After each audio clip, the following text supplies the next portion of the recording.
Yeah, when you throw the scientific method for what it actually is at some of these people that are, book smart and scholarly, they they try to wiggle out of it and be like, oh well, it's pretty simple, really.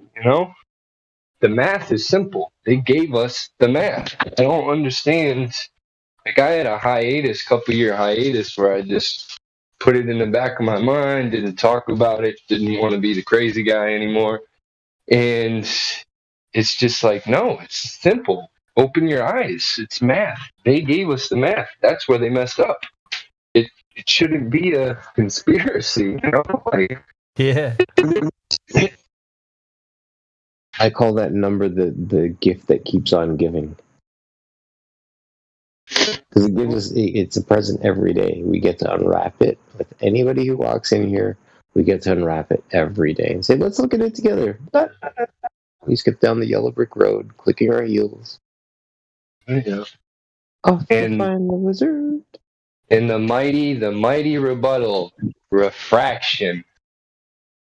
Jeez, Yeah, I read that. I don't. I accept refraction as a concession. Yeah, I mean, I don't know. I'm glad to have a community though for everybody listening. Glad to be a part. Likewise. Appreciate you, man. Likewise. It's everybody's input. Like Jenny brought a book to the table on Friday for ladies' night last week, and was it last week or 2 weeks ago? I'm losing track. Oh no, last week didn't happen, so it would have been like 2 weeks ago. And it's just the history of like how apparently. What was the name of the title, Jenny? I think she left the chat. Oh, it's not. Oh yeah, Jenny brought a book in and was like, how? What was the name of it, man? Basically, how like we forgot the Earth was flat or something like that. But it's messed up. We got sold the story. Some of us believed it. Some of us chose to investigate it. And all of us here realized she not there. Madness.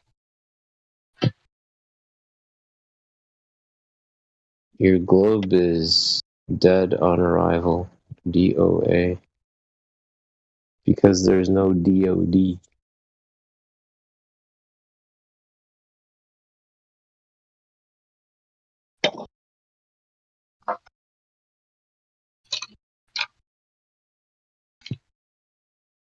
About earlier, somebody was talking. This guy was having a back and forth about scientific method to prove gravity, and he's like, he's arguing that, oh well, if you're in a plane and you start going down, it just didn't, just doesn't. Do they think about what they're presenting when they say this? Like, I don't understand how that would correlate to a spinning globe that was started spinning.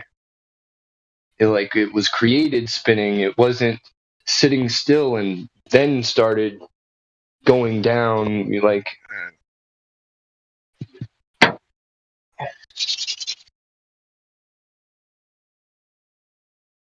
Yeah, I don't know how it came to be. It's fantasy. It's fantasy. It started off spinning. What started the spinning? And now we're still spinning. So, yeah. Right. So, is there any friction toward? No, because we're in a globe, so we're just spinning. Yeah, it's absolutely, utterly fucking ridiculous. It's the most insane thing I ever heard in my life. Apart from the fact that people told me I was fucking crazy, but this is fucking crazy. Yeah. So a big lump of rock started spinning in the fucking vacuum, right? And it just spun. It just started spinning at a certain degree. And so much so that the moon and the sun, it's just 300 miles away. Nonsense. Absolute nonsense. Yeah. Yeah. And then there was another, this was a few days ago. This guy was saying, we were telling him how you can't have a vacuum next to, a Gas high pressure. pressure. You can't have that. And he's like, well, it's, gravity. And then, the oceans are heavier. It's heavier the deeper. He was making it sound like it's heavier closer to to like the border of space and stuff. And it's like, Yeah. Oh, yeah. the air gets lighter as you go up. Like the way he said it, I don't know if I heard it wrong, but it was just like Oh, the yeah. air gets lighter when you get closer. Like how does that? Yeah, they make all kinds of shit up. Just make shit up as they go along. So how do you explain this when in reality and scientific fact shows us one thing, and you're telling us, well, here we go, and then they spill this long fucking story of absolute bullshit. It's absolute bullshit. It doesn't make sense at all. You can't prove it in reality. You cannot prove it in reality. That's what everybody's taught. That's what everybody's taught. Whatever the news says, that's got to be true. It was on the news. The news said it. Oh, it That's has just to. the way the world is now. It's just but more like they were saying before, more people are really starting to question stuff. And Yeah, I think so. I think so. you know, I think so. It's not all lost. it's really not hard to just the first and really only argument that puts it to rest. The drop over distance is something anybody can see, and it's no, it's you're seeing a mirage, and everybody just goes on about it. Doesn't care. They just want to be left alone in their little corners of the world and just work their job. And like it really is evil genius. And I fucking applaud it, honestly. Excuse my language, because they have got everybody just like robots. Don't even care. Well, the math doesn't add up. Oh no, it's got to add up. No, it doesn't. Look, I'll show you. No. That I learned it in school. You don't know what you're talking. Yeah, And that's that. you're a retard. Yeah. Nope. Yeah, I know, but the whole thing about people just want to go along with their jobs, like I have a job. I would rather know things like truth rather than the shit that they're spilling out, because people are sitting along today and going, well, this doesn't seem real. This government is talking shit. Things aren't panning out. They're not working out. I would rather know the truth than fucking whatever you're fucking spilling out. But people are stupid. Okay, Wizard's first rule is a thing called Wizard's first rule. I don't know where I come on, but people are stupid, but they're not that fucking stupid, bro. Yeah, I mean, it's just hard for them to get like I've been lied to my whole life, and everybody I know that's smart hasn't figured it out, and they've been lied to. There's no way. It's just they can't fathom. It's just no man. Oh yeah, it's a big gap. Yeah. Free thinking isn't a big thing that they promote. No, No. definitely not.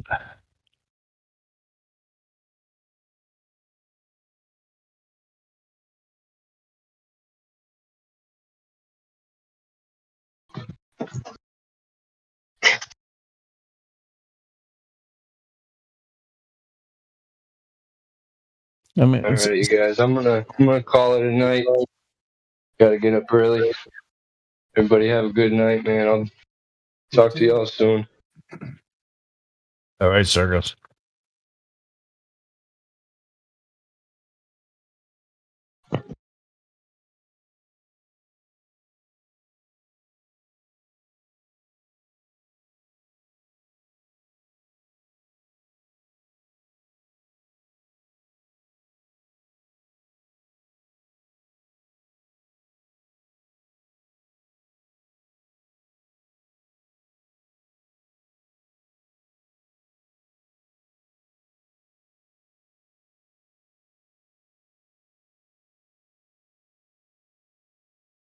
And on that note, yeah, I do have a few things to do, a few chores, but I'll be back later. Take care in the meantime.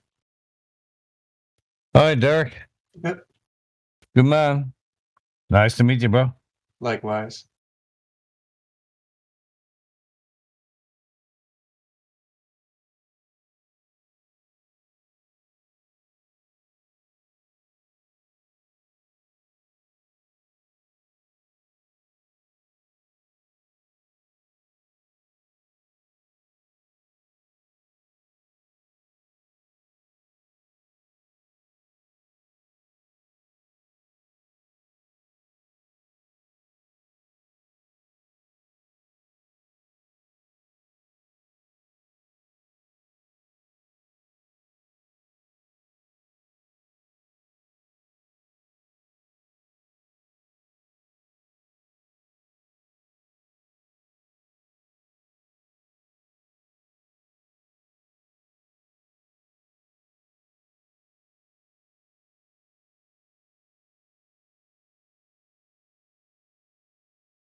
Someone say something about a stream.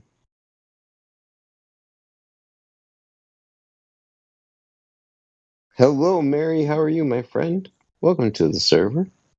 Hope all is well with you.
Well, it's the peak of the hour. It is 8 p.m. Eastern Standard. We're hanging out in the 24/7 server. And yes, friends, we're still looking for that curve in real life demonstration that we can unpack and find. So, my friends, if you're engaging on YouTube chat, feel free to click that link, drop on into the VC check-in, and bring your evidence in for us to take a look at.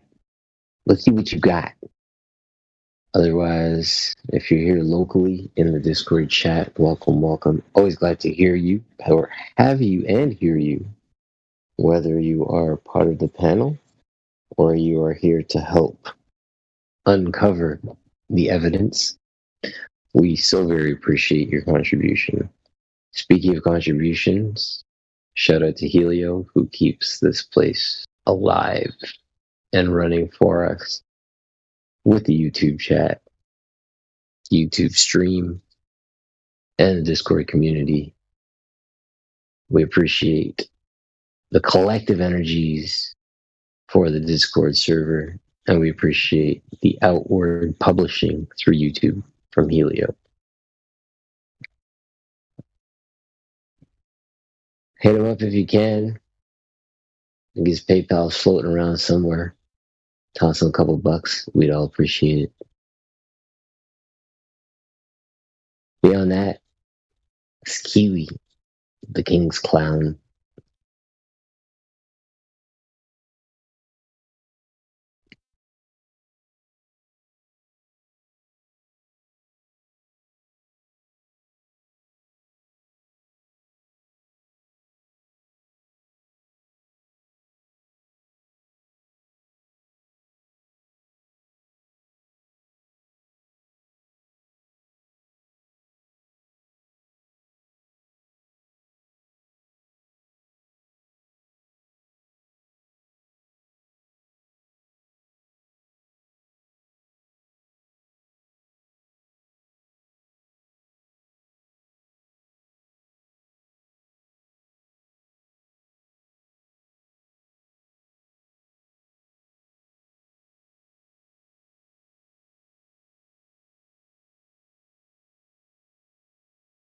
See, we've got Mary Gillette.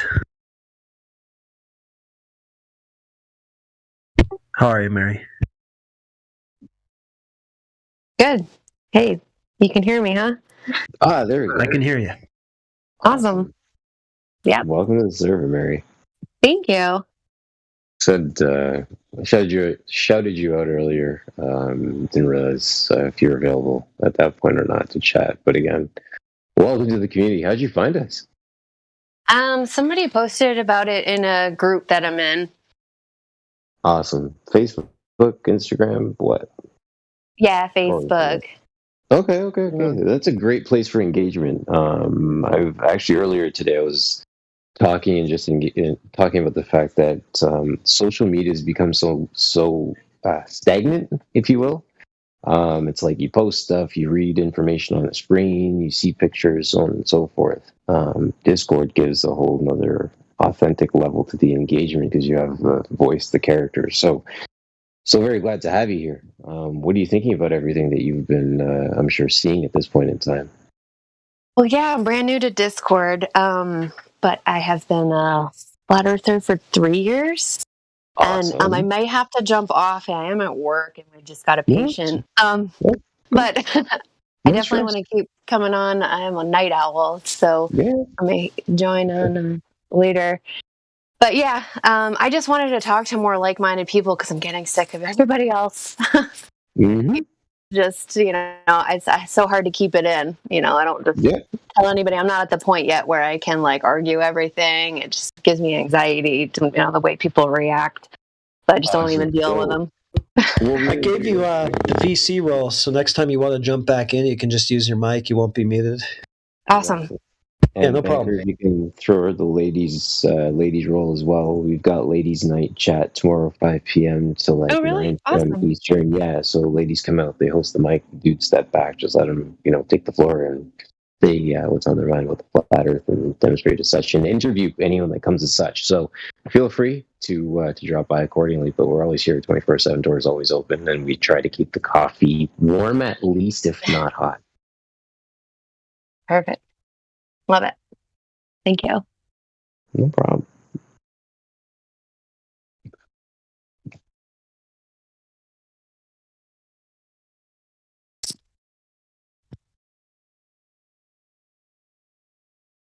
I see Goddard in the chat. What's going on, homie? What's up? Is this Kiwi? Word up. It's your friendly neighborhood clown here in locally. Nothing, bro. How are you? Any more Globers coming today to defend their world model? Yeah, we've had a few philosophical kicks at the can, i.e., am I really on Discord or is it just not that? One guy, we 99.9% sure he was on Discord, which was a better result than yesterday's engagement of what is reality. But yeah, a few interesting conversations about gravity. We had two supporters of gravity, which was we talked about little g and big G. It's always fun when someone on gravity, specifically the Cavendish experiment. Supposedly, they're showing an attraction to two balls. I think Winsett made an argument that that the gravity force is so weak that it's there's another force, an electrostatic force. I think, but that's just, I don't know the exact argument he's making because I don't know enough about it. Yep. But I think he's saying the electrostatic force, which is in all objects, metal or not, has a stronger attraction than gravity, and that could be an explanation why things are moving together. Did I say that right? Does that resonate with you? Yeah, or did I say that right? No, and that I heard him. I took in the same piece, and I heard him identify the clouds, right? The observance of clouds and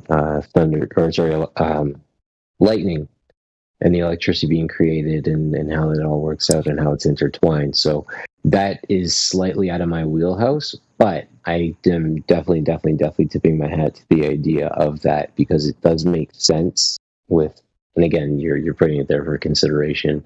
I heard him say the same thing. So, I'm back on that. Go ahead. Well, no, I'm still at the point, humbly looking at. Again, I go every morning into the gym here in my building, and I sit in front of the weight rack, and I see everything from 5 pounds all the way up to 50 pounds, and they sit on the weight rack, resting on the weight rack. And I still observe each of those independent weights as independently rated items of potential energy, right? And the potential energy is listed. So I'm still looking at it as an individual thing, but looking at the global makeup, and I say global makeup, sorry, I'm going to take that back. The total makeup of the system, and this is where the electricity and the connections and such start to come in. So, yeah, I can do nothing but tip my hat to that idea right now. Now, back on the Cavendish, which I think a lot of Globers going to, the effect is, for me, is not conclusive. If you have a small effect of balls coming together that are, let's say, tiny balls or lead bricks, then all you have to do is get bigger balls. You have more of them. You have more of a force coming together. And then scale that upwards to the point where you can really see something happen. And I don't think that can be done, or I don't think that can be done. I've seen balls, for example, move towards and then move away, so not sticking to each other, so not really attracting mass. So for me, unconclusive, those Cavendish experiments, and it can be explained. It can be explained with electromagnetics or electrostatics. Actually, I think that's the right word. Which is happening in all objects, even if it's plastic, water. So this small effect that they're getting isn't a likely result of gravity, as far as I get it. But some other forces at work. So, like, the idea of Cavendish is that one ball fell into another ball, right? Well, let's be more specific. I think it started with him in a barn, 2 magnetic balls, and after, I don't know, a couple hours, they've moved. They've moved towards each other. Now, I don't believe that can be replicated. But they were magnetic balls, right? I don't know. But I don't believe that could be replicated. I haven't seen that done. I've seen these little tiny little balls coming together, and I don't think that's really a thing because what? Because they you have, first of all, you have to move them. You have to push torsion bar, for example. You have to push the torsion bar, so they move. They come together, right? Kind of like the pendulum, you know. If the Earth is really spinning, there's really an effect. A pendulum, which should be a very delicate instrument, very delicate, especially if you hang it from high up, should spin by itself, but it doesn't. It'll eventually stop spinning, which to me proves stationary plane, proves not motion. Similar to that, the Cavendish, you have to give the balls a push, and then you get this rocking back and forth. And they're claiming that the rocking is more towards the balls and less towards not the balls. So it's kind of like this force that's bringing them together on the Cavendish, right? But like I said, not conclusive because they move towards and then they move away. And this can be explained again with electrostatics, which I think part of Winston's argument, though I don't know enough about that to go deep into that, but I guess every object has a charge. Every molecule has charges. Sorry, I get some background noise. But, like, it's all good, dude. But the thing is, you have to... And correct me if I'm not making sense. No, dude. It's all good. We're talking about it. I'm just at the point where I'm still saying, but we have to do something. We have to act upon those things for it to start working, right? So we're presupposing motion, right? We're presupposing a globe. There are all these things that we're presupposing. Like, how does the pendulum get in motion? Oh, well, we have to push it for us to observe it. Well, that's not fair. That's narcissistic, right? Gravity. How did the ball get to where it was for us to observe it start dropping? Oh, well, we had to drop it. Oh, well, you had to take it there. Oh, well, we can't do that. To me, the experiment, the quote-unquote experiment would be null and void, incomplete at that point. That's why I say, like, any man's name that's on a experiment, and I know it sounds bad, but I don't consider it, and I almost state that it's like an appeal to authority, because that person that was carrying the or doing the experiment, unless I was there and able to at least see it, shake his hand, or be able to replicate what he was doing, I can't understand what the hell he did to produce the magic that he stated happened. But, yeah, that's a big part of the problem with the discussion, is that I think both sides will offer things that can't be confirmed, but the globe, especially like in the Cabination, like in Pendulum, how do we I'd say largely these drifts they claim are unconfirmed, and I think we need to really put it to the test and see if if they really do these things. I don't know how to confirm it myself, but I know that's God, you're smart, there. Dude. But you're a smart dude, right? Like, let's think about if we could find a pendulum in real life, right? Like, how do you replicate a pendulum? My first question is with the pendulum. Their pendulum experiment is what were the variables? Like, what were the things that, like, what size? No. What were the constants? Yeah. What was the size of the pendulum that we need? Like the length of rope, size of mass at the end of the rope. I'd be like, okay, cool, let's go make one. Right? Or better yet, I've got a high steel frame crane down the street from me that I see every morning, and it's pointing almost in the same direction every morning. 7:30, 8 o'clock when I finish it in the gym. So that to me is like a pendulum. But we don't see motion on that thing. It's like, well, how do we replicate their motion?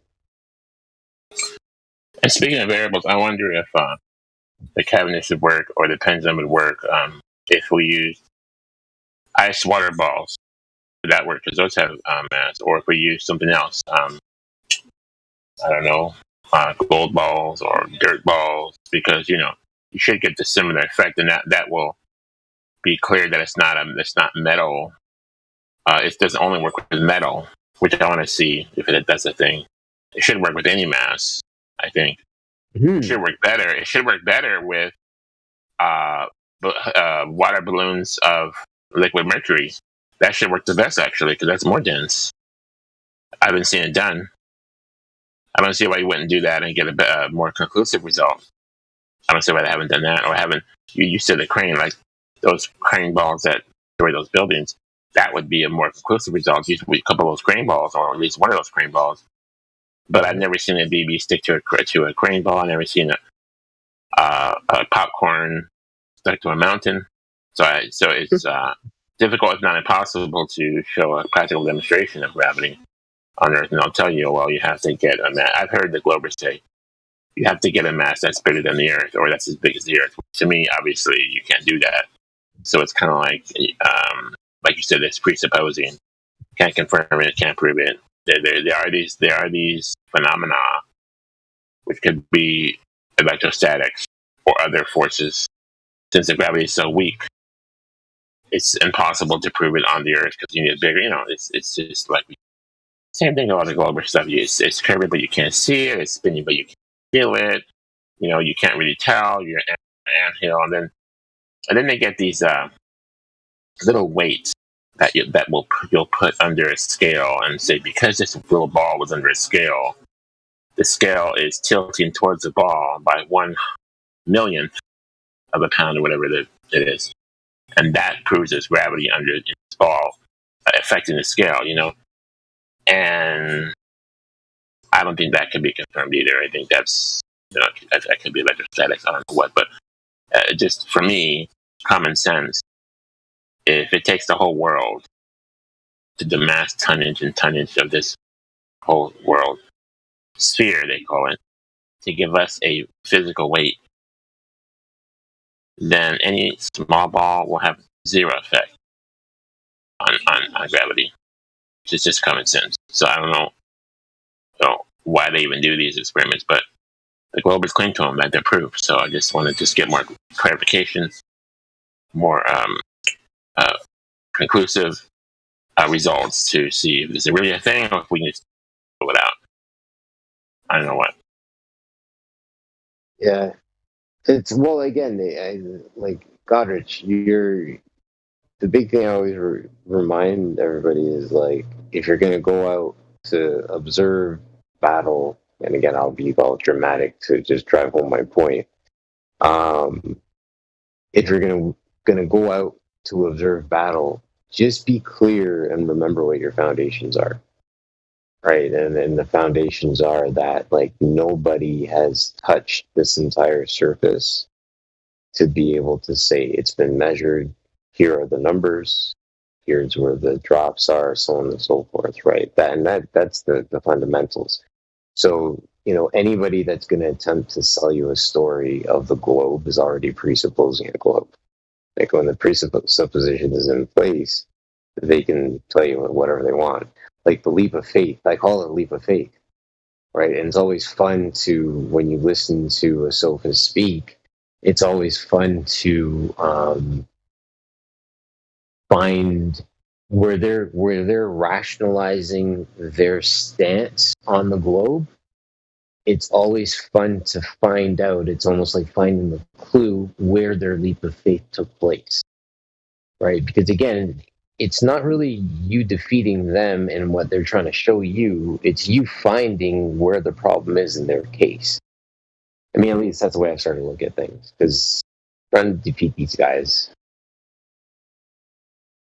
Well, I think the Flat Earth agrees with you, but I think the Globers disagree because the Globers they have the formula for gravity. They have facts. They call facts. They know the weight of the Earth. They know the mass of the Earth. They know the iron core. They know how many millions of tons it takes to make an Earth, and that formula worked into gravity will tell you how much weight you have if you're on a certain mass.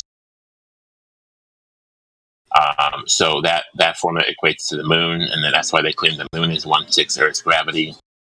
Not because I see astronauts jumping up in the air on the moon, because I don't see that, but because they assume the tonnage of the moon, they assume the miles radius, and they assume that the density of the moon, or they say they measure it, so they know for a fact the weight of the Earth and why, and that's why they have the formula of gravity, and that's why I say if the Globers lose the sphere, they lose gravity, they lose orbits, because the whole gravity equation, how we get our weight, is determined by what they say the mass of the Earth is, which they think they know what it is. They think they have it measured. They have the formula. So that's what, and they don't like that. They don't like when I say you're going to lose gravity if it's flat.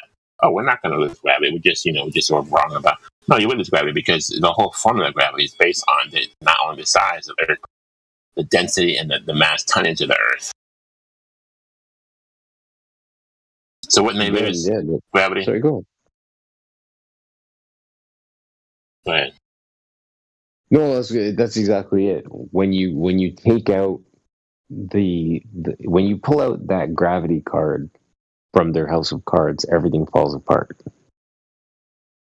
Right? So in you attacking that, it's the exact thing. I mean, again, it's okay. No, I can't say. If you understand gravity and you're able to deconstruct it, it's awesome. Because their entire universe is hung upon that idea.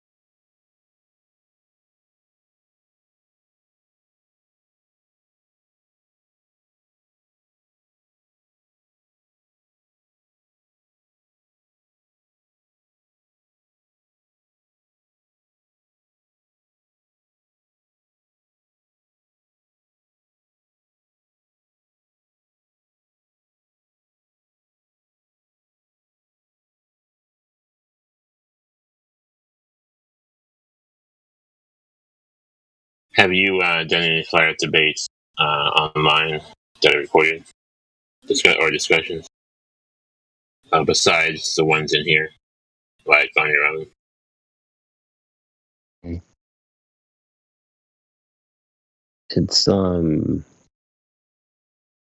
It's pointless.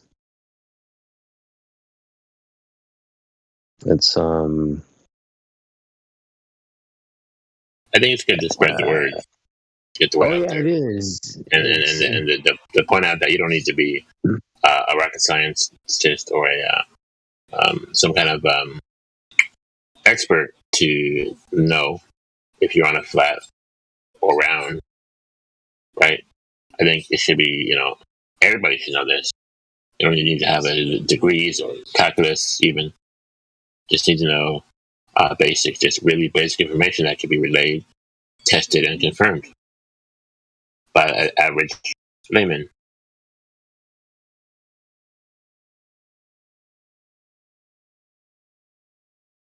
Yeah, no, I say it's pointless from a standpoint of we don't have that. We don't have an easy, basic way to confirm what they're saying, to confirm these NASA numbers, to confirm the tonnage of the Earth, even the sphericity of the Earth. It gets to be very complicated to the point where we can't even tell because of refraction, because of the weather. It's different every day. So there isn't really a conclusive way we can do this. So this is a debate. Can we test this ourselves? How easy is it to test if you live on a flat plane or a sphere?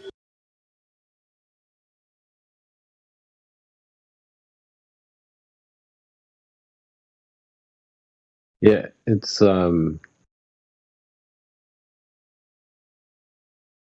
obviously I look at it from a standpoint of sea level, water measuring flat everywhere, and that the elevations are all measured as reference points above sea level. That's quoted on like legal surveyors that are stamped. Those guys are like notaries of the public. So it's, one point of contention, and then we look at the whole idea that, I think even Glovers and Glovers agree that the composition is like 71% water, right? So if you have 71% water, the remaining 29% of that is the hard surface. Then how do you make up a radius of 3956 in the remaining crust of 29%? Like, the mathematics are borderline insanity. And this is what I mean when you speak to somebody, a sophist, and you start to pin them down with, their observance of level, their observance of trigonometry, right? Which they, under direct questioning, will attest to 3 straight lines and 3 angles. You can't apply that geometry. There's no curve in any of that. So all of a sudden, grade 10 mathematics, sine, cosine, tangent becomes an understanding as to how celestial navigation took place. How do I see the roof of a building? How do I access the roof of a building? I put a ladder up against that building, and then I'm able to crawl to the top of it. The building intersects the ground at a 90-degree angle. Therefore, I know the remaining 2 angles are 90 degrees because the entire composition of those 3 angles equal 180 degrees. And that 180-degree line matches the horizon line that I observe in front of me. And all I see is the floor meeting the ceiling. Like, the simple geometry completely smashes the globe to pieces because this is all linear things. There's no arc involved in any of this shit. I think the only arc really that gets involved But I don't even know if there's any arcs that are involved, actually. We have some hints, like what state was it that spies a pancake? Kentucky? There's Kentucky? One of the states is that spies a pancake, and this was like in the local newspaper. Yeah. They're saying that, and which means that there's not the curvature that should be on the Earth, right? You remember that article, regardless of what state it was. Right. Well, it's Kansas. It's Kansas. It's definitely Kansas. not Kentucky. Yeah. Kansas isn't having the sphericity that it should on the globe, correct? Well, Flatter than a pancake, it says. Flatter than a pancake.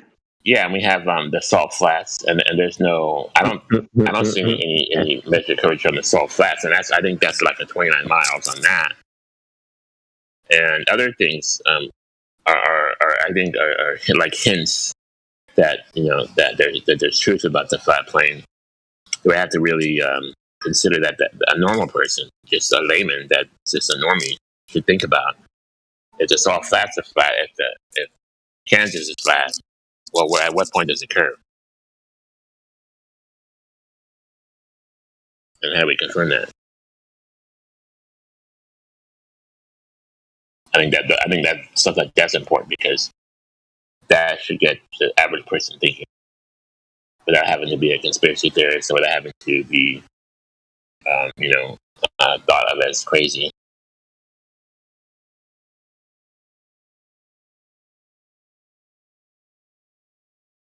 Real basic questions anybody can ask.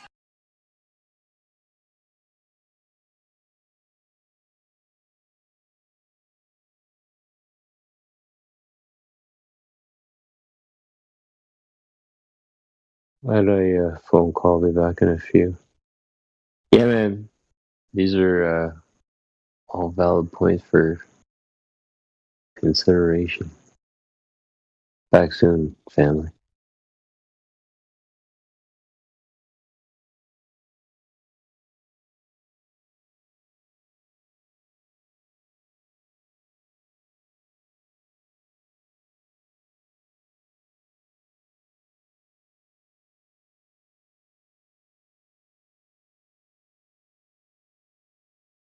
Who is it that said it's Kansas that's flat? Who was that?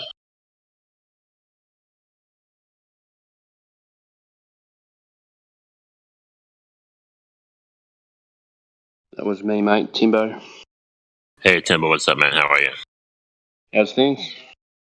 So, have the Glovers found measurable curvature in Kansas? You know anything about that?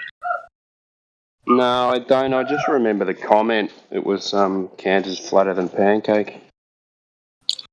And have any Glovers that found curvature on the salt flats? Well, zero. You can't, can you? We got salt flats here in Australia. They get wet every 8 years or so. A place called Lake Eyre. You might have heard of the Eyre Highway. Flattest highway in the world. Goes for 1,000 kilometres. So.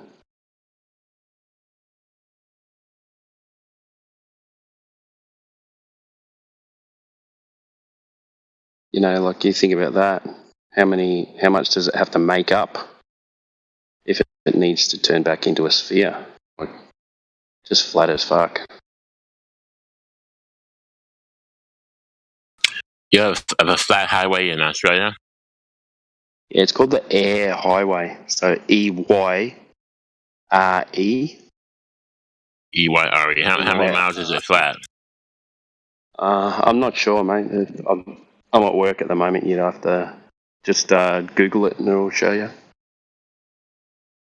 I wonder if one of the people who built that will tell you that this curvature worked into the blueprints or the building schematics of that highway. Or what did I say about that? I wouldn't say so, but yeah. I mean, it's just you go to the outback of Australia. It's just flat, dead flat.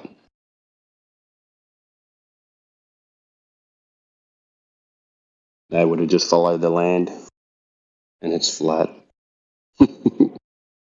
If you're near a computer, just bring up the air highway. You click on images and info, and it'll show you quite a fair bit. And then look up Lake Air, the same spelling, the Salt Lake.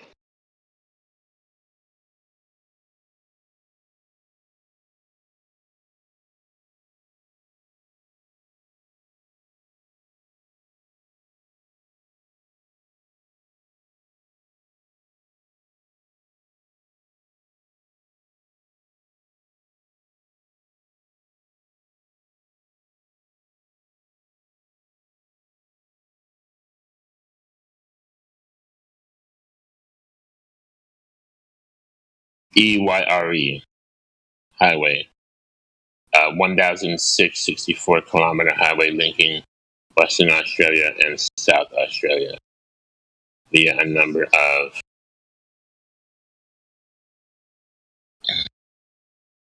so 1,664 kilometers. I have to put that in miles. Let me see.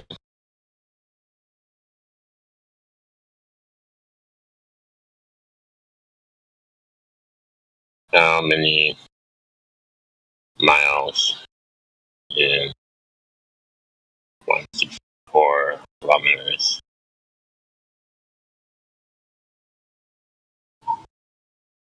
That would be 1,033 miles. So, 1,033 miles. Put that in the Earth calculator.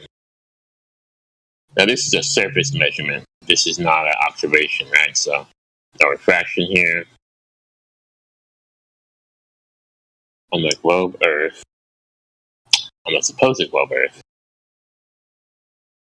1,033 miles would be, let's see, press the globe Earth calculator. Height will be 0. Distance 1,033 miles. Calculate. Okay, 1,000 miles, 33. 1,033 miles, we have 699,000 feet of curvature. So 700,000 feet. And that is, how many miles is that? 700,000 divided by 5,280. 132 miles of curvature over 1,033 miles of of highway. So that's quite a lot. I mean, you couldn't miss that.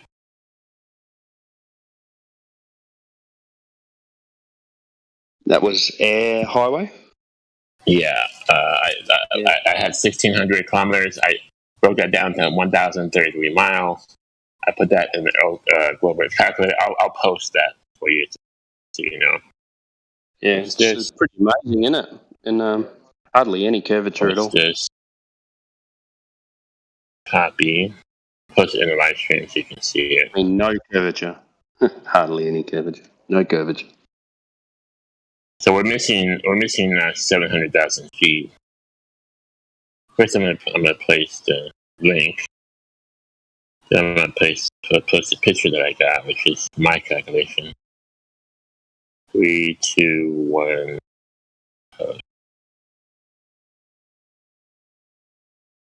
Yeah. So zero height, which is just the surface, not measuring observation, should be curving down 700,000 feet, which is 132 miles over 1,033 miles. There you go.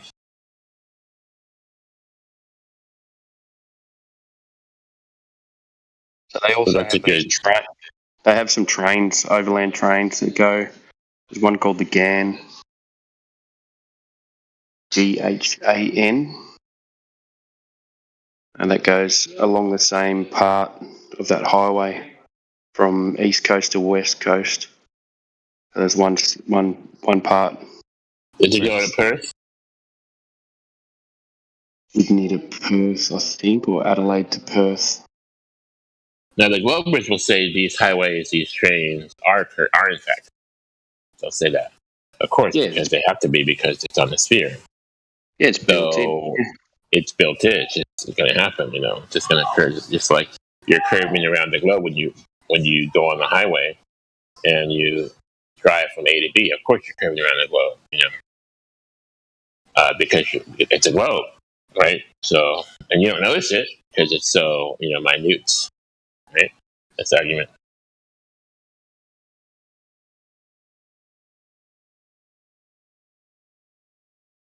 But then, if you have a flat salt flats for 29 miles, you have a flat state of Kansas, and you have a flat highway of 1,033 miles. Something's got to give. Get to the. I mean, somewhere it's got to be curving. Can see it.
Now, Rufus will tell me. Rufus will say, "Well, we know that we have a gradient of atmosphere. We know that light bends down into the density gradient, and that makes a globe of 7/6R. And this is a factual thing because light will bend down because it's more dense. So what's happening is you have a sphere, but because it's bending down across the sphere, it looks flat. The light's bending back up around the globe towards your eyes to make it look like it's flat. So really, it's a sphere, but it just looks flat. Now, I don't know how to confirm that. I don't know that that's a confirmed thing. I think that's something they made up to the math to get the math working. Nor do I know how you can confirm that density gradient they claim. I give them the density gradient, but that they claim that's going to be the measurements exactly of the sphere, and that's going to make observations look flat. That's what I'm not okay with. So that I want to get into that. Now, they'll show you pictures of sugar water in a fish tank bending down. However, that's not the same thing, is it? Obviously, we don't have sugar water in natural observations. So, fallacious analogy, right? However, I have seen like heat shoot a laser past a pocket of heat, and the laser will bend. Right? Again, because you can pull off a science trick doesn't mean that that's happening in reality. Obviously, you're manipulating the light in this case. Also, I don't know if the laser light is the same as what we see. If you can get a laser light to bend, does that mean that what we're seeing is bending the same way? That's also two different things. Variables are happening. So we're going to tell you this gradient is perfect. We have it all mapped out. It gives us perfect observations. It's a gradient that makes all these, spherical realities look flat. That's why it comes flat, because we have refraction.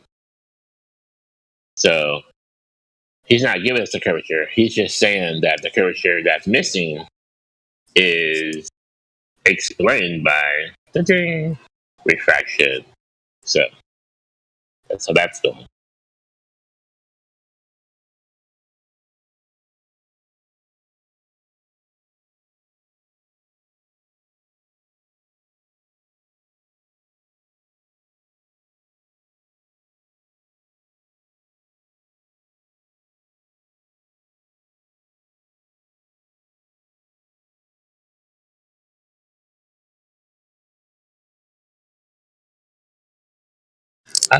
Obviously, it's a non-satisfied answer.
For Kansas, I have 410 miles across.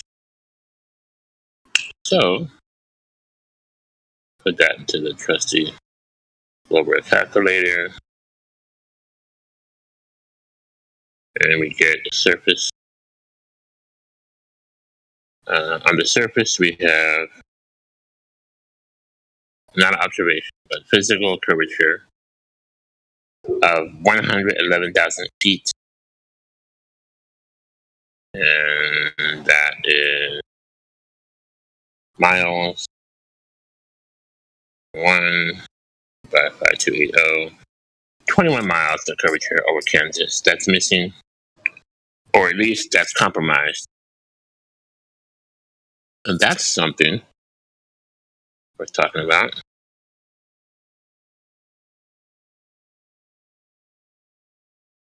One. Yeah, definitely, because where's it made up again to get your curvature back to its rate? It's a lot. It's a long way. Well, to be fair, have if I'm thinking it through correctly, you can have 50,000 feet on each side, a 50,000 foot drop on each side of Kansas. And that would be 111,000 feet, and that would make up for the missing curvature. So, 10 mile drop on each end of the state, that would get us back to curving. That's fair.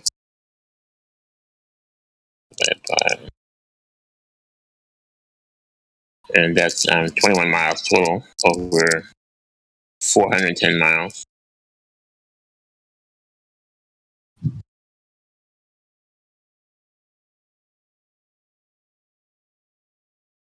Did I do the math right? Correct me if I'm wrong.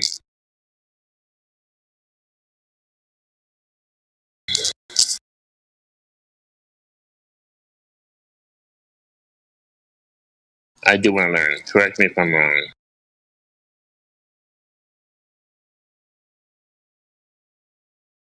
Now, see these numbers we can confirm. These are basic numbers. Don't need rocket science. Don't need a degree or anything special.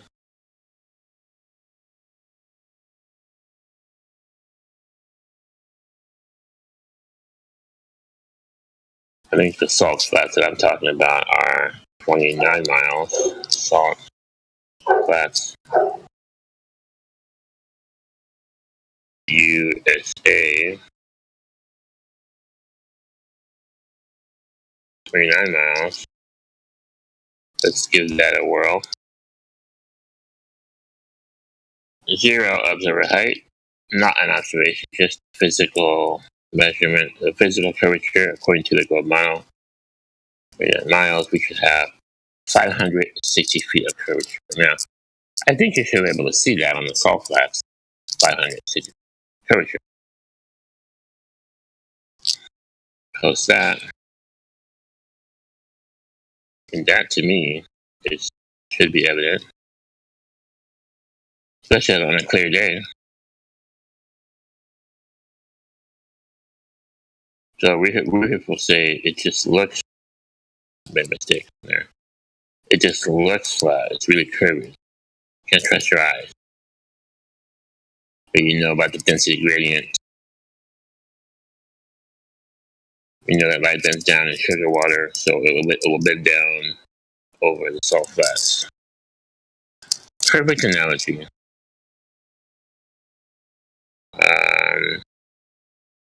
560 feet curvature missing. Now the salt flats are a little better observation. You can actually go down there. I have not been. I would like to go. But I feel like I can do that. I can go down to the salt flats and see if I can see it curvy over 29 miles. You know, I don't think I can go to the ISS. I don't think I can be an astronaut, but I can go to the salt flats. So that's my thinking, anyways. Of course, if I told them I'm a flat earther, I'm planning to be an astronaut, they probably will. You know, that'll probably tear up my paperwork. How dare they discriminate? Discrimination. For sure. Yeah, so Salt Flats, Kansas, and the Erie Highway in Australia. 3 examples. My job is done here.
Come on, guys. You know that they just mean a very, very smooth curve. That's what they mean when they say flat.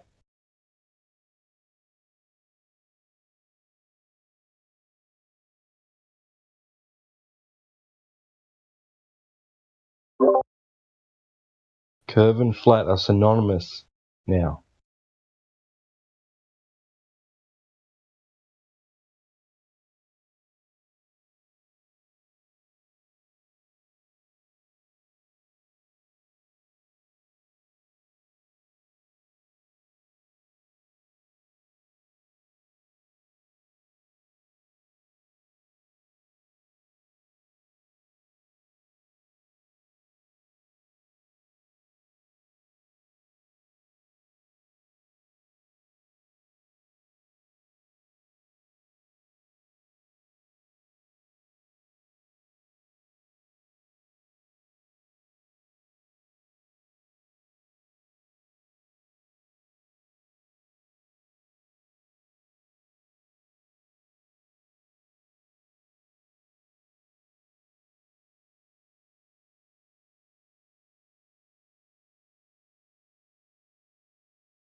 Mic check.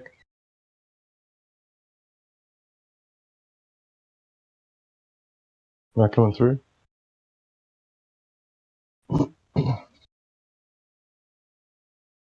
Yeah, mate. Cheers. I'll read out a letter that was sent by a school teacher, Gerald Flura, sent to I think it was Utah University, some university. He wrote, a bright student has used Pythagorean theorem to show that the 10-mile stretch at the Bonneville speed track should dip 66 feet below the horizon because of the curvature of the Earth, but in fact it does not. I'd appreciate any help you can give me to explain to the student why the curvature of the Earth does not seem to show itself on the salt flats.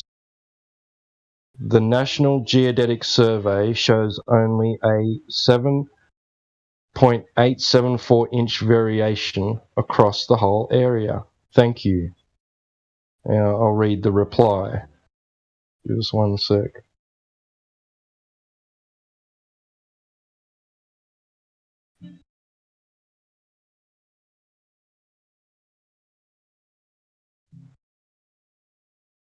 Those elevations already take into account the curvature of a spherical Earth.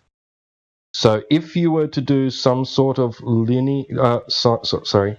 if you were to do some sort of line of sight measurement, say with a laser, you'd see that the flats aren't flat in the usual plane geometry sense of the word. They do in fact dip down. That was the reply. From USGS? Just a second.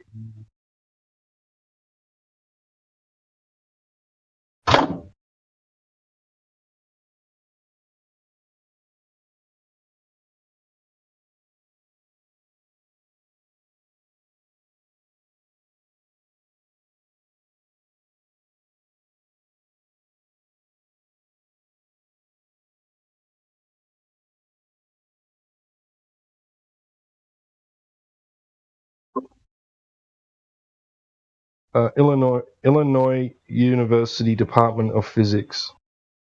No, wait. Yes, a letter to the Illinois University Department of Physics written by school teacher Gerald Fleurer.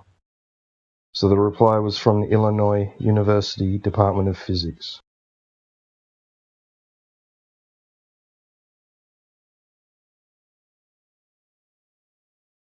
Much of an answer, is it? Have we, has anyone done laser tests on Bonneville?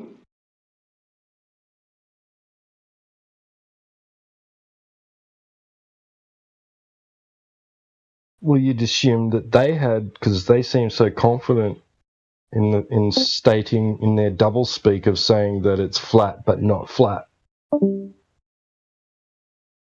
Yeah, because they kind of just said, if you were to. So, hypothetically, you should, because it's curved.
Mic check. Anybody there?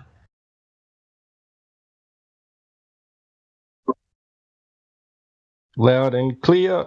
How are you tonight, my friend? All right. What about you?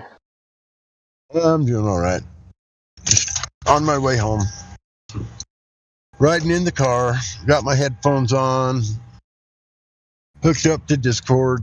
Just thought I'd listen in, see what was going on. But apparently not much, because everybody's mics were muted.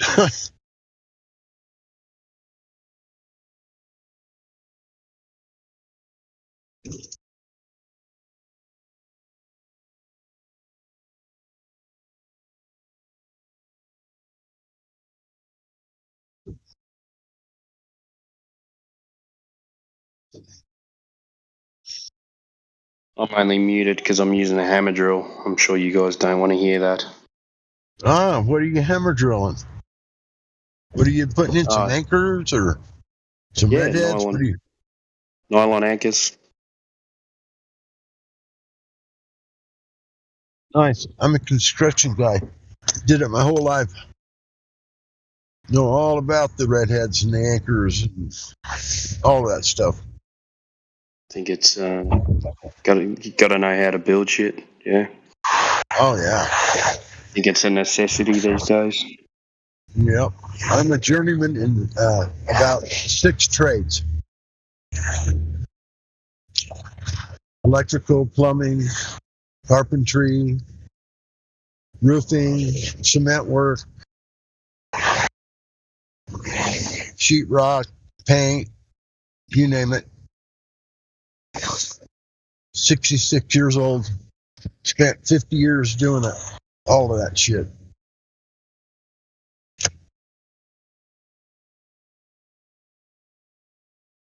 I ended up loving building because it became a no-brainer about 20 years ago. Came easy. I knew how all of it worked, and so it was just like no struggle. Just give me the blueprints, and I'll get her taken care of.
I'm posting a clip from where I got that correspondence from between the teacher and the university.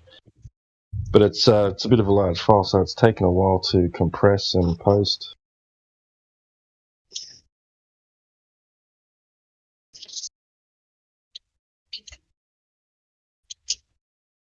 So what's the subject matter?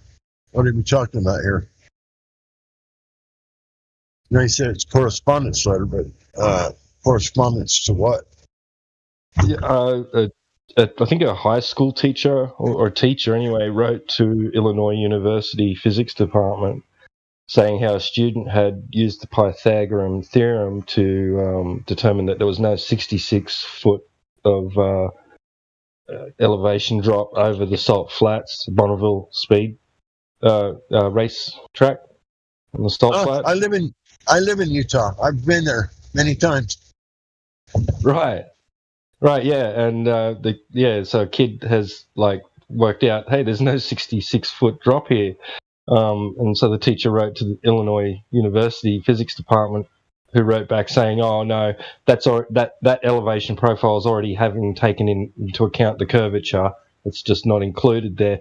I'm sure if you did a laser test, you'd find that there was a drop. Oh, geez. Yeah. How ridiculous. There's been many laser tests done on the Bonneville Salt Flats. Many. You can find one online. You can find also ones shooting from Antelope Island, which is an island in Great Salt Lake, and they shoot it across the lake to the Bonneville Salt Flats, to the other side of the lake. And oh wow, absolutely, of course, no drop whatsoever on any of the tests. The ones across the salt or across the lake. there's your answer, Timbo. Timbo was like, has anybody done laser tests there? Many. Yep. Yep. There was a guy that had a video he put together where he had people on the other on Antelope Island, and then he drove around the lake, and then they shot like I think 3 different locations at different distances, but all from Antelope Island, and they used a couple of different locations on Antelope Island as well, but they all went down pretty close to the beach and knew exactly how high above the water they were, and then shot across the lake to the salt flats. Or I don't know if it was really actually considered the salt flats on one of them. It was just kind of off to the side of where the salt flats are. But salt flats don't actually go right up next to the lake. They're probably a mile or so to the west. And then they go from I-80 straight north. So what divides them? What do you mean? What divides the lake from the salt flats? Nothing. The lake's just at a lower elevation, and so it's like it's a shoreline. So basically, the salt flat is like the shoreline of the lake.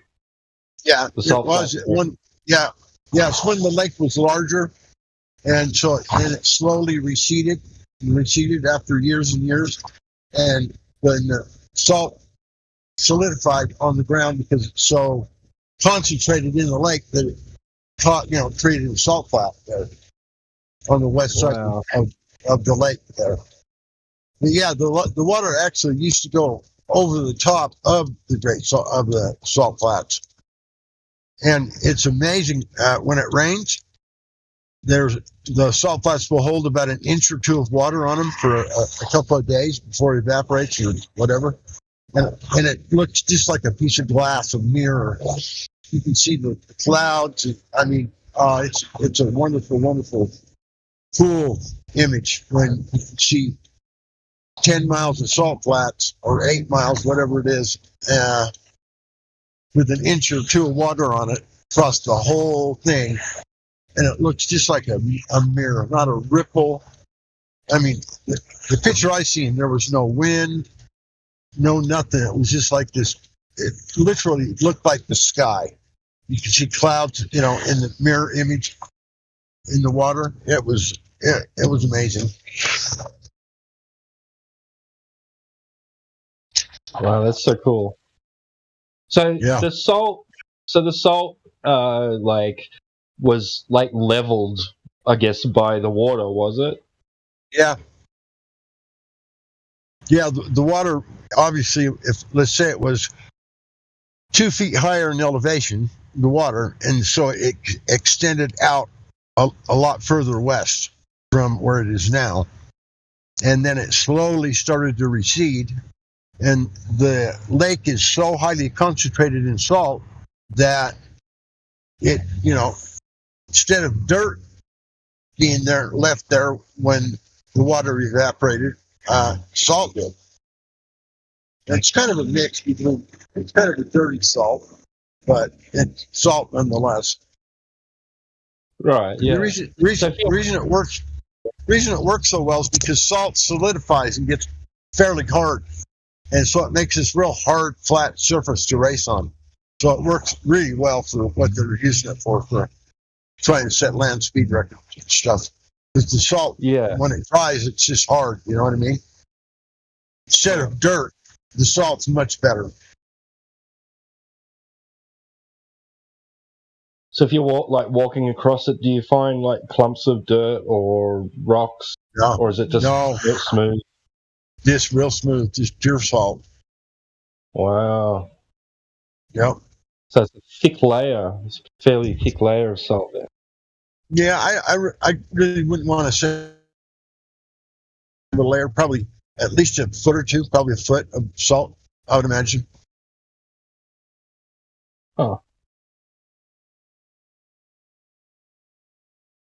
And I would imagine the deeper you go, if you was to dig a hole in a salt flat, you would eventually start getting into where it was like half salt, half dirt.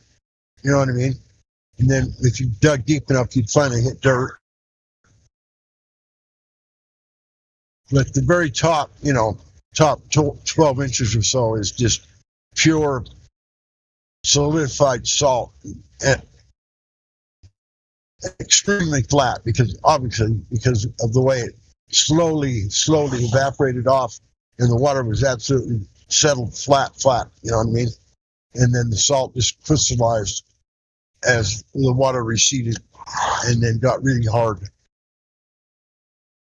I think they got the world land speed record there. They actually went 763 miles an hour, I think, once.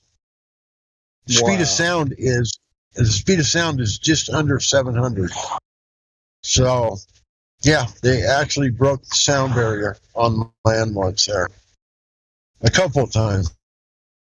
Two different cars. But one went 763, I think, and the other one went right around 706, something like that. Hi.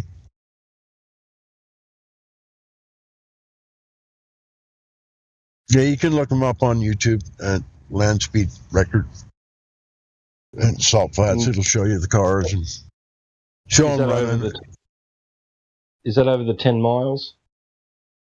Yeah, I'm not sure if it's 10 or 8 or it's close to 10. It might be 10. My memory fails me as far as the exact distance that salt flats are.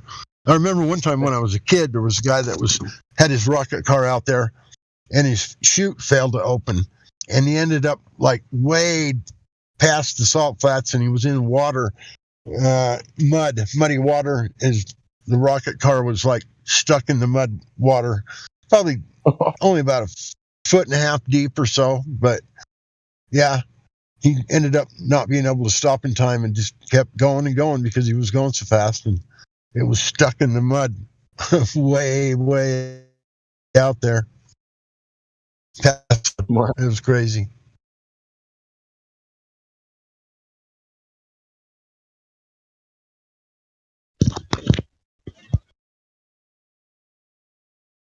I remember that when I was a kid. I remember that happening all over the TV and stuff about how you couldn't shut it down in time and went off the end of the track or into the salt flats into the muddy water.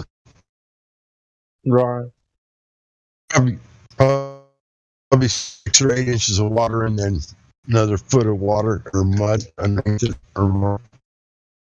It was quite a hassle to get it out because they had to hook some really long cables to it because they had to get onto dry land to get traction enough to pull it out. I mean, it took them a week, I think, or more to get it out.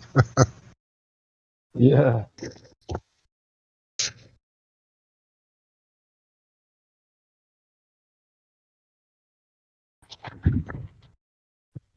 Yeah, well, it makes sense with the salt forming the way it does. Like, because I've been looking a little bit at hydrostatics, and it's like most of it's over my head, like the mathematics, equations, and stuff involved. But from what I can ascertain from it all is that there's pressure, right, that's applied by the water. So you've got this pressure, and what they'll do is they'll measure so they'll pick 2 points, right, in a still body of water or liquid of any kind, and measure and like a certain point beneath the surface, right? They can pick any point and pick 2 different points, and they'll say on a horizontal line, right? So those 2 points are exact same distance below the surface, and they'll measure the pressure of those 2 points, and they're exactly the same. It's a fundamental principle of hydrostatics, right? And that is even often used as the definition of a level surface. And they actually just prove. Sorry, go on. Without a shadow of doubt that it was flat. I said that would prove without a shadow of doubt how flat it was. Yeah. Yeah, exactly. Well, you couldn't even get different you couldn't even get different pressures, because if it was lower, the water would have ran off. You wouldn't even be able to do that test. You know what I mean? There has to be that layer of water on there in order to do that. So, it has to be flat. Right, yeah. Not just the pressure being exact, but the fact that it holds water there is proof also. Because, if it was lower, obviously it would have ran off to the lower area. Exactly, yeah. Well, you could draw a line from those 2 points that they've chosen, and that line will be straight, flat, and parallel with the surface, right? And they talk about these forces in liquid being horizontal forces, right? So the pressure along each, any point is all the same, at any level, horizontal level, right? So that pressure is equal along the whole, with at any depth, anywhere you check it. Anywhere you check it, right? So it's all flat and horizontal. The pressure itself, the force itself, is all horizontal, and it kind of contradicts this idea that same. You get right. So this whole idea that it's pushing to the center of the Earth, that gravity is pulling to the center of a mass. Well, how can it be? How can it be if it's horizontal? It doesn't make any sense. Right. It would be pulling toward a little bit of an angle if it were going to the center, wouldn't it? Yeah. Yeah, that makes no sense at all. I mean, that's just like, how could it be pulling to an angle toward the center? Because the water would pull toward it as well. It would cause it to. It just wouldn't work. You couldn't even do the test. The water wouldn't be there. I mean, it just, none of it works unless it's flat. The only way it works is because it's perfectly flat. You're right, 100%. Yeah. Yep. That's amazing. And that's not good enough proof for anybody on the globe side, is it? They've got some kind of messed up reason for why it's like it is. They got to come up with all these fantastical, causes that cause it to be this way instead of flat. They got to come up with all this kind of horse shit to explain it. That's just it's a joke. Is what it is. Yeah, and they'll probably say, that's measurements on too small of a scale. Yeah. No, I'm sure they got excuses for sure. That's what I call them, excuses. They're not reasons. They're an excuse. Yeah. Because what they try to present does not work. Right. That is so funny. I mean, once we learn what we've learned, as much as we've learned about it, it's literally hilarious that they try to explain it the way they do. It's just like, what are you talking about? Yeah, exactly. The problem. Sorry, but they don't see it. No. Go ahead. Well, just that, with their excuses and their apologetics, it's at scales that are not testable. You know what I mean? Like, they'll say, well, it's got to be we don't have a mass the size of Earth to test these things. Apart from Earth, beg the question that Earth, is it? But it's just funny how all these things that we can test at the smaller scale contradict what they claim is happening at a larger scale. Yep. In any scale you test it, it contradicts what they say. Yeah. Large, small, whatever. There is no scale that can actually prove or support what they say. Exactly. It's funny.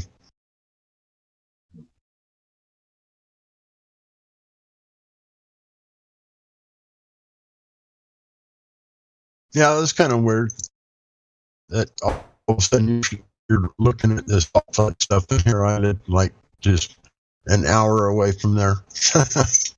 Literally an hour. That's cool.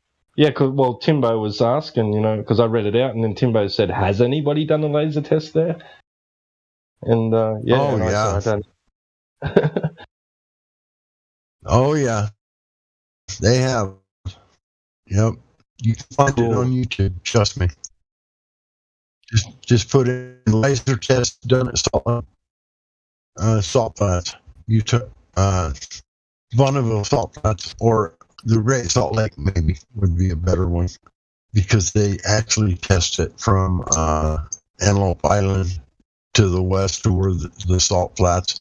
But I do know there's also someone that actually went out on the Salt Flats and did a laser test. So there's not just the one I talked about, but there's one that somebody actually went on the Salt Flats and did a laser test. So, yep. And of course, it was absolutely flat as a pancake.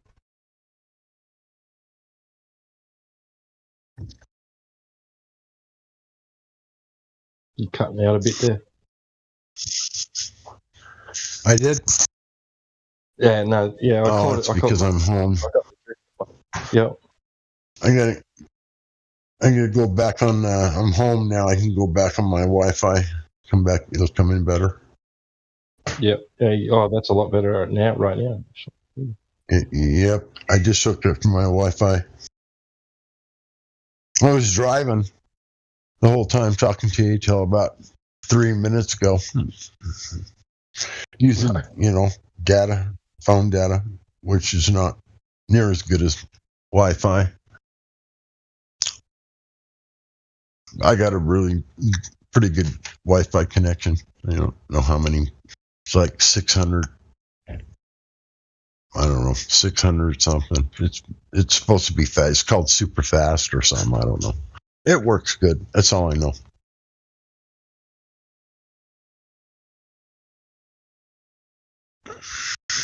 Australia was bad for we were way behind in the whole optic fiber, next gen stuff. We're like the last. Well, our town is actually like one of the last towns in Australia to get the fiber optic stuff. Oh, really? Yeah. Well, we got fiber optic here, but very few people have actual fiber optic to their house. It gets close. Right. I mean, but not many people have it actually to their house. But there's there's locations where they run the fiber optic to it, and then they hook towers up there to spread it out from there over the air. I think, obviously, but I don't really know anybody personally that has fiber that runs to their house. Maybe some multi-millionaire might have it, but because that shit's expensive. I mean, it's not cheap to get fiber optic run to your house.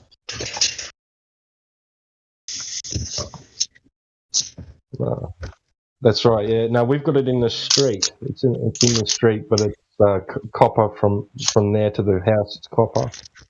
If you got it in the street right out front, that's good, because I don't even have that here. All we got is Comcast cable. We got Comcast cable in the street here. Oh. And then it goes to hubs where there's fiber optic hubs. To run down the street here, you would have to, how many streets they would have to dig up and run all that fiber. Oh my God, that would be so ridiculously expensive to do that, to try and get fiber to everyone's home. I don't think they could do it. You'd have to dig up literally every road, put fiber optic right out in the right in the road, and then run fiber from there to your house. That would be so expensive. Well, what they did, well, it was a big undertaking in Australia, but what I saw them doing was like, so they already had the tunnels dug for the copper lines, and they had like a periodic, section, little cement slabs, like lids you could lift up, and where the terminals and all that were, whatever. And so they had lots of like Indian or Pakistani guys or something that they contracted out or something, and they had the cable ready and just fed it through, and then just took out the copper and replaced it with the optic, and and it wasn't that, because they already had all the infrastructure already in place with the copper. They were just replacing the wire. Yeah, they must have had it in some kind of a conduit or sleeve to pull. Yeah. They had to have had it in some like 4-inch or 6-inch pipe or something that they could pull it through. Yeah. Yeah, well, that's what they see. That's what it looked like they were doing anyway, and that's, from my understanding, that's what they were doing. Yeah. Mate, that worked out to be a nightmare. They're still doing it. They're still doing it, really. Yeah, in Victoria, we got major problems there. It's in Victoria. Like I said, running fiber optic to each and every house, that would be a freaking nightmare, bro. Because to splice into a fiber optic cable to run it to a house, that takes that's like super high tech. Like, that's hard to do. You can't just go open up the fiber optic cable and cut it open, and you got to put a box. You got to run it into a box, a junction box of some sort, so when you run your other cable into it, it has to aim at the other fiber optic. It has to be placed in a place where the light can come straight through, and then you can curve it, toward your house or whatever. But in order to splice into a fiber optic cable, that's high tech right there. That's like, it's got to be sealed in a clean environment.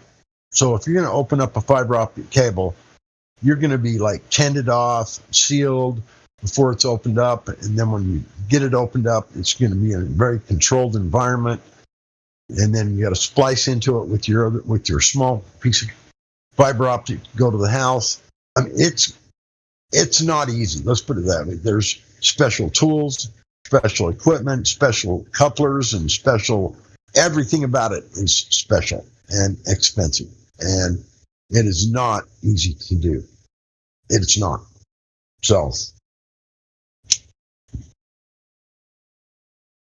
So you can't just say you've got a beam of light, a bunch of tiny fibers in this tube, okay? And then you're going to come into it from a 90-degree angle. It's going across the street in front of your house. Now you need to come off of it 90 degrees to the house. So what you got to do is you got to put a piece of cable, you got to splice into that fiber optic. You got to take one of the fibers, and you got to run it so that it runs through and curves toward your house. So some of it's going to take on to the new piece that you put in it from your house, the small, tiny fiber that you run to your house. But if you just stick it in there and rob one of the fibers in the big bulk of them, you can't just take that fiber and isolate it for your own personal use. You have to only take a portion of it. So you've got to put a piece of fiber and optic in there so that it gathers the light, but not all of it. It still sends some of it through, because you can't just, if everyone along the road was to take one of those fibers and run it to their house, by the time they got 100 miles down the road, there wouldn't be any more fiber cables to splice into. They'd all be taken. Right. You know what I'm saying? So when you splice into it, you got to splice into it so that it allows the light to go through and keep going, but yet still let some turn 90 degrees and curve up the cable that you're going to send to your house. It's really tricky, dude. I mean, it's not an easy thing to do. Very expensive equipment, very expensive couplers. It's got to be, like I said, super clean, super, controlled environment. And to cut that fiber optic, I mean, that's like plastic glass fibers. I mean, you can't just break them. You can't just like take a pair of dikes and snap it, cut it in half and hook it to yours and send it in. No. That's not how it works.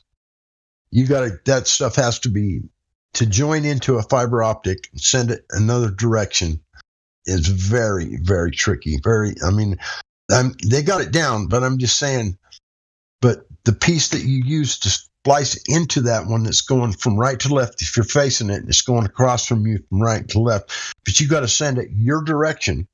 You can't just take one of those fibers and take it out and isolate it for you and bend it and send it up to your house. You've got to let that light continue on its path where it was going to begin with, and then you got to just be able to harvest some of it out of that fiber to go to your house, but yet still let some go through. If you can imagine what that would take. It's light.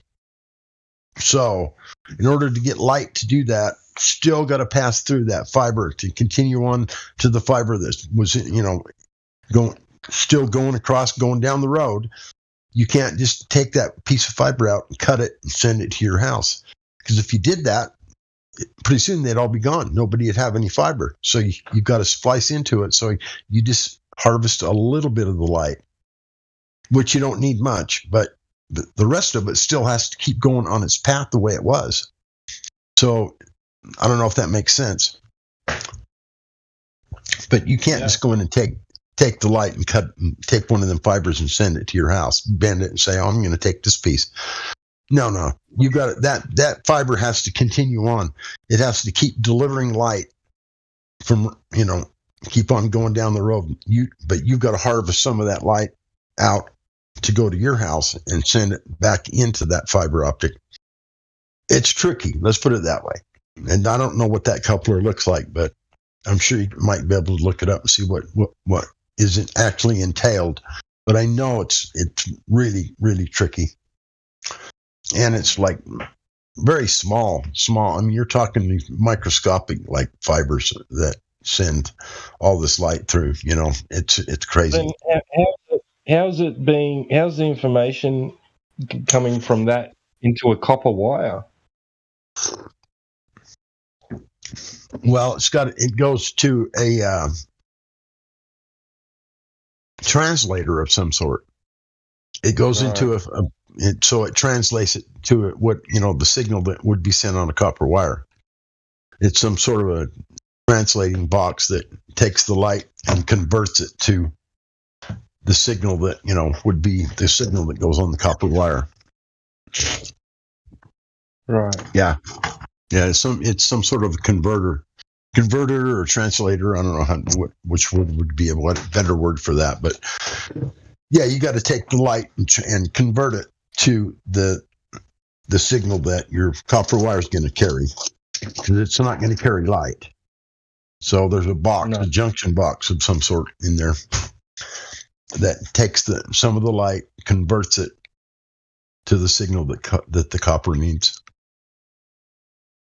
It definitely improved the. Huh? It definitely improved the service because the speeds that our son was getting on his computer, on his desktop, before they installed it, was what we're getting now afterwards, like on our devices, on our phones and tablets. So, and his is now on his desktop, it's super fast. So it definitely improved, even though it's optic to copper, and then we're getting information through copper. But yeah, it's still improved it somewhat. Oh, I'm sure. And it's because there's so much more being delivered by the fiber optic that you just take it, you just through the converter that changes the light to a signal that your computer can read. Then that converter or translator or whatever it is, it's just taking very, very little light. I mean, you can send a lot of information on a small beam of light. So obviously more than what wire carries, or they wouldn't be using it. So I got a question, God Rockin'. Sure. How do you lay the fiber optics so they count for curvature? Now, say that one more time. Do they account for curvature when they're laying the fiber optic lines? No, they don't have to, my friend, because you can take that fiber optic cable and you can send it up the hill and down the hill, or down into a crevice and then back up the hill, because the light is traveling inside of a flexible piece of fiber, like it's glass. It's flexible glass. So you don't have to account for it. You can lay it on any surface as long as it's not like a 90-degree instant change from, like straight and then all of a sudden straight up. Then you'd have to do a gradual bend.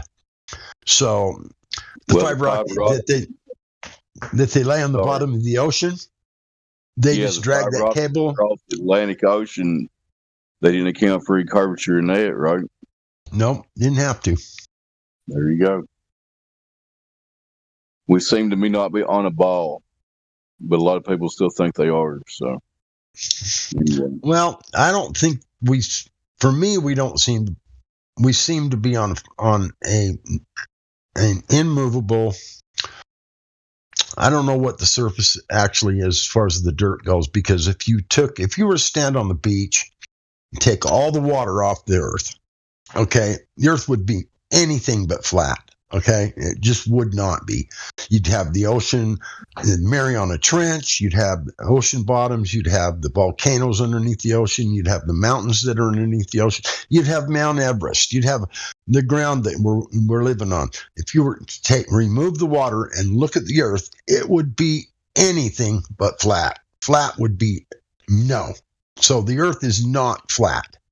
But what gives us the appearance that it's flat is just because when large bodies of water are at rest, they always seek their level. That's the level part of the earth, is the water. The rest of the earth, like maybe the salt flats, because the water slowly slid away and then the salt solidified like 2 feet under the water as it slowly receded, and it solidified at a very flat trajectory because of the water. It was the water that caused that. It wasn't the ground. It's because the water was flat and the salt was in the water. And when the salt evaporated, then it settled down and filled all the cracks underneath the water, all the holes in the ground, all the little thing got filled with salt, whatever. And then when it finally got up to the surface, when there was only like an inch of water left, and then there was all that solidified whatever dirt and salt underneath the water, but the surface of the water was perfectly flat, because that's what happens on the earth. Water seeks its level. Those salt flats were created by the salt in the water. It's all about the water. The earth is not flat, but the water certainly seeks its level.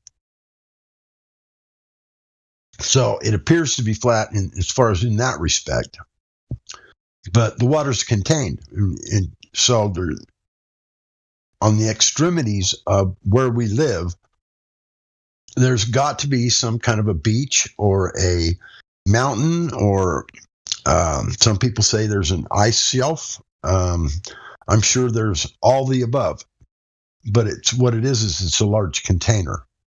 And within that container, the water seeks its level from one side of the earth to the other. It seeks a level. So I would say as far left on the flat plane as you could go and as far right as you could go.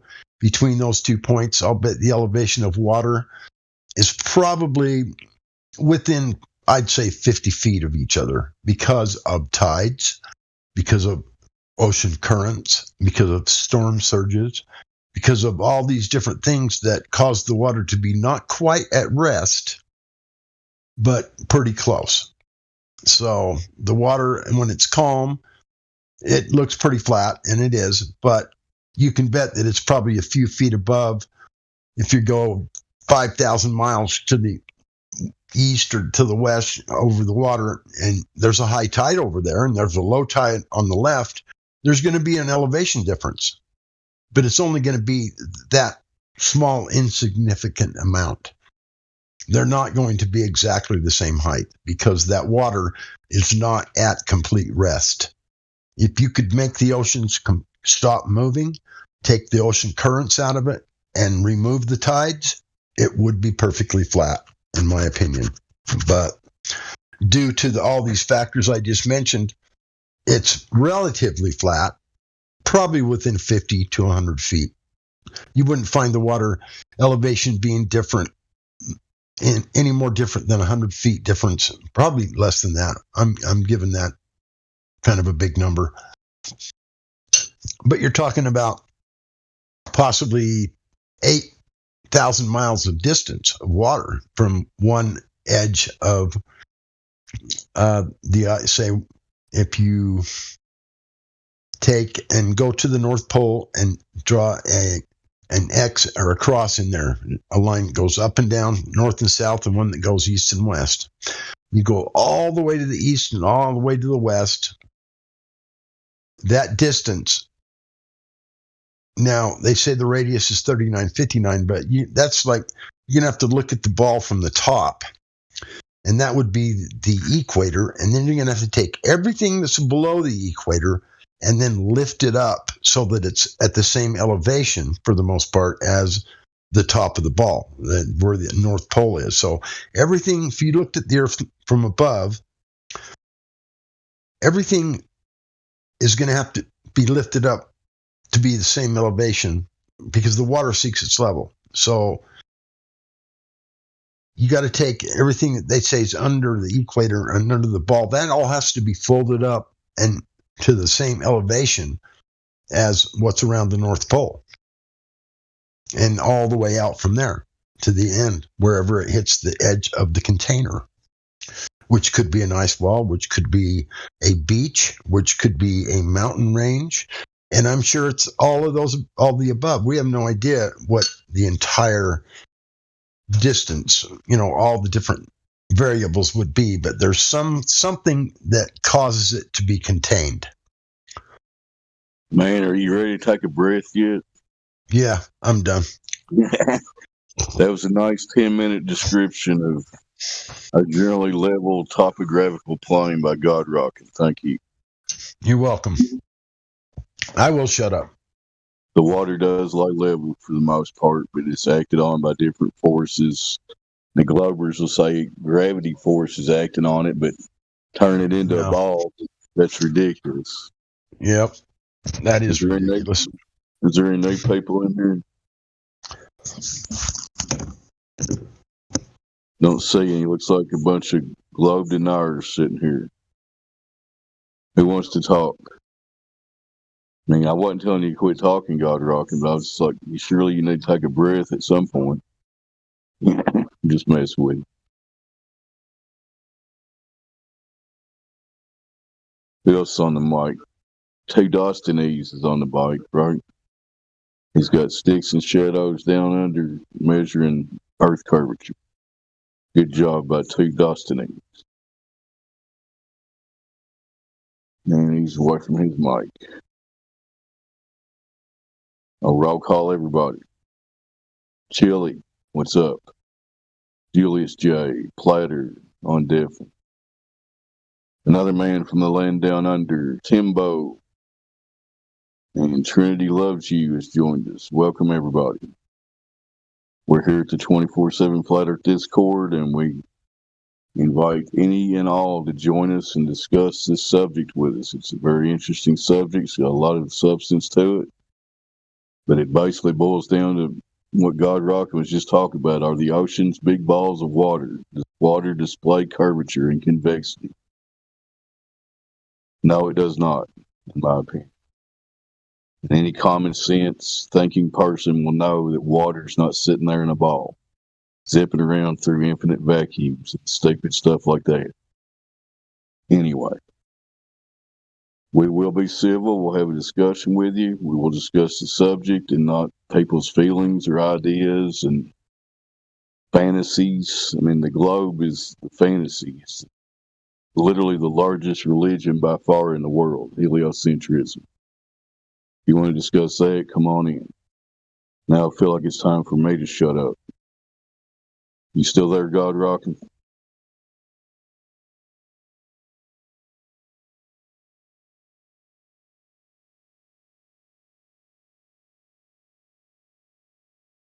Yeah, I guess he stepped away.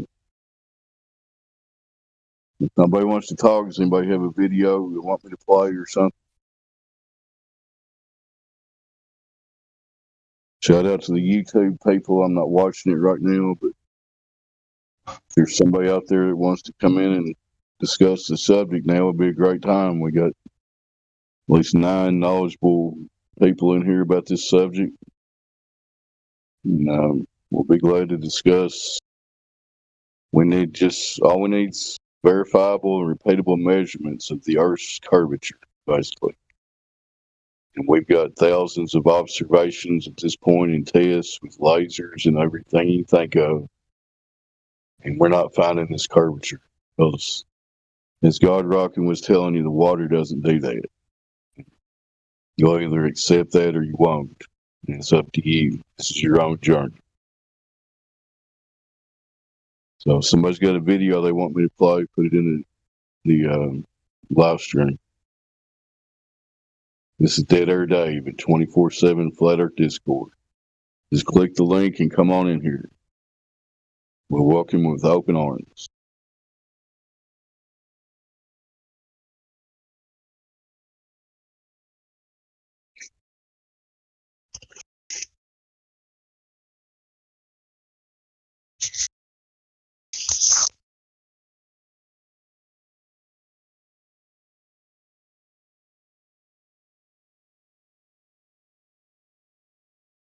Nobody's got a video suggestion or what? I think my laptop's lagging. Sorry.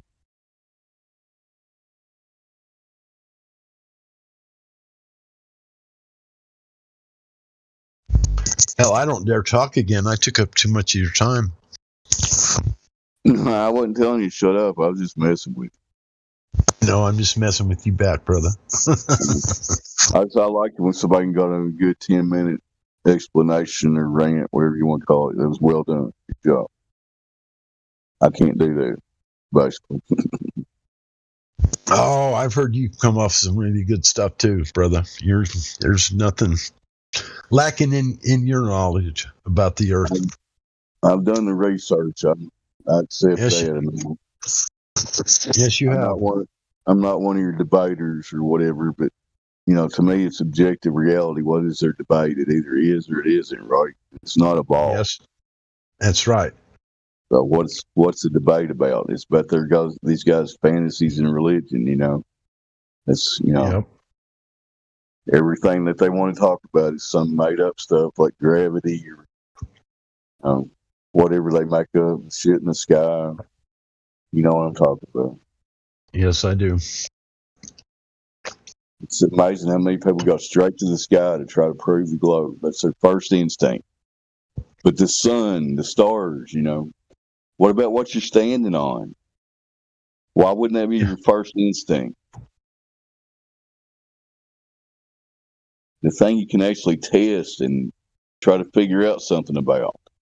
They want to go to stuff you have no idea what the hell you're looking at. It's lights in the sky.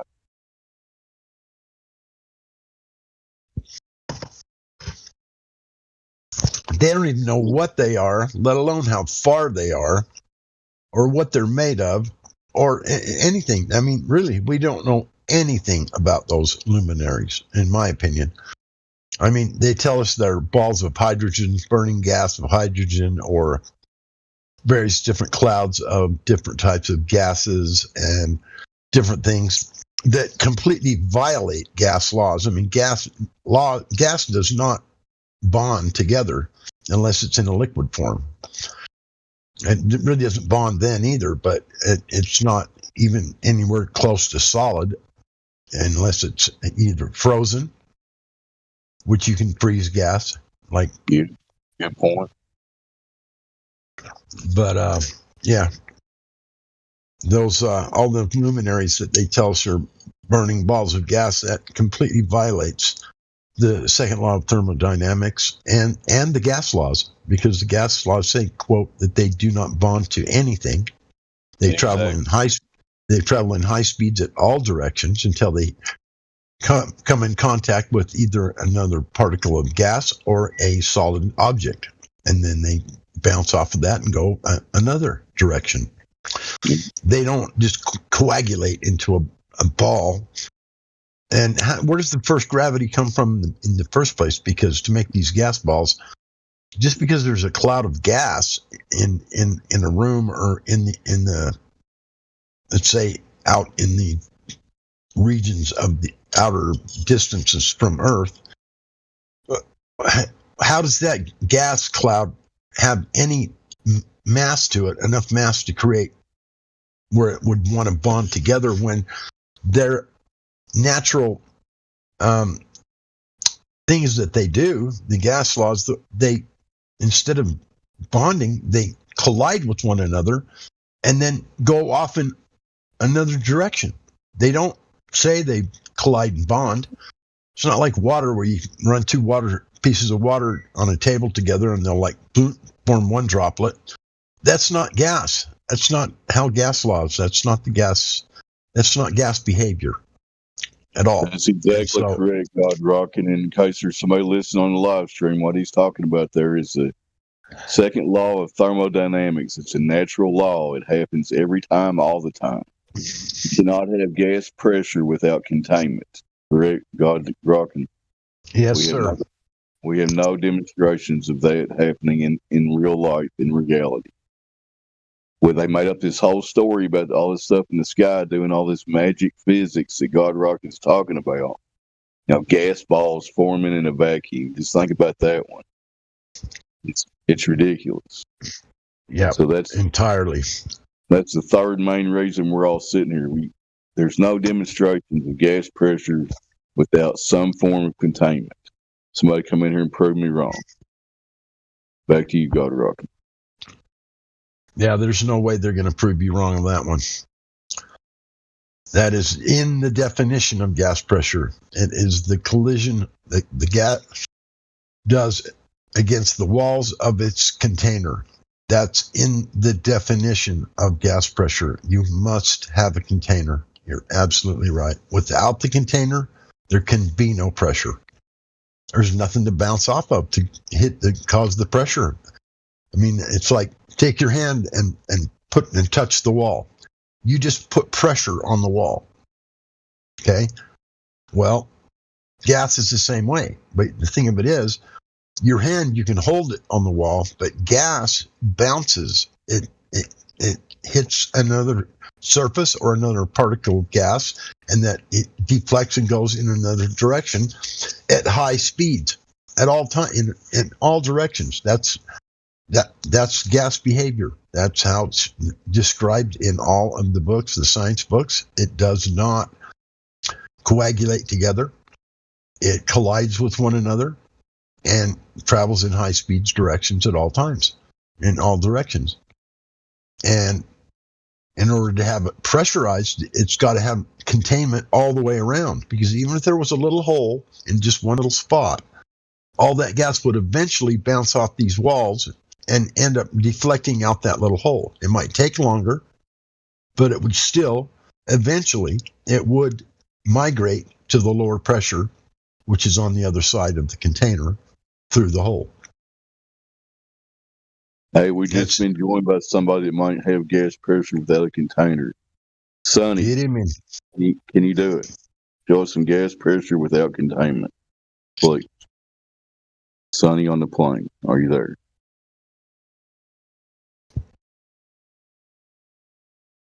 My bad. Go ahead, God Rock. Hey, God Rockin'. This is the one thing that I always struggle with as well when they say that gas has mass. It can't, can it? So Well, it doesn't join can't. Together. Right, exactly. It doesn't bond to one another.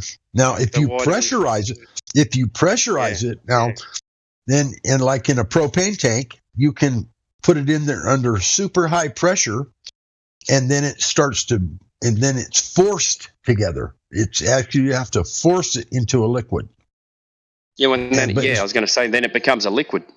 Yeah. It changes from a gas to a liquid. So right. Then it has different properties. But if you release that valve, because of the lower pressure on the other side of the valve, all of that gas would instantly want to start turning back to gas again and expand, because it's the high pressure in that tank that holds that liquid together. That's what the So how do they explain gas becoming mass? I don't think they'd say gravity. They said that the fact that all this gas has all this mass and causes it to coagulate together and form together, but that's just not true. It's a very hard thing to do. It reacts on each particle. Yeah, it reacts on its own particle. Yeah, that's too small for it to have any...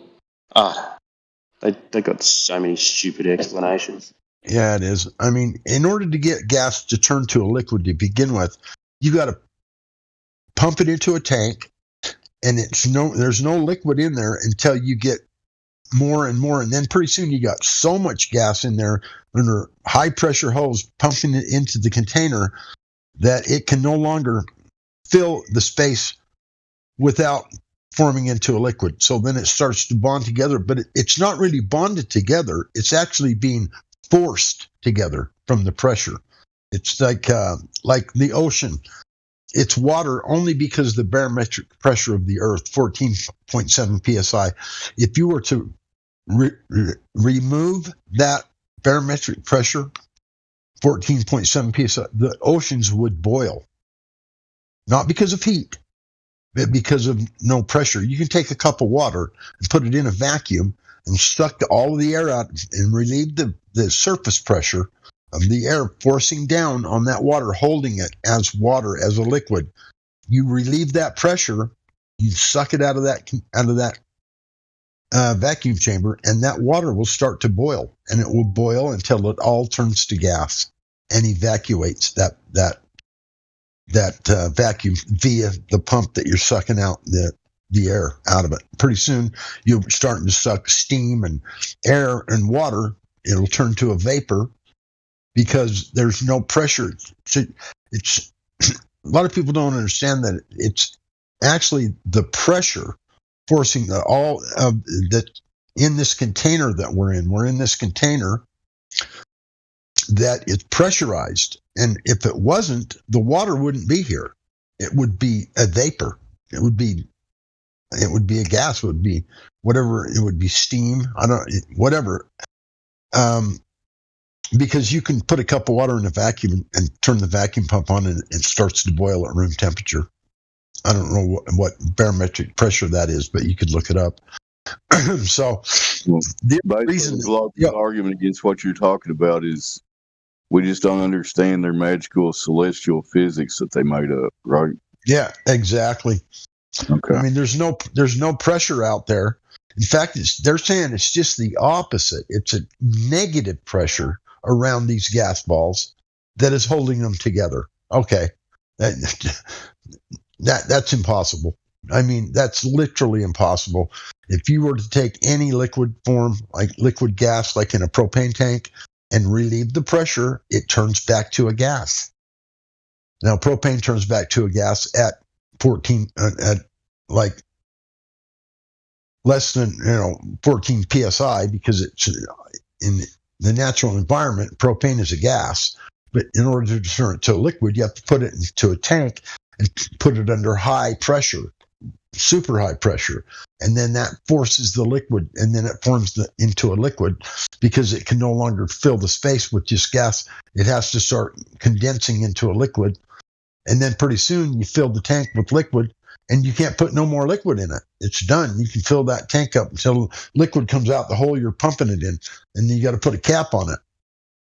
But if you take that cap off, that gas is going to come flying out of that hole like no tomorrow, because of the pressure being so much lower than it is inside the tank. Even if it's just a little tiny hole that you opened up, it would barrel out of that hole, blow a steam of gas, propane out of that tank, probably 10 feet or so. It would be super high pressure to hold that much propane into a liquid.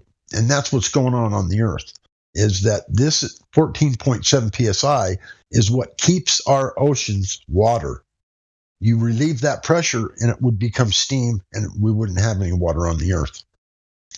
That's another reason why we know we're contained, because if you lower the barometric pressure with water, with a cup of water in a vacuum, it starts to boil. It turns to a gas.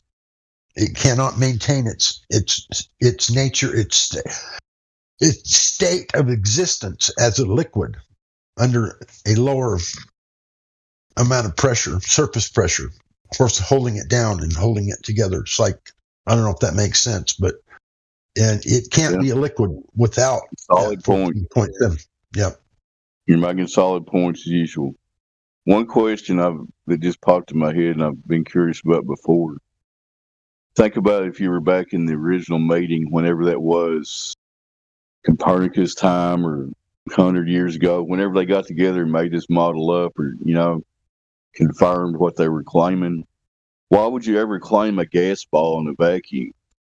Why didn't somebody raise their hand in the back and say, wait a minute, we don't need to make a claim that Jupiter's, which one they say Jupiter's a gas ball? Why would you do that? Yeah, why? Why would they make that claim? It's just crazy. Yep, you're absolutely right. I have no idea where that comes from, Hank. I mean, it's just, it's ludicrous. I mean, it really is. I have no idea where that would come from. I think this heliocentric model, Hank, I think it came from long before what people want to think. I think that this has been part of the plan, this part of the deception of, I want to say it's probably, the devil, in my opinion. I don't want to get biblical, but I think that this heliocentric model it's his model, because look at all the 666s in it. In the curvature rate, in the tilt of the Earth, in the radius value to create rocket telemetry to orbit around this so-called ball. It's all got this 666 number in all of it. It's all part of this deception and this plan that this number, this 666 number, is the other part of the third that was taken, that the devil drawed away from heaven. Took a third of the inhabitants of heaven, went with the devil. 1/3. That leaves 666% in heaven, and 333 that went with the devil. So this number, this 666 number, has been a prevalent number since the time of creation. It's a very, let's say, pertinent number, and it has all these. I don't know what it's all part of the deception. I mean, it works as part of the deception with the 666, the 6.6 inches of tilt, 6.6 inches of drop. It's 6.66 inches of a foot, I think, is the drop rate. So what I'm saying is this number, the 666 number, is prevalent in so many things. And, we all know what what 666 means. You know, it's drop rate's 8 inches per mile squared. You're talking about drop rate. But I mean, okay, 8 inches per mile squared, but it's 0.66 of a foot is what you're thinking. Yes. That's what I'm saying. Yes, I'm just saying that the number's there. The number is there in this model. So many places, and they try to hide it with with it, calling it 23 degrees instead of it's 666 of a tilt. If you want to use different terms, to describe it. So they use these different terms like feet and inches and whatnot. But what they're doing, they're still just hiding this 666 number. Is what they're doing. It's all, and it's been from the very beginning, Hank. I mean, I don't really know. By the way, this ain't Hank. This is Dave. Dave. Sorry, Dave. Sorry. You're right. My bad. Sorry. It's been part of their deception since the beginning of time, I think. I think when the fallen angels rebelled, and I'm not trying to get biblical, but I do think that it's pertinent when it comes to so many of these things because the numbers are there. And that's all interesting stuff. I'm just like, who knows? We can't really prove anything. They could have made up this whole story 100 years ago, 200 years ago. Who knows? I think it comes from the beginning. The Sumerians were talking about a planet. The Sumerians were talking about planets. What if somebody made up the Sumerians? I'm just saying that was that was thousands of years ago, Hank. That's all I'm saying. So this heliocentric model with this planet Nibiru coming into orbit around our planet or around our sun. See, so the heliocentric model was made up long way back, at least before then, or they wouldn't have been able to have that scenario that they were trying to push, this planet Nibiru. It's all because it has to work only in a solar system around the sun. In orbiting, that's and all logical speculation. I agree. But, we still can't. Anything in the past, there's no way. Hey, I'm not saying that anything I'm saying is proof. I'm telling you that these are my opinions. Okay, This is what I believe. I believe that it goes back to the very beginning. That's what I believe because the numbers are there, because the concept is there. The concept of planets and various different things were there when the Sumerians were here. They talked about the planet Nibiru. Now, in order to have planets, you got to have gravity. You got to have all these different things that they tried to get us to believe today. Now, back then, I don't know what they were trying to get people to believe, but the heliocentric model was functioning to some capacity even back then. Just to have planets, you have to have the heliocentric model as a scenario. It's not like you're going to have this planet Nibiru floating around, drifting around, not orbiting anything. No, it's orbiting around our sun, goes through our solar system, and then comes back out. It's all part of this heliocentric model, Dave. And I thoroughly believe that this whole deception goes back that far. Could be possible. I'm not saying sounds logical. That's just what I think. Obviously I can't prove any of that. I know that, but to me it makes sense. Yeah. And there's been nothing but deception as far back as we can go. Our history, we've been deceived about our history. We've been deceived about so many things that I think that's just part, that the great deceiver, the devil, he's the great deceiver.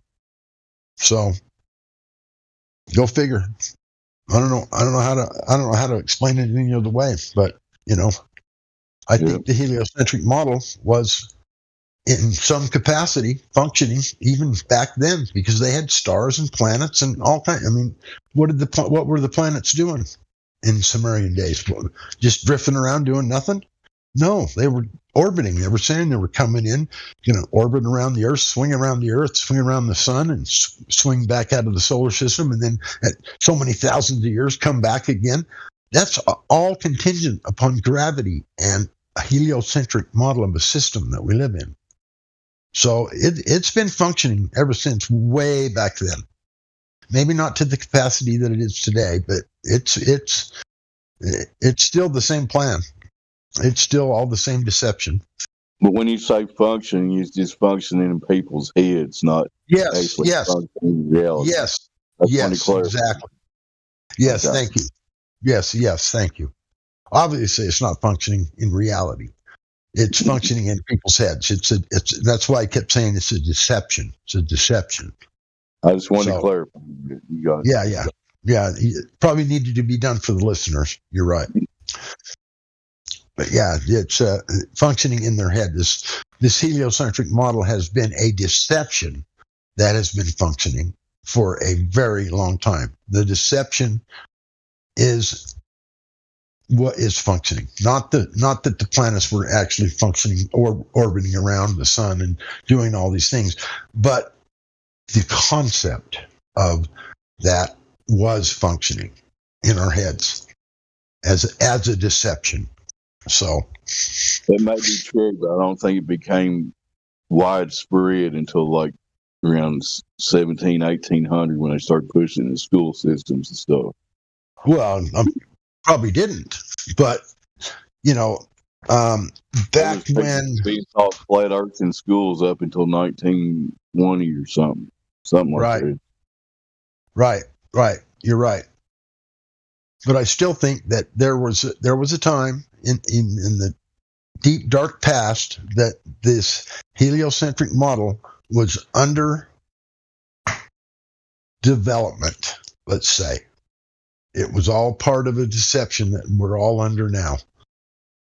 And I think maybe it took this long for him to put it all together and to become the big, huge deception that it is, and believable to all these people that like it is today.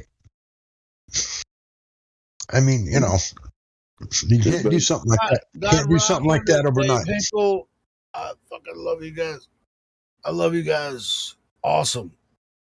You're exactly right.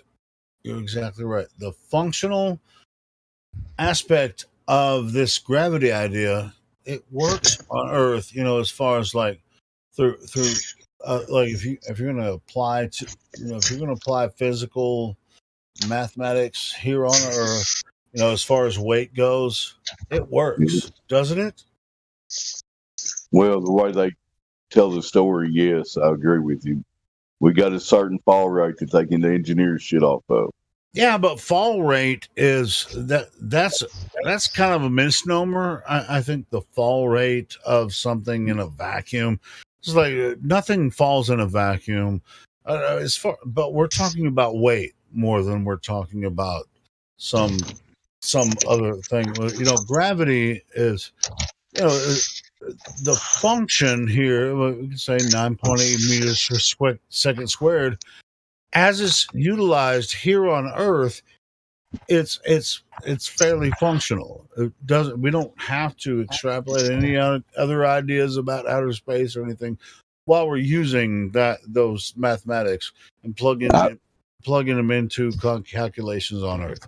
Go ahead. I agree. We figured out how to practically use all the natural effects that we can measure and work with here on the Earth. Is that what you're saying? Yes, exactly. Yes. Gravity or whatever. You can call it whatever I call it weight, but yeah, it's function. It's functional. And I think God Rockin said that. Yep. Just a second ago. Yep. So it's as far as many extrapolations about balls spinning around the universe, that's somebody else's idea. I mean, you have to believe that, but if you have to believe something about balls spinning around the universe, but when you actually functionally use something, and you can use calculations on here, with the average, the that's how good the deception is, Helio. That's how good That's these guys how are. bad it is. That's how bad it is. Well, yeah, right, but that's how good it works so well that it's deceived everyone. It works well enough to deceive the world. Just from that point, it turns into a religion. Absolutely. Nobody has actually experienced what they believe. They just believe it. That's right. That's right. And you're me, you, and Dave. We functionally use weight and measurements all day long. As construction workers and stuff, we know how to utilize weight and the function of what's happening on Earth right here on Earth. Now, everyone else just thinks, well, I won't say everyone else, but people that think that outer space and balls spinning around the universe, that's a different type of gravity that we're not even talking about. No, but I'm just saying, I was just trying to say that I think that the deception started way back then. Sure. Well, I mean, that's all I'm saying. The deception doesn't even have to involve gravity. The deception starts, from our spirit and our mind. Yep. So it's just like, bro. Well, you know how you can be wholly spiritual and wholly physical.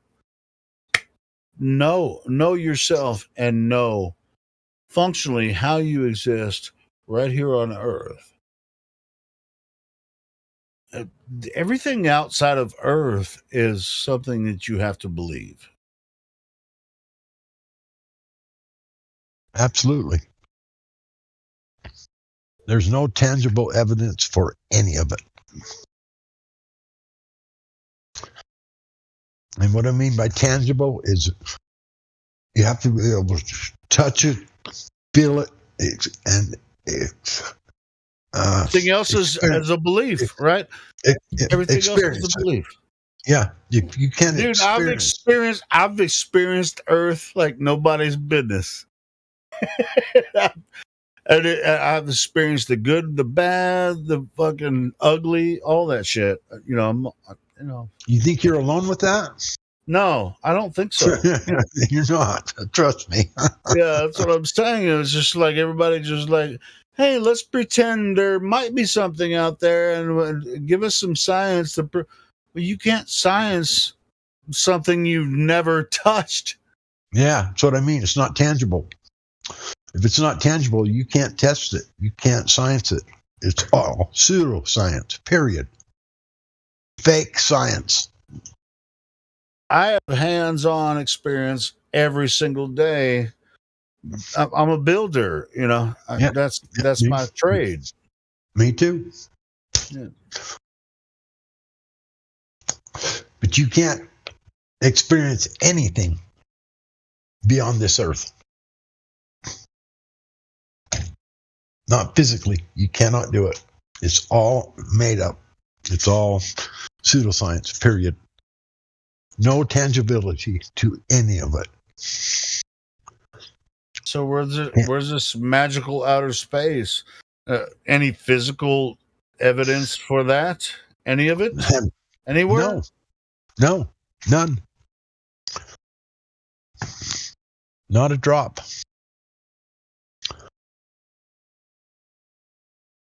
And how people can believe in something like that, I can't even imagine it anymore myself.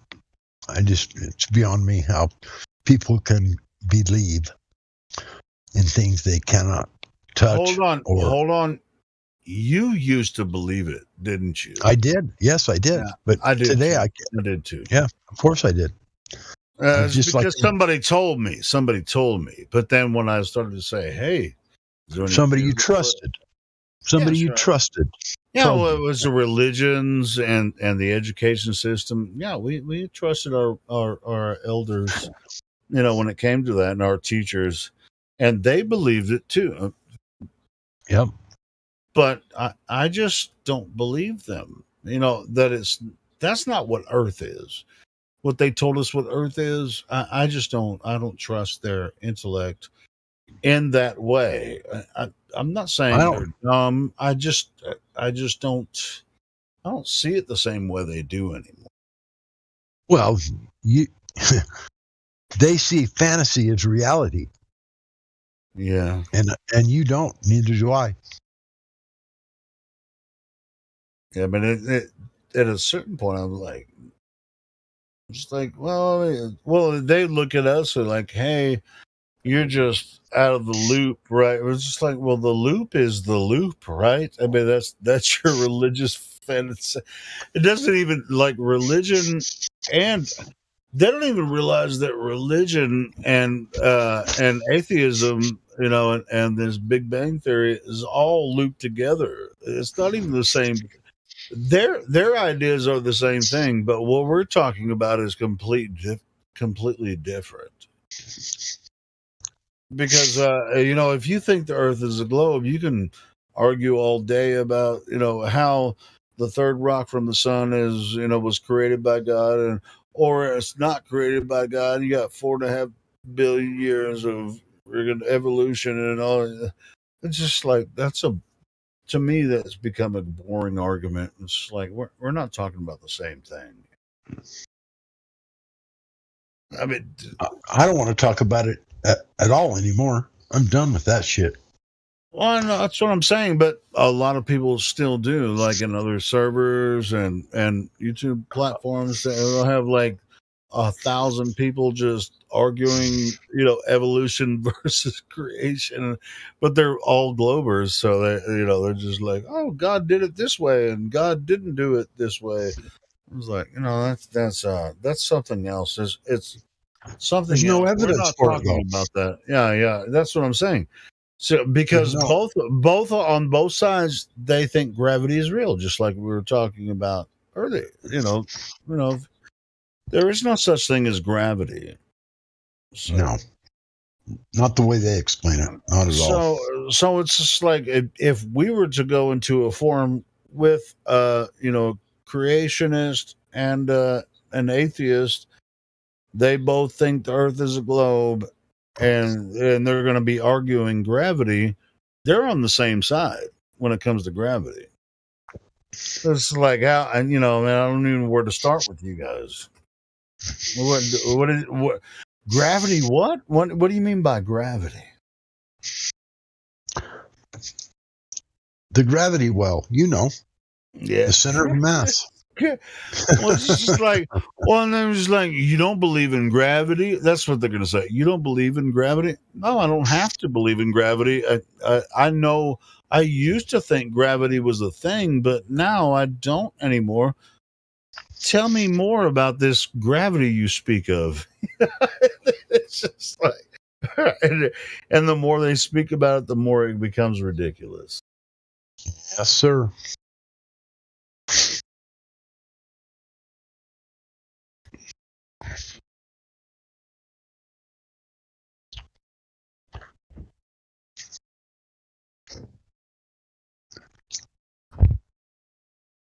Anyway, hey, what was going on with your mic, God Rocket, earlier when you sounded like Chipmunk?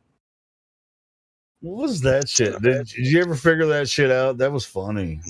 My mic for my computer, the drivers won't pick it up, and so it was my camera mic and my headphone mic functioning at the same time.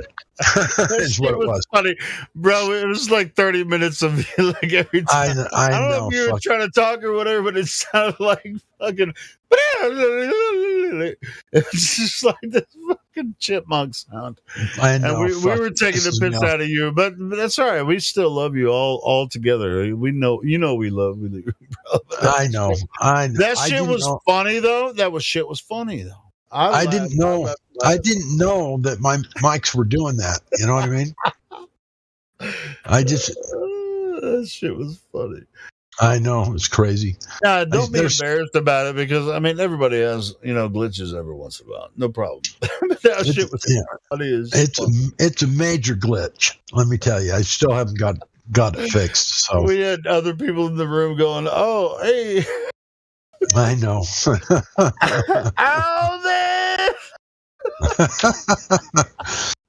I don't know why you guys.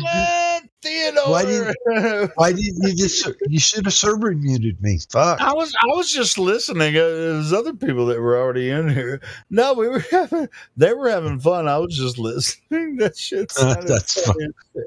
Hey, don't worry about it. I mean, it was just kind of like a lull in the conversation, and you just had this little, like it sounded like chipmunk shit. And it was funny, man. So don't That's worry. Because I got Alvin with me here. Alvin the chipmunk. He was doing it. You got Al. Oh shit! Are you Dave? Oh fuck! I know. That's when I realized I had a mic problem, and it was a big one. So okay, I still haven't got it fixed. No, well, I mean, it sounds good right now. So that's because I'm using my phone and my headphones. Oh. If I turn my computer on, we'll have Alvin and Chipmunks. God Rocket, what's your preferred method? If you want to get involved in, like in a long conversation, what's your preferred method? A PC or phone, or what do you want to do? I like the PC. I like the PC. All right, so on the PC, do you have headphones plugged into it, or you have a USB mic, or how do you? I have all of the above. I have a studio mic that is 3.5. I have a studio mic that is USB. Is that what you're using now? No, I'm using my phone with the headphone. Oh, you already said that. Yeah. Oh man, dude, your voice sounds great on what is it, like wired headphone? Yeah. No, that sounds pretty good. Sounds pretty good. Yeah. It's the only thing I have right now that does sound good. So I don't know what's going on with my computer. The drivers for my mics are all screwed up or something. So I don't know. I'm gonna have to find hit me up. If you want to test some stuff out, we can do private calls and get your mic set up right and whatever. If you want to use your PC, yeah, just hit me up, man. We don't need to do it on live stream and just. Right. Well, I've already gone through every step I could think of. I went to this, to the settings and went to the mic setup and plugged the mic in. It showed it, and I picked it as a default device, and I did everything I could do, and it still wouldn't work. So I don't know what's going on. Well, hey, man, like I said, I can help you figure it out. Okay. And maybe it will not work because computers are freaking. I think something's wrong. Two rocker rhyme, it's right on time. It's tricky. I think it was when I got an update. Since I've had the update, it's been like that. So. Yeah, my PC messed up after an update one time too. So yeah. Yeah, I think that's what it is. If you need some help with that, man, just let me know. All right, I will. But dude, I don't know what kind of or you got some Dollar Tree headphones, or you got some. No, I got some nice stuff. Yeah, your mic sounds pretty good right now. So.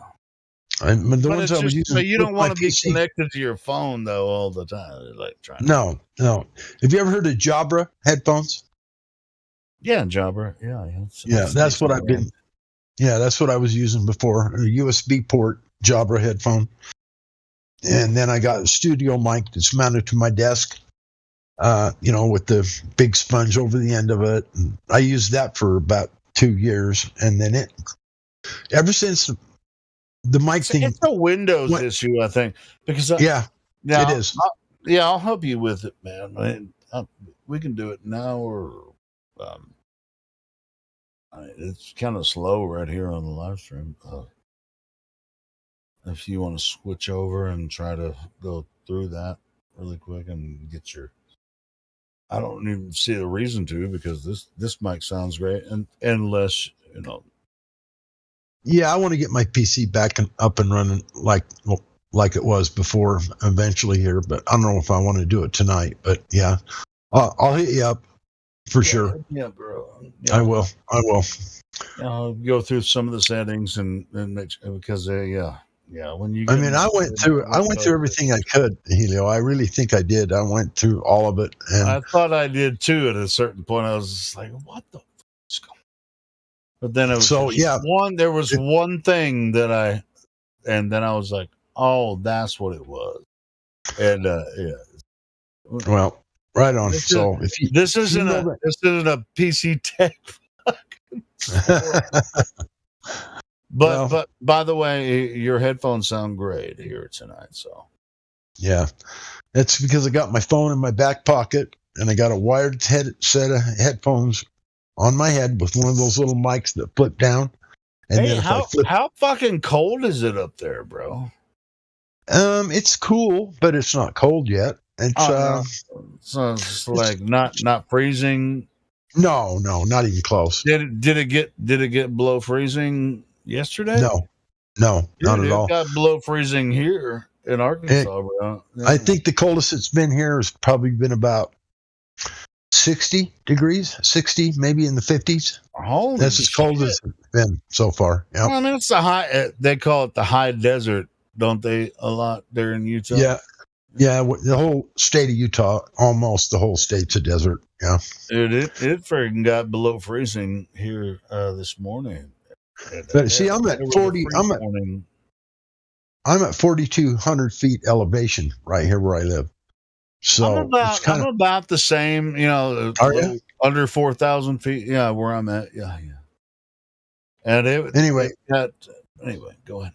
Anyway, we got mountains. I live right along the Wasatch Front mountain range, and it runs north and south. And on the east side of that mountain range, to the east of me, the mountains are like 2 miles from my house. Okay, and then they go up 5,000 feet. And then they go all the way from Ogden, all the way to Salt Lake and Provo. It's like over 100 mile long mountain range that go up from 4,000 feet to 9,000 feet. Well, check. I live in Fayetteville, right? Fayetteville, Arkansas, northwestern Arkansas. If you go to Oklahoma, flat as fuck, as far as the fucking eye can see, in the fucking mountains in Oklahoma, Kansas, fucking Nebraska. I mean, it's just plain states, until you get to Colorado and the Rockies and shit.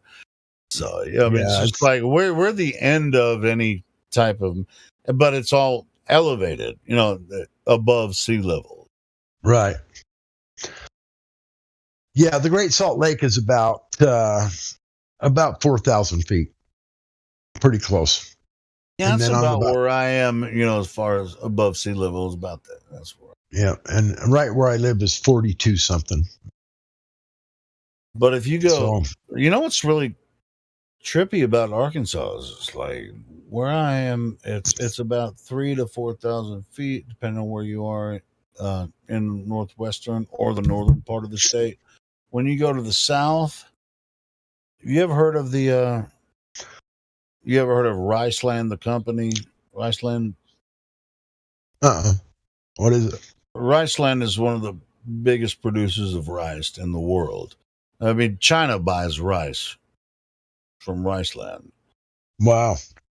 Yeah, I mean, dude,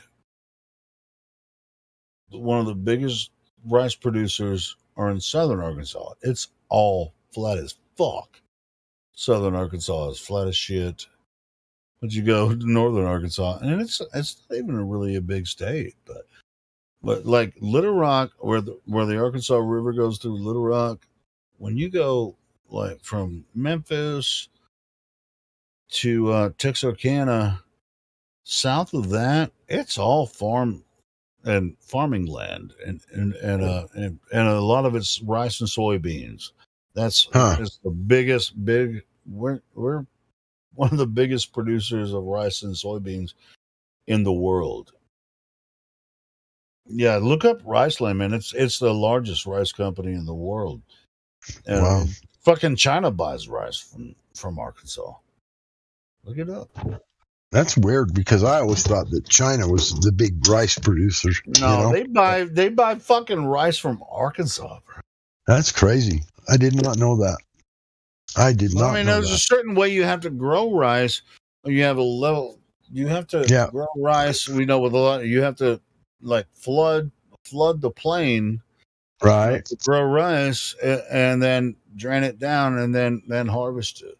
Yeah, it has to be flooded, and you can't flood something that's Not flat.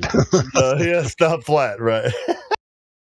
That's right. Yeah, look it up, man. Look up Riceland Rice, man. It's one of the largest producers of rice in the world. It's based in Arkansas, and yeah, freaking China buys rice from Arkansas, man. That's crazy. It's crazy. I did not know that.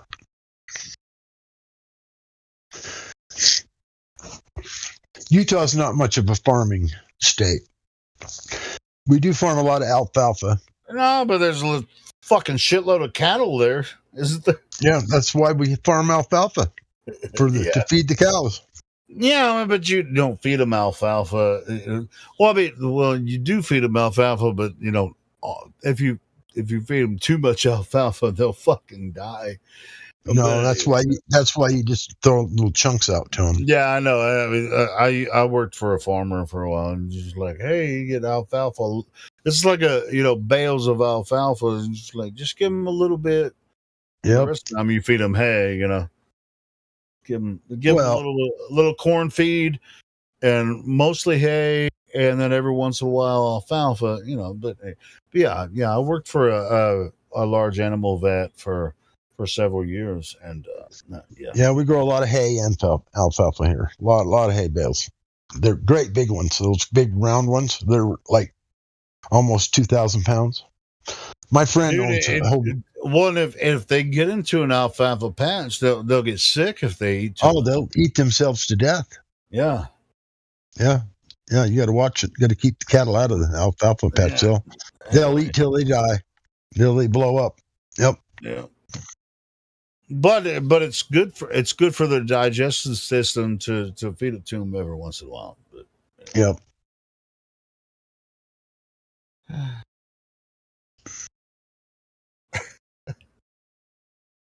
Oh, a little bit of homegrown farmer knowledge here.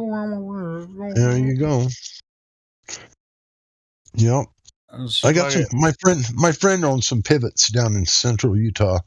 160-acre pivots that they grow alfalfa and hay.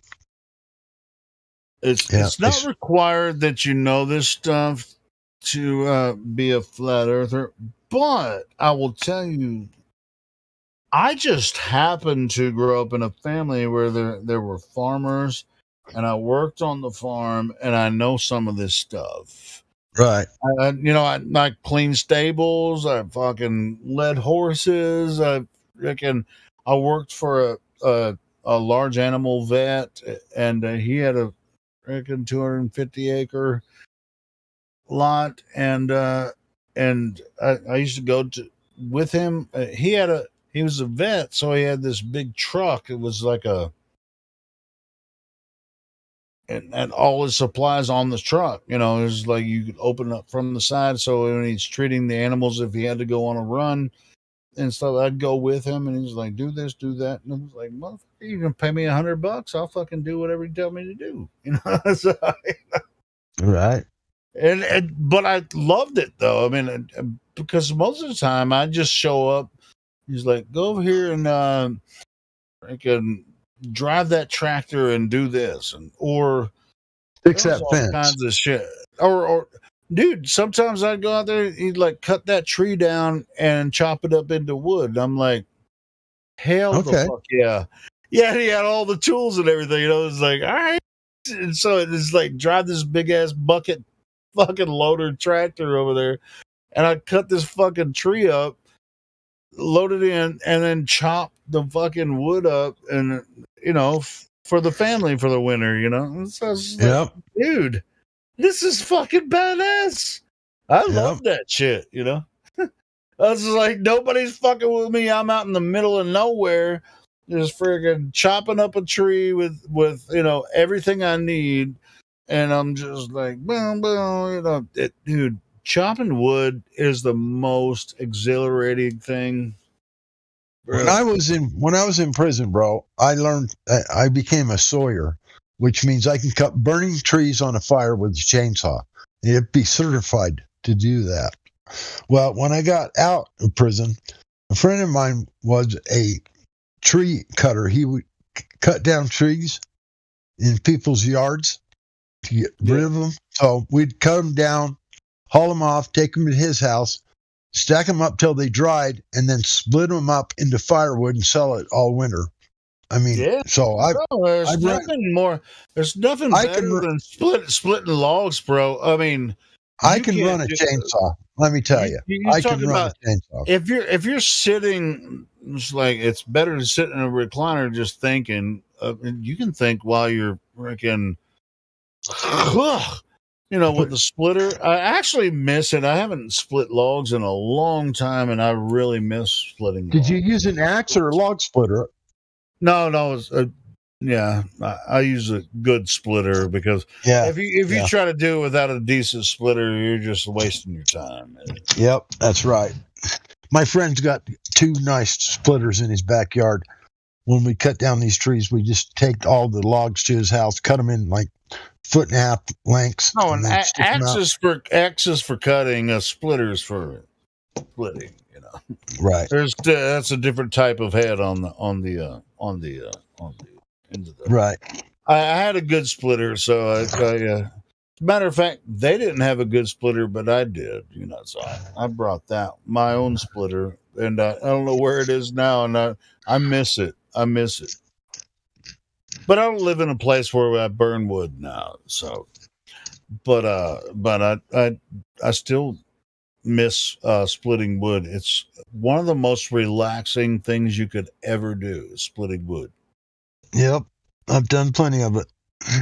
Yeah, you can be there for 4 hours, and it's just like you think about everything. You're just like, I like fallen trees, cutting them down.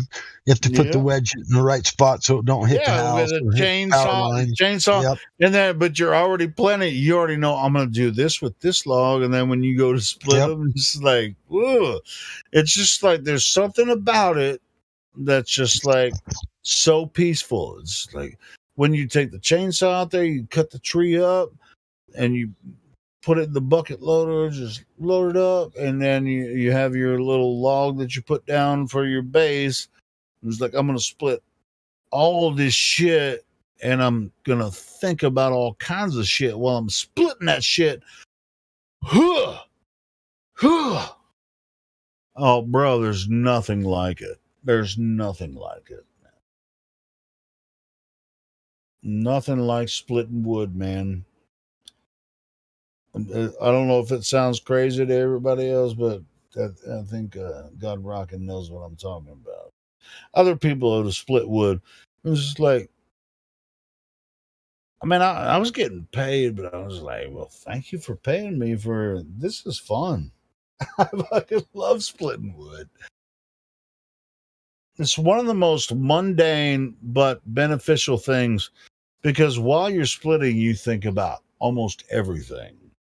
You just get in a zone.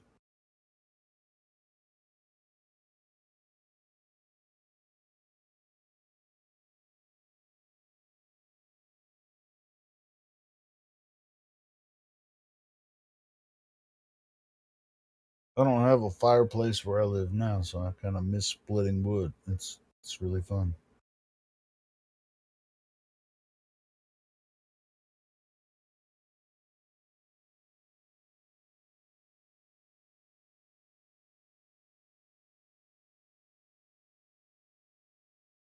Chopping up trees and shit. It was a long time ago, but I loved it because I was just driving a tractor around the field. Oh, I'm going to cut up this tree, load up some logs in the tractor, take it back, split the wood up. Boom.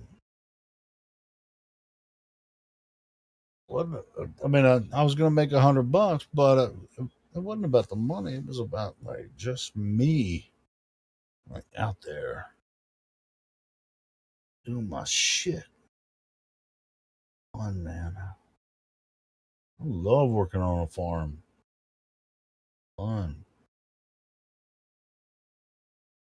fucking shoveling horse shit into my old girlfriend's grandparents were the largest cattle ranchers in Wyoming.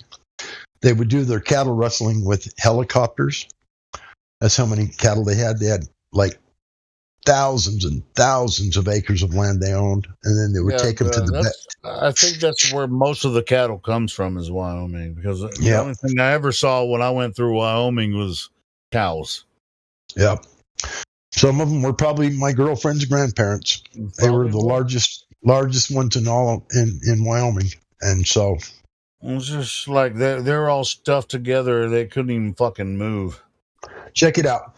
Kind of, you know that. Remember that show called Brokeback Mountain about the dude ranch that would hustle cows, rustle cows. Well, I didn't watch the movie because it was. You're right. Whatever. I didn't watch it, but I know it's. Okay, check it out. That movie was shot on my girlfriend's grandparents' land on their dude ranch. It was at my girlfriend's grandparents' dude ranch where they actually shot that movie, and it was about their dude ranch when her grandpa was just a young man, and they had a dude ranch that was like the one that they made that movie about. And so yeah, I went up there. I remember driving through Wyoming, and I just saw like it was thousands of cows. Yeah, it was just like they were all stuck together. It was just like you could fucking get out of the car and just walk on top of them if you wanted to. I mean, it'd be like walking across the field. You're just walking on top of the back of fucking cows. They're stuffed so fucking packed together. You can probably just walk, just jump out of your car, climb over the fence, and just walk on top of cattle for miles and miles. It's insane, bro. But to me, it's sad, and so I don't even know what to say about it. Well, and when you have like a huge freaking ice storm in a place like that, you know what happens to hundreds of thousands of cattle? They just, since they can't move, you get fucking 7 inches of ice on top of them. They all freeze to death and die. Well, my girlfriend's grandparents would always take all their cattle before winter hit and take them to the Badlands where it didn't snow like that, and just let them. Well, the Badlands they had to take them east from there. All I'm saying is they would have to go back out to the Badlands and round them all up and bring them home in the spring. They'd have to rustle them up with helicopters. Yeah, because if they stayed where they are all pushed together like that, they're going to fucking die because snow and ice is going to kill them. Yep. All right, where's the Badlands? What do you mean, like western Kansas or like North Dakota? Or I mean, it's still shitloads of stuff. I mean, no, I think it's probably. I think it's southeastern Wyoming. I think just somewhere where they're not gonna like get covered up with ice. Yep. They still do though sometimes. Sometimes I guess, but hundreds. They were the biggest fucking cows just freeze to death. Yeah, but these people were move. These people were cattle ranchers. Even in summertime, they still can't fucking move.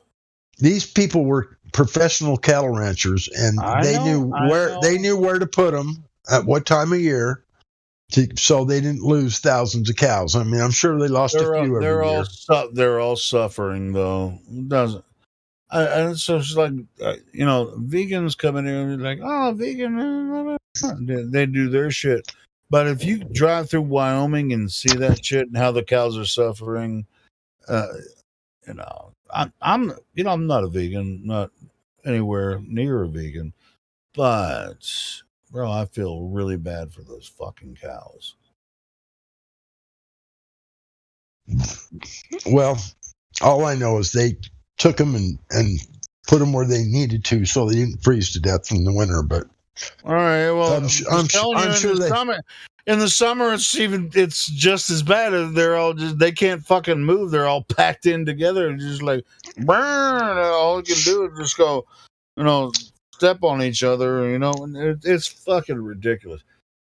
They're only like that for a short period of time. That's because they're gathering them up to ship them to the Badlands where they can free range, or they take them to their ranch and let them free range out there too, where they lots of feed, natural feed and stuff on like hundreds of thousands of acres, and then they're just wandering.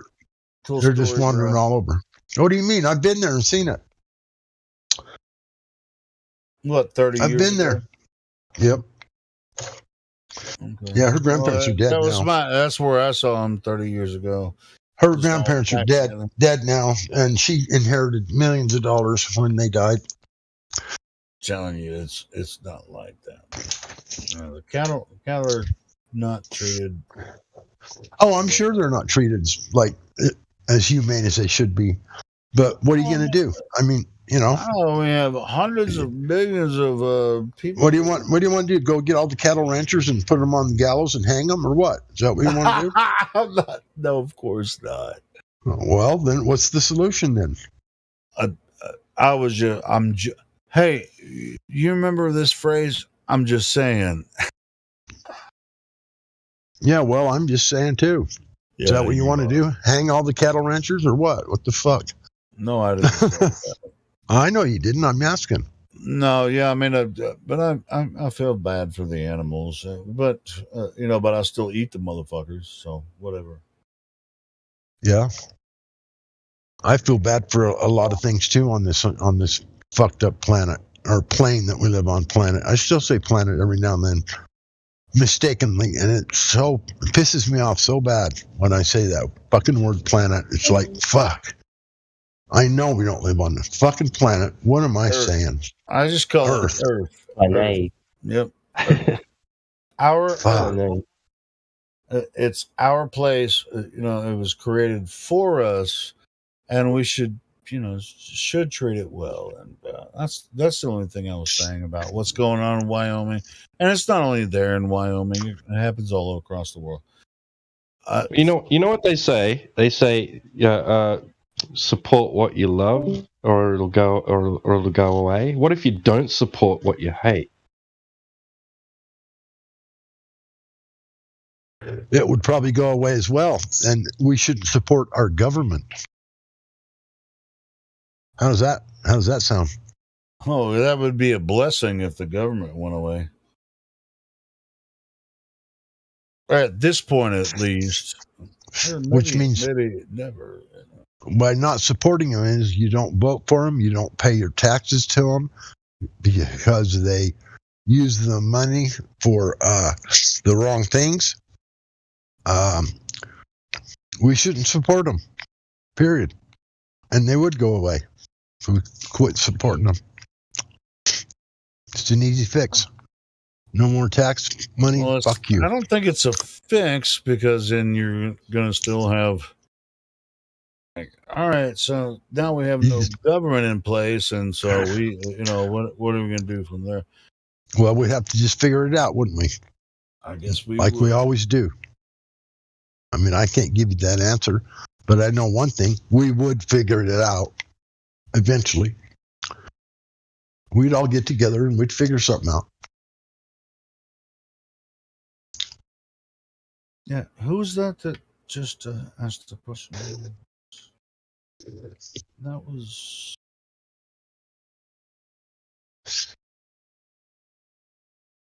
What else just jumped in and said something and left? I think it was the Aussie. Wasn't it the Aussie? Yeah, where you at now? It was me. Oh. Aren't you in Australia? Twad, yeah. Oh, that's Twad. Okay, cool.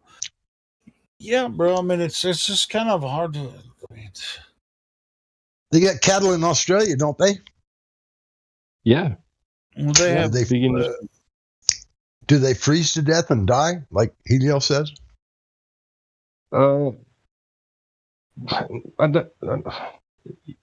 there is sometimes bad frosts and bad weather can cause some livestock death. But I think a lot of they put out warnings, ample Bad warnings weather. Bad weather they causes human death too sometimes, doesn't it? Yeah, it does. Yeah, exposure to the elements. Yeah. Yeah.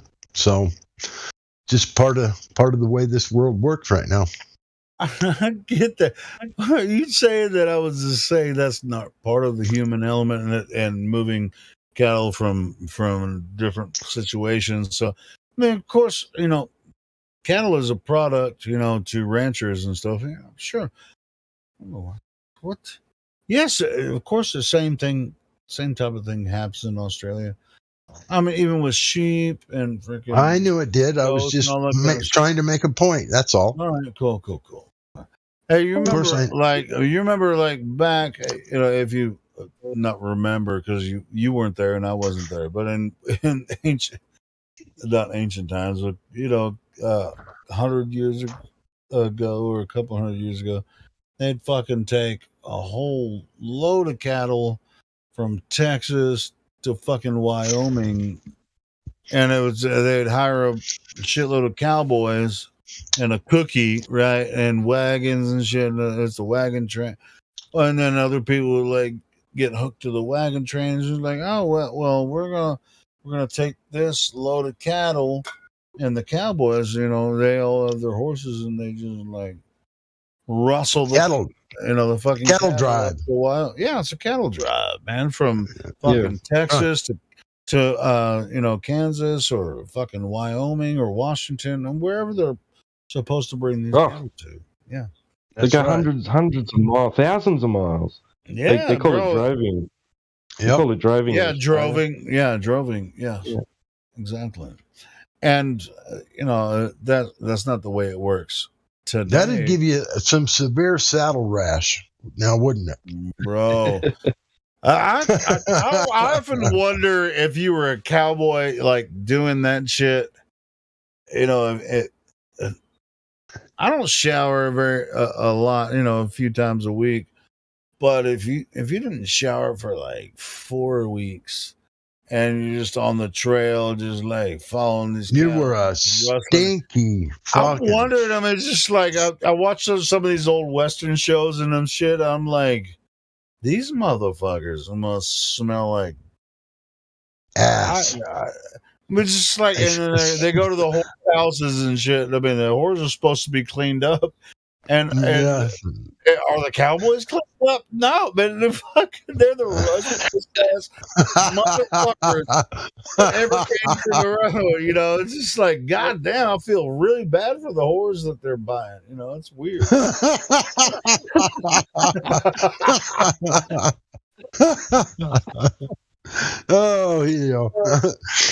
Hey, bro, but don't think you never thought about that shit before. Well, when the cowboys come into town, what's the first thing they do? They get a room and get in the bathtub. Maybe they do, maybe they don't. But if they got money, they're just gonna buy a whore, and their stinky ass is gonna freaking just like see. But it'd be up to the madam to say, "Bitch, you have to have a bath before you touch her." Yeah, I'm sure they did. They probably did. Yeah, I'm sure they did, for the most part.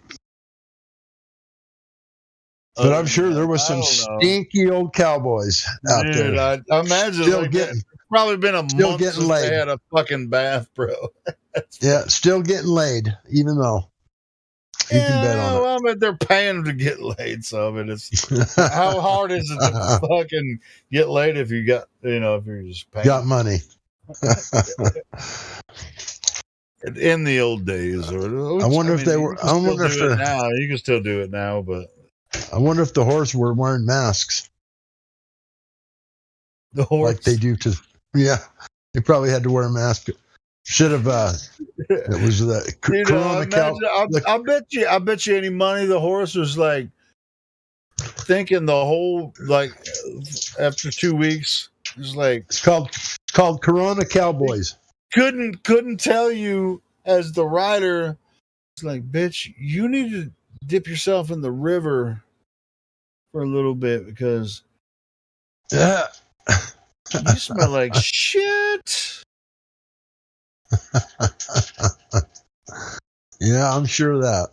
And to be honest, I've been around horses. I know what they smell like when they're sweating, when they're shitting, and all that kind of stuff. And they can't, but they do like to dip themselves in the water every once in a while, get a little shakety shake, and clean off. But imagine if you're if you're a horse and this motherfucker's been riding you for 2 weeks.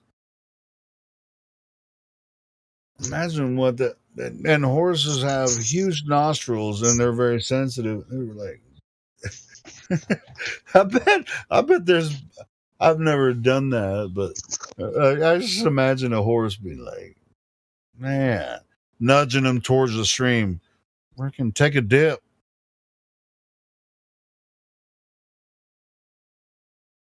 Get your clothes out. I'm tired of smelling your ass. But unfortunately for the horses, when they're carrying their passenger, they're moving forward, so all the stench moves behind them, so they wouldn't have to smell it till they stop.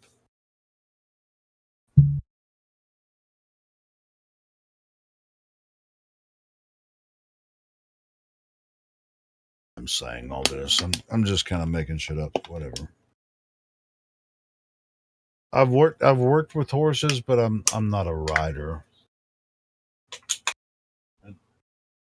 Horses they're assholes.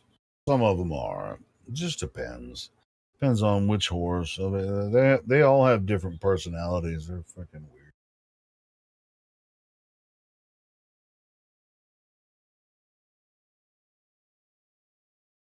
I love horses. They're funny as fuck. They're like dogs. It's like huge fucking dogs. They all have personalities. They're funny.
Hey, welcome to 24/7 Flyer Discord. We sit around, we talk about the shape of the earth.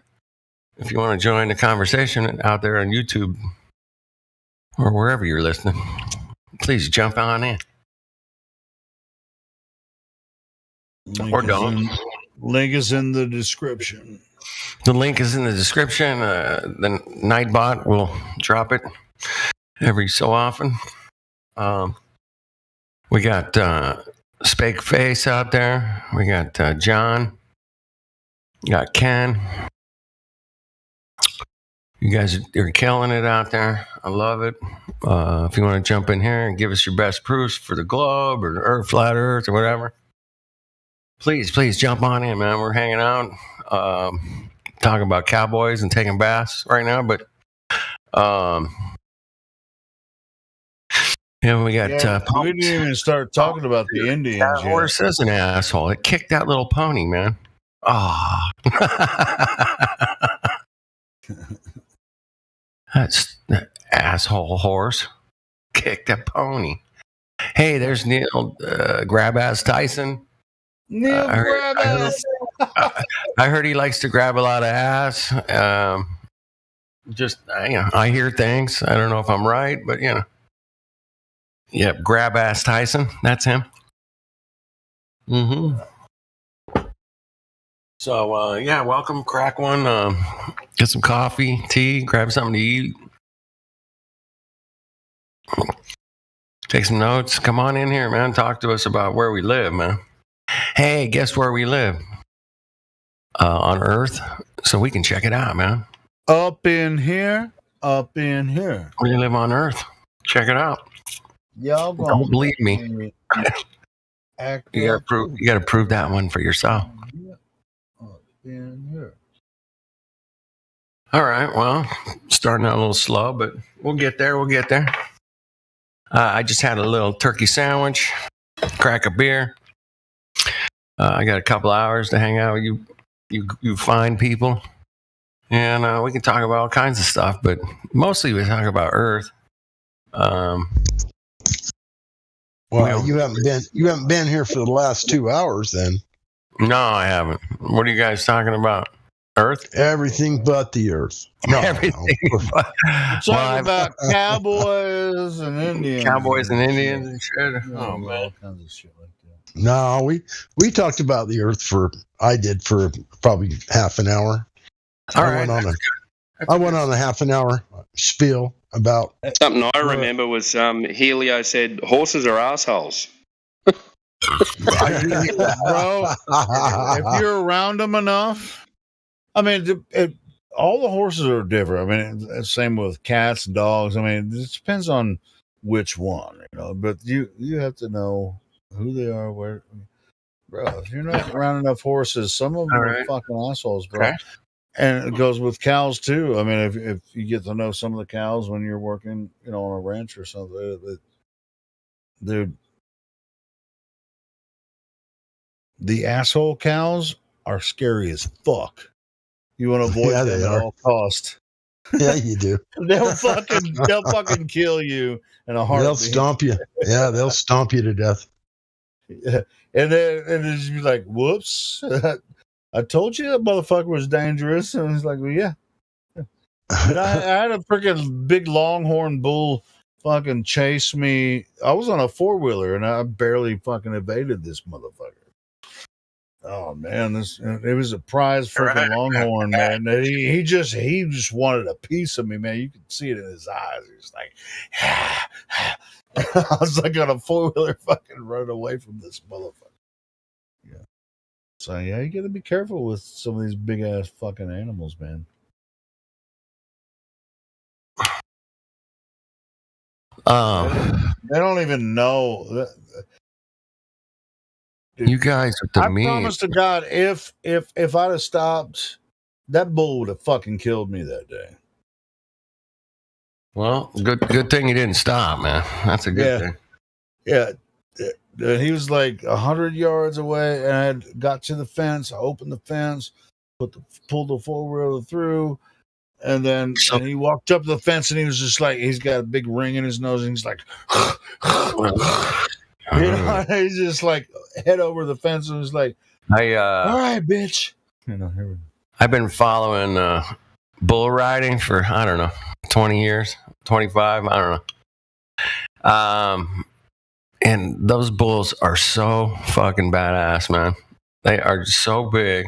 Some of them weigh like 2,000 pounds. And if they hit you, man, you're flying. And yeah, they're pretty wild, man. I think this one is a stud. That I mean, he wasn't like for like bucking bull riding stuff. He was a longhorn. He was a prize longhorn. and it's just like I'm just out there doing my work. Was working for the rancher, and this dude got a beat on me, and I was just like, leave me alone, But he's just like, run, man, run toward me, and I'm like, okay, I'm getting the fuck out of the way. It's just like faster I moved, faster he moved. I'm like, you know what? I'm going to another part of the field. I know where a gate is. I'm heading toward that fucking gate as fast as I can. That guy doing a backflip on that bull hip up there. That was pretty badass, then. I'd never seen that. These bulls don't play, bro. Sometimes. What do you think of the? I've never watched the guys that go out there, the Mexicans. They like with their little cape and shit. Oh, dude, I saw this video. I saw it a couple times on Facebook. There's this guy. The video starts. This Mexican dude just there, like looking at the camera, lights a cigarette. He's just sitting there smoking. Mm-hmm. Then he climbs the fence. Right. Did you see it? I think so. Jumps on the bareback on a fucking bull, and they open the fence, and he's like got his hands out to the side. Doesn't even tie his fucking hand down like bull riders do. And he's just like sitting there, and he goes for like 20 seconds on this fucking bull. Well, he's still smoking the fucking cigarette. With his hands out to the side, and he's riding this fucking bucking bull and shit. And then the bull stops for a second, and then he's just like, see? And then the bull starts bucking again, and he's like, woo, woo. And then he just jumps off, and he's like, I got this, see? You know what I'm saying? And he's still got the fucking cigarette in his mouth. It's like, that is the baddest ass motherfucker I've ever seen in my life. That sounds amazing, man. That's hilarious. I gotta find that video, man. Yeah, you do. You can find that fucking video. Yeah. All right, shout out to the YouTube. We got Ken and John and Spake Face. You guys are crushing it. I really appreciate it. You guys want to have... there's no personality when it comes to texting. You can be funny and clever, but it's not the same as hearing your voice. Love to hear your guys' voice. Come on in, say hi.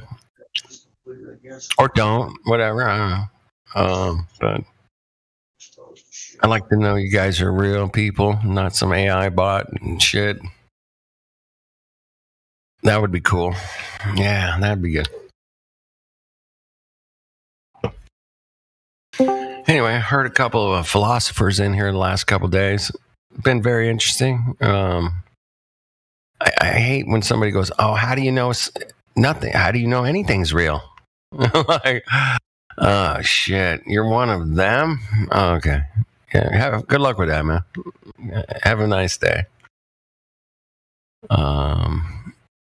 Then the other guy, he's saying that the flat Earth was a detriment to society.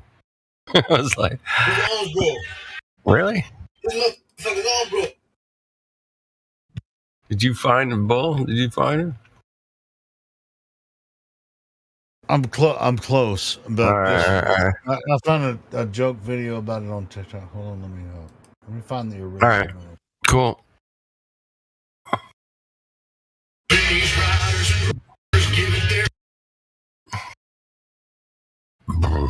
All right, well, what else is going on in the world, man? NASA's up to some funky shit, I heard. I don't know, man. As usual. I do like that meme. Julius, I love that meme, man. I have that somewhere in my collection. I gotta straighten my collection out someday, man, and put them in different colors. I like that meme. Yeah. I just found it the other day. I haven't had it for very long. Yeah, I've seen it years ago. That's funny. That's a good one, man. Hey, if you're not doing it the fun way, you're doing it the wrong way, man. There's great ways. I think most of us do it the fun way around here. Get some new guy in here and got a B in science. And he knows it's a globe, man. He knows it. Or we get the PhDs in here too, man. That, telling us all about their calculations and mathematics. Going, hey, man, it works out mathematically. Yeah, it works out. Mm-hmm. That's fine, man. That's totally fine. But can you hand me a number 2 or a number 7? Don't hand me a number 2 because that would be like handing me a a deucer. Don't hand me a deuce, man. Hand me a number 7. Yeah, that would be good. Or, a 5, an 8. Yeah, hand me an 8. I don't know. Whatever. I do love that. That they put that shit right in our faces, flatter. And that one got me, man. My friend of mine showed that years ago. Like, check this out. Like, oh, fuck, that's great. Yeah. Right in your face, man. It's the fiction department, the Globe and the Rockets. Yeah, I love that one. I just wonder who caught that, It was probably only on the screen for a second. Yeah, it was just like 5 seconds or something. It was quick. Some flat earther caught it in the middle of watching Sesame Street. Yep. Oh boy, the memes are the best. Yeah, we'll catch them, man, if they're out there, man. I've caught a few here and there, but I found the video. It's on TikTok. I don't know. I'm just gonna post the link here. Or whatever, but I don't have TikTok. Well, I mean, it might work, just with your browser or something. I'll try. It's freaking. It's the most insane thing you'll ever see. It's like this Jesus, like, who is this guy? And he climbs the gate, jumps on the fucking bull, still has a cigarette. I'm watching it the whole fucking time, and it's just. No strap, nothing. Nothing. He just jumps on top of the fucking bull. Crazy, bro. Oh, dude, that's impressive. He's totally drunk and relaxed, man. It's like, I got this. I'm matching the moves with the bull. He did touch the bull a couple times. You're not supposed to do that, man. I'm not allowed to touch the bull, man. But he don't have a strap, so I'll give him that. He's rubbing the bull. I love that. And then he jumps off. Legend. Gotta give it to him. That's pretty good, man. All UFC fights are on Saturday. Thanks for sharing that, Helio. Every now and then I have one on Friday night. My day. In Vegas. God rocking your hot mic. That's like God rocking is a hot micin'. A God rocking is a hot micin'. Uh-oh. I'm sorry. That's all right. I was talking over it, so it didn't, dox you or something. Shit. Hey, to be honest, I mean, just the way, in that video, you see where he touches him. Yeah. And it seems like he already knows that bull. And so it seems like they have a thing. Yeah, they got a thing. Yeah. So. Yeah. So they probably. But no, I mean, just to hang on to a bull without nothing. That's impressive. Even if they did, it's still pretty. No, yeah, it doesn't matter, man.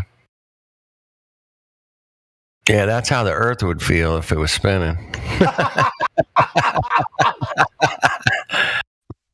Yeah, right on. Flatter. That was flatter, man. I gotta give him credit on that. That was pretty good. Yeah, he had a wide. As soon as he touched his shoulder, the bull settled down. He's like, right. He knows this fucking bull, So they already had this shit set up. He probably worked on that 200 times. They did the same fucking thing over and over. But still, it takes some fucking dexterity. Oh, that dude's in incredible shape, man. I mean, look, I don't know what those hand signs he was doing at the beginning, but he lit his cigarette Yeah. He's jumped doing on top of that bull, and he kept the cigarette in his mouth the whole time. He's like, oh, and then he touched the bull. He's like, all right. And then he's like, another round? And then just went back into it a little bit. No. That's his bull. That's his bull. They've gone through that scenario many times. But still, yeah, that's some dexterity right there. It's his bull, man. Probably his bull. Did you say Hezbollah? Hezbollah? We're not talking about that. Hezbollah. It's Hezbollah. Hezbollah. Racist. I'm a racist pig bastard. Hezbollah. His bull is what I say. His bull. Let's see what NASA's up to, man. Let's find out, man. Let's do a little research here. Let's see what's happening in the NASA news department. It's been a minute. Let's see what's happening this week at NASA. NASA's going to participate in the Ascend conference. I don't know what that is. Satellites to study Earth's water arrive at the launch site, man. Whoa. Cool. Webb takes another portrait. There you go. Oh boy. That looks so real, man. You guys gotta look at this one. I mean, I'll put it in this is absolutely incredible. I can't believe this is a real picture. Oh my goodness. You have to be kidding me. What an incredible picture. It looks like a big dinosaur reaching up to the stars. And then there's some dude. I don't know. It's very interesting. All right. So there's NASA's busy with their new toy. They're busy.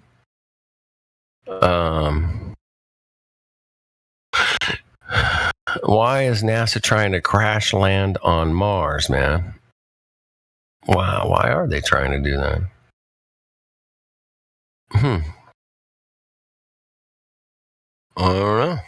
But they got some funky new cool graphics, boys and girls.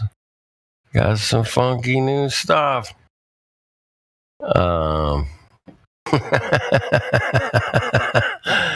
They got some funky new shit. All right. The new Webb telescope uncovers dense cosmic knot in the early solar system. Wow, man. Far out, man. They got a cosmic knot, bro. That's good.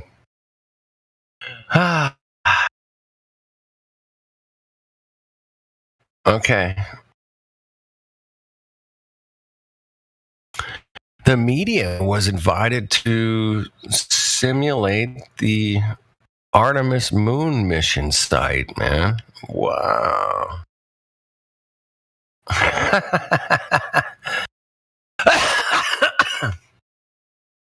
I can't make this shit up, man. I can't make this shit up. This is ridiculous. This is ridiculous. It's almost as ridiculous as Flat Earth's meme there, man. Almost. Not quite as ridiculous, but might as well be that ridiculous. I can't make it up. All right.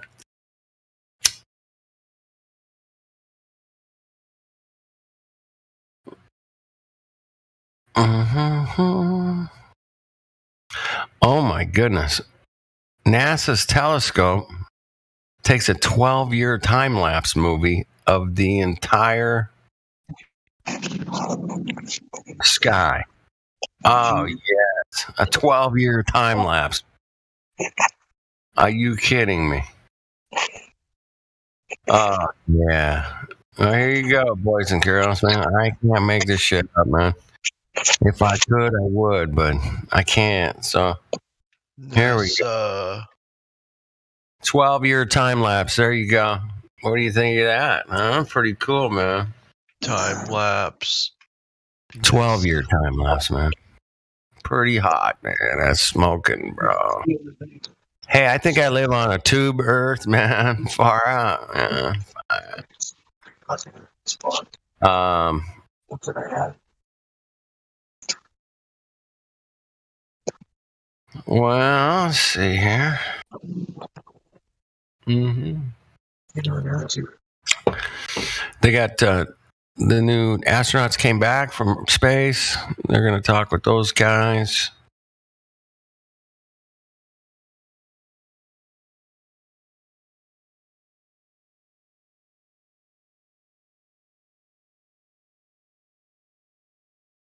This is the first time in all of human history that NASA has unlocked the secrets of a famous exploded star. Here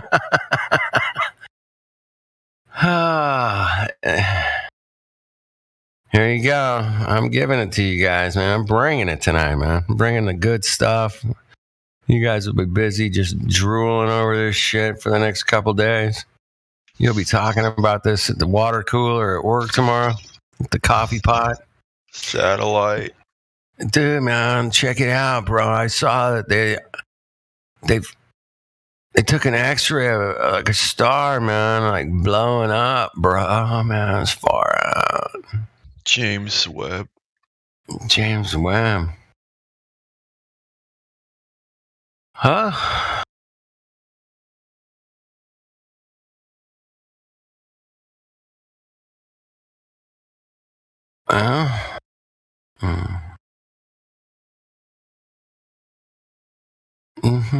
Hurricanes are getting stronger, according to NASA.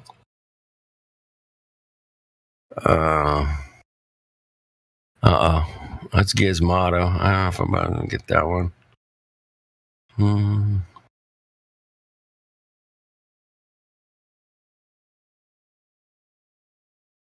This is good, dude. I haven't heard you do this for a while.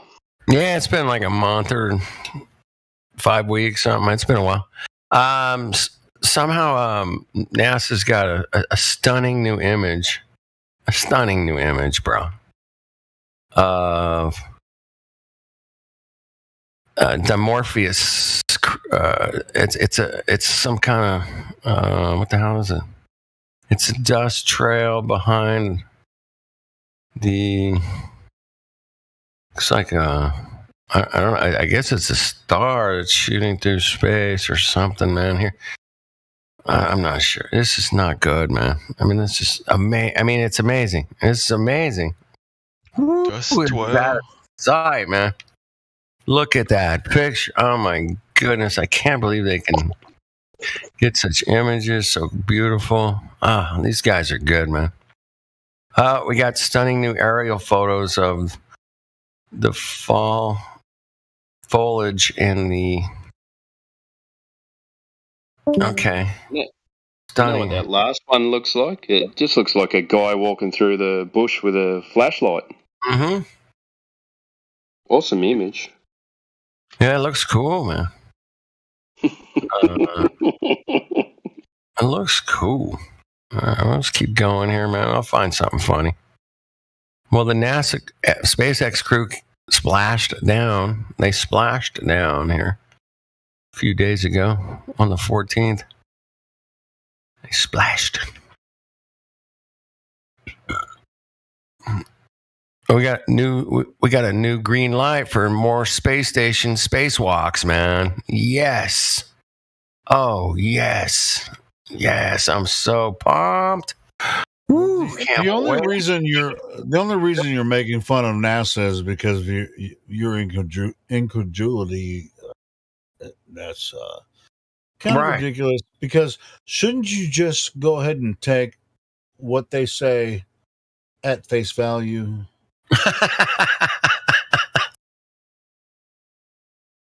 That's the funniest thing I've heard all day, man. I know, bro. It's like, it's like, funny, man. well, I mean, this is what some of these assholes in the YouTube chats and all these other channels that they're just like, why don't you guys think the Earth is a globe? Because we have all this evidence. Well, all right, so let's see what their evidence is, and they show us NASA's shit, And it's like, all right. So, am I arguing from incredulity? Like, bro, Oh man, we're all looking. Do Just you like guys? when it comes to the shape of Earth, we're looking at the same thing. When we look at NASA, we're looking at the same You guys thing. know we lost an astronaut this week. Come on. Oh, I didn't know that. We lost an astronaut. Here's my citation. Yeah, we lost James McDivitt. He was 93. People die. He's old, man. He's old. He died peacefully in his sleep, surrounded by family and friends in But Tucson. you know how dangerous, though, it is to be an astronaut, because sometimes you can drown when you're an astronaut. Yeah, they were talking about that just recently. It's come up recently. I think there was like Canadian thing where they said they shut down the whole program because there was moisture inside the suit. NASA just placed a new order with Lockheed Martin for 3 more Orion spacecrafts. What's the total? How much is this for? Whoa. What? Well, the Artemis is up to $199 billion. How dare you question NASA? How dare you? $199 billion for the Artemis. What? Yeah, that's what we're up to. 199 billion? 1.99 billion. $2 billion. $2 billion? $2 billion for a space project? Yeah, they got those, dude, all over the place, man. Those are just flying around like candy these days, man. Like $2 billion here, $1 billion there, $5 billion here. You know what $2 billion could do for? You know what $2 billion could do? For the public, people that are struggling. Here on Earth. Oh, it could do a lot. It could do a lot.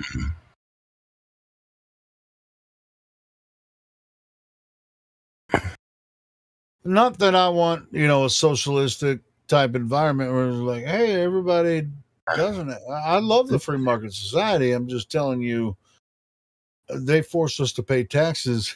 They're going to borrow from the Federal Reserve and the World Bank to do this when they're already freaking trillions of dollars in debt to them, and then just say, hey, believe us or not. And, right. It's like, keep paying taxes. It's fucking, what the fuck? I did not make this up. Oh, shit. Hold on. All right. This one might have NASA releases new sci-fi horror poster in time for Halloween. Just in time for Halloween, Mongos. Check out these posters, man. I saw a post on Facebook. I don't know if this is you. Look at those posters, man. Roasted Planet, Dark Energy. Devoured Gravity. Devoured Gravity. I hope you guys are having fun like I am. That's hilarious. Devoured Gravity. I'm sure that's about black holes. Shit. We're devouring their gravity. Yeah, we're debunking their fucking dark energy bullshit. Fuck off. I saw a video today on Facebook. It was Roseanne Barr, or whatever her fucking last name is, or whatever. But it was her, like a video saying, "All right, I'm going to bring something out. I don't care what people think."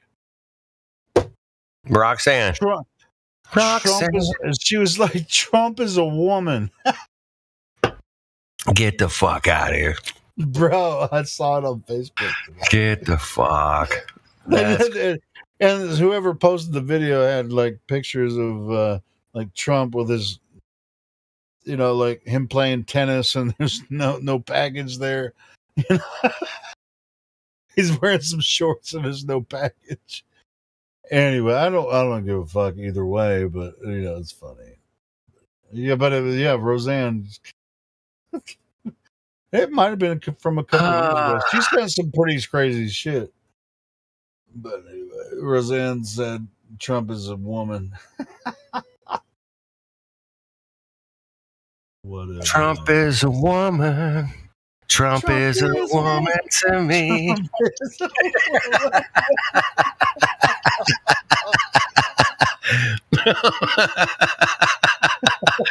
Come on, man. That was funny. Even I laughed at that. Yeah, bro. That's fucking hilarious. That's what I'm saying, man. I wish I could find that video right now. But, yeah. Let me find, I can find it. Hold on. Let me find it. Yeah. That's hilarious. Ah, shit. I laughed. I needed a good laugh like that, man. I just haven't laughed today yet. That was a true belly laugher. All right. I'm still looking for some more NASA news. Let's see.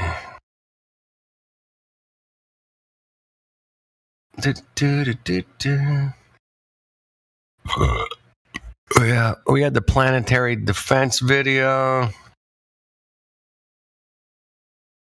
Another contract with NASA from Reslin X. Reslin X announces they got a project.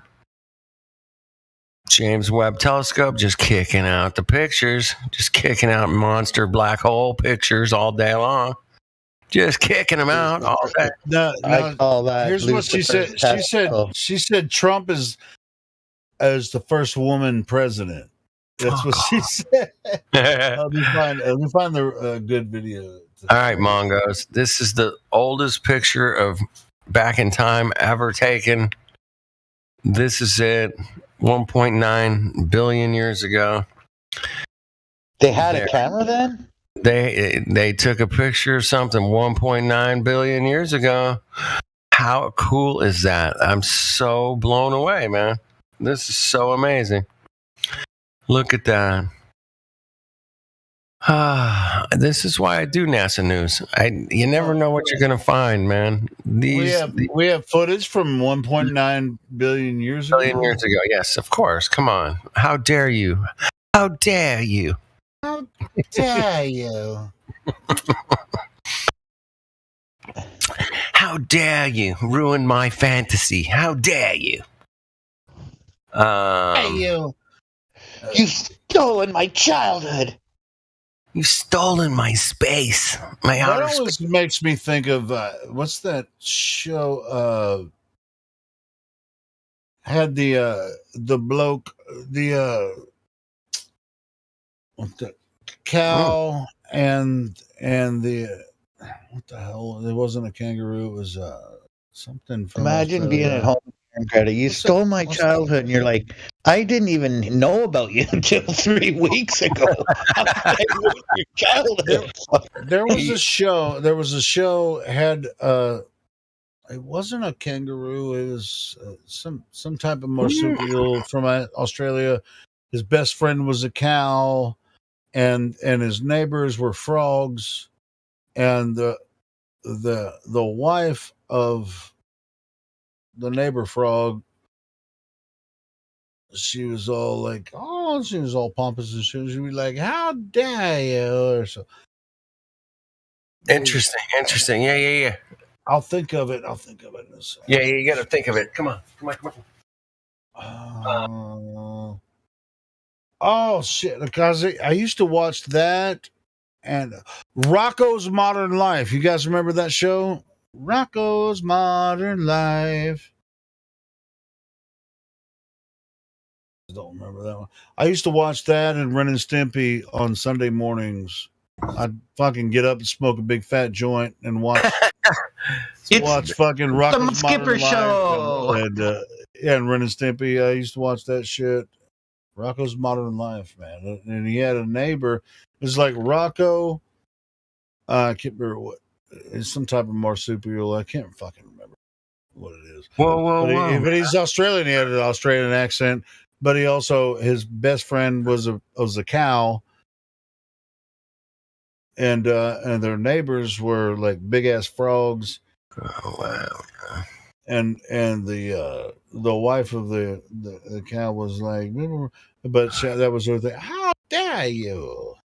Hey, while NASA's busy, man, they got the dust detective delivering the first maps of from space for climate science, man. Check out this picture, man. You guys will laugh, man. Like, so Greta stole that saying.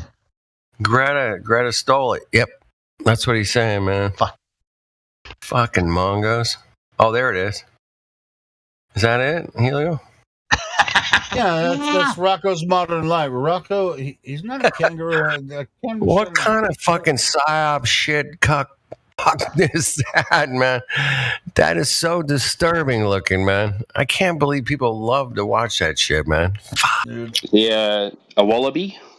Yeah, wallaby, that's what it was. Yeah. See? Timbo knows. One of the things, man. Did you ever watch that, Timbo? Did you ever watch Rocco's Modern Life?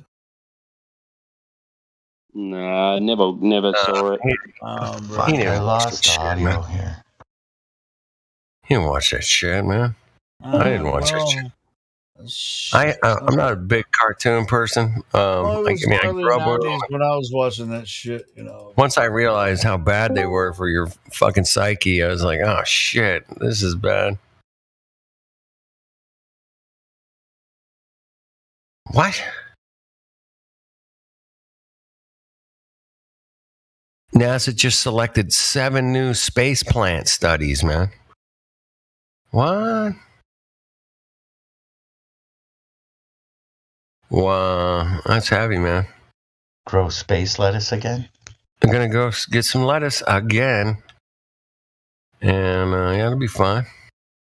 We got a new NASA X-59 set to break the sound barrier in new ways. Some kind of new way. It's going to... This thing's sleek looking, man. You got to see this fucking supersonic jet, man. This is badass. Shit's badass, baby. Shit kicks ass. Look at how sleek that thing is, man. Come on. That is super, super sleek. All right, a couple more pages. Let's see if I find something funny about a toilet or something. Shit, come on. Where do you buy one of those?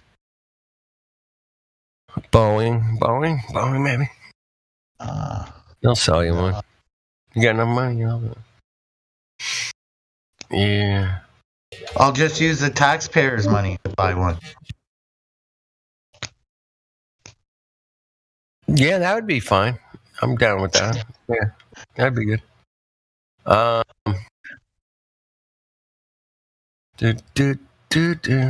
Trump is a woman.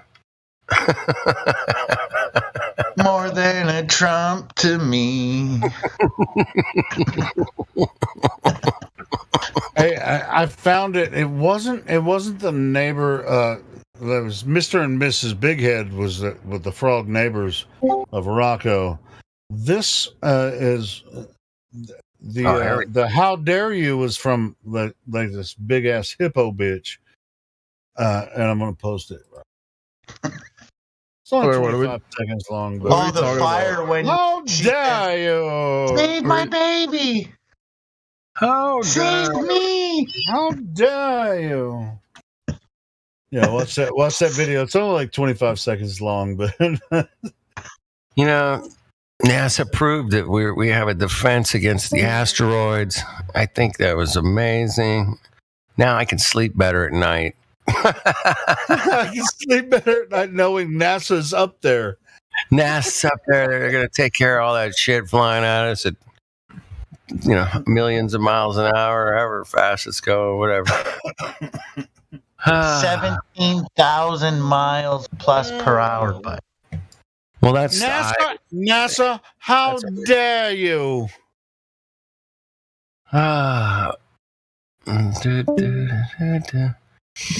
Trump is a woman.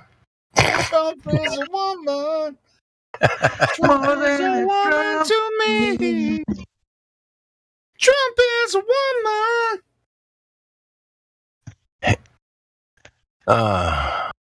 I don't know if I can go much lower with this fucking cuck shit.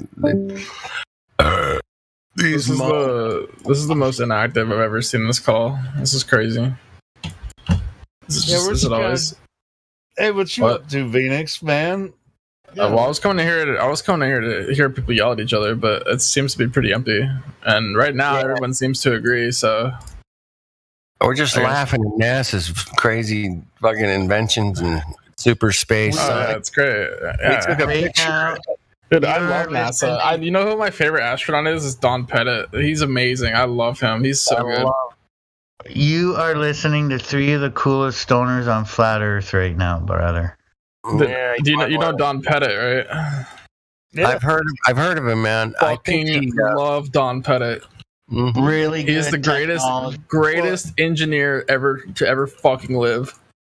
Really good engineering. Man, because real good engineering. He knows that if there's a hole, then there's just a hole. Whoa, hold the phone. Zach, you just gotta you just put some duct tape on it. Hey, hold the phone. We have the first American Indian in space, okay? This is big news. I source all my shit, man. If I say something, I source it. There it is. There she is. That's important, though. It's important we get that. Come on, man. It's diversity, bro. Diversity, man. Come on. Can't just I want to watch that video now. I want to watch that Don Pettit video now. Wait, go ahead and watch it. Wait. Report. You said American Indian. That's kind of racist because the article says indigenous woman. Oh fuck, man.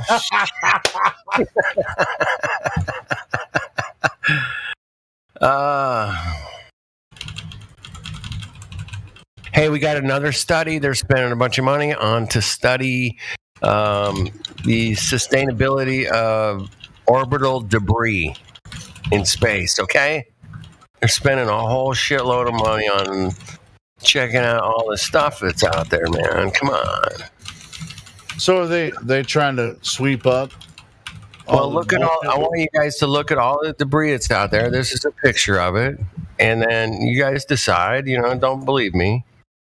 Because this definitely looks like all the debris that's out there in space, right? Look at all of it. There's a lot of shit out there, man. We gotta clean this shit up, man. This is a disaster. Well, you don't want to take in the head, do you? Nah, man. If stuff falls down, I gotta wear a helmet all the time. It becomes, I live in a hot climate. Wearing a helmet, it's hot. It's too hot for helmets. It's too hot. Anyway, be careful of all that space debris out there, you guys.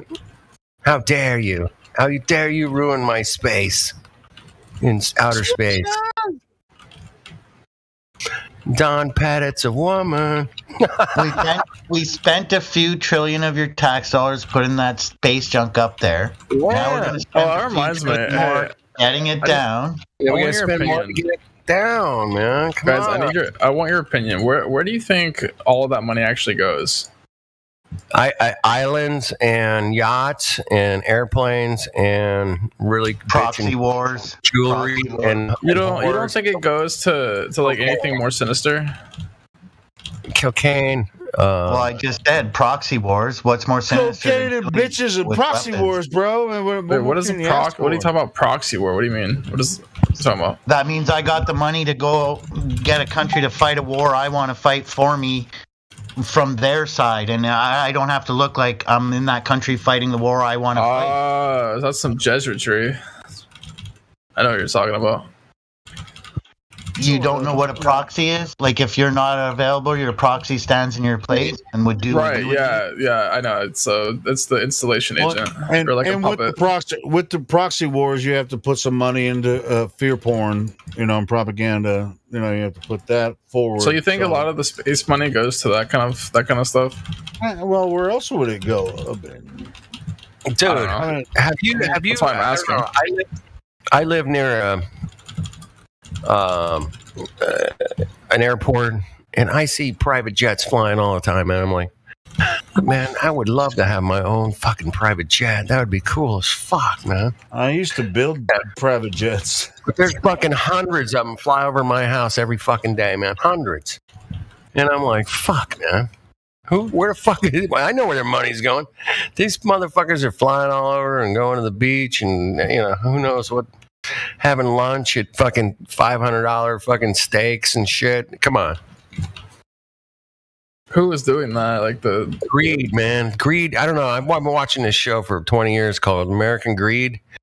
And it never amazes me that the guy that's running the company making $1 million a year decides he's going to just embezzle $100 million, dude, from the company. I'm like, where does that kind of fucking mentality come from? And this show's been on the air for 20 years. I've seen 100 stories like that where the guy's just like, I'm stealing everything, man. Even though he's making $1 million a year running the company, he fucking steals it for $100 million and gets caught, And it's like, damn, what got into your head, man? I mean, $1 million a year, that's pretty good. You could do a lot of shit, enjoy your, family. And no, it's not enough, man. Something snaps in their head, man. It's a psychosis. There's a trigger that it's like, I need to get Bill Gates money or something, they get fucking lost in space or lost in money or whatever you want to call it. But, I love this picture, man. This is so funny. You guys are going to love this picture. Oh, shit. So, yeah, I don't know, man. Greed is a very funny thing, man. I find it... I love that picture. So, I don't know, man. I can't get into these guys' heads 100%, but I've watched enough of that American Greed show to know that something kicks in their heads, and they just said, we're just going to take it all, we're going to fake it all, we're going to do whatever it takes to keep that money coming in.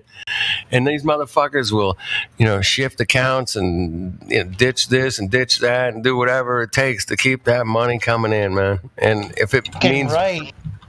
They just spent how many whatever to divert a fucking asteroid from wiping us out. Aren't we lucky? Keep funneling that money to them. Keep funneling, man. Screw the homeless. Fuck the homeless. Fuck this. All fucking hundreds of thousands of homeless in this country now. Fuck those guys. So yeah, that's disgusting. Pisses me off that they keep lying to humanity and stealing their money and giving them fucking Hollywood fucking stories, man. But you don't think that the only reason they're lying is for money, do you? I do, 100%. Plus, you don't think there's any other motive? Mind control and money, baby. That's it, man. If they can do both together, man, they're winning.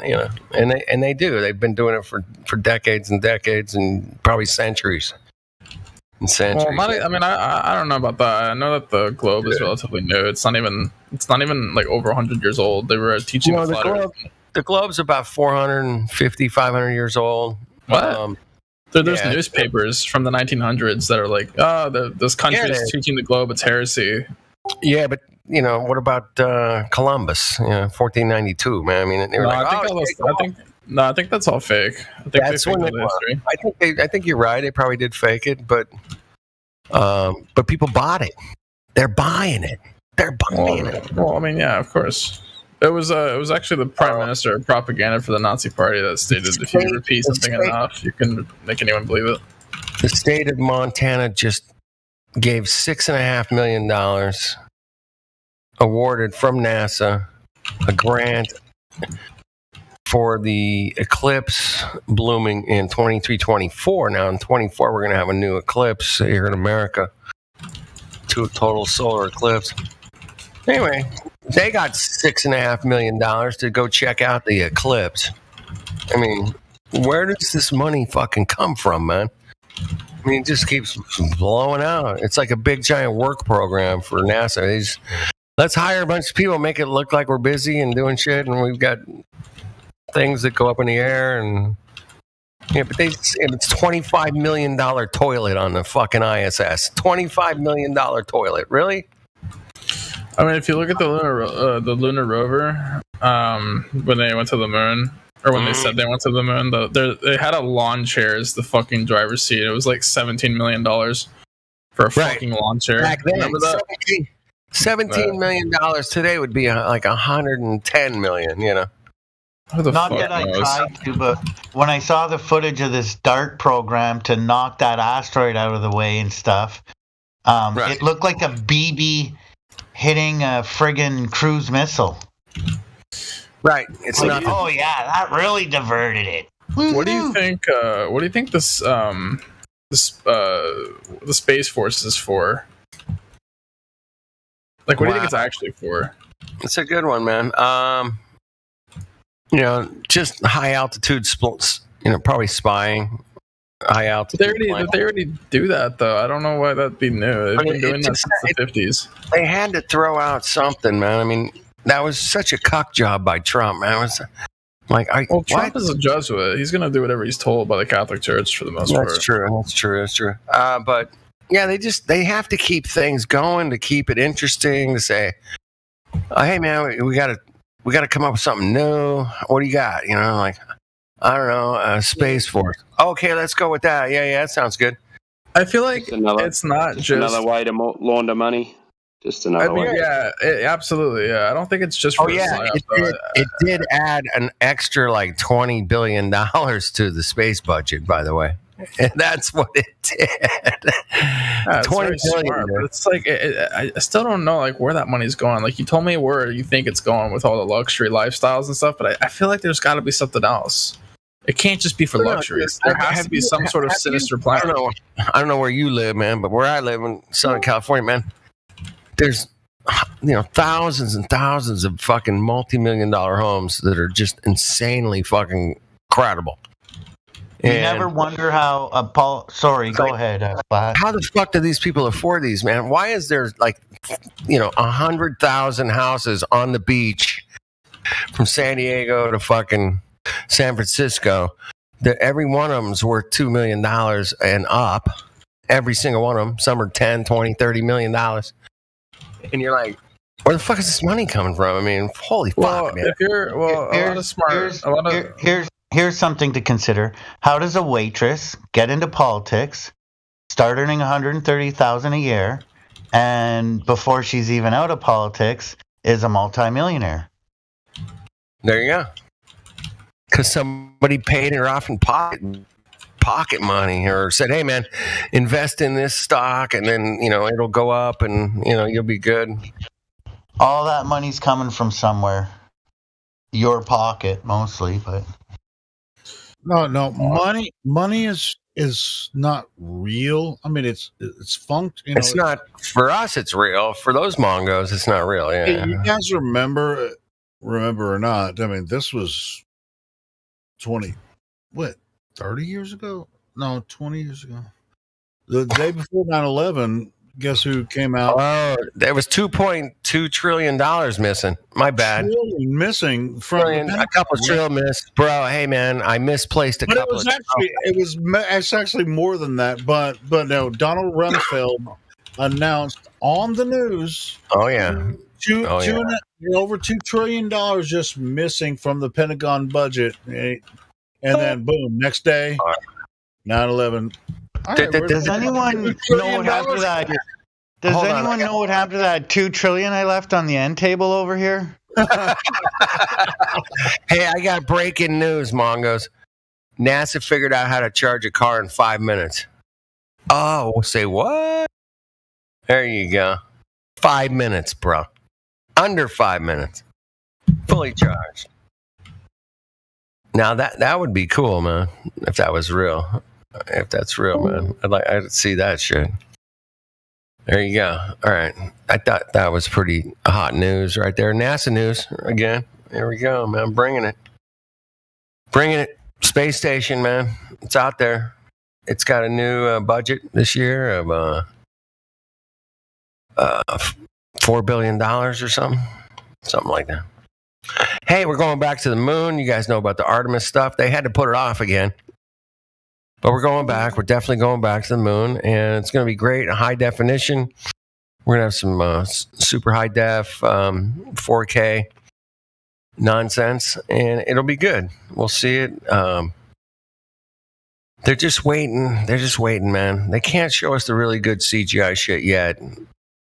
We're still we got some good CGI stuff now. We got deep fakes. We got some pretty good stuff going on, but they're 20 years ahead of us. So when they're going to show us this moon shit, it's going to look hot, man. It's going to look like the movie Gravity, dude. It's going to be smoking.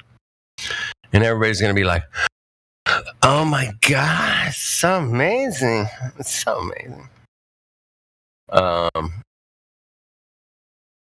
NASA awards another contract for $162,000. And flat earthers.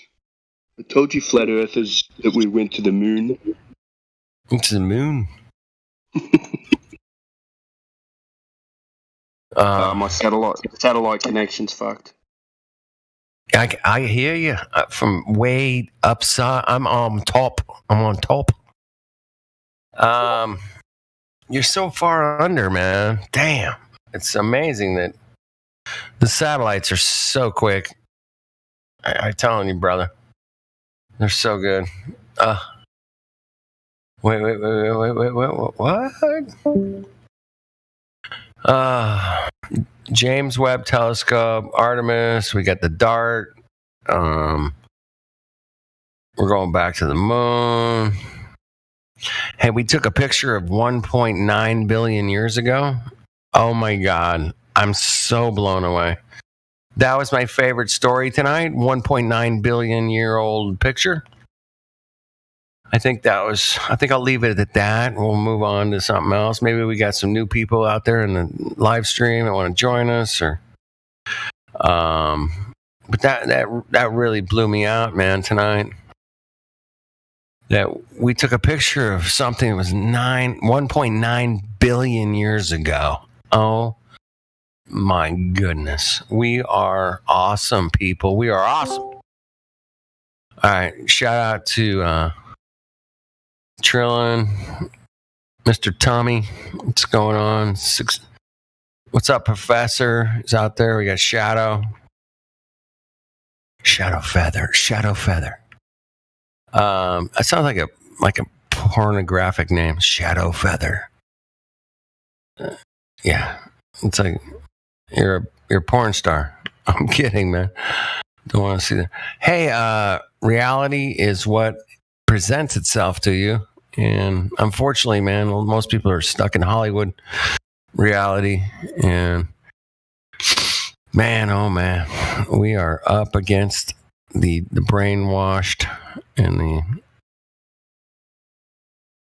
psychoanalyzed Edward Bernays system of manipulation of people's heads. They figured it out. They knew how to do it a long time ago. They put their plan in action, and it's working just fine. Because if I go out and say, hey, man, does this table look flat to you? And they're like, well, according to my relative perception in my eyeballs that I can't trust, it could not even really exist because the atoms are not really there, and it's just really just 90% air. So therefore, the table doesn't really exist. And you're like, all right, I'm going to hit you over the head with the table. Tell me it doesn't exist now, right? Yeah, tell me it doesn't exist. So yeah, we've been bamboozled, swindled by swindlers, bro. What did P.T. Barnum say? There's a sucker born every minute and two to take them. Remember that, boys and girls. There's a sucker born every minute, and there's two people they're there to fucking take them for a ride, man. And if you can break through that, man, congratulations. I just want to commend you guys for most of you for breaking through. What's that song by the Doors? Break on through to the other side. Yeah, you guys did it. I did it. pretty interesting over here, man. Pretty interesting. It's not for everybody, man. Some people, I don't think they can handle it, man. But the ones that can, man, are absolutely amazing at it. So we'll just keep moving forward and telling the truth and exploring the truth and exploring reality and exploring objective reality and not this out of space. It's just, yeah, fuck off. Yeah. And 1.9 billion year old light from space. 1.9 billion. Yeah. It's amazing.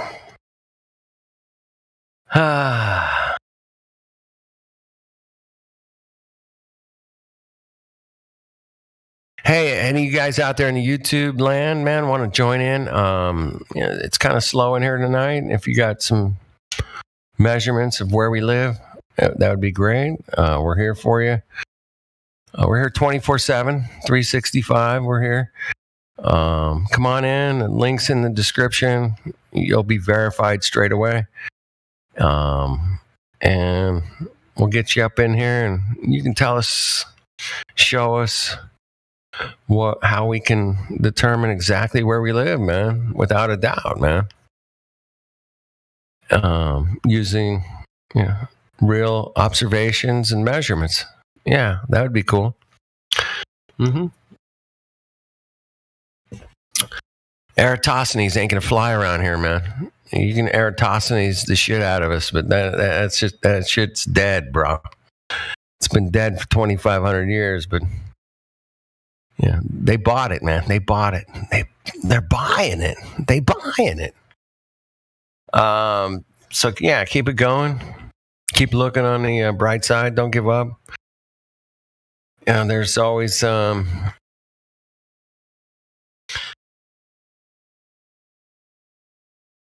chance that or we'll break through to somebody's skull and say, "Hey, man, you know what? I've been thinking about this thing.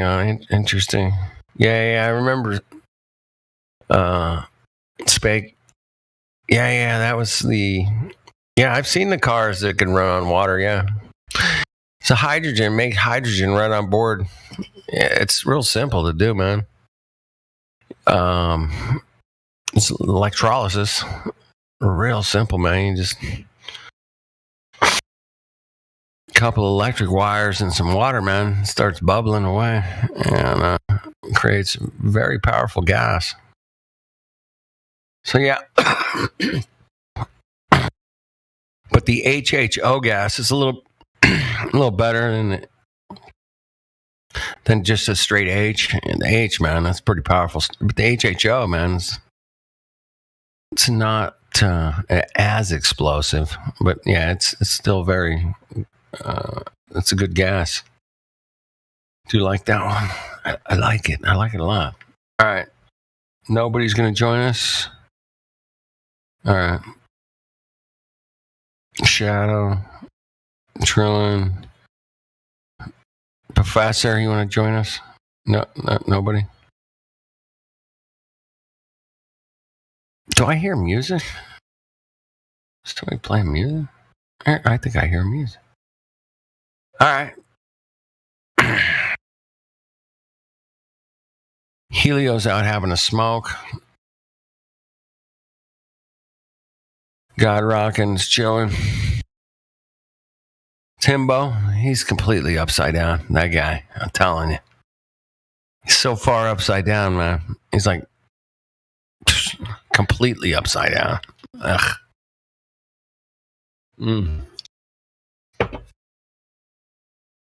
Sonny, I don't know where Sonny's like just in the background. Not sure. Sonny might have some company. He's hanging out.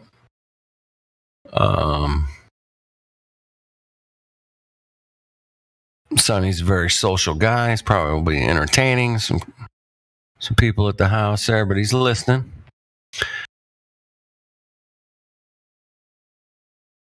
And we got Graham, Julius, Yokes, man. What's up? What's going on? All right, I'll just keep talking. I'll just keep blabbering. I'll blabber. No, we're here to investigate where we live, man. That's what we're here. We do trouble about. She's totally upside down too, man. She tried to come in here and tell people about Star Trails, and she got fucking slammed. Not that she was wrong, but she just got like railroaded in a lot of ways. Sorry about that, Trouble. I love you, girl. Always will. She came to the flat earth in the most interesting way. She actually had a stroke, lost all of her cognitive abilities, and then ran across flat earth after that, man. She was relearning her language and how to walk and talk, and she said, "Oh my goodness, the earth is not moving; it's flat." But yeah, she's interested. She's interested in Star Trails. She lives in Australia, and she'll go out and take a peek and say, "Hey, man, it looks like it's going the other way, man." It's going east to west, but yeah, it's just an observation, man. We can all observe it. But yeah, you can get kind of, people get triggered when she brings it up. I miss you, Trouble. I miss our crew, man. We had a great crew, didn't we? It was fun. Laughing about the most craziest shit. It was every day, all day. And all day and all night, 24/7. For like 3 years straight, man. We were flat earthing the shit out of this place. Yeah, it was good. All right. You guys aren't coming in here, man. That's all right. Yeah, it was fun, Trouble. Fond memories, I'll tell you. Super fond memories. Poncho and crew. Oh, Poncho Pete. Shout out to Poncho. He's gone off the deep end into some different territories. But 3 years, man. Guy was one of the greatest flat earthers ever. And it was fun. But now we're here, man. Now we're on 24/7 Discord, and we're doing it over here now. And we're just kicking ass, man. This place kicks ass, dude. This week has been especially good. Some really good high level students and stuff coming in here, and we got trolled last night quite a bit, man. I was trying to get control of the situation last night. I even got muted last night, so if you ever get muted, don't take it personally. But I was trying and screaming. I'm like, we've got to get back on track here. We got so far off we got so far off our usual patience around here. It's kind of sucked. Nah, I ain't got nothing, man, Professor. I'm just a dude that I'm just a luthier that realized reality is right there in front of you. You can check it out. Don't believe me.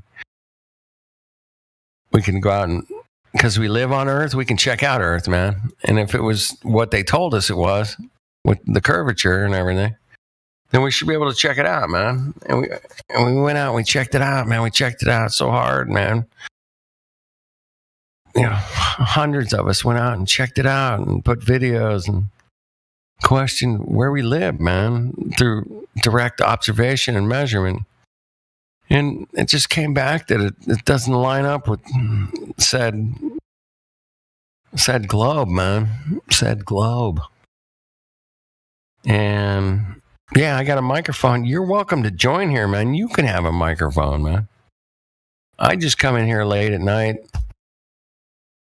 Usually I'm not here during the day or anything too much. and just hang out. We laugh at what we know and what we don't know. And what the hell's wrong with that, man? If you got a problem with that, then you have problems.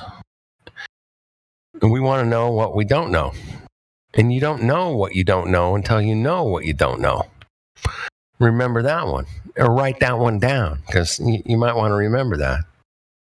But we can always learn something, man. And when you take a position and say, oh, you guys are stupid, then you've taken a position that you don't want to learn anything or potentially learn something that somebody else might have an interesting idea that's opposite to your ideas. And that's the beautiful thing about living, man, is to say, hey, man, I had this idea about cutting this piece of wood, and then the guy comes along and says, well, you got to do it like this, man. And you're like, oh shit, man.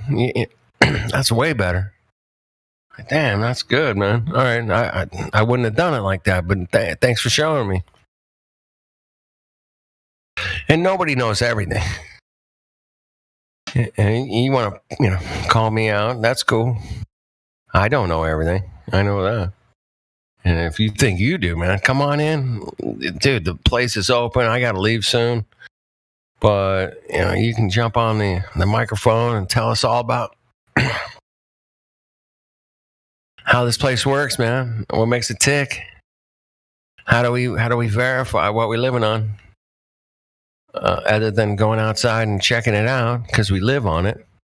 We can check it out. But you guys came up with some math. You guys came up with some radius, some circumference, some diameters. And you did a bunch of jumbo numbers and said, hey, man, definitely a ball, man. I got definitely a ball. It's a ball. It's been a ball, man, since, 2,500 years ago. It's a ball for 2,500 years, man. It was a ball. And the very first movie that was ever made, a motion picture, the very first picture ever made with film cameras was called A Trip to the Moon. And then they sold that.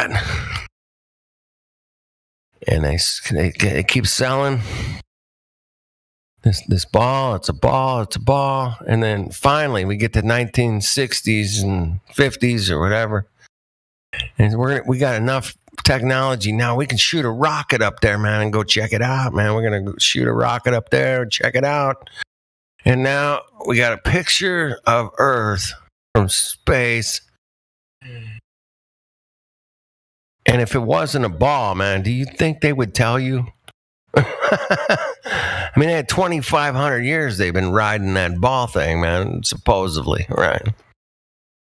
And they shot a rocket up and said, hey, man, it's definitely a ball. We were right. And if they were wrong, man, do you think they would tell you? Do you think they would really tell you and go, oh, we were wrong, man. It's flat. We live in a closed system.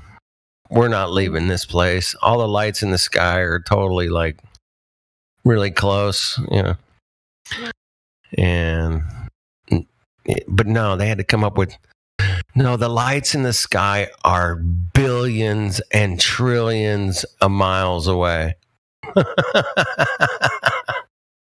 Okay, that's a good story, man. Holy shit, how do we sell that one, man? Well, we just sell it in all the school books, and we sell it on TV and in the news. That's how we sell that idea. Can they go there and check it out? Of course they can't.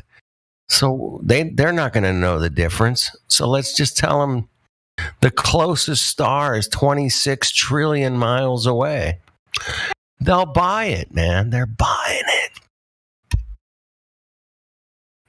They're going to buy it, man. It doesn't matter. They're just going to buy it.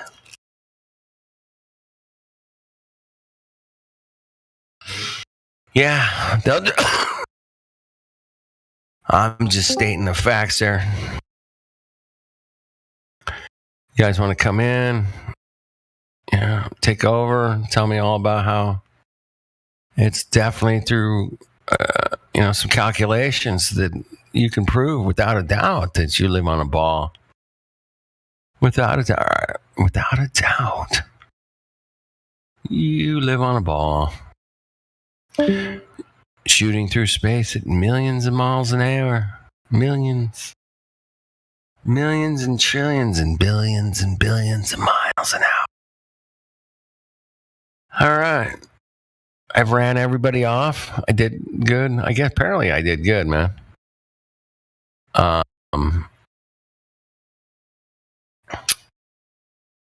So there's this thing coming up and starting tomorrow, man.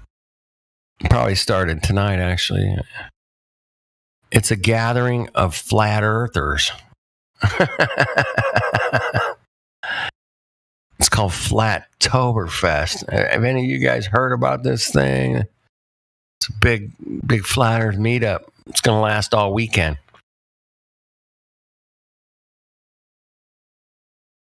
Yeah, I'm not going. I'm not going to make it.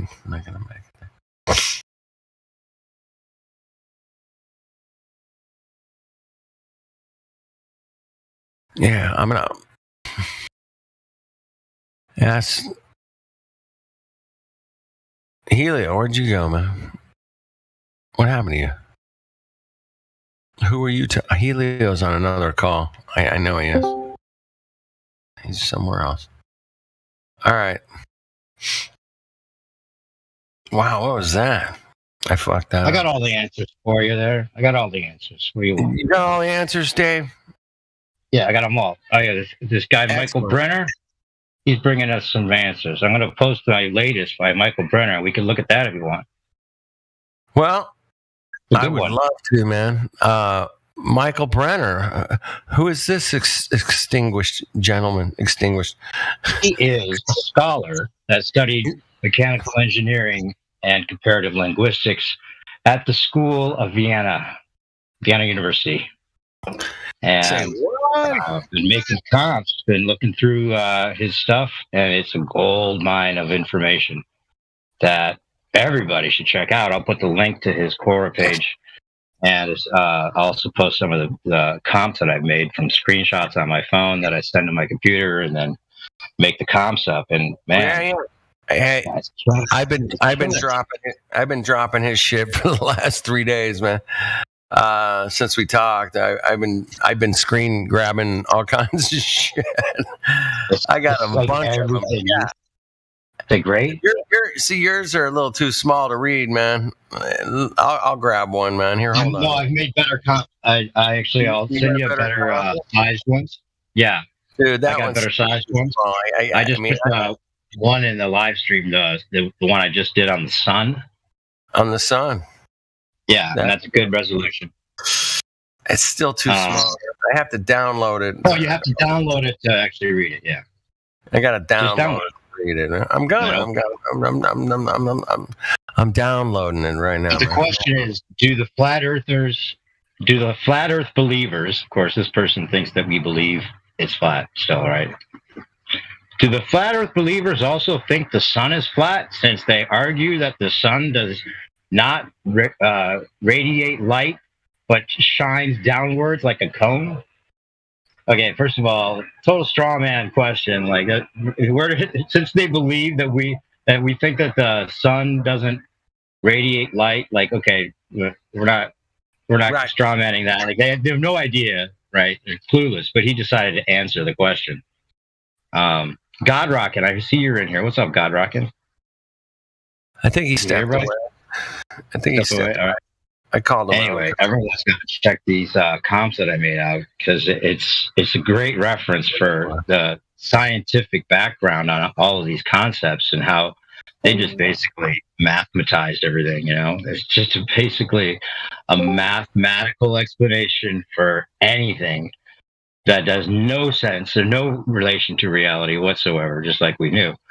And it's just, it makes sense that it is this way, Kenny. I was going to add to something I just heard you say, like, of course it's a ball. They have to have the esoteric and the exoteric interpretation for everything. A ball, man. It's got to be a ball. The masses have to believe the mainstream bullshit, because they got to keep. They have to have value for the information. If knowledge is power, then why would all information just be free? Like, we act like we're born into this country or this world or whatever, and we're like, there's some kind of like undeclared right that we have to all the truth, right? Whoever told us we were like, supposed to get all the truth about everything? Where did that idea even come from? Right? It's privileged information, and it's actually available. Anybody can find it out if they want. But they have to have like the no-brainer excuse or no-brainer idea or fantasy for the people that don't want to think that far. The problem is they're breeding us to be that way. They're dumbing us down on purpose so that we will accept it. That's not fair. When they teach you at a young age about something and then they make you dumb on purpose. Now, a lot of people will say it's our fault, right? Like we decided to believe it, but I don't know. It's not fair when they're doing things like putting chemicals in us when we're just born. That probably fucks up a lot of people already from the start. And fluoride in the water and all these other things. That's on a level where it's like, okay, that's not fair. Yeah, you cross the line, man. It's one thing. It's one thing to Edward Bernays your ass, but yeah, you throw a bunch of let's increase our odds if we just give them this to drink in the water. Like, right? Yeah. Hey, yeah. Well, it's Godrock, and I heard you call my name a minute ago, but I was. What's up, Godrock? Long time, brother. Not much. How you doing? Good, man. How you been? Good. I've been all right. Yeah. Been hanging in there. I had a friend staying here for a while. Snack to the Future. Have you heard, you know who Snack is? Yeah. Anyway, he brought a bunch of lenses, and I was telling him about your lenses that you made the silver being appear through the crystal that you were. That was just such a crazy story. And he has those lenses, and we were kind of arranging them the way that you had it, but we weren't doing the whole crystal thing. But I was mentioning your story. Have you heard that one yet? Yeah. Kenny? Yeah, I've heard it. Okay. Yep. A couple of different times you did it, but did I get it right when I told him that you said that was like a magazine photo that you put on the other side of the lens, and then it seemed like you could see what had happened, like the girl walked into the room, and it's kind of like you were like almost looking into the past. Yeah, this is what happened. There was a stone involved a stone I had set. It wasn't just the lenses. There was a photograph from a magazine of a girl, and then I had a stone that I set on there, and then the stone was under being stimulated by light and heat from the light, so it was warmed up, and it was a real fine light beam, just a real tiny beam hitting the stone, and then the buzzing sound from the light bulb, the frequency sounds, I'm sure had something maybe to do with it. And what had happened, in order to see what, there was a brown like worm, like a light. Now the one with the silver beam was a different story, but the one with the picture had this brown like light that grew off the stone. And it wrapped itself around this girl's head on the picture and then stopped right on her pupil, right? It came over the top of her head. Imagine like a worm. You're sitting there looking at a picture of somebody and a brown a brown light that looked like almost like a worm come over the top of her head and stopped right on her pupil. Okay. And then the way I understood what happened is that this light beam that came out of this was looking at her pupil. And so whatever she was looking at the time the photo was taken, so she was looking at the photographer, and he was standing there with the tripod, and he's got the flash thing next to him, and I can still see his paisley shirt he had on. He had a paisley shirt, and brown hair, a beard. And anyway, everything so it was using her pupil as a mirror. Now imagine, I know you've seen this before. If you walk up to somebody and you look straight in their eye and you look right at the black part of their eye, the pupil, you can see what's behind you in their pupil. It's like a mirror. Okay? That's what happened. this light somehow picked up what was reflected off of her pupil at the time of the photograph, and then it projected it up onto the lenses, around the rim of the lenses. I could see the photographer. I could see his tripod. I could see he had Levi's and a paisley shirt on, and she was sitting on a bed that had a brass foot. What's it called? The foot part of the bed that comes up, not the headboard, but the footboard. Anyway, it was a brass. Yeah, it was brass metal. You've seen brass headboards right before. This had a brass footboard, so I could see that. I could see the what's it called? It's over the bed, the comforter or whatever. Anyway, I could see the color of it, and it matched the curtains that were behind the guy, the photographer. The curtains on the wall. It was the same, some kind of a red color, and whatever design was on it was on the curtains. Was also on the comforter that she was sitting on, and then I could see the brass rail at the foot of the bed, and then I could see the photographer. Now, the only way I could figure that I could see what she was looking at the time of the photo was that somehow the reflection that was captured on her pupil at the time of the photo was projected onto the lenses, on the edges of the lenses, and I could see around the edge of the lens. I could see the photographer, and I could see the bed, footboard, and the color or the Anyway, it was a trip. And you couldn't see it in the photo, and it was because you used these lenses in a certain how are you going to see it? The photo was only 3 inches tall to be all together. Her sitting on the bed, and her pupil would have been what, about a 64th of an inch. A 64th of an inch big. How am I going to see? How am I going to look at it at a photo with my hand and look at the reflection off of her? Right. It was just picked up exactly what she was looking at the time off of the pupil of her eye. It's fascinating as fuck, man. That's not even. If it was that you're just magnifying and it was actually what you had gotten, like the reflection that was happening at the time, that's not even as crazy as when you were saying that the crystal was creating this silver type liquid person type thing, like a figurine, right? No, you're getting it wrong. The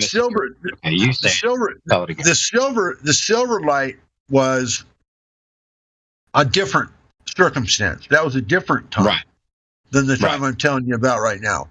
I know. Okay, but this was a silver light that grew out the end of an amethyst crystal, and then it started wrapping itself around the stone. I could see it growing over the top of the stone I had it sitting on. Had the crystal sitting on another piece of stone to give it the right height for my lenses. I got to bust in here, man. Before I got to go in like 20, but we got a guy that's been a member since 2016. No rolls. His name is Y. We got Savage is just VC verified. We can finish this conversation in another room at another time, anytime you want. I just thought it was great, great story. And I just wanted to let you know I had those lenses. We were doing some experiments with them, but nothing like what you were doing. But yeah, you got new people here that want to talk about flat Earth. I don't know, man. Why just dropped in? No rolls. Why? If you go up to VC check-in, I can probably meet you up there. Get you verified. Hey, have things. We got Trouble About here. Hey, what's up, Trouble? Nice, old crew. How are you? Thought I'd jump in. Hi, good. Good. Hey, man, we're getting the band back together. You should. Hey, Trouble. You should. I don't know. You probably wouldn't be able to unless you could get like a audio reading of these, but download these PDFs or these comps that I made, everybody. God Rockin', you got to download this stuff. Michael Brenner, this guy on Quora quietly fighting the good fight for us with other scholars, normie scholars on Dude, Quora. this shit's off the hook, man. Send him the direct link to his I'll put that in the live stream too. Quora page. If you get the Quora page, man, then you can just go on there and start reading, man. I mean, Dave's been dropping these because they need to be preserved. And this stuff's going to get taken down at some point because it's too good. This guy's the highest level engineer, scholar that we can get that's saying, hey, man, here's the ridiculousness of the globe. And he lays it out step by step. It doesn't matter if it's Eratosthenes, the sun, the moon, the horizon. It doesn't matter. This guy did a paper on it, and he's got the shit to back it up. And he say, man, you Globers are mistaken, and here's why. And he does. No, they're not just mistaken. There's the Globers that are mistakenly believing it, but we have to admit, I mean, anyone that looks into this realizes it was not ever just like, oh, we thought it was a globe and we were wrong. They can't get away with that. They knew it wasn't a globe from the start, and they reverse engineered and made it so that it was believable mathematically. Exactly. And that was the trick. Yeah. That's a better way of putting it, Dave. Good job, man. So yeah, he breaks it down and says, look, you guys lied about it here. You guys lied about it there. You guys fudged this number here, fudged this number there.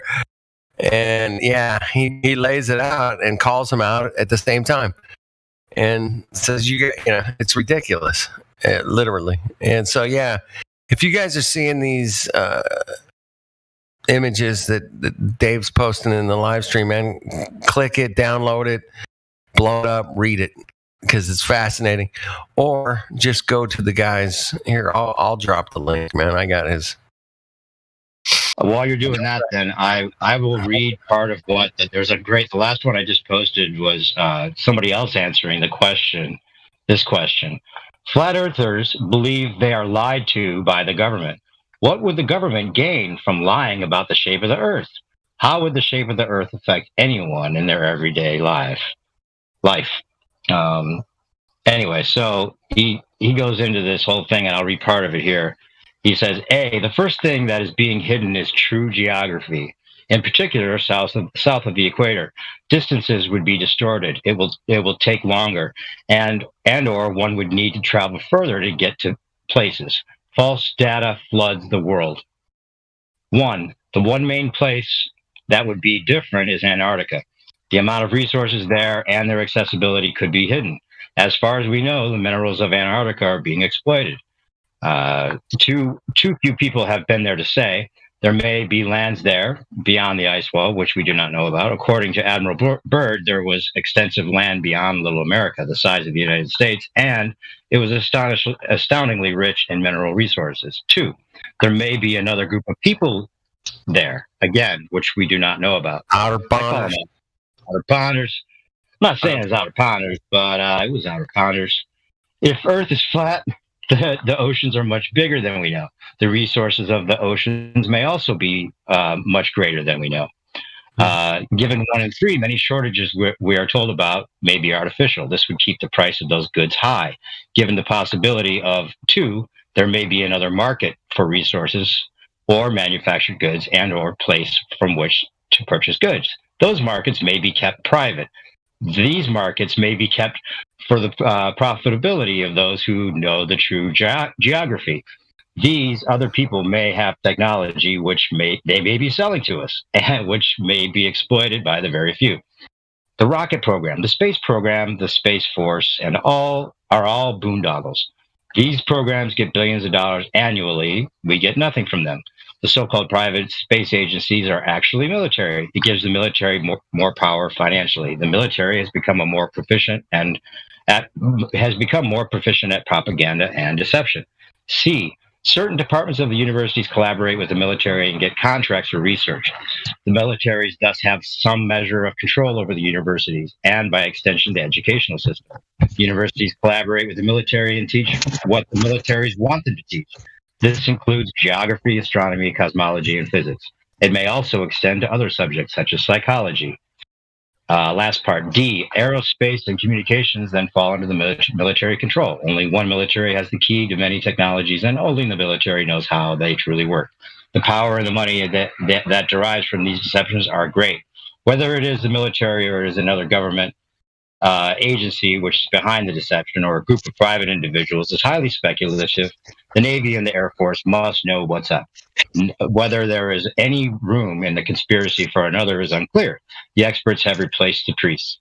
Consumerism and materialism, reductionism and anatomy, I don't know, I'm not even sure what that word is, anatomy, have replaced spirituality. The true shape of the world and the energy which abounds in it would reveal some meaningful and fundamental principles about life. As far as we know about the past, knowledge was not shared. Trade routes were a big secret. Control of markets was kept but for a few to exploit. Power was not democratized. Wealth was not distributed for everyone's enjoyment. Inequality was not just tolerated, but apparently created. This has never changed. Even something as basic as the true shape of the earth and the little that we can know about our place in the universe is denied to us.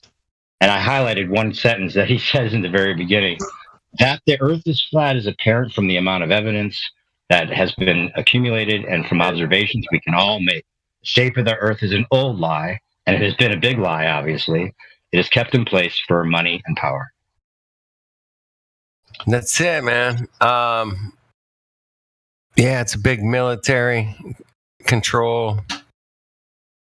Money. And why wouldn't it work? Like I was saying, why wouldn't it work that way? I mean, we got to think about resources being unlimited. Then you don't have a price for resources. You have to have an economy, right? I'm not giving them an excuse, but it does make sense that it works this way. Well, it totally makes sense, and scarcity. It's what? Scarcity. Artificial scarcity. Yeah. Dude, I was driving down the street today. I'm like, scarcity. I mean, I'm looking at like hundreds and hundreds of different trees and shit. And I'm just staring at the trees and the leaves and the beautiful 92-degree weather we had today. It was beautiful. And I'm just like, oh my God, this place is bumping with life and things growing. And it's amazing, man, where we live, man. It's just so cool. I want you guys to enjoy where we live because we live here. So if it's a nice day, man, go out and enjoy it, man. Don't go to work for the man that day. Tell him to fuck off. And yeah, it was a beautiful day. And on the beach, I saw Catalina today across the coast. It's just like, wow. Cool place. Hey, a bunch of chemtrails this morning. We had a bunch of those. So yeah, we had a little bit of some cloud spraying this morning. Yeah, GodRock can definitely download those things and check them out, man. There's a wealth of information. And just go to that. Did you drop the link? I posted the link in there at 9:48 past the hour. And yeah, that's the link. Go to his page. Look at this man has put together an extensive amount of detailed research into where we live and how we've been taught where we live, how this supposed solar system works, to curvature, yeah, all of it, man. It's all in there, dude. Eratosthenes, it doesn't matter. The sun distance.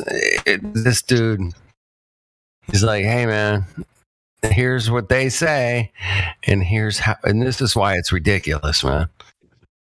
And you see that the first question he answers on there right now is how many planets are there? And he says short answer 27. Short answer 27. 27. Now that's interesting, right? Like, okay, how's he come up with 27, right? Yep. The very first post, the latest whatever post that means, right? He put I out haven't read through that one yet. last week or so. That was from October 14th. Yeah. Just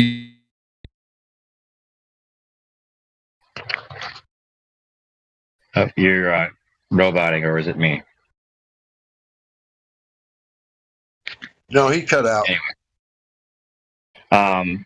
He does a couple of those I dropped are on the ether, and there's one that he talks about this ancient writing system. I thought you'd get into that, God Rockin'. It says all our writing systems stem from the ancient Slavic runic system called Karuna, something that is, of course, completely off the record and forbidden knowledge. But once you study it, you realize these people understood everything about ether physics. When we look at their script arranged in a 9:16 matrix, we might as well look at the code system for a nuclear power plant. So technical does it come across. Here, and then he puts the writing system in this. Hey, I guess.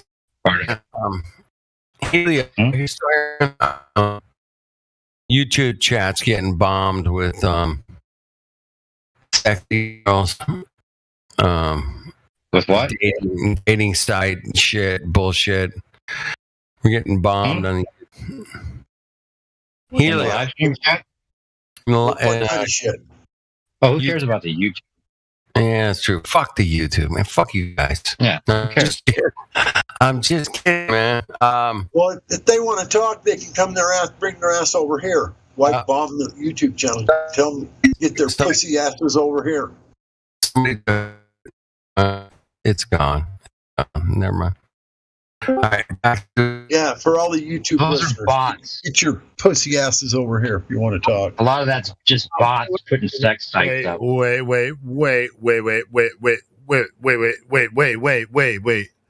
Fuck the YouTube? No, I'm just playing. I was just kidding. You know, you guys. No, I am too, and everybody else is too. I'm just playing. But yeah, I mean, dude, these people come in, a few times a day. I mean, we don't. The chat's not heavily moderated. For the most part, people just ignore that shit when it comes in. So, I'm not saying, I'm not encouraging. Hey, if you want to girls, fucking XXX, in the YouTube chat. And that's a bot. It's a bot anyway. It's not a. Yeah, that's what I'm saying, man. You can, you can ban them, and it's just going to come back on another fucking, For the most part, everybody ignores it. So, but I appreciate you pointing it out. And Panto's been messaging me saying, "Hey, there's somebody," but I'm not always in there. You know what I mean? So, but yeah, I have a few trusted moderators, and we just can't, handle all the traffic there. So. Yeah, for the most part, everybody just ignores that bullshit. So, but if if one of the moderators sees it, we just get rid of it. But if not, just freaking ignore it. Anyway, new perspective. Where's the link for all this info you're talking about? Did Flat Earth post it? Is that the link? Yeah, Flat Earth Dude put the link in there. Just go to that and you can see his whole core page. Yeah. Okay. But those comps I made up, easier to read. If you download them, you can actually read them.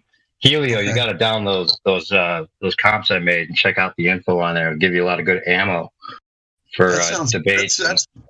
That's really interesting shit you got there. Thank you. That's cool. For sure. Yeah, he doesn't hold back even when we're talking about like the pandemic and stuff. So I figure someone's going to find a reason to get his information deleted soon enough. So take advantage of it before it goes away. Right.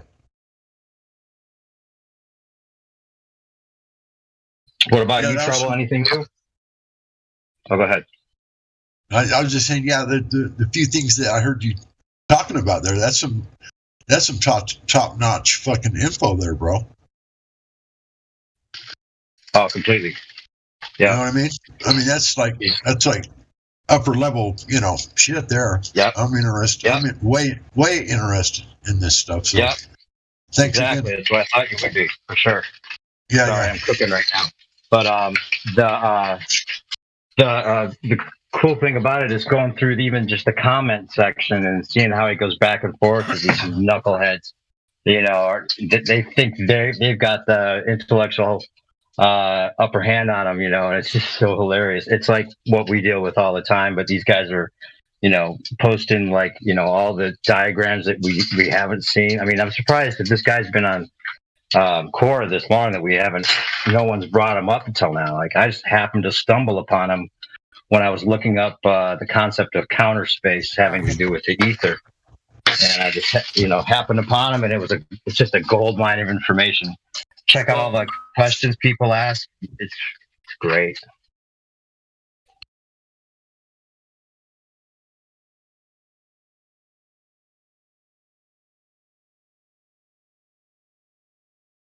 Is it that link that Flat Earth Dude just posted? Yeah. And then all those concerts, screenshots I took. I was wondering who you were talking, because I've been listening, and like he was saying he's cooking. I was cooking, whenever you guys were talking earlier, and so I was listening, but I was cooking some food. Oh, you'll love it, dude. There's just scroll through the questions that people ask that he answers. Everything we could hope for as far as, and he goes into detail. Posting videos and stuff that I've never seen, and he answers a question: what is magnetism? What's the ether? The first one I posted on the sun with the way he explains it, I'd never some of the things that I've never heard brought up in this discussion yet. So yeah, I'm definitely gonna check it out, brother. Thanks. Cool. What's up, Trouble? Anything new? No, not really. Just been checking out, the Russia war and. Oh, why are you looking into that? I'm just playing. There's all sorts of propaganda going around about that thing, huh? Well, there's two sides to every story. Maybe 4 or 5. Who knows? Not even. At least 2. It's nice to at least see what Russians are claiming, whether or not you agree with it. Yeah. I don't know what's going on there, man. It's a tough situation, especially with all the propaganda bullshit. Propaganda from America and from Australia. It's just like all of a sudden everybody gives a shit about Ukraine. I mean, it's just like what was happening in like years ago, Anyway, we're not.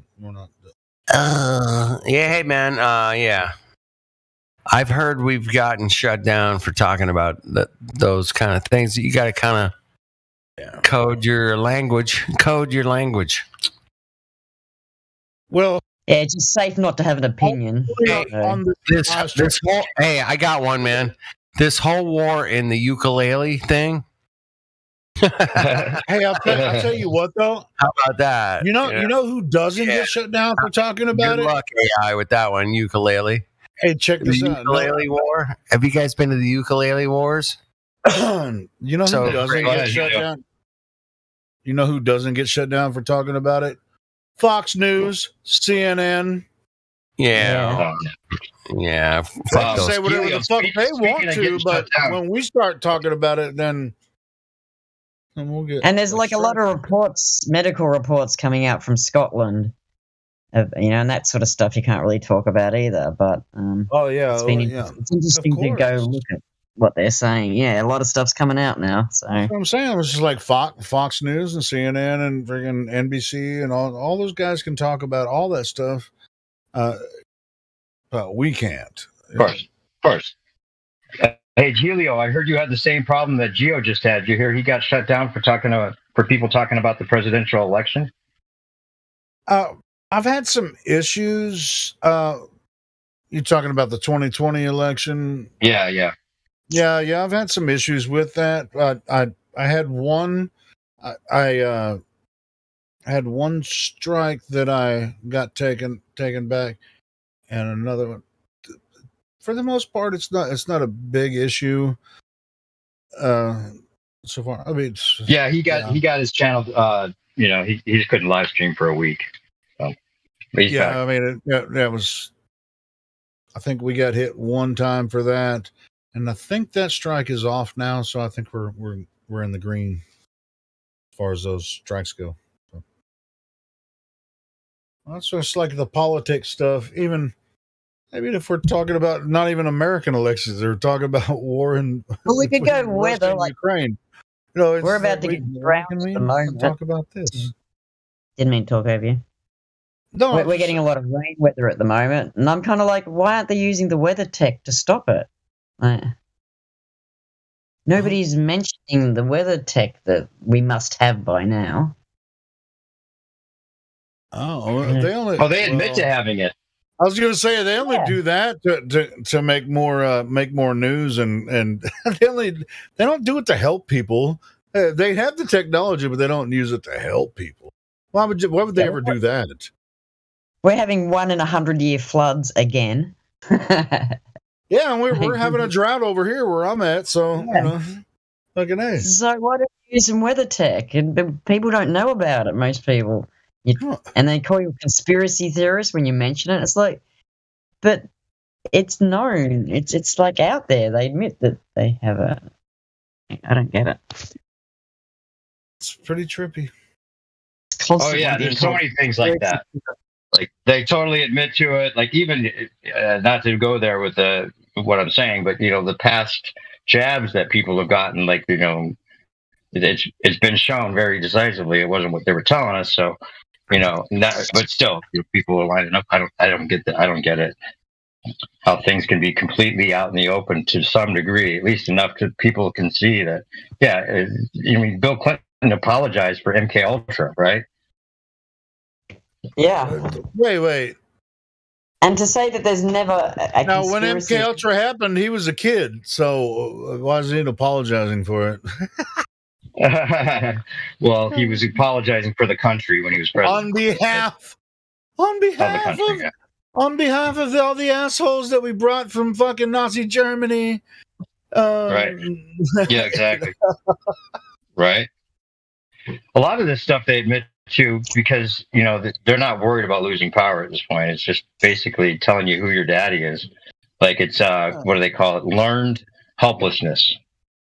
Like the 9/11, they had the controlled opposition set up from the start. And they created the conspiracy theories along with the conspiracy and made mistakes on purpose just to create the conspiracies and the controversy that went with it. So that, people will just be like astounded and paralyzed by the idea that they could even do that if you realize it, or you're just going to have to deny it so much that the idea of it just scares you too much to even think could be the possibility. So it just psychologically works so perfectly for them. Just like flat Earth. It doesn't. If it worked that perfectly, we wouldn't exist, that way, It's just like... I would say people are gullible, but they are. But it's really they've done this government thing so well, through the propaganda system that, and especially since like television, the advent of television and stuff, it's really easy to, well, not just television, radio, news, and all that kind of stuff.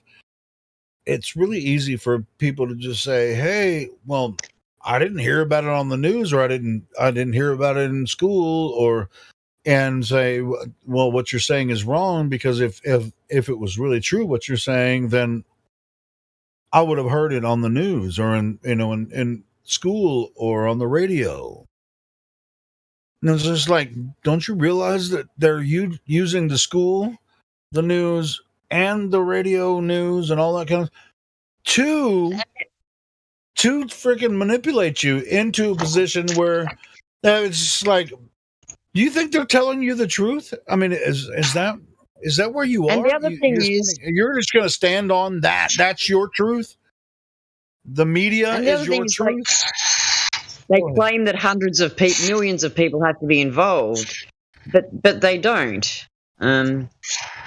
Oh shit! I forgot the example I was going to say. Sorry. It's probably my fault because I was bloviating. Yeah, but I think what I'm saying is another level of it that's brilliant now is because they can give you the truth and the lie at the same time, and then they have all the charts and graphs and stuff and analytical data that they know how many people are realizing part of the truth, so they give that part of the like Alex Jones part of the truth, but then a lot of bullshit, so that he becomes the guy, the straw man that they could take down. It's so brilliant.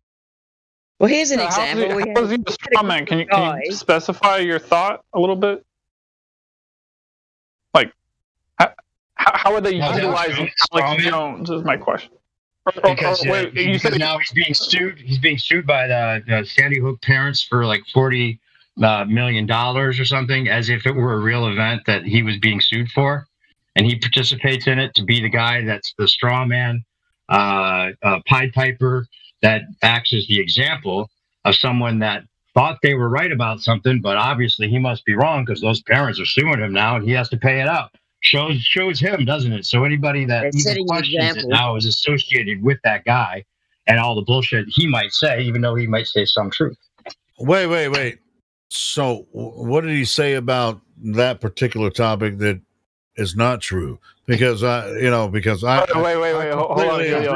I think they're censoring that. Helio, you're not. I'm pretty sure you're not allowed to say that on YouTube. I'm pretty sure that the Splandy Cook thing. I'm pretty sure they're still agreeing with that. You mean the friendly cook? The Splandy Spluck.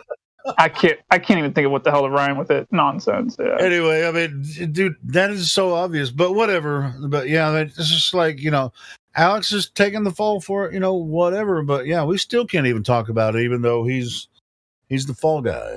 But recently in Australia, they tried to introduce a cash-free bill into Parliament, and this group of guys sort of spoke out about it and made all the senators aware, and they all voted against it. So to me, who doesn't know much about politics, it kind of looks like they don't even know on half the things that they're signing off on. So we sit here thinking that they're all grouping together against us, and I don't think they do. I just don't even know if they do the job. What they're doing, with the Alex Jones thing is illegal. They're not allowed to do that. It's a violation of the First Amendment. Helio, that's part of Helio, you got to keep in mind that's part of the strategy. You see, if they can do that illegal thing and get away with it for him, who's to say they can't do it for the next guy? Yeah. It's a test, Helio. But it's also, he's the example of what they can't, it's actually probably all fake. He's not actually being sued. We just need to think he's being sued so that people that are associated with that idea think it's, something you can't talk about. It doesn't even have to be real. Yeah, that's true. Yeah. I heard about it on the news. Instead of being charged $1 billion, they might have given him $1 billion to participate. Who fucking knows? Exactly. I remember hearing about it a week ago on the radio news while I was driving to work, and I just remember them hearing them say not on a regular radio show, but just in the commercial news, like CBS commercial news or NBC commercial news, as they're just in a commercial break. I just remember hearing them say $995 million is how much Alex Jones is going to have to pay, and I was he doesn't have that amount of money. How can you not see that as a joke within itself? I just laugh. I straight up laugh while I was driving listening to that. I'm sure that at first it was they played with the numbers too. He's getting sued for $33 million or whatever. Oh well, yeah. But I mean, over a couple of years, he could actually pay that. But $995 million, just shy of $1 billion, he doesn't have that money. That's ridiculous. Yeah, that is ridiculous. Mic check. Hello? Mic check. We hear you. All right, thank you. On top of everything, yeah, man, as popular as Alex is, and he's successful, who thinks Alex has a fucking $1 billion? What the? Just like I think it was New Perspective was saying that whole thing is, I'm not going to, it's so obvious what's going on. We can say that. I mean, we can just say anyone in their right mind knows that Alex Jones doesn't have $1 billion to pay. Right. Well, he's not going to pay it. He doesn't have to. He doesn't have to. Yeah. So anyway. Right. That's fucking ridiculous. Yeah, we all know what's going on there. Yep.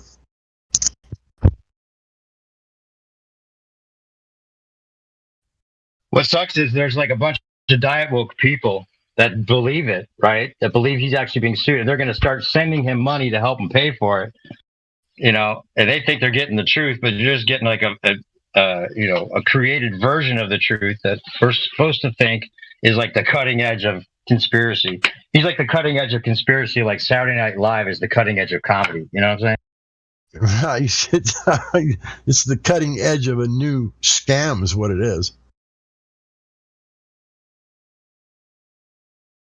Yep. That's amazing, I think.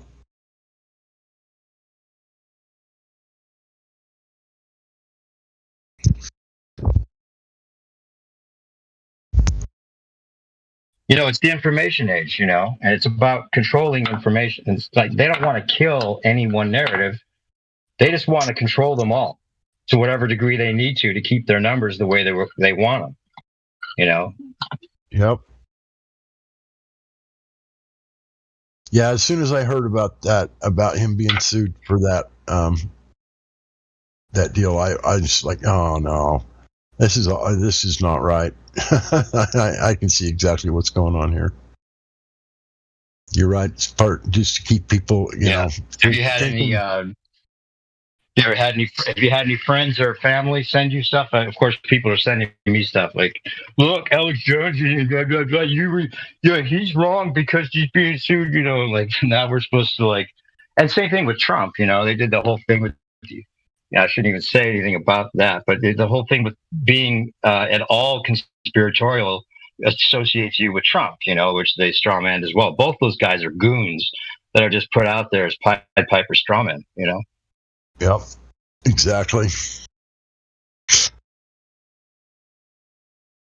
Yeah, they're pretty good at what they do.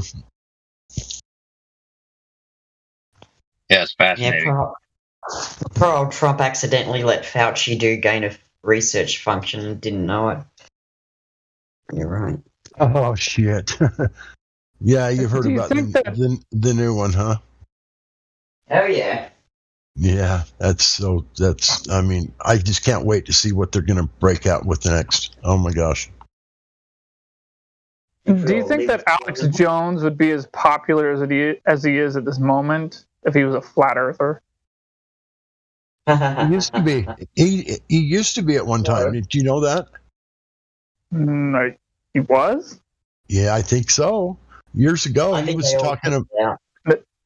I don't think so, because I've heard him speak on his show directly to Sam Tripoli and I can't remember the other guy's name, Eddie Bravo. Like, he didn't mention it to them when he was on his show talking to them about flat Earth. How long ago was that, though? It was like a year and a half ago. I'm talking like 4 years ago, 3 or 4 years ago. He was all on board with it. Well, but I was listening to him. He got shut down. Send me a link if you can, but I have no idea what you're talking about. Yeah, I remember. must know a lot of Alex Jones. I mean, not necessarily so much the last few years exactly, but I still listen to him from time to time, over the last few years. This is news to me. Yeah, he was all on board. A lot of Alex Jones. Years ago, he was on board for a real short time, and they shut him down on it. He went backwards like Rogan did. Wait. So you're saying Rogan was saying the Earth was flat, or are you talking about just the other conspiratorial stuff? Yeah, well, the moon landing for one thing. On Rogan, Rogan said years back how fake it was and this and that, and then they nailed him down on that, and now he's all about the moon landing being real because they nailed him hard on that. Yeah, I'm aware of that. Yeah. Same kind of deal with Alex Jones and the flat Earth. Same thing happened. Trust me.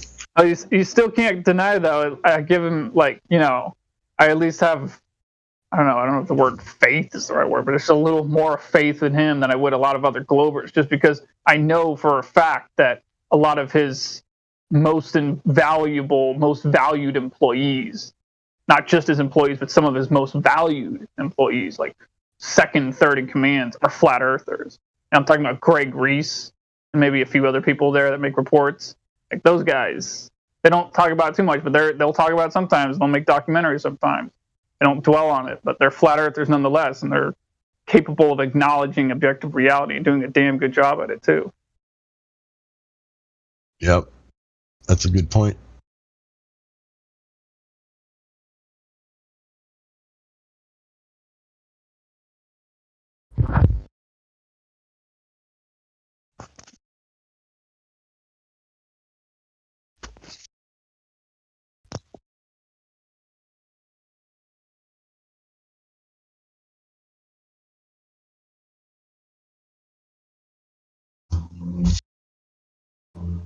Did you know that Len Wood came out full flat Earth? Len Wood.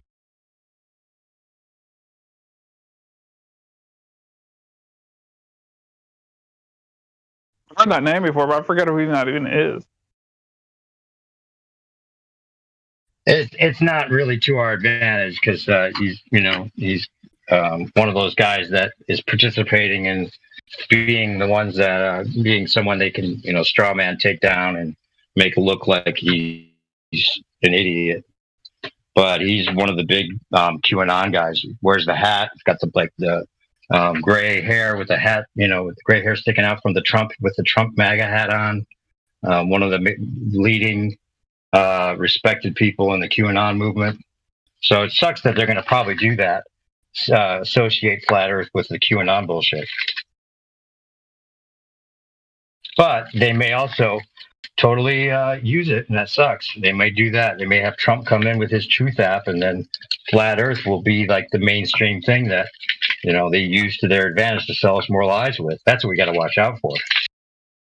Because it's too late now. They may have to, absorb it and figure out how to use it and tell us what flat Earth is, and create a bunch of other lies to go with it.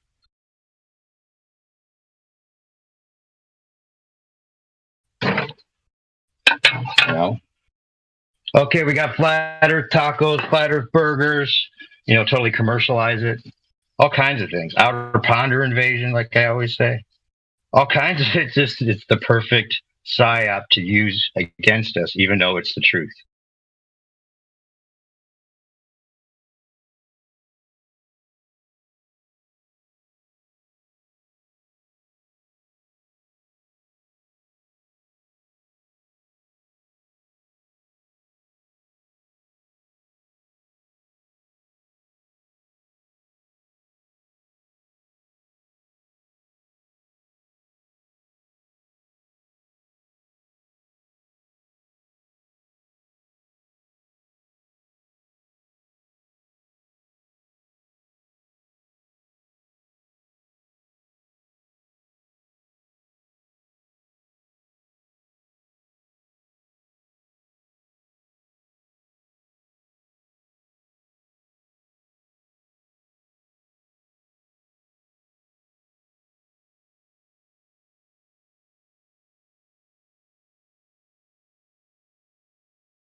That's why I always say this might be just, as good as it gets, because if it does go mainstream and they do absorb it, that may be the last thing we really want, even though it's kind of like the unspoken goal of what we're people think is like the answer, right? If everybody realized it, I don't know. I think that they still control the major, propaganda machine. So whatever they tell us the flat Earth is at that time, then would be what people think it is. And then it's so ironic because we'd be standing there going, no, it's not what's not. They're like, wait, aren't you guys the flat earthers that were, talking to us about this to begin with? And now you're not agreeing with it? No, we're not agreeing with what they're saying it is. It's this, not that. This is so crazy. It's the cult of chaos that we're dealing with, basically, right?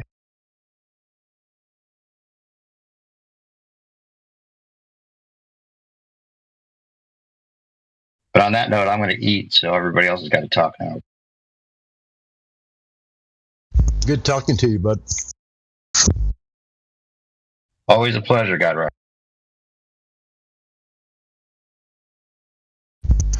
Likewise, my friend.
for any of you that may be listening that want to tell someone that the Earth is flat, but you're afraid to say the words flat Earth to them, because you know that in a lot of people's minds, these are trigger words that turn them into metaphorical Agent Smiths.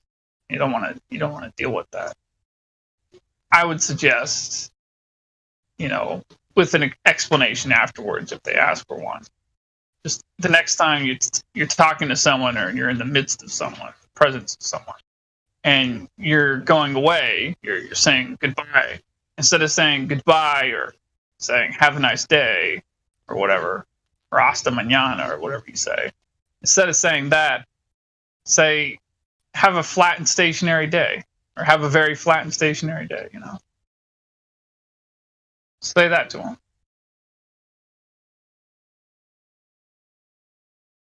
You're technically not saying the words flat Earth. You're just saying, have a very flat and stationary day. How many do you think would even understand what you're getting at? Well, certainly at least the ones that may have heard you before mention the Earth is flat. Those ones would definitely know. Well, that's probably not very many people in the real world for me, though. You know what I mean? I don't speak to a lot of people out in the real world about it. I mean, I've tried. Let me tell you that. I have tried, and it's never gone well. That's never gone well. I've tried talking to several people, and the most favorite thing that they do is they grab their cell phone, and they'll put something, they say, no, look, here, you're wrong. It's right. It says right here. They'll hold the phone up to me and say, look, it says right here, this is the Earth, this is that. Whatever subject part of it you bring up, I've had 3 different people do that to me. Get their cell phone and pull up NASA shit or whatever and say, nope, see, look, you're wrong. It's like, so these people just believe fervently that whatever comes across that screen of that cell phone or the TV is fucking God's word truth. You know what I mean? And until people get away from, believing everything they hear on the TV or their phone, going to websites and whatever, I mean, you just can't believe. You can believe so very little of it if the truth be known. But there's so many people out there that think that you can Google any question you want and you're going to get the right answer, the correct, absolute truth answer. And it's sickening, is what it is. I've had that happen to me. You're correct, God Rockin'. But keep in mind, that's not necessarily everyone. What I'm trying to say is you can choose to spend a very limited amount of your energy, limited amount of your breath, limited amount of your mental capacity power, because after all, arguing with these people it can be a little exhausting sometimes, right. And what I'm trying to say is, I guess I'm being a little long-winded with this. What I'm trying to say is, what I've come to realize, when I go out and I hand out these cards that say the Earth is flat on them, the thing is I've gotten to a point where, especially in this one instance where I was writing with chalk on the ground, this one guy was giving me shit. I've gotten to this point where those people, I've kind of learned to engage them and ignore them at the same time. So what I'm trying to say is, I'll only engage them, as long as they're, I'm not going to go out of my way to try and convince a brainwashed idiot that they're not on a spinning ball in the vacuum of space after all. What I'm trying to say is you got to just ignore the really brainwashed people and just get through to the people that are just more capable of critical thinking, but just kind of keep to themselves in an intellectual kind of way, which there are a decent amount of these people out there. They're about, at the bare minimum, 10% of the population. On the high end, about 25% of the population, and as far as this concept goes. There are people out there that just, they're just a decent number of men and women out there that they're just not mentally married to the globe. So if you can just tell someone that the Earth is flat and stationary, and they're just not mentally married to the globe, just because they've been brainwashed to believe that they're on a globe, and they have believed that they're on a globe, on a planet, all their life up to that point in time. They will drop that belief. They will drop that belief like a bad habit right there and then, because they're simply not mentally married to the globe. You got to talk to those people. Ignore everybody else. Find those people. Talk to those people, because then the conversations with them won't sound like bullshit. Is there a sign on their head, or is there a look on their face, or is there something that hangs out of their pocket that identifies these people for me? I mean, fuck. Well, I find a hard time finding them, bro. That's all I'm saying. I've had a lot less than 10% is my experience. A lot less than 10% are willing to even engage or even consider a conversation of that nature. I mean, I don't know. Maybe I've just had bad luck. I mean, I'm not saying that you're wrong. I'm not saying I'm right. I'm just saying I've had very little luck finding anybody willing to listen to any of it. Yeah, I mean, it just depends on the crowd you walk into, or just the day. It just all depends on individuals. Like, we're all just individuals, and I mean, I don't know. Like I'll just give you an example. Like that phrase I was talking about earlier. Instead of saying goodbye to someone, say, "Have a very flat and stationary day," and walk away from. So I said that at a credit union, and this community credit union, they know me so well there. I can access my bank account without any identification at all. Just going up there and showing them my face and talking to them with my voice is enough to access all aspects of all bank accounts that I have, all credit union accounts that I have there. Like, that's how well they know me there. Like, they all know me, full name and everything, and they know I'm a flat earther. They know I hand out all these flat earther cards, and nobody in there's ever given me any like frowny looks or anything. They've all been just accepting of it, and none of them has ever given me any shit. Like, not any of them. Like, I swear to God, the people that work at these credit union, these are the salt of the earth. The people that work in this place. But anyway, so like, I guess I do have a similar experience with a place of business that I have somewhat similar. Let's say, it's similar where I go to this place, to this store. They all know me, all really well. And I've talked to one of the clerks there, and he's always wanting to talk to me about conspiracies and the flat earth and this and that. And every one of them are like super, super nice to me. They don't ever act weird to me about it or anything like that. So I do have at least an experience about what you're talking about, like similar to your credit union or bank or whatever it is. I do have a place that's like that for me as well. But out in the real world, walking around, I mean, these people know me, though. They've known me for a long time.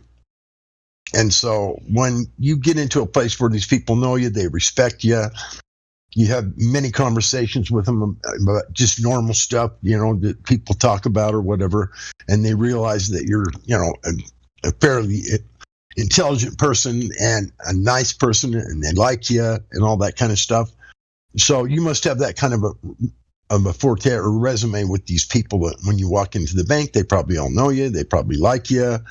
They've known you for a long time, So yeah, I can see that situation because I have a similar one. But out in the real world, we're seeing people for the first time. I've had such poor luck that it's ridiculous. So I don't know. Also, keep in mind it depends on the individual, because there's at least a good, decent, maybe it's probably above 1%, but there's a lot of people I've met, decent amount of people that are more honest to strangers than they are to people that are not. More honest with strangers too. Well, actually, maybe never mind. Maybe that applies to more other things. Maybe that doesn't apply to this topic. Never mind. Scratch what I just said. That applies to other topics, but I don't think that applies to flat Earth. But yeah, I relate totally to what you said when you explained the bank thing and how they, obviously they've known you for a long time. They respect you. You're almost like friends with them. You talk to them, say hi to them. When they walk in their door, when you walk in the door, they acknowledge your presence, like, hey, how you doing? Kind of thing. It's probably how it is, right? You walk in. Oh yeah. What I was gonna say in that specific instance, like instead of just saying goodbye to this one guy after I was like doing some transaction there, or saying the Earth is flat and then saying goodbye, I just walked away and said, "Have a very flat and stationary day." And he's like, "Oh yeah, I will, Charles." You know, like yeah, I definitely will, because like I had handed him one of those cards before and mentioned the Earth is flat, and then but. What really entertained me is that there was this woman just doing paperwork on a desk behind the counter, and I'm pretty sure she had been someone that I had told her the Earth is flat before, and she knew me, you know. And she starts laughing as I say that, you know.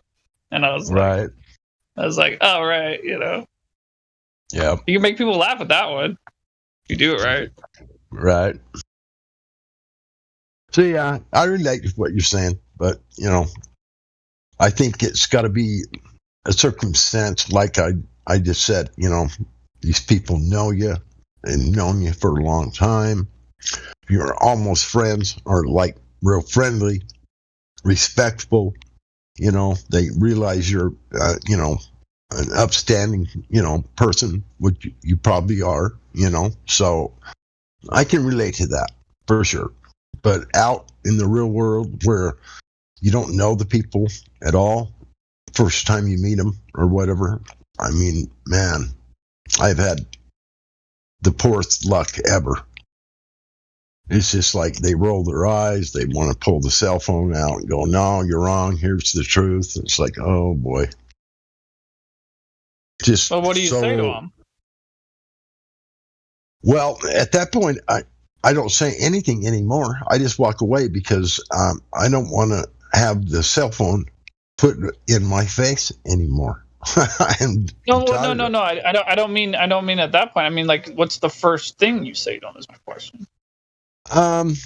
Well, it's just like you start a conversation and, you know, the opportunity comes up and you say something like, well, you know, the Earth could be flat. You know that, right? Or something, you know, something just like, kind of throw it out there, and they just roll their eyes and just like laugh and or say something like, oh, you got to be kidding, you know. I mean, I don't know. I just not had very good luck at all,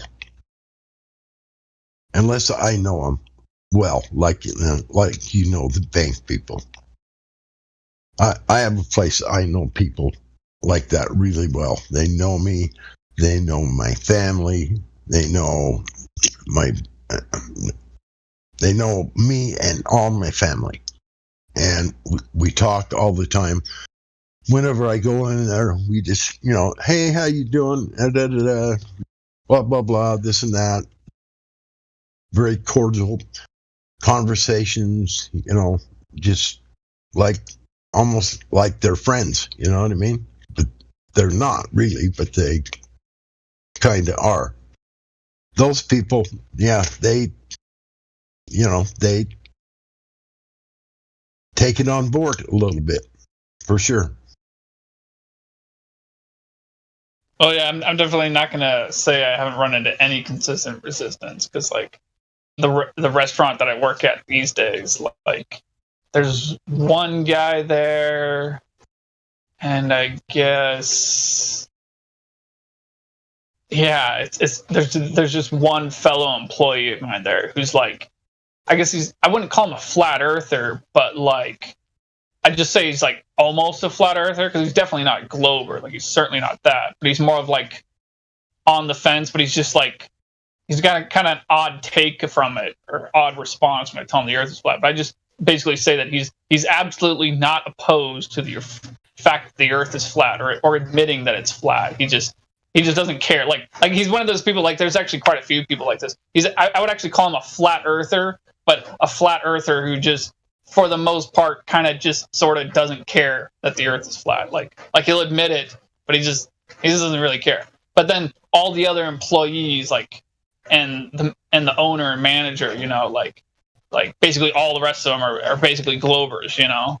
Like, anytime I mention it to them, and I was just talking with this one woman today who like seemed a little more interested in it when I mentioned it to all of them originally, And I just thought it was just hilarious what she was saying. She was like, oh, don't you know we're going to Mars in a few years, and stuff like that. And I'm like, well, then what the hell are you talking about? I didn't say that, but I was like thinking about it in my head, like, what are you talking about? Like, we're not. I was just saying to her, like, Mars is just an unverified light in the sky. Like, that's what it is. You don't know that it's a world. You don't know it's a world you can go to in physical objective reality. It's just a story.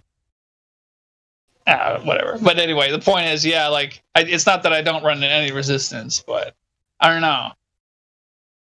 It's just an art to it, just feeling people out. But like I said, there's a certain point where it's like, the Globers, there's some Globers where it just seems like it's not worth your breath to even talk to them. Like, yeah. Yeah. There's many of them. Way too many. But yeah, I get you.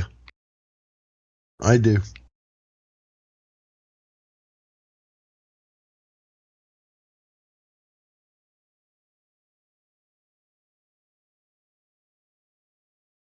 And then this woman I work with, she was like, well, why would they lie? And I was like saying to her, like, you got to figure out that they lied first. Like, it doesn't make sense they ask that question until you've acknowledged that the Earth is flat and stationary. Like, and then I was telling her, like, you're not even going to find an answer to that question. Like, the why would they lie? Like, okay, in order to answer that question with absolute definity, you would have to access somehow the information that's inside the brain of an individual that's a liar. Okay, question. How the hell are you going to do that? Answer. You're not going to do that. You can't do that. Nobody can do that. At the moment, nobody can do that. You're not going to do that. Okay, so it's a stupid question to ask in the first place. Like, you can't get a definite answer. There's no way to get a definite answer. There's no way to get even an answer that you would even logically think of as even reliable, because you're going to get an answer from a liar, someone who lied already. Like, why would you logically think they're telling the truth when you ask them that question? Why are you lying about the Earth being flat? Why would you think they'd tell the truth if you had a chance to ask them? Why do you think they'd tell the truth? Like, seriously, it's a stupid question to ask. Why would they lie? Well, yeah. Super stupid. I mean, I don't know. Well, it's usually by that time we're dealing with arguing with their belief system. Like, we are no longer arguing scientifically with these guys. We are arguing with their belief. There's a huge difference between that and being scientific, even though they call their stuff scientific.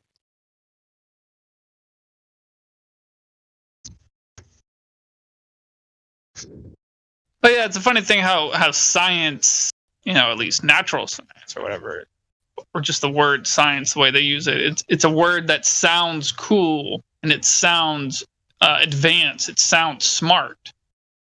It's just a method for establishing cause and effect relationships, which is an important thing, but that's just all it is within itself, the scientific method. It's an important thing, but it doesn't apply to everything. In fact, for the most part, in our everyday lives, it actually has very little use, just because most things have already been invented and are just simply replicated. But the thing is, science, like I said, it sounds cool.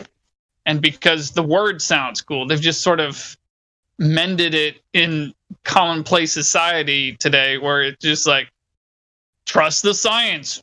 What the hell's wrong with you? Are you trying to say you don't believe in science? What the hell is wrong with you? Get out of my house! From people who are pseudoscientific, and they're the ones calling actual adherers to the scientific method science deniers. It's so backwards. It's just sick.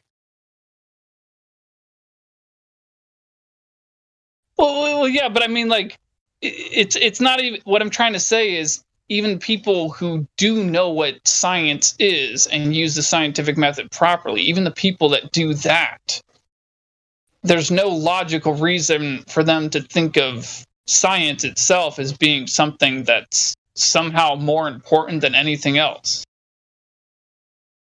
Like, there's no reason for anyone to think it is. it also permeates, like in their view, like it's already settled. Yet at the same time, they say it isn't settled. They send different messages. That doesn't even that sentence itself makes no sense. So you know, saying that a method is settled, when is ever, you can't settle a method. That doesn't even make sense. Like, that sentence doesn't even make sense. It's a method. Science is a method. Natural science is a method for establishing cause and effect relationships. So you can't settle a method. It's like that's like saying, oh, I've settled the process for repairing my car.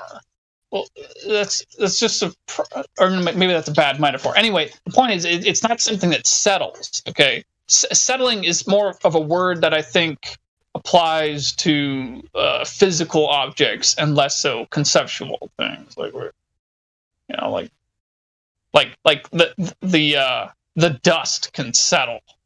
Okay, that's something that can settle. Science is not something that settles. It's just a method.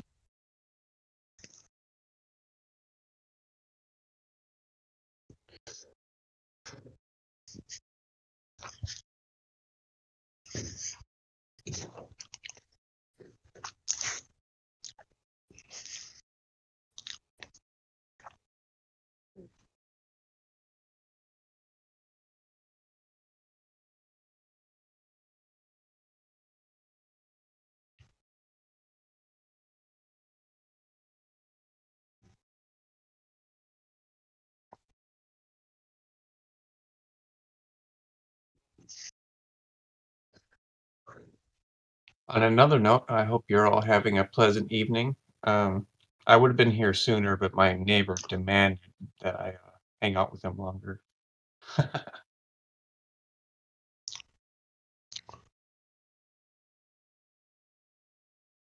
Like, he's not quite Effie himself, but he has, like, I've exposed him to all of it. He's like, you know, I don't have a defense against this, and what I am just going to do is I won't argue with you on this.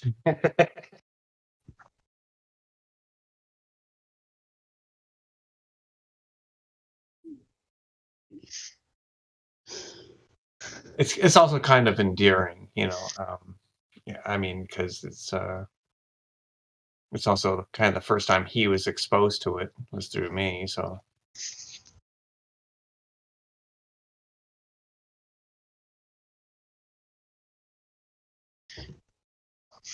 Gonna keep being gentle in mind.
Don't everybody talk at once.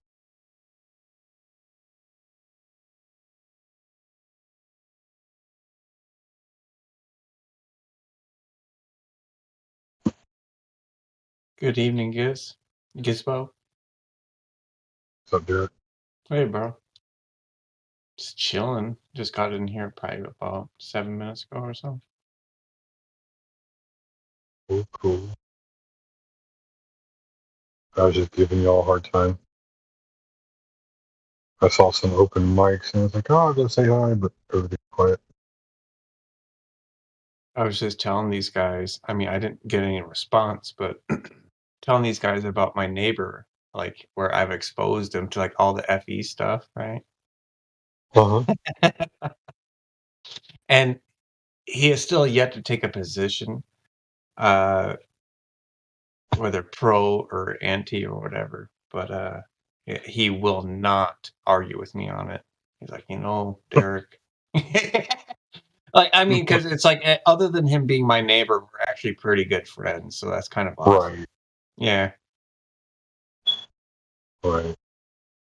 Probably thinks it's like a. And I'm not going to try unnecessary to overload him at times, so yeah.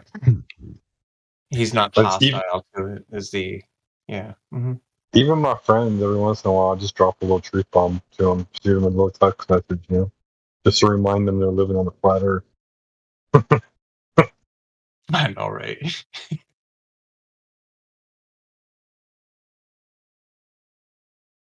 Like, I got a couple of friends that I talk to that are flat earthers, and I shoot them all my memes. Like, did I ever show you my curvature meme? Maybe.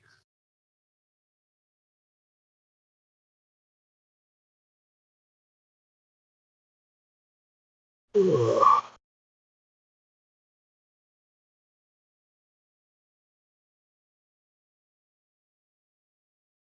There you go. Drop it. That's voice text. Oh. Of course it is.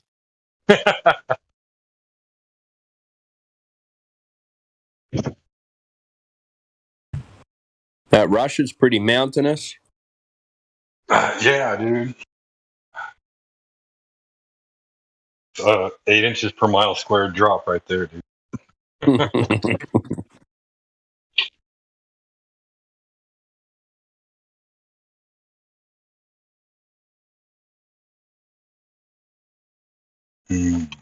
I'll kind of dip over distance.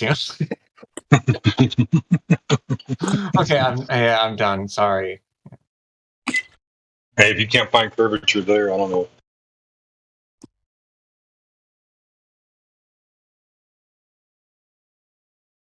But you want to know something funny? I don't see any Antarctica.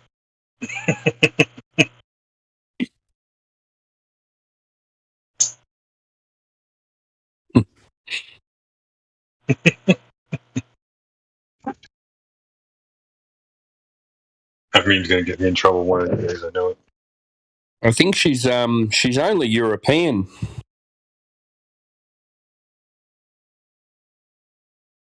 Yeah.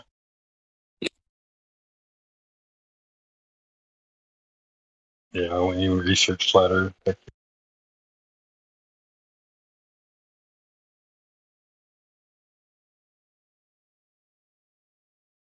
And that's like 90% of people. Like a lot of flat earthers today were laughing at it.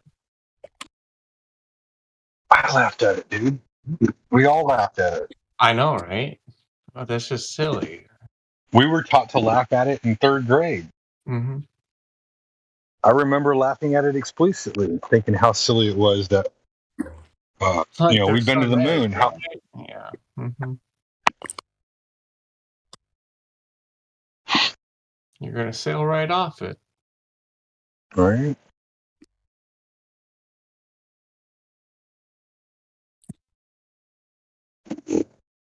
I mean, exactly. You want to know something funny as well? Huh. I used to laugh at Christians that didn't believe in evolution. Right. Yeah. I used to think they were crazy. Like, there's a fossil record, for goodness sake, Yeah. Dinosaur. They know that they used to live 63 million years ago. They know. Yeah. Birds came from dinosaurs. Well, I even justified it too. day 5 was all the animals, and day 6 was man. And the difference between day 5 and day 6 is like 100 billion years, or 100 million years, whatever we call it.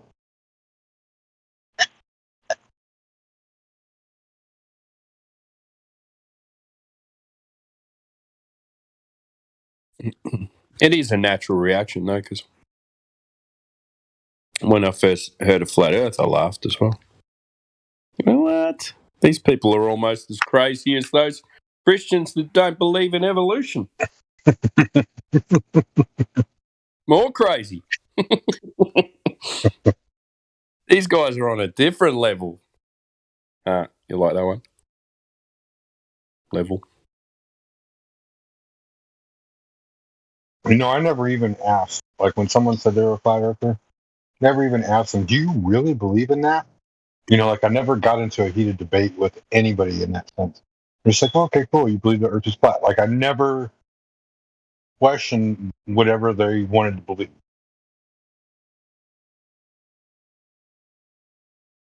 I just think it's so funny now. I've only met a few. I met this one guy at work. He was a painter. I think he'd only just kind of got into it. Mm-hmm. And he got verbal diarrhea and just started shooting off all these things. And I went, hey, hang on a minute. Just calm down. Let's go through each one. And he goes, what? What do you know? I went, okay, yeah. Let's have a chat, mate. You know, come into the office. And that's the crazy thing. Like like just in the year, I can't tell you the learning curve, how much it's exploded for me. Like if this server wasn't here, I would be behind like 10 years.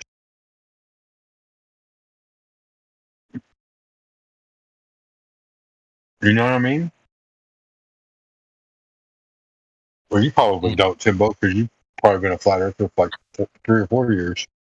There's so many things I've learned. Long time. And not just the server in particular, but like the same group of people. Yeah.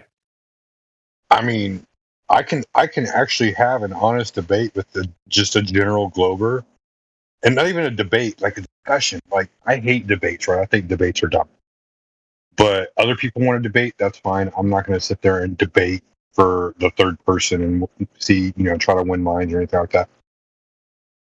If you want to learn about the globe, come talk to me. Let's break down what your globe actually says. Well, what do you mean you're a flat earther? No, I learned that the globe is wrong. Plain and simple. And I know a lot about it, and so do a lot of other people that are quote unquote flat earth. Yeah, I had to have a bit of a break when my second kid was born. I was like, I got into it, I think it was about 2015, 2016. I had a kind of a 2 or 3 year hiatus in maybe 2017. So I was into it for 2 years and then had a 3 year break. And then everything settled down again. I got back into it. I haven't looked back. I didn't go away from it going, okay, I'm going to have a break and go back to the globe. That's not what I'm saying. Right. I'm saying I didn't. It's like I didn't. Discussion. Yeah, I didn't join. You got to let your feelings go away because, like, once you find out the truth that the Earth is flat, you get excited, dude. You want to tell everybody. And then once you do that, you find out that nobody wants to fucking listen to it. Well, no one cares, right? And like, even if you try to have a discussion, they're like, "You're just an idiot." It's like, oh my gosh, and you just want to have a talk with them, but they don't want to listen. But the problem is, you want to tell them 20 things at the same time because they all lead into the other thing. You lost them on the first one, so yeah. they fucking zone out on the first kind of, there's no measurable curvature. What do you mean? We got fucking photos from space. And you go, wait, let's go back a bit. And then you go, photos from space. Like it all leads on. You'll start with something simple. They go, oh, we got photos from space. So you go, NASA's fake space, and it just goes on this ball of, like nothing. You're just talking at each other and not actually having a discussion. Yeah. So you both leave the conversation going, oh, this globe is a fucking idiot. And he leaves going, flat earther, what a moron. Sometimes you just go, is it worth this conversation? I know it is, so I don't really care. Talking to other flat earthers is such a good thing for the mind as well, like great. You can talk about shit that most of the time you can't. Like, I've got to work. Just sharing of the experiences, like seeing other people's videos and listening to their stories, and like, oh, we're gonna have a meetup at this location, and I'm like, man, that's like 1,200 miles away from me. I wish I could be there. and there's some really, really smart people on here as well. Like stuff that I just don't even understand. I get I'm not dumb, but a lot of the stuff that they go into is way too technical for me. I get the gist of it. I can comprehend most things, and I've got a pretty logical mind. So, you tell me something, you show me something, and I'll know it. Right. You can discern it. You can discern information. Yeah, that's right. I'm better off. Like if I get some information, I might have to go home and draw a picture. Like it sounds weird, but like I have to draw a picture to understand it, and I've always been like that. That's why I'm a tradesman. That's why I'm a builder. So, Yeah. Well, I mean, like the best thing is like when you like when they try to get we've seen the Earth from space. All right, what shape is that? Is it a circle or a sphere? Well, it's a sphere, but it looks like a circle. Okay, so a circle has a circumference, right? Yeah. And so if you have a circumference, that means you can find a diameter, and you can get a radius from that diameter, right? Yeah. All right. So what is the radius and the circumference of the Earth? I don't know. Well, let's look it up. Some smart people worked it out. That's what someone said yesterday, wasn't it? I don't know. Yeah. Some smart people worked it out at NASA or something. You go, but it was supposed to have happened 2,000 years ago. Yeah. They still use sticks and shadows for a measurement. Come on. Still to this day, dude.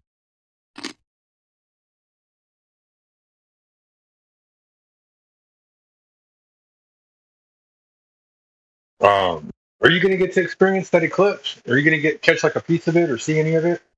I know it'll be during daytime, kind of a little bit on your side. It'll be 3 a.m. my time, so that'll put you at a lunar? No, it's a solar on the 24th, 25th. What time? 3 a.m. my time, so that puts it at 3 p.m. What time are you? What time is it? Maybe 7 p.m. your time. No, we're in daylight savings. It doesn't get dark till 9 p.m. at the moment. So you might catch like. And the sun's well gone by then. We just got. Is it really? It's a partial eclipse. It's not a total. Oh, hello, Matthew. It's not it's a partial. Yeah. The northern hemisphere is gonna catch a big thing of it, like over Russia. Russia's gonna get a bunch of.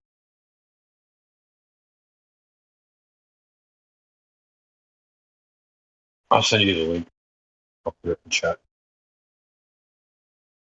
You checking in, Matthew, to get your pay from the government? Yeah, I have to check in at least once a week. It's going to be mostly visible in Russia. It's like Yeah, Russia and like northern China, and Nepal and places like that.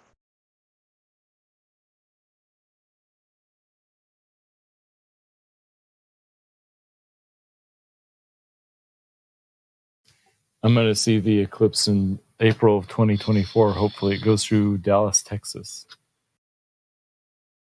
Straight through? The center line goes between Dallas and Austin. Cool. It goes through Austin, the center line. The center goes through is about halfway between Dallas and Austin. Okay. So, yeah, that's right. It's gonna be like Waxahachie.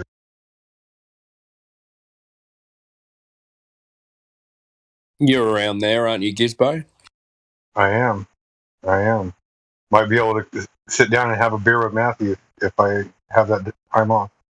Oh, that'd be fun. Absolutely.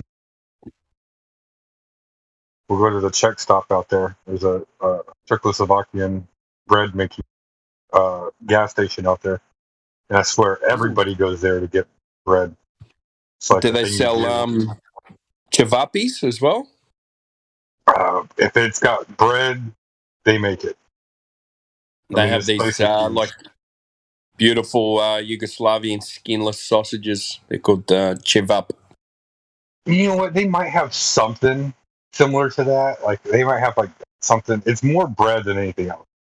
Yeah, bread and dough and baked goods and things like that. But I mean, I'm sure they have some sliced meat that you can throw to buy in there. I think they have some cheese bread too. If it's anything to do with bread, they sell it. Flatbread? Everything. Not globe bread. I know, right? No, they have like literally, so like that's all this place is known for is like being the halfway point for people going from Dallas to New Braunfels to go to the horseshoe. There's a river down there. You sit on an inner tube for 2 hours and drink. Sounds like my kind of time. It is.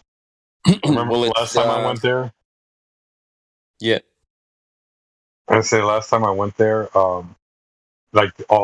there's houses along the banks of this river, and there was a bunch of people dressed as like chickens, and they were swinging on this giant rope swing and doing flips into the river and stuff. And the rope is like carrying them up like 30, 40 feet in the air, and so they're doing flips into this river. The river is at least like 20 feet deep, if not more. And somebody yells, "Jump, you chicken!" Pretty funny.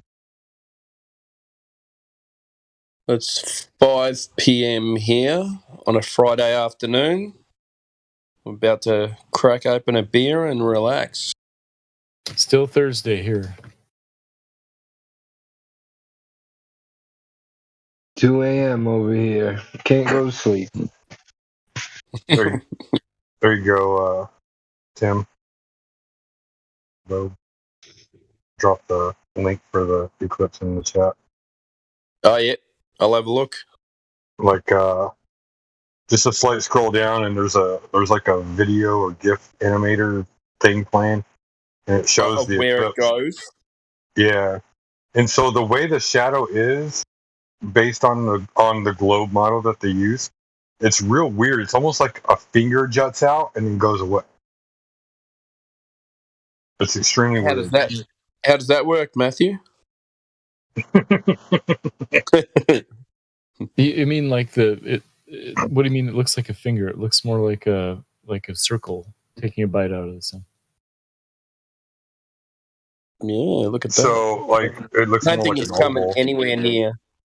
It's not coming anywhere near Australia. No, it's right. It's goes over the Indian Ocean. The Horn of Africa.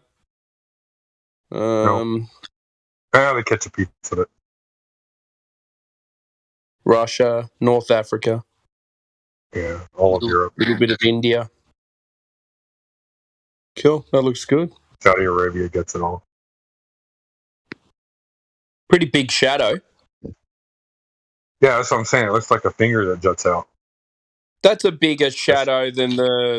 It's not quite circular. The full eclipse, isn't it?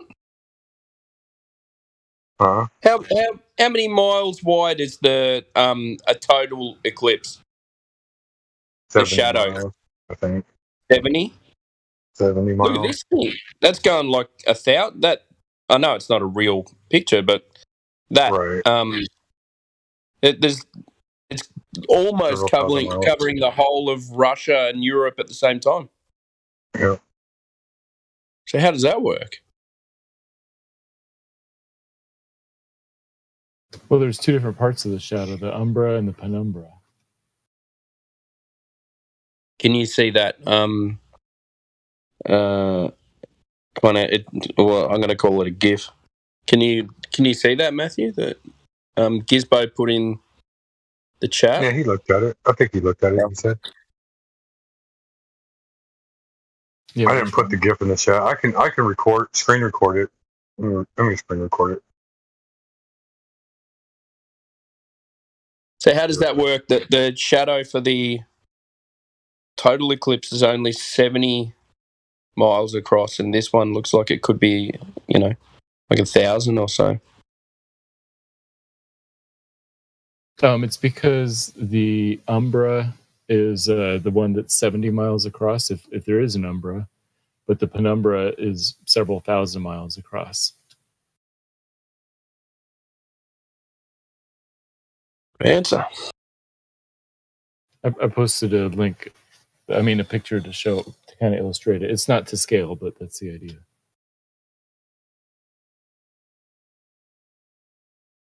An answer for everything, don't you? Well, if it's true, then there is an answer. So I think it's true. So of course we have an answer for everything because it's true. But some things that are true we don't have answers for. But that's also the way things work.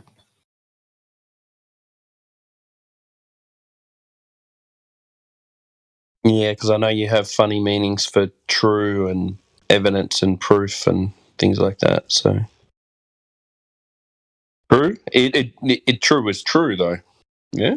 Wait. Hold on, Matthew. I don't follow you.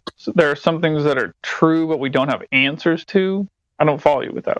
Give me an example. There are some things that are true that we don't have evidence for. Like the globe. Oh, okay. Never mind. I just misheard you. No, that's not. Sorry, wrong way around.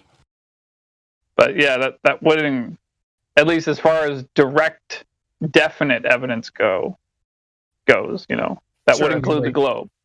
Ancient history, for example, there's some stuff that most people think is true, but they're not 100% sure. So maybe I would say most of it's not true.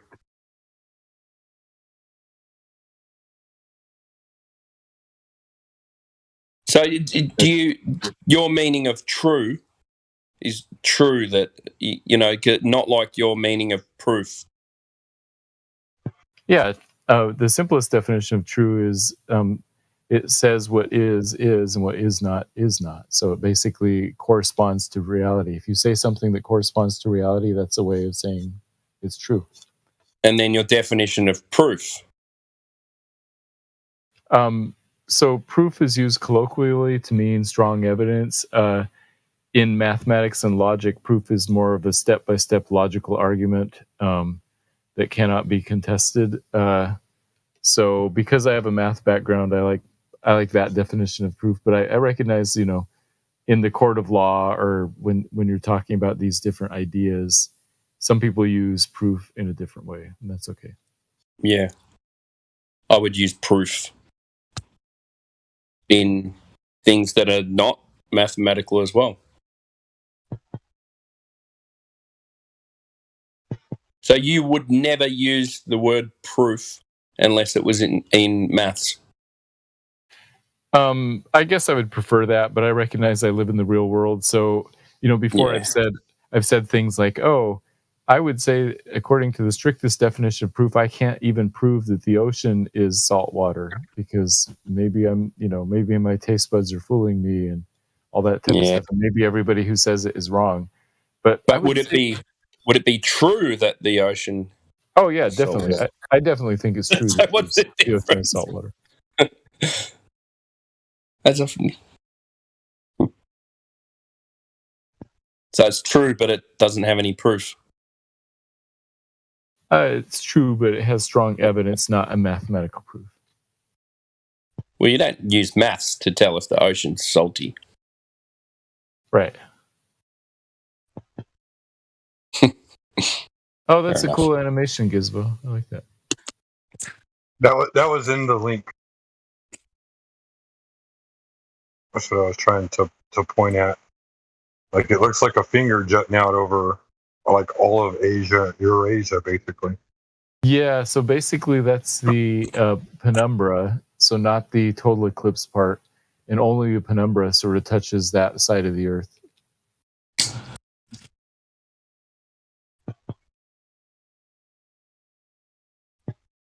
That picture I just posted, not the video, but the picture that I linked you to.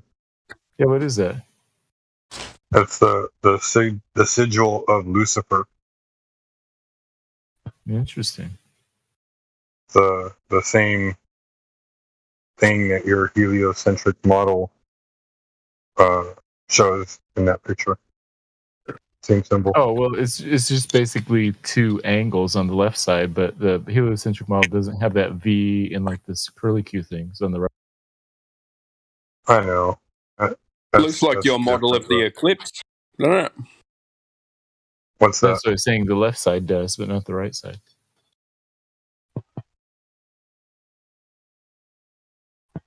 Yeah. Yeah, if you're looking at that solar eclipse, that's what that looks like. That V. Partly. Yeah. Yeah. Like where the totality is.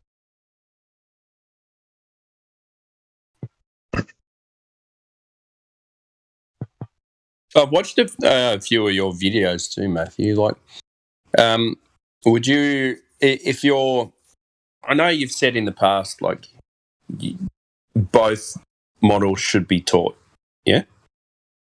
I think not model. There shouldn't be censorship. That people should be allowed to like post on YouTube and promote whatever they want to. But what about in the classroom?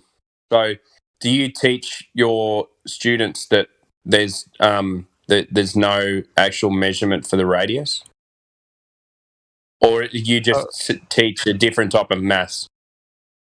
We don't talk about that a whole lot. When I used to teach that math class, I teach some about geometry and trigonometry, and I mention a couple uses, historical uses for that. So I show them the trigonometry that Eratosthenes allegedly used. So did you tell them the flaws in the observation, or? I mentioned that it's assuming that the Earth is a globe. Yeah. Did you tell them that it would work the same with a closer sun on a flat Earth? Yeah, of course. You did? Wow. Yeah. Did you really? Yeah, so I said, look, here's the measurements. Now, of course, just the fact that he came up with this doesn't mean specifically that the Earth is round, but it is a good explanation for how he got what he got. But the maths work on assumptions. No. That basically he was just assuming a globe model. The mathematics, he used the calculation to determine the circumference and radius. Assuming the Earth's a globe. Right. Parallel light rays.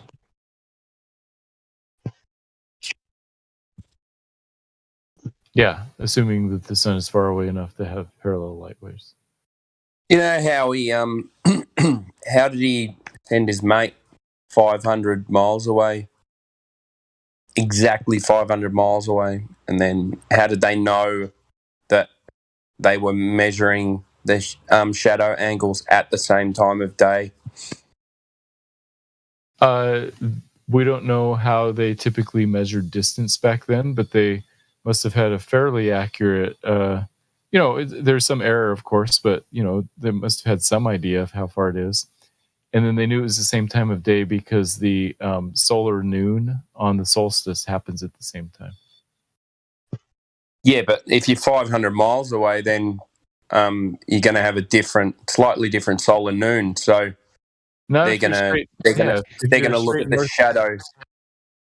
What? Be at least an hour different, probably. No, if it's straight north and south, which those cities were pretty much, then solar noon should be at the same time. Solar noon only changes if you go east and west. East and west. Are those cities directly north and south? Pretty close, probably not 100%, but fairly close. Oh, north and south are straight lines, right? I would say they're great circle lines. So if I want to go north, I can also go not north, right? Yeah, you can tell which way is north, and so I can go north by going south. What are you talking about? No, of course not. Okay, so if I want to go north, can I get there by going south? Because you said that it's a circle. So eventually it'd wrap around. That would be an inefficient way to go. Right. So your model says that north is also not north. South is not south. East is not east, and all that. No, it would change as you cross the poles. Right, but there is no real north. Well, everyone knows that on a compass, it's a straight line. In reality, it's a straight line, but according to a model, north is also not north. North is north, and if you take the Great Circle and go all the way around the Earth, you keep going north until you get to the North Pole, and at that moment you start going south, and then you'll end up at the South Pole, and then at that moment you start going north again, then you end up where you were. Right. Yes. No, that's how it works in our model.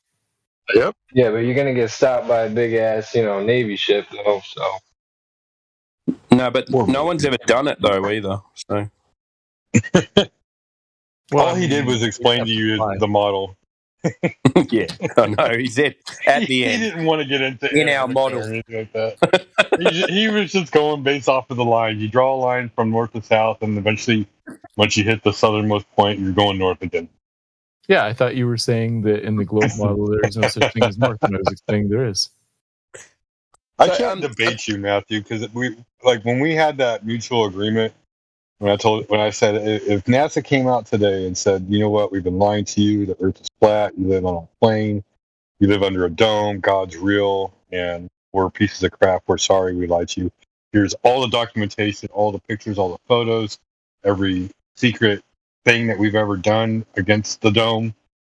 Would you still believe in the globe, or would you change your mind? Yeah, absolutely. Flat, and you're like, oh no, it's a globe. And NASA's lying, absolutely. And I'm like, I can't debate you anymore, dude. Right. Because I think it's obvious, completely apart from NASA, that all the. I think it's just more of a discussion at this point for you and I, anyway. Like, I enjoy the discussion. I think you're an intelligent human being, and there's things that I can learn from you, and I hope there's things that you can learn from me. Yeah, likewise. Thank you. So, like, whenever people pick on you, dude, like, I'm like, dude, I can't sit back and let them get you, dude, because, like, all you're doing is explaining the model. Like, you even state when somebody asks you about your globe model, well, assuming a ball, like, you immediately lead off with that because it's not a debate. You're telling it from your point of perspective. Hey, wait, hold on. You asked him a question, but I couldn't hear his answer. So wait, if NASA did come out and say it's a flat and stationary Earth, and we're inside a container, would you still believe in the globe, Matthew? No, I would say they're liars. Wait, you say what? I would say those NASA people are liars. But if all of NASA, no, wait, let's just get it straight. Like the leaders, the administration, all of NASA, every member, even the janitor mopping the floor. He comes out along with all of the rest of them and says the Earth is flat. You're gonna still say you're on a globe, Matthew? They're all liars, dude. There's too much evidence. If the entirety of NASA came out and said that, and then my pastor came out and said that, and then the president of my university and my boss all came to me and said, Matthew, the Earth is flat, I would say, you guys are all incorrect. It's not. That's why I love this guy, guys. Come on. Well, he knows NASA's liars already. He's had to see the compilations. I think those are cherry-picked examples of just JPEG and MPEG artifacts. So, have you seen how many of them though? Like, there's really a lot of them, man. Yeah, if you're gonna take thousands of hours of video, then sure, there's going to be some glitches and things here and there, but I don't think any of them are credible. But that's when I go out of my space. It's because I already believe that the Earth is a globe, so I find the idea of the ISS not much farther to go from there. When I go out of my spacewalk, sometimes I forget my coffee mug. I think your coffee would like instantly evaporate if you took it into space. There is no space. Evaporate like what's his name's when it came separated from the packet. Don Paddock. Have you seen that one? His CGI coffee comes out of the bag and is like 200 millimeters away from it. And then goes back into it. But you see, was that Orion? That was Orion that asked that question, right? Asked for clarification. Yeah. Yeah. That's why I won't argue with them. I'll even stick up for you, Matthew. Because like if they're asking you a question, like all you're doing is speaking from what you understand everything to be, and like you're not here to argue with anybody or put anybody down or anything like that. So if anybody honestly, if anything, everybody should be taking notes here if you're a flat earther about what Matthew says, because you should be boning up on your knowledge of the globe. So I don't know. Try to talk to people. Matthew's been asked in the past, why do you like coming here? And his answer was, I like being in places where I know that I'm right. Yeah, like Matthew. Cold-blooded. What did the 5 figures say to the face? Yeah, Gizmo, thanks. I appreciate that, but I'm a big boy. I can stick up for myself, and I can handle it if people are like all piling on me. So yeah, don't worry about me. You're still my boy, man. Octane, are you there? Oh yeah, I'm here. Hello. You still seeing boats go over the horizon or what? Yep. Still going? Can you zoom back in on them? Nope. Once they're past the horizon, they are. How far's the horizon then? Depends on your height.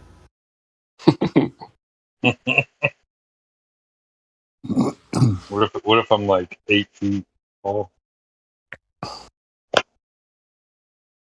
don't know. It's like 3 miles or something. This is probably a little bit further than that. It's always 3 miles. But so you know that like, so if we took you to the beach and set up a camera, watched a boat disappear from eyesight, zoomed back in with the camera, and we knew someone in that boat, and they said, "Yeah, we're 10 miles offshore." We zoomed back in on the boat. Would you then say, "Okay, well, it's not. It should be over my horizon, but it's not"? Would you then agree or not? I mean, it sounds like a good plan. Sounds like a good start. Good start. So, what about if there was a video would you then say, oh, maybe that video is not true? So would you have to be there? I'm just trying to think what you would accept for proof of it going over the horizon and then zooming back in and saying, okay, well, it's not over the horizon. So would you believe someone's video? I don't know, maybe. I guess I would have to see it first. Maybe. Yeah, maybe. Because I've seen videos of like people where they're bringing ships back into view, but that's because they're not past the horizon yet. It's just that they're too small for you to see. Because like there's a difference. Because what we're talking about is once they're past the horizon line. Because we're not debating, like if things get smaller, as they get further away. Like that's not the question at hand. The question at hand is whether or not they become obstructed. Yeah, on a physical horizon. Yeah. Right. And it does appear to be that at a certain point, when it gets further away, it does appear to become obstructed by the horizon. But it becomes obstructed when it's too far to be Earth curve horizon. So what's happening there? But Timbo, would you say that the top of the sun or the bottom of the sun is closer to us? Yeah, but see, that's another funny one because where it starts to kind of disappear is way too far for it to be Earth curve. No, sir. So, really? Well, so you're saying if I'm standing at the beach, that sun is going to start disappearing. You know, like you can see, sometimes you can see boats in front of the sun that are way too far to be, way too far, too far away. They should be over the curve. But they're not. You can see them in front of the sun. So where's this sun disappearing? But the point is that you can't see the bottom of the sun and you can see the top, and that seems odd because the bottom of the sun is closer to you. Well, it kind of just goes into that vanishing point, doesn't it? No, it gets obstructed from bottom up. It doesn't get smaller and smaller. It gets where's the horizon then? Is it further away than it should be? Oh, who knows where the horizon is, but you can see the top of the sun, not the bottom. Do you see the picture I posted? Yeah, I know exactly what you mean. Yeah, so why can't we see the bottom? What kind of filter was you? I'm not sure about this one, but this is not an uncommon occurrence. This type of sunset happens all over the world whenever the sun sets with the ocean. Let's go back to the boats. So, not Gizbo. Sorry, mate. Octane Weasel. Let's go back to we'll go and finish the boats and then we'll come back to the sun. So, Octane, can you see that video that Gizbo's got in there? Yeah.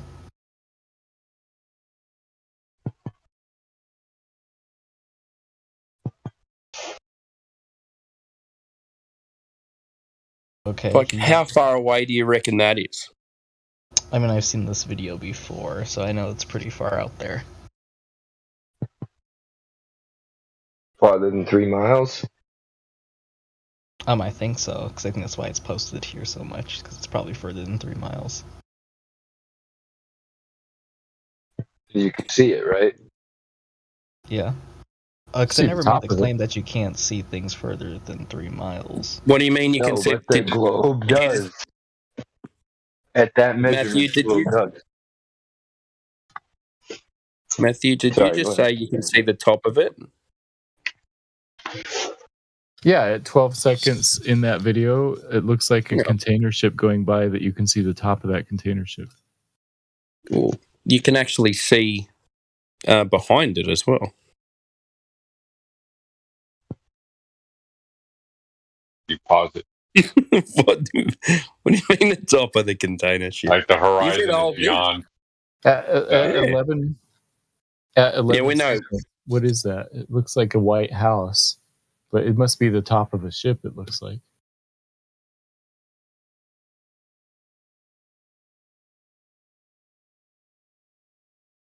Yeah, it's a full container ship. Doors and all. By the way, Matthew, I've done a little bit of research on the whole infrared spectrum and refraction. There's less refraction in infrared than there is in visible light. Okay, that's good to know. That sounds plausible. So yeah, Octane, the sine wave is longer and more thready in infrared light than visible. Okay. So Octane, what's happening there? Seems like there's Should a that ship. be The ship's really far what's away, that? and you can see it. And you can see it. Why isn't it over Earth's curve? Why isn't it behind the curve? Well, so I don't know the distances on this thing. Or I don't know the Well, it's past. You can clearly see it's past 3 miles, though. Sure. I mean, it's hard to quantify 3 miles in a video like this. Yeah, But yeah, sure. I agree with that. But we do have like explanations as to why we can see a little bit further on some days. So that could be a reason. I mean, I'm not sure if that is the reason, but we do have explanations that do explain why we're able to see further sometimes. So, are we talking about? What are we talking about? What's your explanation? I mean, you know it. I already know you know, because I feel like I don't even have to say it. But yeah, I mean, it's refraction, of course. That would be the main one. So, does refraction pick up images and bring them over a hill? Yeah, people have actually done little experiments. I usually have a video that I post, but some guy basically shows it on a small scale that shows that yes, because light bends, and I think it bends. Light gets refracted, or light bends in a circle. What are you trying to say? Well, isn't light bending the same thing as refracted? Or it didn't bring a picture. It didn't refract a picture though. It didn't refract the image, right? It just refracted a color. Yeah, correct. I know what he's talking about. Yeah. You're right. Just light refracted, not moving physical. Like all it did was refract. Right. It refracted a color. It didn't refract an actual image. A full image. With no distortion. I mean, we know this happens because we can see it kind of like on a daily basis. Like you can go out on like at a certain time, see a little bit further, and then on a different time of the day, you can't see. Yeah, but what's that got to do with? Yeah. Well, that's important to why sometimes you can see further on some days. So where's the physical horizon then? If it's never physical. We have the measurements for that. The radius is 3,959 miles. And then, okay, let's talk about that. Stuff. I mean, before we do, I just want to finish one more thing on refraction. Don't certain colors refract at different angles as well? So, like, wouldn't the image be just a little distorted? Or it would have to be significantly distorted, especially over longer distance. You can still see the colors; they would just be severely. I don't know. Like, can't think of the word. Well, I guess right the now, question is like, how severely should they be? Because that's important. You wouldn't be able to recognize the image; you just see the color. Yeah, but it's only even if they refract slightly. 0.001. Sorry, go ahead. Well, even if they refract slightly, the image would not look like a mirror image of what's actually there, would it? I mean, well, like in the long video, I mean, it seems like there is a little bit of like distortion happening or something like that. So, I mean, well, I would account density more for that than refraction.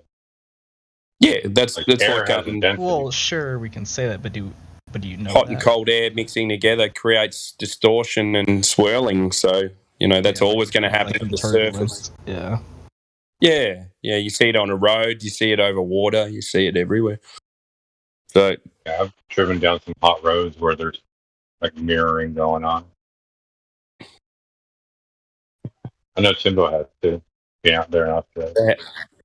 So how do we get this hard horizon?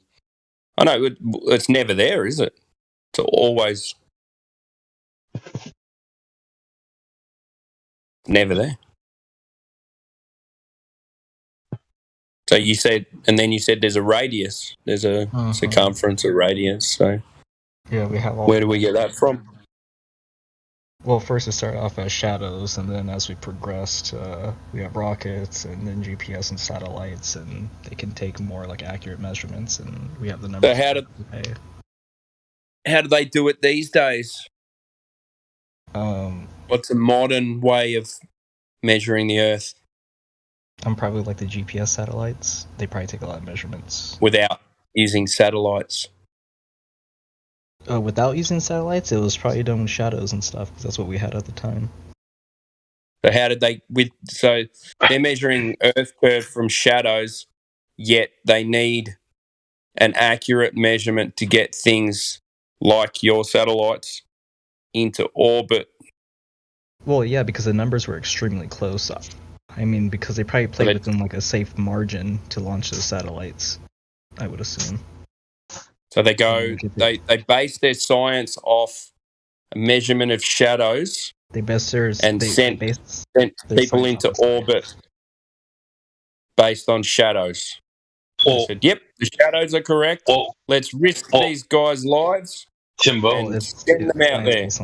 Timbo. Yeah. I want to ask this question. So if they use GPS and all of that for the measurements, right, and they're using all of these like calculations, computerized and all that, then would that be fair to say that on the globe model we could not just assume but presume? Is that the same word? Assume and presume? Kind of. I'll use the word presume. Can we presume then that the 3,959 mile radius is fairly accurate on the globe model? Like there's no other alternative number that they could use? Like we wouldn't say that it's like 4,000 miles, or we wouldn't say that it's 3,850 miles.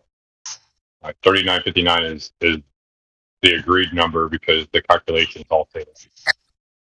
I mean, because all the measurements seem to get that number, or the people that take them, they seem to end up with that number. And I know the oblate spheroid is, the longest radius would be 3963, and the shortest radius would be 3952, and then the average radius 39. If I'm not mistaken. So yeah, probably. So if those are the numbers, and then we have to go with that when we have our observations.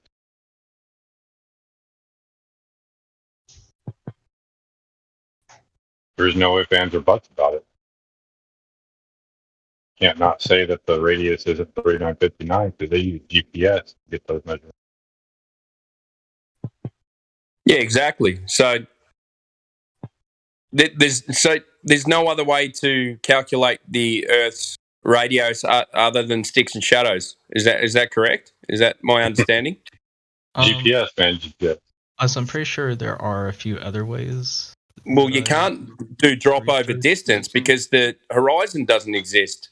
So how are you doing that? You just told me that it gets shorter and longer day after day. So how are they measuring this horizon to get the drop over distance? Well, I mean, we do know that the horizon drops because people have taken measurements that I've seen where it shows that it drops. But how do they know if they're on the horizon or not? Because it How changes far out does refraction go? When does refraction begin? What do you mean, when does refraction begin? Well, where does refraction begin? Does it begin right before the horizon, at the horizon, just after the horizon? And how long does refraction occur? Is it infinite? And how do you measure distance to the horizon when it's not actually where it's supposed to be? To reaffirm your curve. So what I will say is, the people that use the radius measurements and everything, it appears to work for them. So I would say that right there appears to work in what way? So the people that actually use these, well, the people that actually use these numbers, because no one here uses these numbers for anything. The people that actually use the numbers, they say it works for them, and I say that's kind of works in what way? I asked. Works for them in what way?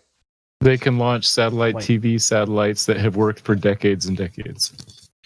Right, they're using the numbers that they have, and it seems to validate that those numbers are true because they're using those numbers. Well, here's what I think. Here's what I'm going to ask. What if they're lying to you about those numbers? What if they're telling you it's one set of numbers, but they're using another set of numbers? I have no reason to believe why would they lie, because they haven't lied. Why would they lie? Why would they lie? I mean, like, when we talk about NASA, like, have they actually ever been caught, like, lying? I'm like, I looked at it, like, go back to the curvature. Not at all. Like, I'm pretty sure there's not even. I mean, because you guys say they're liars, but, like, I haven't been able to research them being caught in a lie in anything, so they have a pretty good track record. You already got your mind made up, it sounds like. It's not the blue marble thing that they're showing you in their paintings and cartoons. Yeah, we caught them lying. Well, no, because he literally said to the public that, yes. You know that you ate your entire argument right off the bat, right? Because you said that if you can zoom a boat back in, it didn't go over the geometric horizon. Now you've just waffled for the last 10 minutes about how the geometric horizon is invisible. No, we've been talking about the apparent horizon, not the geometric horizon. Yeah, the horizon, you could just call it. No, you can't see the geometric horizon.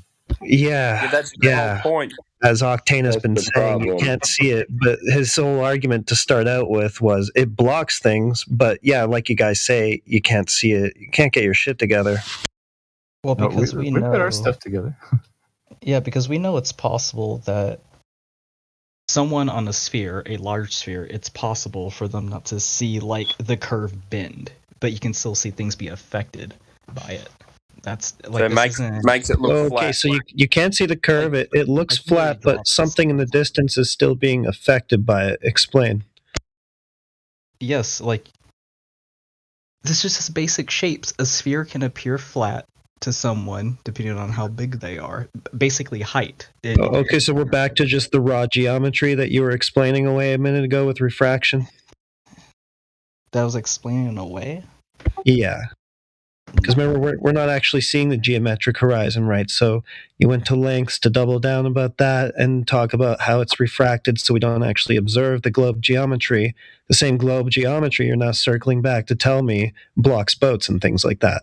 Which one is it? Saying that refraction changes it doesn't mean that it doesn't exist. I don't think it exists. You guys can't show it to me existing.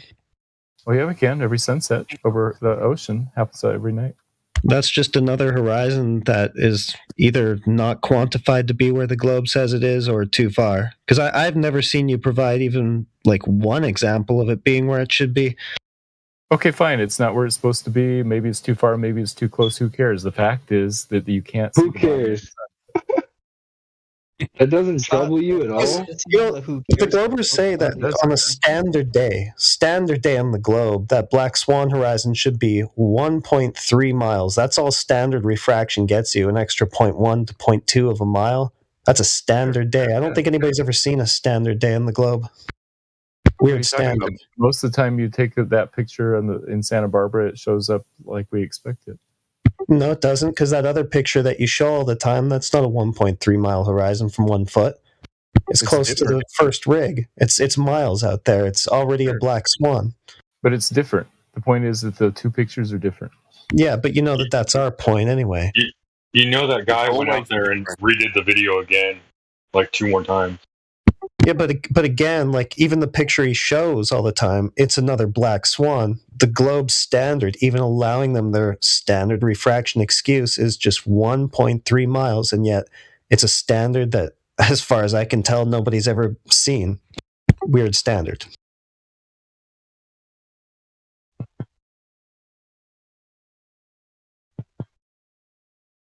Yeah, well, it's been real because I have to sleep. I have work. Got it. Tomorrow's Friday. I'll see you gamers later. Gonna run again? Yeah, see, there it is again. It's another black swan. So atmospheric conditions can change what you see. Is that right? Always. Of course. Welcome to the globe. I'm just teasing. Shut it down. Shut it down. Oh no, he's begging the question again. I guess I have to fold. No, I'm just saying that I think it's unreliable to do all this squinting at the horizon like we do. And so I think the horizon doesn't tell us that much. But that's the point. That's the whole point. No, the point is that the horizon, what we see when we look at things near the horizon, we get different results based on the atmospheric conditions. So what are we doing trying to measure things one way or the other? It's not a globe proof or a flat earth proof. Because if it's physically below it, you got it, Matthew. Yeah, if it's physically below it, but we can still see around, then maybe it's due to atmospheric conditions, or maybe because it's that disproves your shape of the Earth with the diameter and radius that is given to you. No, it shows that either the Earth is flat or the light is curving slightly. The light is curving, but there are physical things that should physically be on the other side down on this physical ball. That's right. So you're saying that it teleports the image. Right. So if the light goes straight, then it would block it. If the light curves around it slightly, then we would see what we're seeing. So do you agree with Octane that boats go over the horizon? You as well? Oh, yeah, of course. What if you zoom back in? Then in that case, it wasn't over the horizon. It had just became too small to see. Why does it have to go over a horizon that you're telling us is invisible? I'm not saying it's invisible.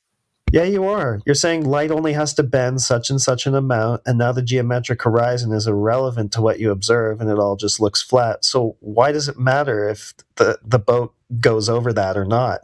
You're telling us we don't see it. Yeah, because sometimes it happens and sometimes it doesn't. Light isn't always curving. Depends on the atmospheric conditions. Well, I've never seen the standard globe horizon, so I don't think it exists. Anyway, go ahead. Have you been to the ocean? It's all like most of the time. Yeah. I've never seen the standard globe horizon at that 1.3 mile mark. I mean, depending on observer height, but yeah. Yeah. So all I'm saying is that it changes based on atmospheric conditions. That's all. I know.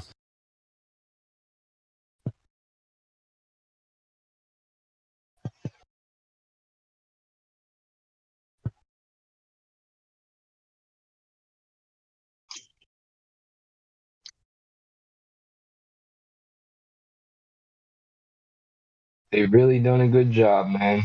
They really have. Who? Government. Schools and everybody that you're, the indoctrination is strong because you're very intelligent, but you're just denying the simple laws of fucking geometry. I mean, you're saying that we shouldn't be able. I can't do this. You sound like a cool dude, so. That's okay. I understand what you're saying, and I would agree with you if I am denying simple laws of geometry, but I don't think I am. I think I'm just saying that if light curves, it can curve around a bend slightly. And remember, we're talking about really tiny, like 0.001 degrees every quarter mile, just a tiny. We're not talking about light curving. We're talking about something physically on the other side down. Right. It's physically on the other side behind the geometric horizon. But if light below it, correct? Right. That's right. So you're really saying with your brain, you're saying that, oh well, because light bends, this whole thing is going to physically be visible now. Right. If light bends, it can go around a curve. That's all I'm saying. If there's a curve there for it to bend around in the first place, bunch of ifs. Right. And why would light be curving like that, like constantly over 10 miles, 30 miles, whatever it's going to be? Why would it be a constant curve? No, that's a good question. Sometimes it doesn't, sometimes it does. So it's not a constant. Hey, sometimes it does, sometimes it doesn't. That's just the fucking answer, guy. Neil deGrasse Tyson, I'm here all week. What about look at my black swan picture. You can see the atmospheric conditions change what you see. What about infrared imaging? Infrared imaging would also change, but maybe not as much, or maybe in different ways. So, but I think it would still have some effect. I mean, infrared is known to have the appearance of seeing through air as dense as it is, because that wavelength is more finer and thinner, narrower, I guess we could say, not as erratic, so it's not bouncing off of everything. But to be clear, what we're disagreeing about here is that I say over the space of an entire mile, if the angle of light deflects 0.0109 degrees, that's enough to go around a curve. And you guys are saying at the length of an entire mile, it deflects 0.00 degrees. So 0.00 degrees versus 0.01 degrees. It's not really a mile, the length of a mile that we're questioning here, though. Yeah, so it curves like one that amount per mile. So it depends on how many miles. It keeps curving. But in certain circumstances, there wouldn't be any refraction, or there would be more refraction. So, what's this number? What are you using it like a gravitational constant? Like what is this refraction number? That number is what it would take to exactly match the curve of the Earth with our radius. And if it's more, then it would bend more, or if it's less, it would bend less. You can see farther or closer. That's just the number it would have to be in order to exactly match the curve, which isn't very much, by the way. It's just a smaller sounding way of saying all light has to do is bend at 8 inches per mile squared.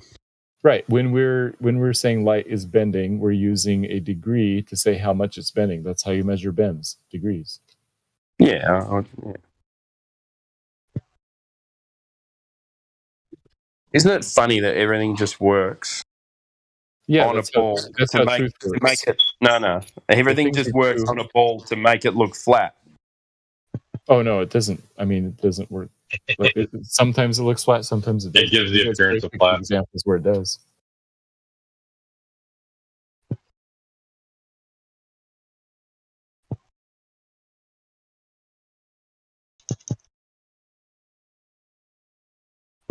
I don't see. I just don't see why it would be on a constant curve. Wait.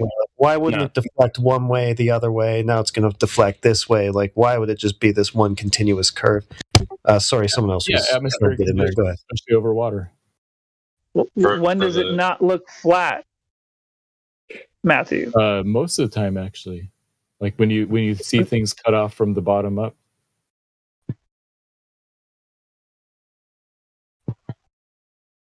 Still looks flat. Wait. What was the way that the other Timbo just phrased it? Like said something functionally or some other.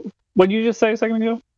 No, I just said everything works perfectly to make it look flat. I think everything is so curved that it all just looks flat. So everything works perfectly to make it look flat, but not when a boat disappears bottom up, right, Matthew?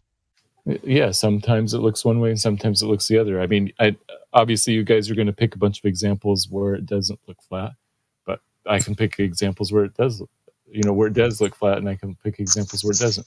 Like at the top of the hour, those windmills that I posted. Yeah, but they're all. What about things that are functional, though? Like, I mean, the question kind of arises if anyone's going to bother saying those combination of words. Like the question arises, what thing that's a functional thing in industry or the military where they require the Earth to be a globe to function, like say at the ground level or maybe in the Air Force or anything? Well, yeah, if you're close to the ground, you don't really need it to be that accurate because, the Earth is so large that when you're close to the ground, it doesn't make a difference. It does make a difference when you're trying to put TV satellites into space or GPS or those kind of things, or predicting solar and lunar eclipses, all that type of stuff. But just satellites, right? Like just satellites and then nothing else, right? Right. If you're close to the ground. So wait, let's get this straight. You need a globe, you need a planet Earth for satellites to work, but you need a flat and stationary Earth for, long range ballistic missile targeting systems to work. No, I would and a lot of other stuff.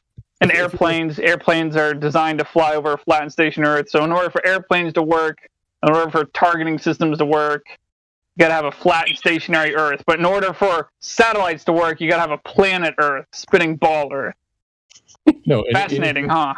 Anything that's within 10 miles of the surface, it doesn't make a big difference. But they don't design planes to be on a flat and stationary Earth. Well, wait a second. I don't have them on hand, but aren't there documents that say exactly that from the Air Force that are declassified? Yeah. There are NASA documents that say, here's some equations about how planes work. And assume not just one or the other, but both NASA documents and Air Force documents. Oh. Right. So there you go. In order for airplanes to fly, we need a flat and stationary Earth. But in order for us to have satellites, we have to have a planet Earth, a spinning ball Earth. No, I'm saying they don't need a flat and stationary Earth to fly. Oh no, we gotta just assume that we're on. Well, yeah. I just said that for satellites. You're saying for satellites, right? You need a planet Earth, right? Yes. Yeah, but in order to fly an airplane in the Air Force, you need a flat and stationary Earth, right? Yeah, I would say anything within 10 miles of the surface, it doesn't matter. It's not that you need it; it's just that it doesn't matter. So if the plane's flying 100 miles, you wouldn't? You're saying it would be different? I'm saying the distance to the surface, its altitude. This is basically just another flaw in my joke. The kitchen sink is stationary, yet the Earth is not.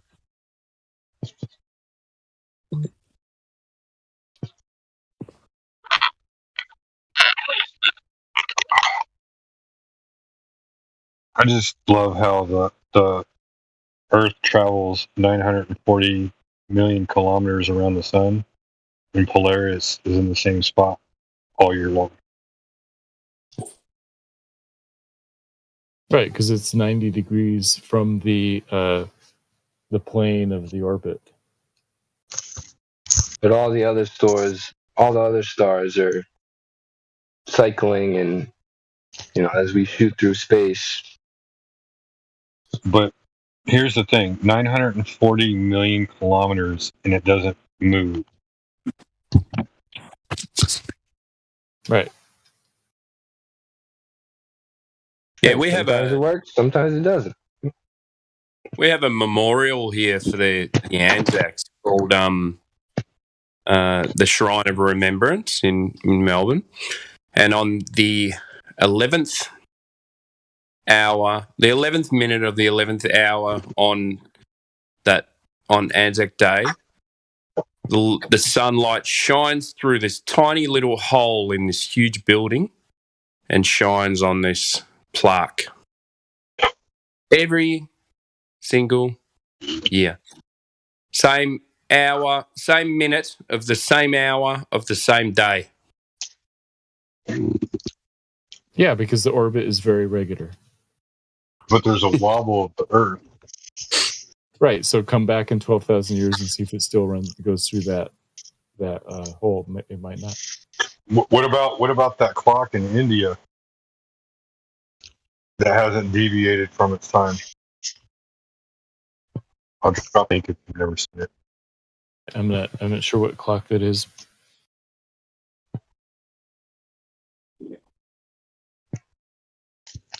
Anyway, we're back up in the sky, but this. Give me a minute, I'll find it. There's no curvature. I don't know why. Like at this stage, it's like a you don't even need to show any more proof. Now it's just a battle of, like stubbornness. I don't know. I just can't wrap my head around it.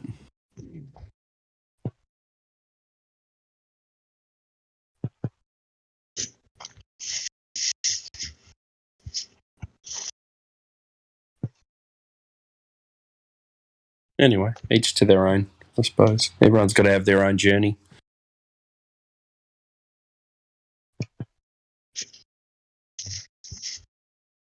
Hey guys, can you hear me? Yep. Hello? Hey, I'm just joining in. I've been listening for maybe only about like 5 minutes or so, but what I found interesting, I might have missed some context here. Like I said, I just jumped in. But I was hearing, old boy, I'm driving, I didn't really see his name, but the guy defending the globe theory and whatnot. He was basically saying, well, what was it? Matthew or Octane Weasel? Which one?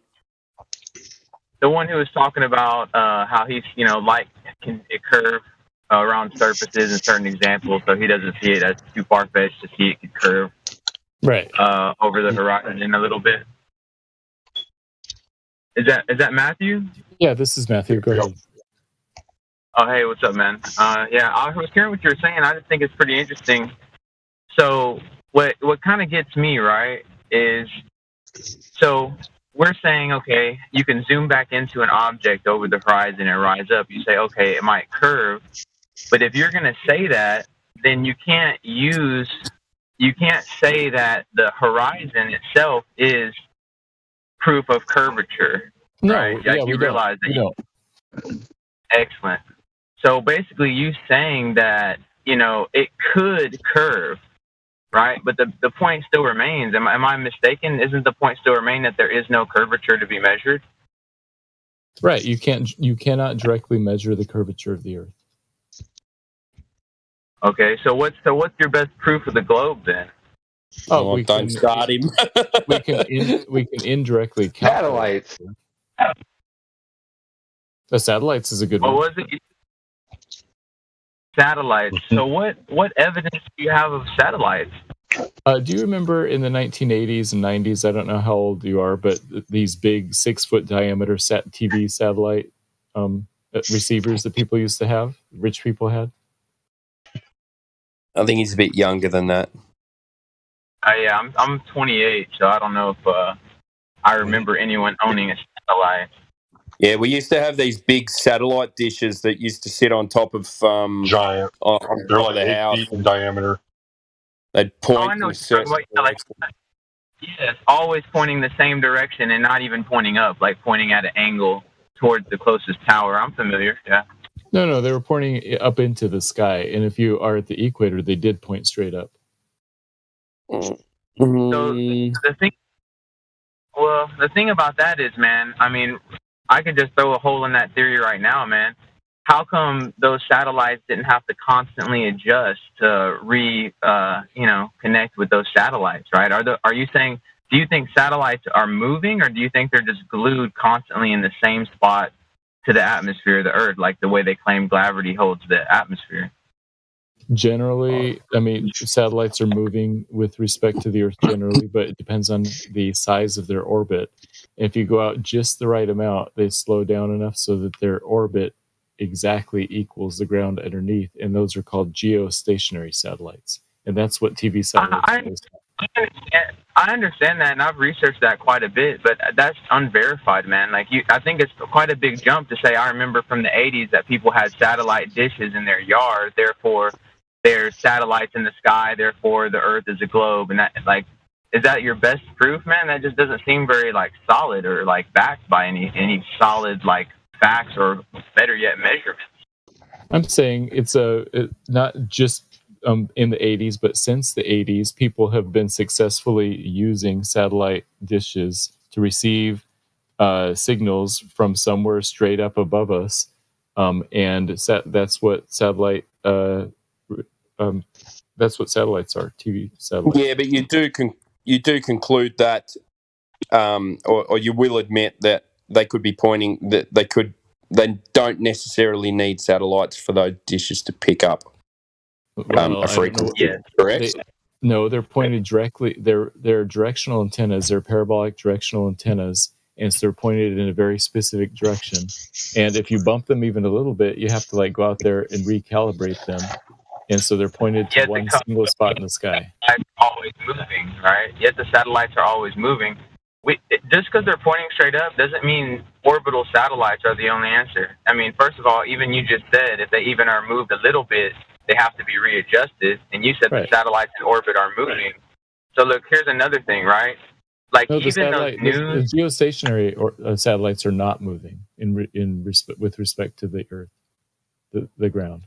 Okay, well, we should be able to easily identify them in the sky. We should be able to know their location and look at them and verify that they're actually floating up there. But here's another thing I want to say, right? They're 25,000 miles away. It's hard to see. I mean, I think you need to redo your math, man. No, you know this is right. I think 25,000 miles. Okay. Let's say it like this, right? If there was like a school bus floating up at that orbital distance, right, we would be able to use optics to visualize it, man. Okay, well, if you're in a plane looking out the window, flying over a city, and you look down and you can't see any school buses, does that mean there's no school buses there? If they're in the same place and they're supposed to be in the same place, and I check that specific place and they're not there, that's something. But here's what I'm saying, right? You're still saying, and I respect your opinion, man. I'm just genuinely curious, right? Yeah. You're saying your best evidence of the globe is a satellite dish on a yard pointing up, and the only possible option, man.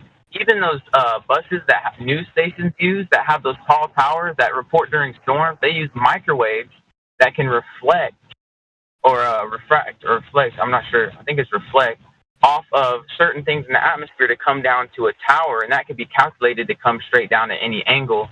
And that would make a lot more. I mean, there's a lot of different options, man. Like, you can't just say, okay, then boom, there's orbital satellites, and then boom, the Earth is a curve. So, I mean, like I said, is that really the best evidence, man? It just doesn't seem solid.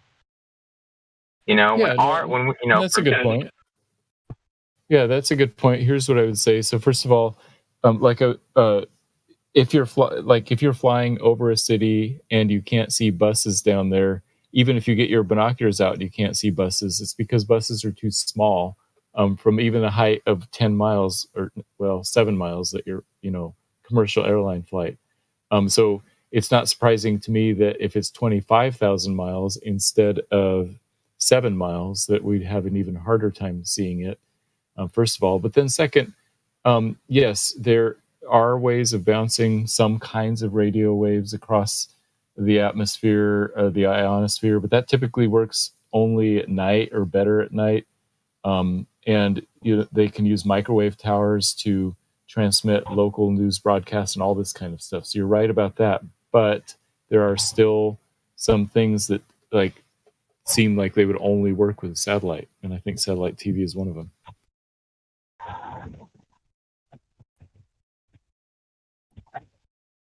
Yeah. I just think that's like a limit of imagination, the only way I could have, that's like me saying, imagine if I came out here and said, the only way I could imagine, the Earth to work would be if it was flat, and that's the only option I could see. I mean, there's probably other alternatives, but that's the only option. Like, that's just not solid proof, Matthew. Like for us, right? At least for me, I don't want to speak for all flat earthers. We amongst us have a lot of different opinions, and I respect them as well. But for me, it just comes down to, okay, there is no measurement of curvature. There is no evidence of any measurement of curvature. Like, as far as we can tell, we are on a flat and stationary plane, right? And, everything measures flat, right? I don't. And so,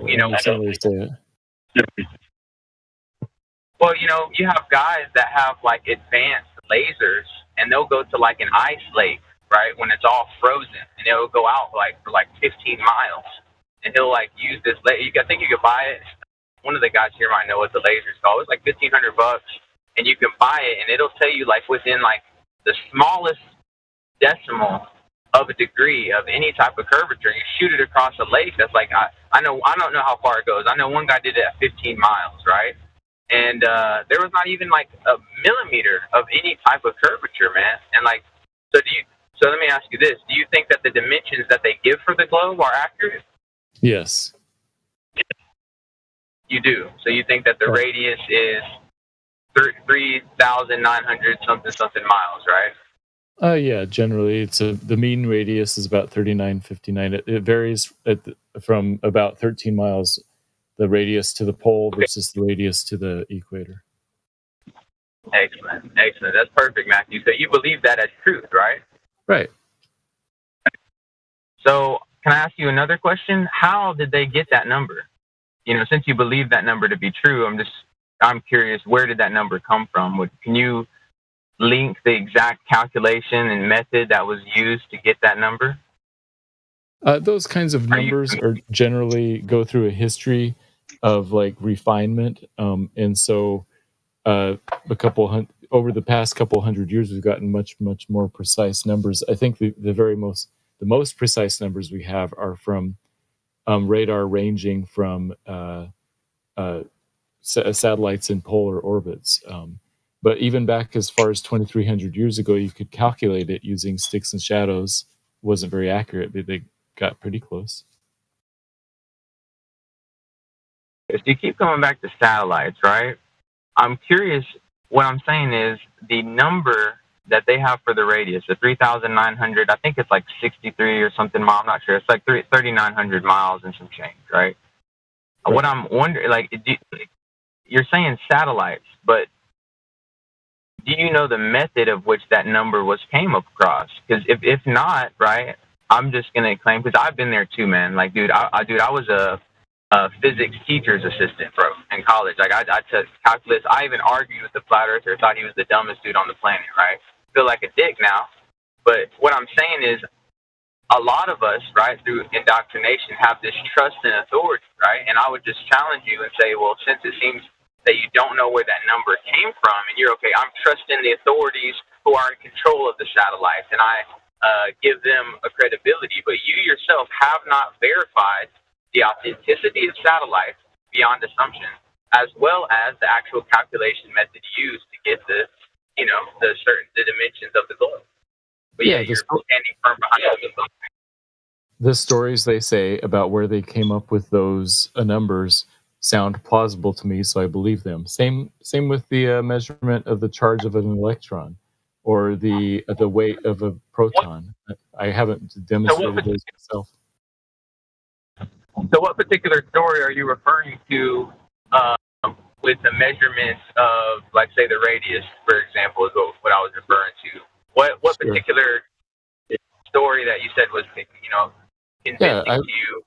Sure. The first story is the story of Eratosthenes 2,300 years ago, who calculated the radius based on a measurement of a shadow, and then all the way up to current measurements, and current calculations are based on radar reflections from satellites that measure the distance to the surface, and they're in polar orbit, and so they can measure the exact height of the Earth at all points. Okay. So beyond the satellites, which are unverified, right? Like I said, trust and authority, right? His experiment with the shadows and the poles, right? Are you aware that in that experiment, he gave the sun the predisposition of it being very, very far away, right? Like, he assumed that, right? In the experiment. Yeah, technically, he was assuming an infinite distance. Yeah, I mean that would, that is a very important, like, predisposition, man. You know what I mean? Like, if you change it, like, I've seen that video of, what's that guy? Is it Carl Sagan? That one dude, he's like floating the cardboard. We've all seen that video, man, when we were kids, right? And in my opinion, that's just more brainwashing, indoctrination of young children to not know the truth. But when it comes down to the facts, that's my opinion that it's indoctrination. When it comes down to the facts, right, they're saying that's proof of the curvature and how they got the dimensions, right? But the thing is, they predispose the sun to be very, very far away, right? And then they say, well, it wouldn't work on a flat plane. that would be true on a flat plane if the sun was very, very far away. But if it's if it's a localized sun, right, then it all works out the same. You know what I mean? So that's not a blood calculation over the radius of the Earth. Yeah, but part of the reason we know that the sun is not merely 3,000 miles away is because it doesn't change size from sunrise through morning, through noon, through evening, through sunset. So that indicates that it's probably the same distance the whole time. Well, there's actually different accounts of like the sun being different sizes. I've seen different things. I mean, it could be atmosphere. There's a lot of different conditions that it could be, but there are accounts of the sun being different sizes, man. I've seen that with my own eyes. I've used Eclipse sunglasses, and I've always seen the sun the same size. Never changes. Oh man, I've seen a big red sun, bro. I've seen a little tiny one. I've seen a big red. I've seen all different sizes, but that could be based on different stuff. I'm not saying it's just based on like a flat Earth and it's coming closer, far away. But here's the thing, right? There's a guy in here. He might be in here. A really smart guy. Like I said, I usually listen when I'm driving, so I don't catch a lot of people's names. But he was asking somebody, and he was like, basically, is the rainbow an object, right? And he was saying that the definition of an object is something verified by two senses, seen and touched, right? And people say, no, it's not an object, right? And they'll say, okay, well, is the Venus and Mars and all those objects? You know, and someone defending the globe will say yes, right? When the fact of it is, man, they're unverified. You know what I mean? Just because we can see them, but other than that, they're unverified, man. But with any other sense of touch or anything like that, now they could say we went to the all this other stuff, but man, like I was saying, man, you sound like a really smart guy, and I really like listening to you. But I just, want to warn you that, from a perspective, I sense a little bit of like you're clinging on to like these assumptions that you haven't yourself verified. So I would just challenge you, man, to bring in proof, and really challenge those assumptions, man. Because we can't just trust in the authorities of satellite. And if I were you, man, I would go down the satellite hole, man. I would spend like 10 hours this week, man, just trying to research and find definite evidence of like satellite. You know what I mean? I don't take my word for it. I live down here. People should do their own research. I agree. I think you'll find Big Boy Khan that Matthew's been here for a long time, and he's a maths professor, and he will, as we demonstrated before, he will never change his mind because I'm not sure if you were listening earlier, but we asked him the question: if NASA, everyone came in and said, "Sorry, we've been lying. The Earth's flat." If his boss came in, everyone came in, what would be your reply, Matthew? I would say, "Oh, you guys are all liars. The Earth is not." So you kind of he's a good character. Yeah, man, but I believe he could change his mind, man. I thought I would never change my mind either, and I was like in academia, I have, there's a lot of people who went further into, that world into me, but I'm familiar with it, and I do believe, he seems like a smart guy, and honestly, I think the more, him just being in here, being exposed, and one day it's going to be like the same that happens to all of us. Y'all know what I'm talking about when it's like, holy shit. It's kind of like you wake up to you start seeing the programming, you start seeing all the space sci-fi shows, you start seeing all these triggers everywhere, and you're like, there's no fucking way. Yeah, I know exactly what you're talking about, mate. Yeah, like you can't even watch movies anymore because you see it, And I'm not saying by any means that like, predictive programming in movies is proof or disproof of the globe. I'm not saying that, but I'm saying once you come to like the realization of like the facts or the lack thereof for the heliocentric model, it's fucking crazy, man. Like fucking crazy. It's just remember it's It's a wonderful world we live in. Don't let it get you too worked up. A lot of people listen, a lot of people won't listen.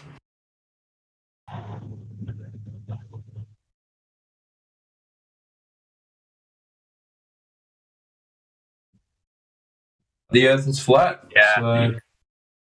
Yeah, it's definitely flat. What's crazy is, I don't get off subject here. You know, I know this is a factual discussion, you know, and I want to respect that, but I do have a funny story. Real short. My first. Go ahead. No, go for it, mate. Tell the story.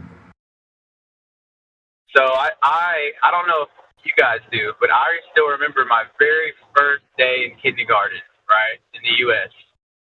I was so excited, right, put on my Barney backpack, went to school, right, I'm like 6 years old, and I go into kindergarten. The first thing they have us do is spin the globe and pick where you want to go. And I was so excited. I spun it, and my finger landed on Australia, and I was like, ooh, I want to go to Australia, you know, and it was in my mind, right? And then they said, okay, next lesson. Everyone come sit down, you know, so they sat us all down, crisscross applesauce, and they laid out a penny, a nickel, a dime, a quarter, and I think a dollar bill, right? And they started teaching us about money. Very first day in kindergarten, they had me spin the globe, pick where I wanted to go, and laid out change on the floor. And I was like looking back, I'm like, dang, isn't that the most interesting choice for a first day?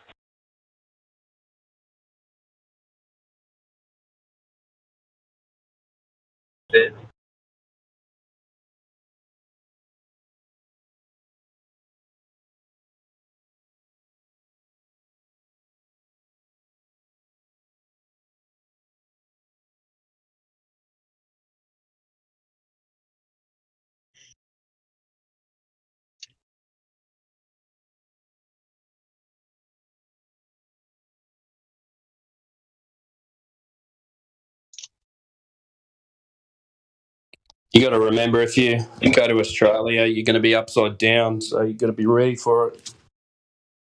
All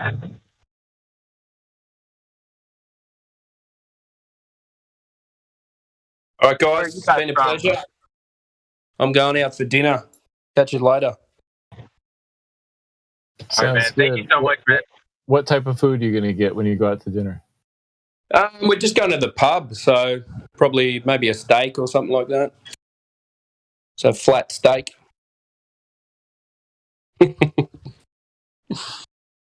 Anyway, have a good one, guys. All right, good night. I'm saying good night too.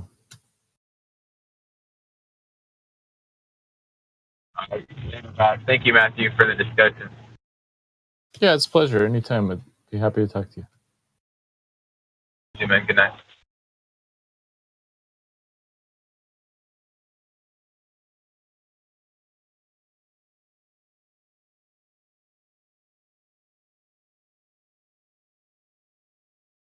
Oh, the indoctrination is strong upon these people. All right, you guys, I'm out too, man. We'll see y'all tomorrow.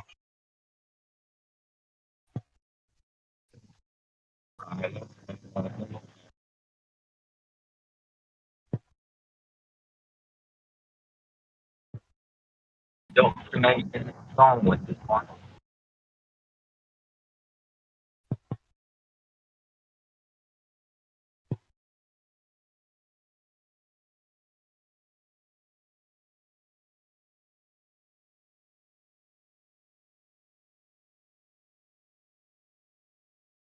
Yeah, but fun sometimes to think like, oh man, these globies are so stupid, but man, I was one of them, and I think a lot of us were. You know, I know as children, it's obvious that we live on a flat plane. You know, there's always stuff that we can learn, man. I learn stuff every single day. You know, like even sometimes I hear like flat Earth facts, and I'm like, oh, that sounds cool. And then, you know, later through like researching it, or I like try to test it out for myself, I'm like, oh, that's bullshit, you know. Like there are a lot of crazy flat Earth theories, you know, especially if you get linked to what is that? The Flat Earth Society, where they're trying to make everyone think it's like a spinning disc but still in space or something. shit. Like, you gotta be careful, looking up flat Earth, because you never know when you might run into misinformation. Probably more often than not.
I'll give a round of applause for Matthew Learns for posting flat Earth evidence.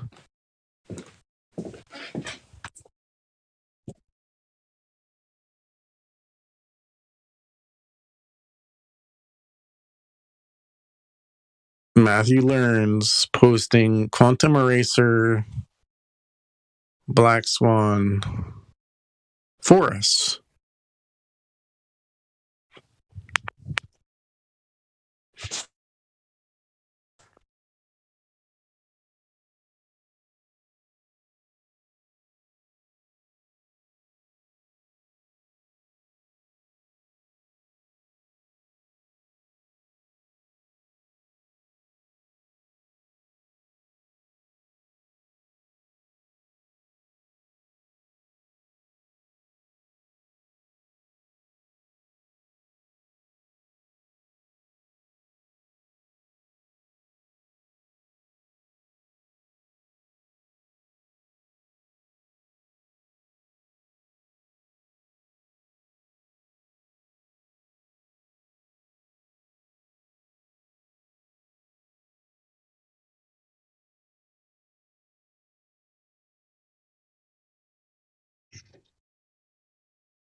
Yeah, another crazy thing is that Dan Yang Kushan Grand Bridge. That's like 500,000, 40 feet. I think it's like a 100-mile long bridge. You know, like, wouldn't it be as easy to like just realize that the engineers didn't have to account for like extra material? You know, like if it was curved, wouldn't they need more material? I don't know. That just makes kind of like common sense.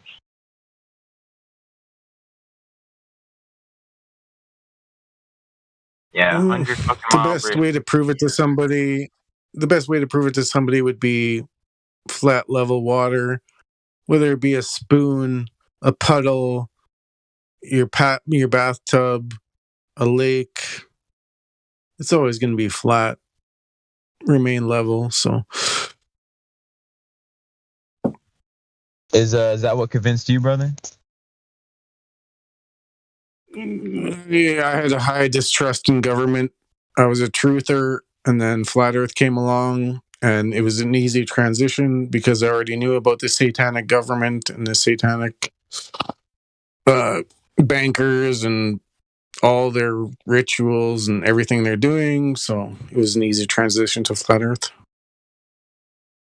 Yeah, what was the fact that finally got you, to realize that it was a flat, stationary plane? Was it the water at level? I was a truther on Twitter for like 4 years. A follower, suggested I look into Flat Earth. He gave me Flat Earth Matrix Manipulators video. Eric DeBay interviewed on the Fireside Chats. And within 5-10 minutes, I knew it was flat, but I only came out publicly 3 months later after doing obviously 3 months of research. And then I was confident in coming out publicly. Cool. Yeah, Eric DeBay will convince you quick, man. He's very on point with a lot of his info. I really like his videos too. Yeah, like anybody, you gotta obviously chew everything and spit out the bone. Like, not everybody's gonna tell you 100% truth. Yeah. In a way, we each have our own doctrine, and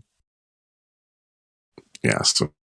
Yeah, we can't say, "Oh, I know it's flat." We're all in our own drink. Smart, that's the same thing that they're doing. Oh, well, these smarter scientists than us figured it out. Like, we need to learn to think for ourselves, and that's something I'm trying to learn and teach myself, is to think for myself and use actual critical thinking and actual.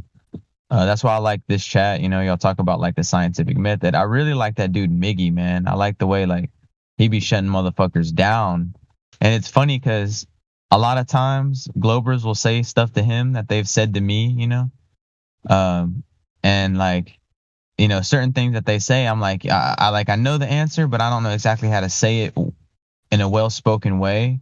But then he says it like really well. I'm like, damn. I was like, I need to remember that.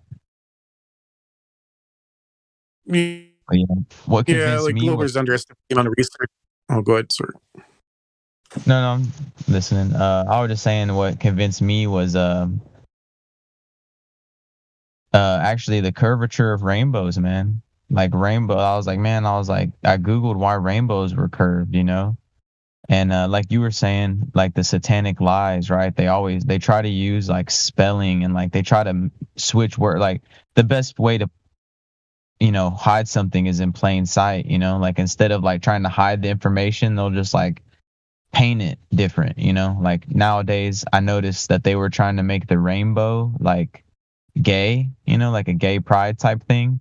And I was like, nah, man. I was like, the rainbow is like God's promise or something like that. I was like, man. And they're trying to hide the truth of the rainbow. You Google the rainbow, like, why are rainbows curved? And it'll say something about the like water polarity of the water molecules in the air. But that just don't test up, man. Like if you're inside and you try to do that, it's gonna look like a Pink Floyd poster. That rainbow is gonna come out straight as fuck. The only way it ever curves is like some sort of reflective surface.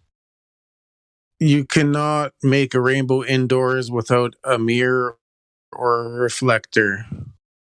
So when you go outside and there's a rainbow, what is the mirror reflector? Like, it's obvious. It's the firmament. It's the sundogs in winter when it's minus 40 and you see sundogs. And people can deny it, but the antecedent to gas pressure is a container. So, like, it's just obvious. Dude, have you ever seen those double rainbows? Those things are trippy.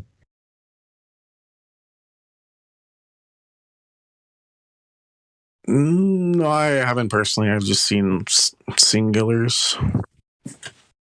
Yeah, it's crazy. I've seen a lot of, but I've had the blessing to actually see actual double rainbow in real life. I live near the coast, but I able to see one, man. It was freaking trippy, dude. You know, very trippy. Like, I don't know the exact science behind it, but it kind of, like, just my perspective, dude, it looked like it was like double reflecting off of the firmament or something. It was trippy. I was like, what the fuck? You know, I was telling my friend, I was like, dude, look at that. I was like, it's like the same rainbow twice. Like, it's double. Crazy, man. Anybody here will probably concede to optical illusions, whether it be the horizon moves, whether it be an art project where the face looks exterior but it's actually interior, and like so but like so there's going to be reflections, there's going to be things that happen, but like to me, there's only one sun, there's one moon. It was written, and like if you like, I won't believe edited videos and like the one video of one thing. Like, I have a high standard of evidence. It must be demonstrated, observable, measurable, repeatable, or else I can discard it, usually. Or it's speculation. Yeah, well said, Northern. Well said, yeah. Yeah, that's good. That's what we should all develop, is like a high standard.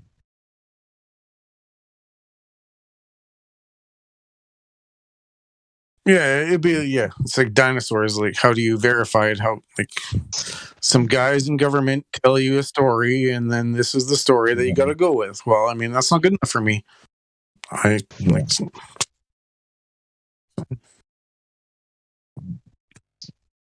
Crazy.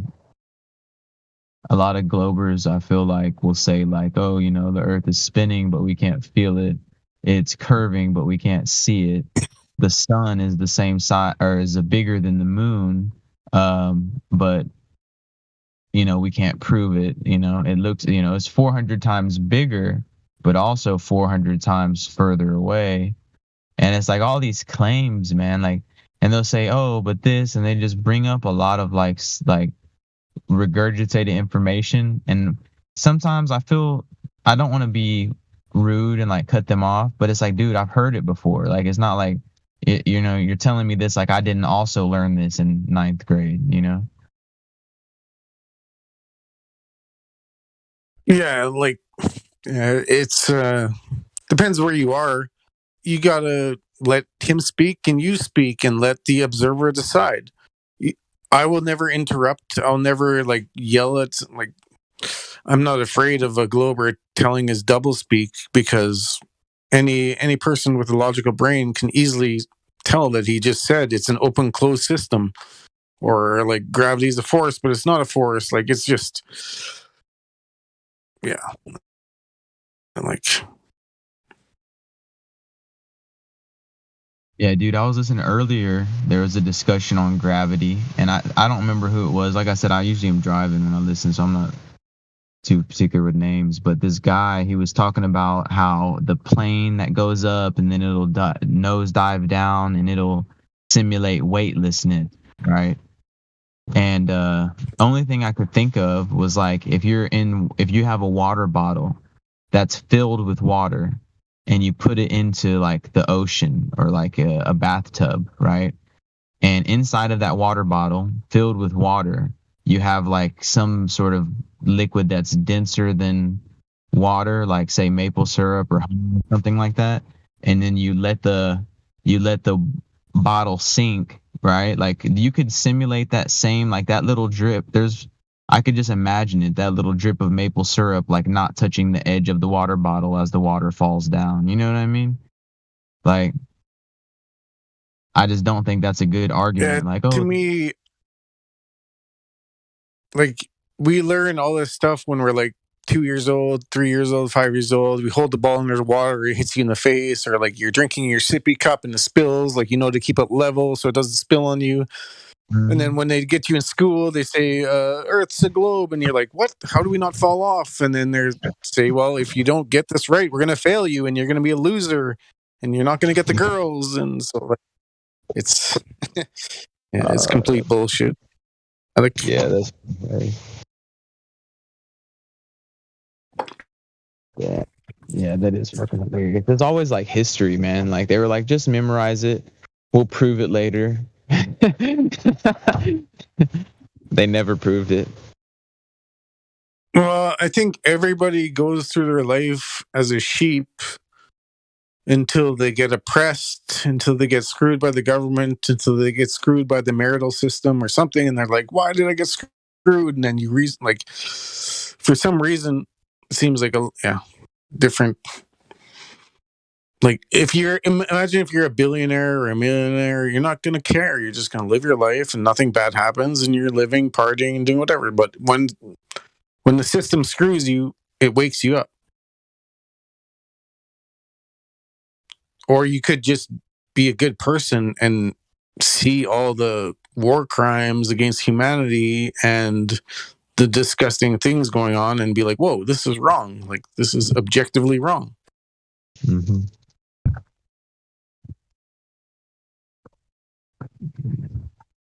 Crazy how many, like, and we all know it innately, right? We all know that there's these wrongdoings done, but they'll say, oh yeah, I know. Like, you know how many of my buddies who are Globers, who actually, like, they're in their heart, man, they are true members of the resistance. Like, they are true, like, rebel, and they know the government lies. They know all the stuff that you were saying, like all the tyranny and corruption. But then when I say, yeah, they also lied to you in school saying the earth is a globe. They're like, whoa, man, whoa, slow down there. And I'm like, is it really that hard for you to imagine that they used your education to enslave you? Like, it's not too far-fetched to me. Yeah, I've talked to people for like multiple years, every different argument.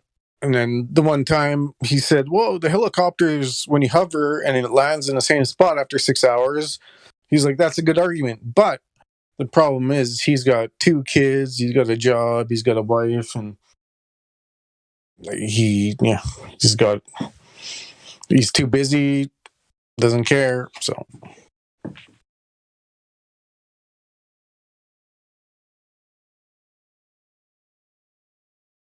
a helicopter hovering in place and then landing back in the same spot is a good argument for that the earth is not rotating?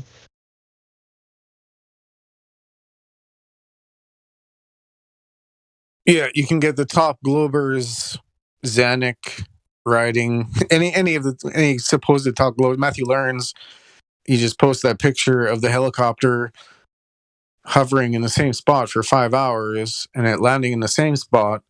But if the Earth was a globe rotating at 1,080 miles per hour at the equator, after 6 hours, it'd be like 6,000 miles. Like, you would land 6,000 miles away from your location because Earth was spinning underneath your helicopter. But since Earth is not spinning, you land in the exact same spot after 6 hours. Yeah, that's a good point too. Because, like, the Globers will say, we've heard it a million times. Oh, the Earth is bringing the entire atmosphere with it. That's why a hot air balloon can go up, and then the Earth doesn't move below it because it's bringing the air and everything. Gravity's moving it all together. And what they'll say is they always say the same thing. Oh, it's like when you're in a car with a glass of water and you're going at a constant rate. But here's the thing: we're not going at a constant rate, man. Like, I don't know if you've seen Eric DeBay's video, but he was talking about the moon.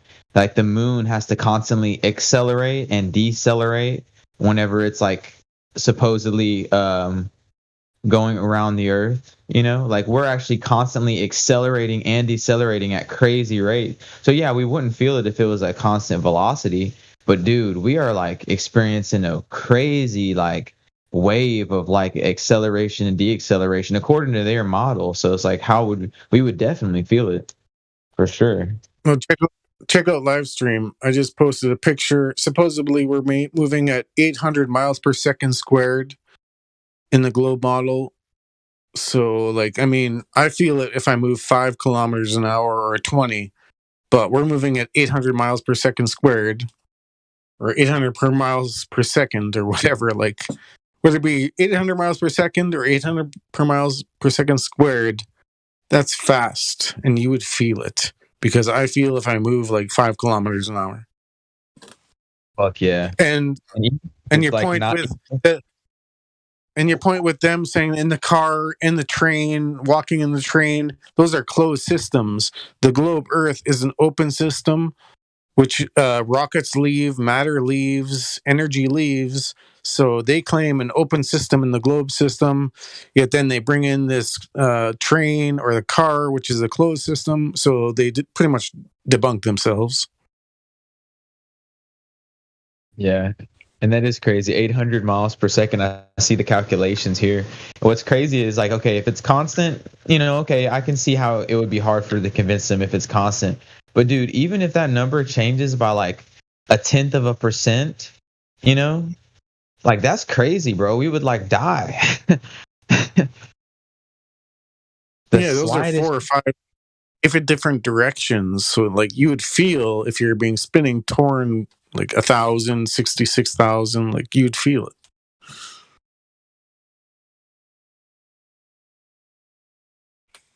That's crazy, man. I had a lunch.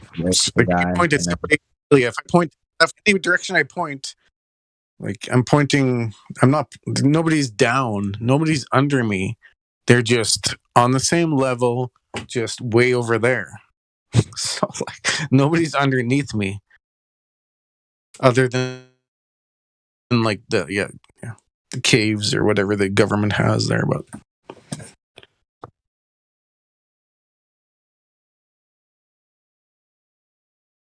yeah, those caves aren't further than 8 miles down. No, yeah, it's like 7.6. It's fucking crazy, man. Because you know, in school we were always taught that the center of the Earth is like magma, and there's like an iron core, you know. And I was like trying to, you know, look into like how, you know, okay, how did they come up with that, you know?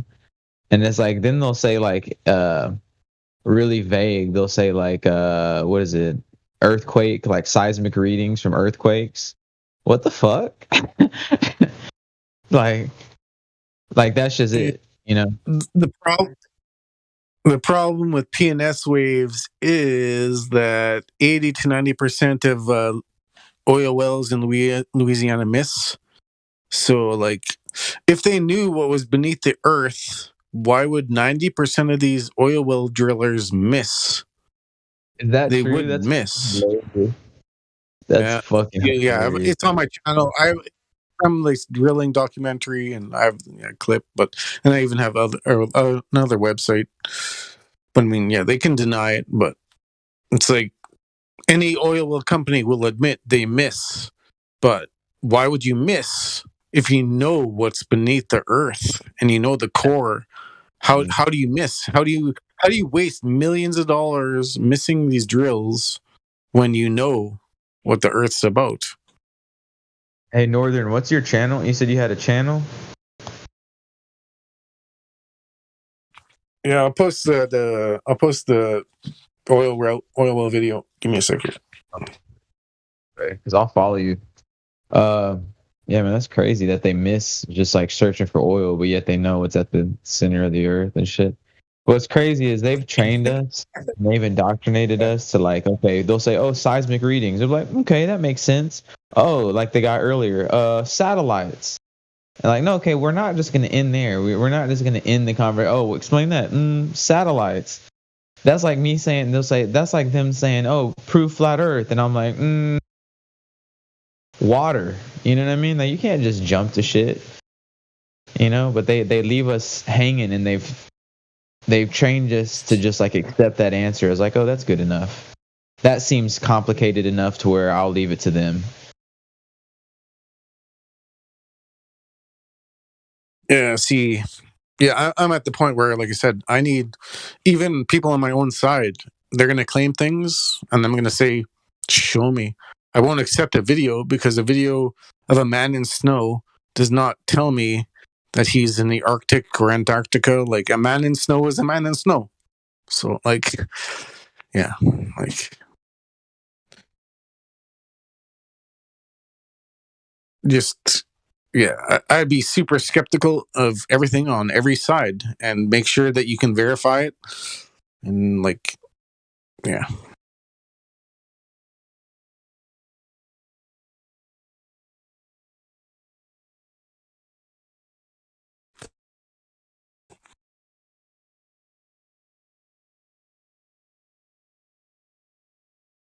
How long have you been on the server?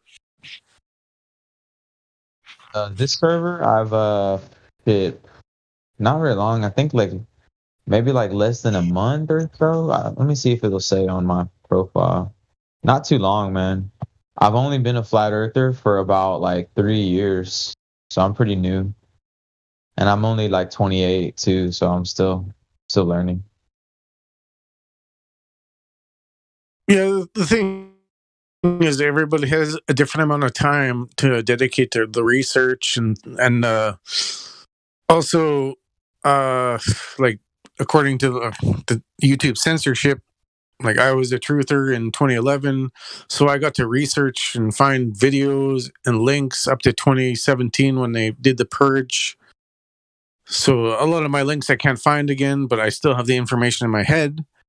But like, so it's a different time after the YouTube censorship generation, but you can still get to a certain level and you can still pass other people and like. To answer your earlier question, I've been a member on this Discord since August 8th. And I check in every day. Like this past week, I've been really checking in, but you know, I've been fucking with it. What's crazy is how I found this Discord, man. I went on YouTube about the censorship and shit, and you know, they had the Wikipedia fact,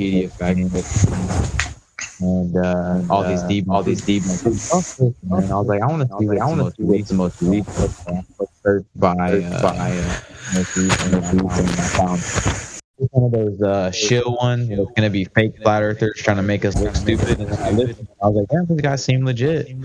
And then I decided to come in, and that's all she wrote. Am I echoing? Yeah, you're echoing. But yeah, the one thing is like, I'm like working hearing on it. myself. I know. I'm sorry.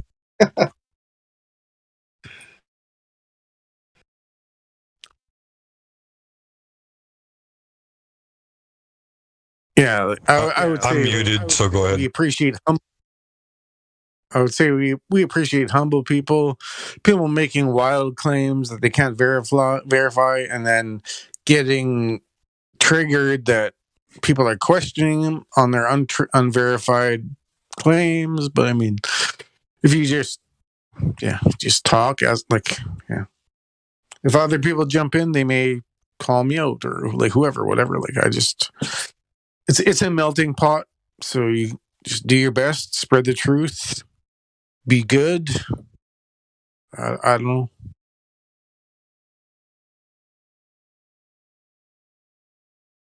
How's this? Echo. Test. No, I haven't. Yeah, I don't hear myself. Now I do. Now I do. Yeah, now I do. Yeah. How about now? Hello. Yeah, still echoing.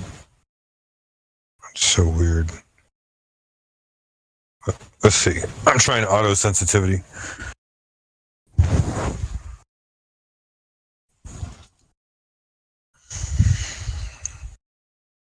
Can somebody talk? I miss.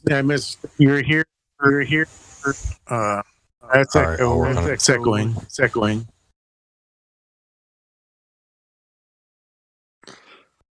She said you're here since August 8th, 2022. Sir. And you're a flat earther for 3 years? Yes. Okay. Maybe just under 3 years. Yeah, no, I'm just seeing if I can remember correctly. Yeah. Yeah, I've like you chat, but I'm not. Yeah. If I have any questions, I'll ask directly and whatever. But I just thought you said that, so yeah, I was just clearing it up. Yeah, I met this dude, a really close friend of mine, and he's a really smart fucking dude. You know, like he's one of my best friends. You know, and he, you know, I seen a flat Earth map in his, and I was already researching it like on my own. I wasn't necessarily researching flat Earth. I was very, very interested in like Antarctica. Like for weeks, I was like, just like, what the fuck is up with Antarctica? And then I seen a flat Earth map. What is this? I was like, are you a flat Earth? I was like, I don't like it. And I was like, dude, you're so smart. Like, and he's like, oh, I know it. I have to look into it more and do it. Echoing him. Am I echoing? Yeah. Probable.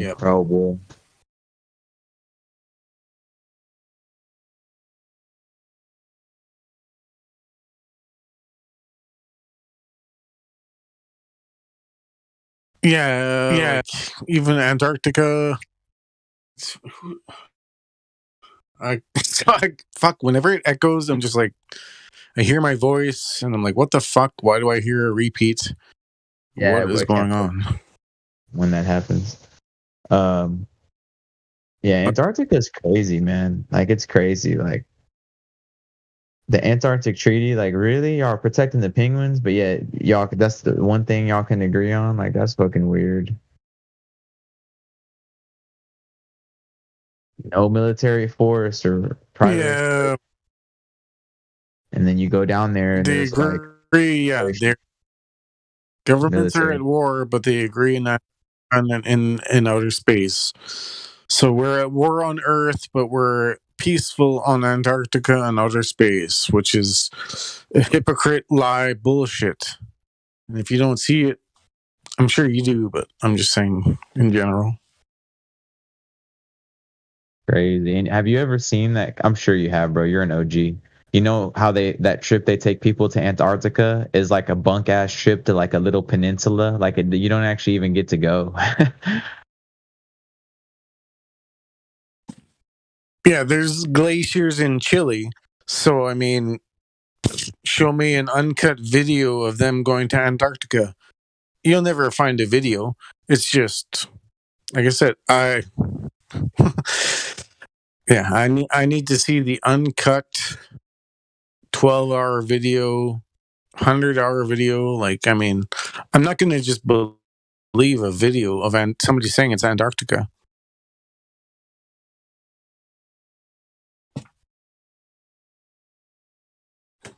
Myself, yeah.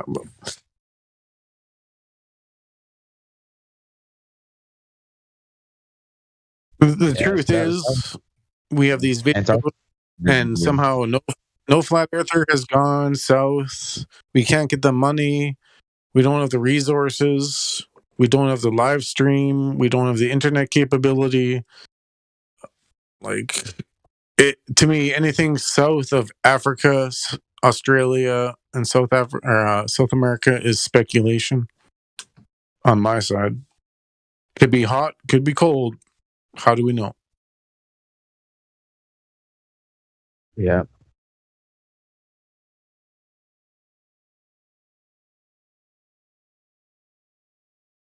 I have this fantasy. I don't know if we should make a movie or something, or like, you know, I would love it to like do it for real, you know, like who knows what God's plan is, you know, but I know that the people are going to rise up, like this is the time of awakening and whatnot. Like if, I don't want to get into prophecy, but it would be dope as fuck if like a lot of people rose up. Like I'm talking about like preferably billions, but even like millions probably would be good.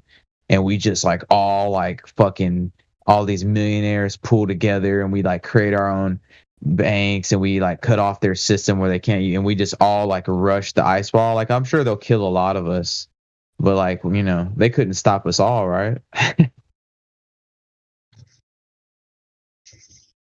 Yeah, you're coming from the biblical perspective? I hear an echo now. That's one of them, yeah. But there's a lot of different the religions and scriptures and prophecies that all point to this time period, but yeah, the Bible talks about like the time of the book of Revelations, I think it is, and there's a lot of crazy references, like even like people into like astrology, I think it's like the age of Aquarius and all that stuff, like crazy. I'm not sure about those, but like if Job 9:24 says earth is given to the hand of the wicked, which means like earth is given to these evil people in government, and whoever is the most evil psychopath is going to control the earth and control the people, because even I myself, I choose not to do those things. Therefore, I don't get in the positions of power. I don't hurt people. I don't kill people. So, like, only a psychopath would do that. Yeah. So, like, even if you've been in Flat Earth for 3 years, I've been in it since 2015. Like, it's a low conversion rate. I appreciate anybody who stays around and spreads truth and voice chats and debunks Globers and makes memes or posts memes, because this is an information war. It's a spiritual war. And like I said, Job 9:24 says earth is given to the hands of the wicked, yet we still have to Ephesians 5:11 and expose the liars as best as we can do. Some people work 10 hours a day, 12 hours, they can't be here. But certain people can. And if you have that gift, spread the truth and the globe. I do have the gift of time, for now at least. And that's like, I just am spending it like researching, but mostly Flat Earth. I'll say there's about 3 subjects that really catch my eye, and Flat Earth is like 1/3 of what I research. So I just love it, man. Yeah, I love studying the real. I don't even like the word science, but like the real truth to like our realm. The worlds of reality, like the stuff I wish I was taught in school. I just love it. Yeah, it's like learning the keys to health, the keys to how the world works, the keys to potentially getting reward at Judgment Day. So, like, it's a lot of Globers don't understand the importance of spreading truth and the importance of this Discord or other Discords. So, like, yeah.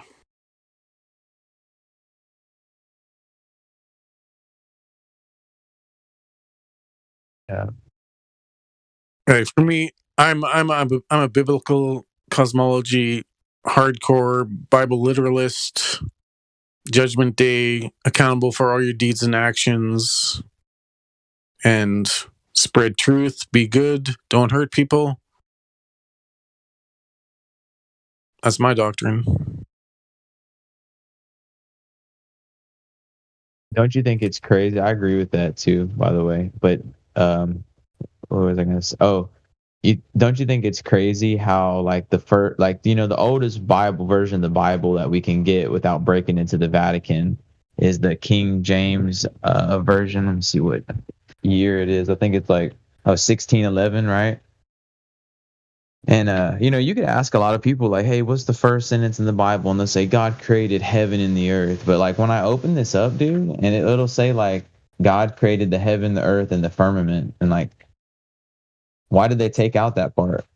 You know what I mean?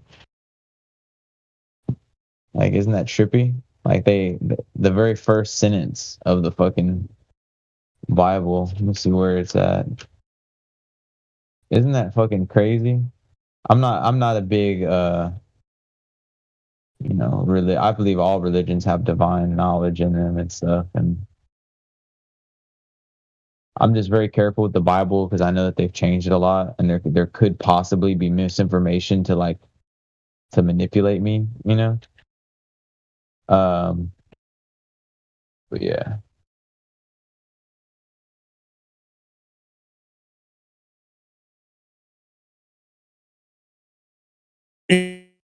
Yeah, like, I would just I'm not trying to challenge her. I would just say you'd have to name the controversial verses, and I've seen a lot of debates with the atheists, and they bring up a couple of the same ones, which I can't remember right now. But in the end, if you deny the Sermon on the Mount, then you're probably a subjective truth believing Marxist atheist.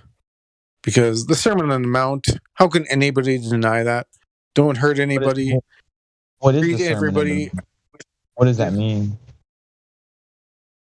Well, the Sermon on the Mount was I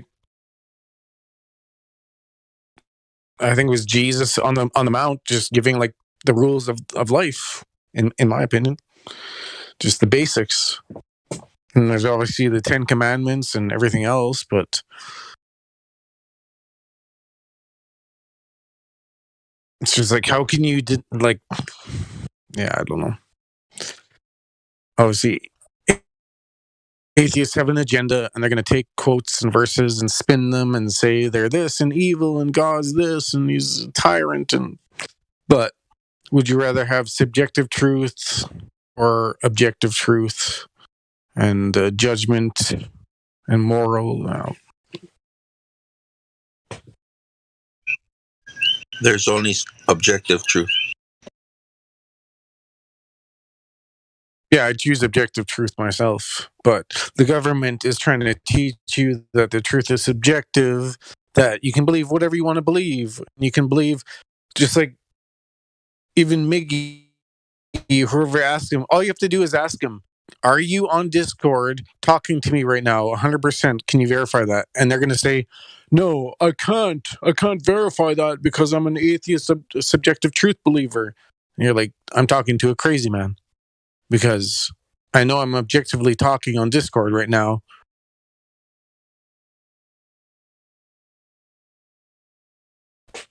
Your reality and your truth.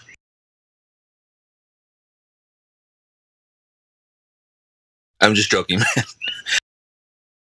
man. Sweet, yes.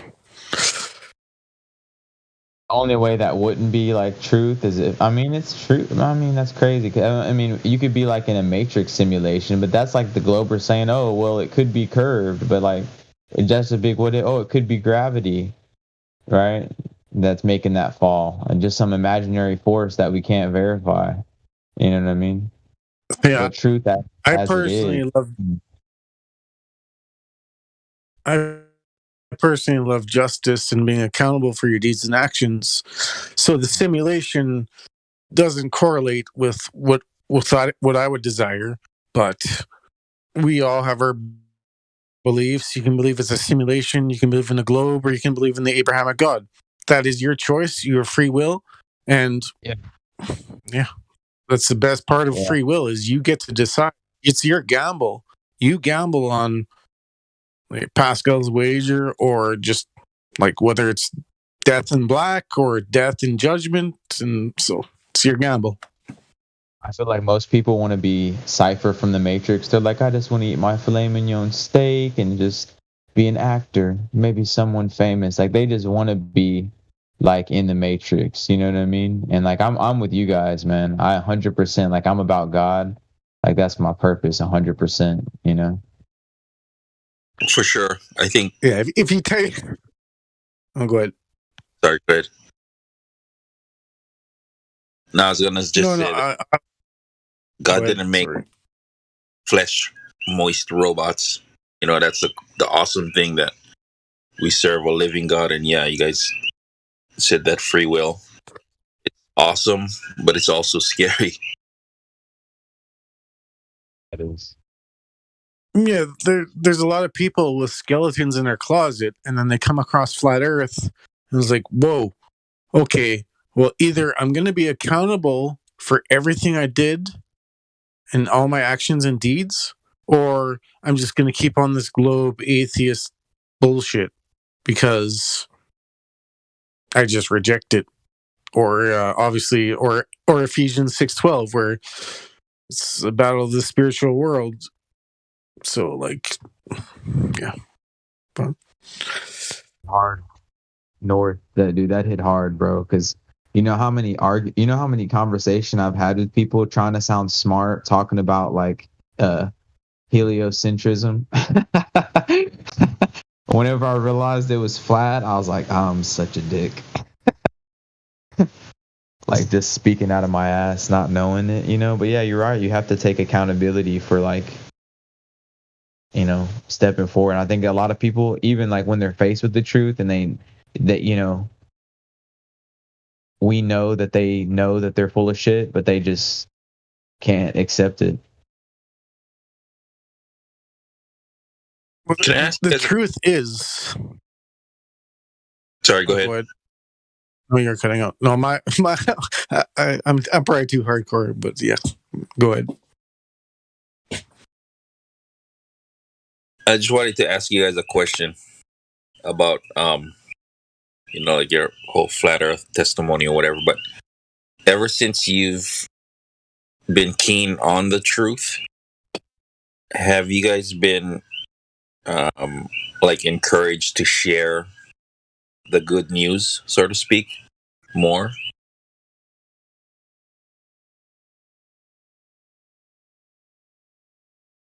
Well, it's a low conversion rate. I've been spreading truth or like flat Earth.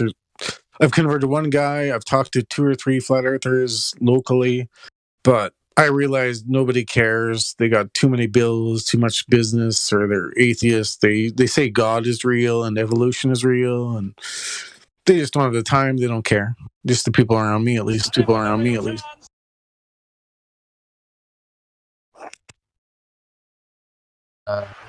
For me, I feel a little bit torn. One side, I feel more inclined to share. And on one side, I feel I need to be more careful about what I'm doing. You're echoing Gizmo. Or whoever.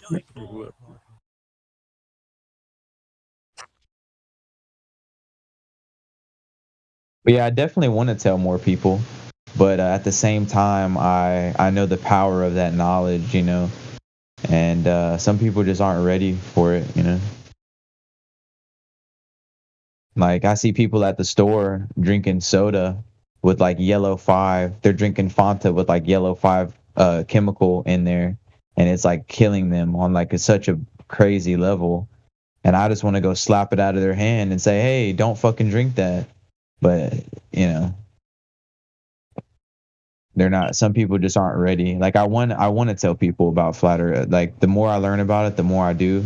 And that's why I'm in this Discord, is because I feel like this Discord is cool for me to learn how you guys talk and debate the subject, so that whenever the time does come, I'm prepared. Like that's the whole purpose of me being in this Discord, is basically training. Yeah. The best thing is like you gotta gauge the people, and you gotta talk and just talk normally, and then he'll jump in and be like, well, yeah, 9/11 inside job, and you're like, whoa, okay, maybe this guy's ready for this red pill. And then you're like, well, have you looked into flat Earth, or you live of water, or like however you want to drop it, but do it carefully, because your job could be on the line, your life could be on the line. They'll target, like, you don't know what crazy person's gonna do. Like you piss them off, like you're challenging his whole worldview. So like you never know what that person's gonna do. So just be careful. I tell people that the Earth is flat, God loves you, and you live on a plane. Or you're the center of the universe. And they look at me funny. It doesn't even resonate. Not at all. Not one bit. I'll tell you a story. I told one guy, he was a conspiracy guy, and I told him like Earth's flat and this and Chicago skyline. I don't think the gas pressure was at that point. It was like 2016, 2015, 2017. But the next time I saw him, he walked up to me and his eyes were like wide open. He's like, "Man, Earth is flat." And he was like, I was like, "That's the only person I've ever converted." And obviously, I'll never forget that day when he was like walking up to me and he brought up the moon pictures and he's like, the moon's always the same, it's never turning. And like he brought up like, so he's like and he brought up the black swan without even me bringing up the black swan. He's like, have you ever seen this picture? I was like, yeah, I've seen it, it's a black swan. And so it's but it's super rare. Like very few people actually care. Really good story. Like he came up with big eyes and it's like, holy shit, it's flat. You know what story I always get from people who bring up flat Earth to me, like without even like we'll just be talking shit, you know, like just general talking shit about like waking up in the world to different things, and usually the first thing that gets brought up in the conversation is, do you know anything about Operation Fishbowl? And I'm like, oh yeah, you mean like nuking the firmament? Oh, you do know. And then from there, it's like a big, huge conversation.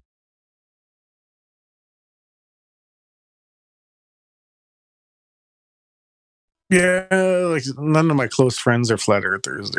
They're all normies, or I'll easily destroy them in any debate about science or whatever it is. But like, I'm not hardcore. We just have fun, and they may try to rid me, but in the end, they think gravity's a force, and they don't know their model, just like usual. So it's like easy pickings.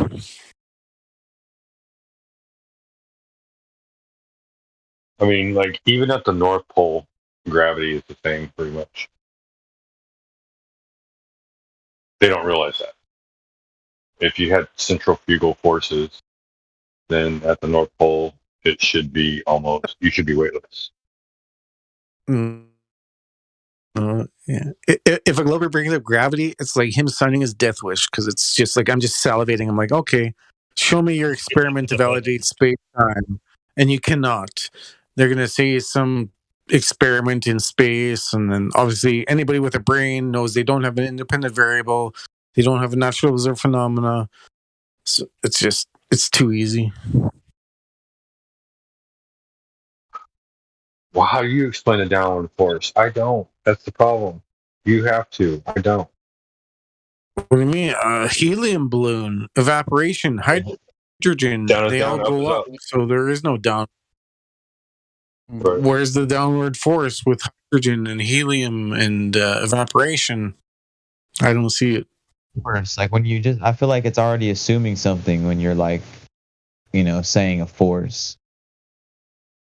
Like, you know the third law of motion, right? Yeah. Anybody here know the third law of motion? Like, what is that? Inertia? It has to do with like pushing off of. I'm just gonna say the word medium, but like it's pushing off of something, and so because it's pushing back on that, the object behind it is pushing it forward with equal or greater strength.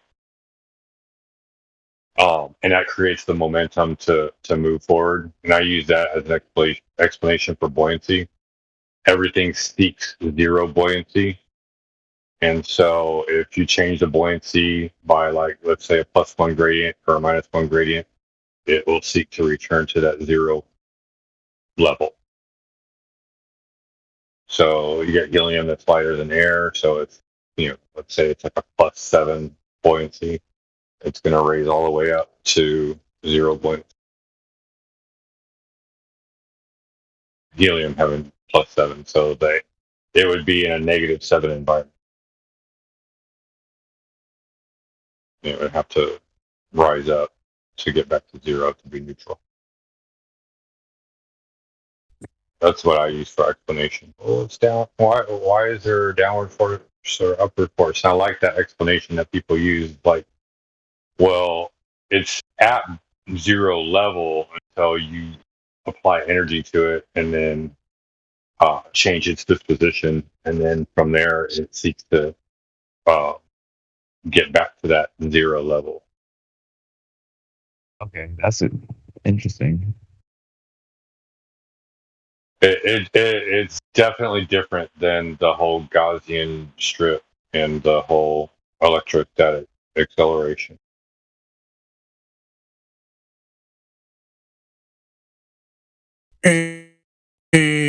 Yeah, to me, it wouldn't even matter whether you. I just. I mean, it's a theory. I don't think theory that's. is just as pure theory as gravity is. Right?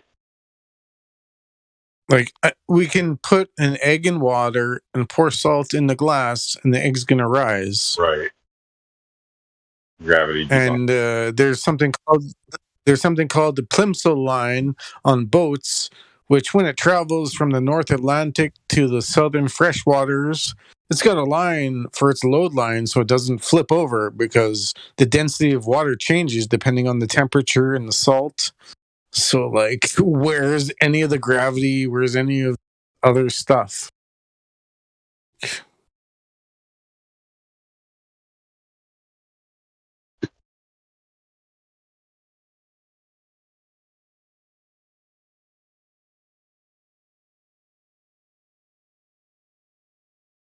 You know, I don't want to get too much into like fantasy talk, you know, but I am kind of curious, like, what do you guys think about quote unquote like anti-gravitational machines, or let's just say like UFOs, you know, like maybe it's a lot simpler to create like, you know, a levitating vessel, you know, using the concept of like, you know, buoyancy like y'all are describing, as opposed to like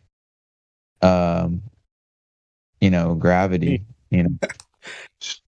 So for me, anti-gravity, like we're just saying, we're making fun of making fun of gravity by saying anti-gravity. But that's where the incoherent electrostatic acceleration comes into play, that I think does fit that department. So if you manipulate the electrostatic in that, then you can move between the what they call the Gaussian field and manipulate the elevation. Is that what Nikola Tesla was working on? I think so. There's video of anti-gravity machinery. I have it on my phone somewhere. Guy sitting inside of a cauldron like bowl looking thing. And he's just floating around, flying through the air.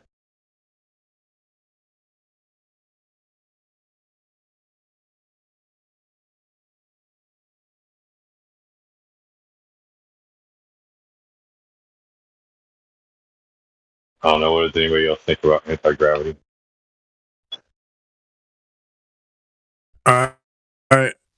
From me personally, I would deny anybody telling me that there's a 2,000-pound rock that's going to levitate 1 meter, 5 meters, 10 meters, 100 meters until I see it.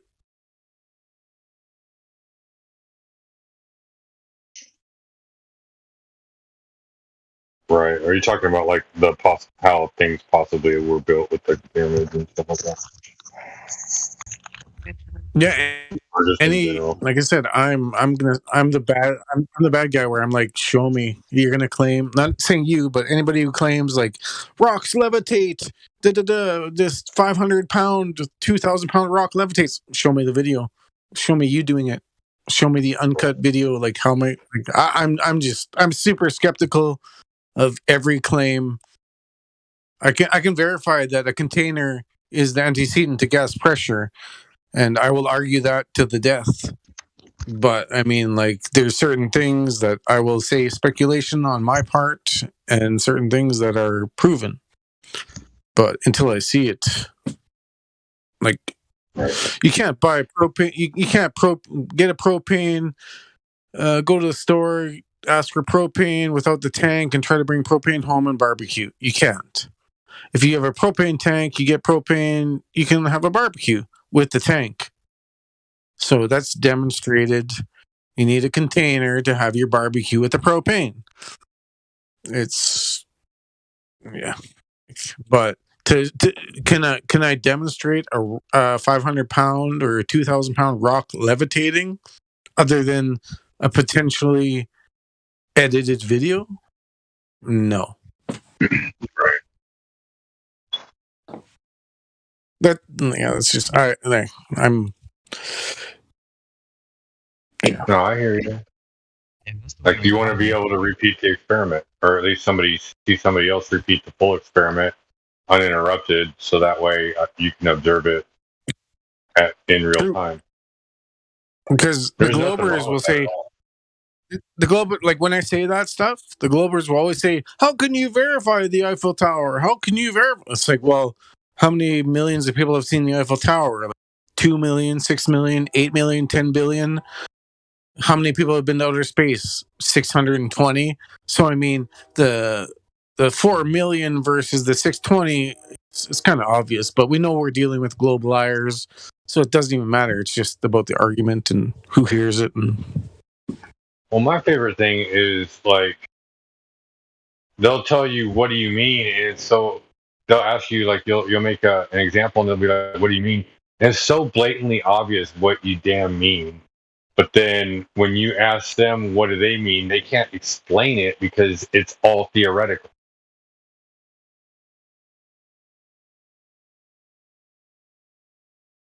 Like, yeah. What do you mean? I was getting a headache talking to this guy.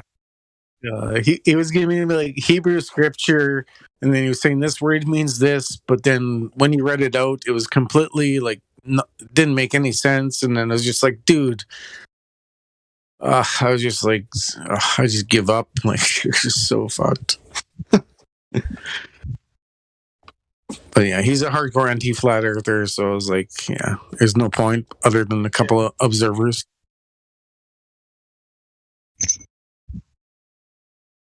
Yeah, as much as I want people to like wake up, you know, because I just feel so free. I feel so like just it's freed me in a way that like I've always wanted to be free, and I want people to wake up. But in the same sense, if y'all are gonna be stubborn, I don't give a fuck. Be a Globie, go get the vaccine and just go be a little Globie sheep, you know. Go have fun on your pinball. Just embrace being chosen for the knowledge and spread it to whoever is worthy, and then you can spread it to people who are not worthy if you have the time too, and there's value in that too.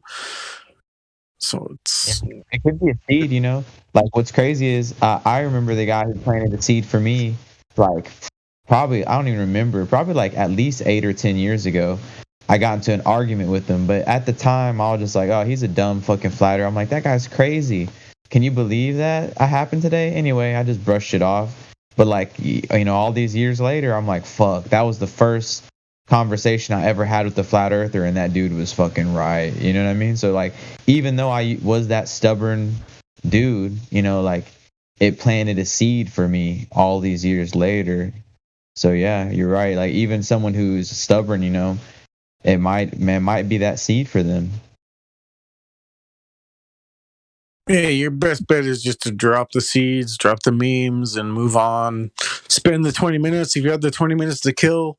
If not, but yeah, it's just that's a long time.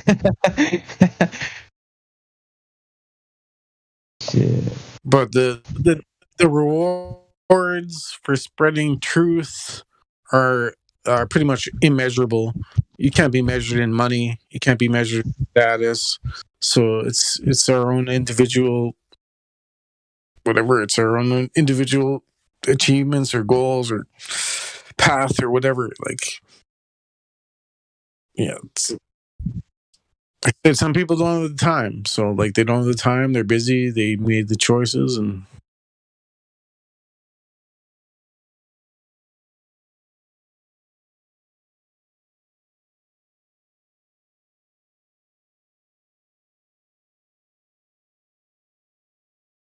Pretty much.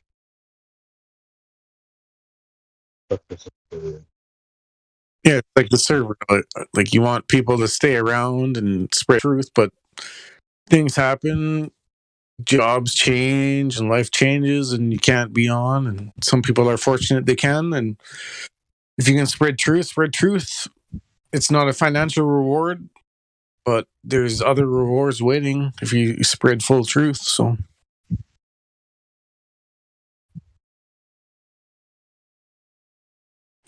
And then, because they lied to us. And the thing is, we always get that same question. They say, well, why would they lie? Like, we would know inside of the mind of the liar. That's like me trying to tell my buddy, hey, bro, your girlfriend's cheating on you. I seen it. Why would she lie to me? Why would she lie to me? I'm like, I don't fucking know, bro. Maybe it was your relationship. Maybe I was arguing. Maybe that's her ex. I don't fucking know. I'm just saying, I'm not going to try to say why she's lying. I'm just telling you she's cheating on you, bro. You know what I'm saying? Like, why? Maybe I don't. End of the rainbow and she's a gold digger. Yeah, man. I don't know fucking why. Like, I'm not going to go into their intentions. But that being said, I am also curious, like, why? Like, I personally, this is my personal opinion, I think that, of course, it's about control and brainwashing, but I think that there is like some knowledge, like very easy, obvious knowledge, that if we all knew the actual, I use this term again in a kind of a joking way, science, if we knew the actual real science of our realm, like the way that the firmament, the ionosphere, like free energy, the way Tesla was trying to get it, and like, true levitation, whether it be, be buoyancy or electrostatic or, all that other stuff you guys were saying. Like, I mean, I think that they're afraid that if there's a mass awakening, that a 16-year-old in his backyard with a couple $1,000 can fucking make a free energy and a levitation device. Like, can you imagine? That'd be crazy, dude. That'd be insane. They would just come in there, steal it, kill him, and then hide the technology. It's funny because you're right, bro. Yeah, there's been multiple. There's been tons of free energy in the water car or whatever else. Free hydro, free electricity, free cars, free gas, free whatever. But all they do is, like the diesel guy, he went on a train and he disappeared and died and never was seen again. So, like, they're never gonna, like, every country is a slave plantation. We were born into slavery. I don't think we have any escape, because if Job 9:24 says earth is given to the hands of the wicked, but we can have these pockets of individual resistance where we can try to spread truth, try to help other people make better decisions in their lives. Yeah. Should we be careful though? Like, like you said, like if we go too far, like, like you said, our life is at stake. I'll carry that cross. Yeah, I will too, man. I'd rather live free than die a slave. To be honest, when I was spreading full truth on Twitter, I thought, like, I was like, oh, I got to check my car because there could be a bomb. Like, you never know. If you're in the wrong city and there's Freemasons and Jesuits and Zionists around you, they could target you. You never know. They could burn down your house. They could bomb your car. You never know. So, did you actually think that there might be a bomb in your car? Like, did it cross your mind? Yes, multiple times. Yeah. Like, when you expose Zionists and when you expose flat Earth and when you're pro God, those are the trifecta where they got to shut you down, shadow ban you, shut you up. So, like, those are the main topics that they got to control and censor. It's probably why there's sellouts. Like, do y'all want? It's like, hey, look, we can either kill you or we can make you a millionaire and you could become a shill.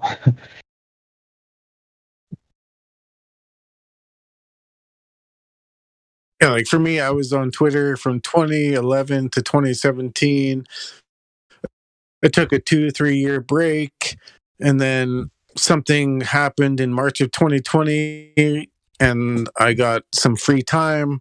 And I was like, okay, well, I guess this is my calling to come back to the market and come back to truth and spread truth. And I started Discord, deleted it, started back up, and I'm on Twitter and Discord. And there you go. Just trying to I finally found it. Enjoy the last few days of slavery before Agenda 2030 and their full agenda. I finally found the video, Northern. I know, like, there's lots of questions with it because it's such a short clip, but it piqued my interest. Yeah. You've probably seen it before.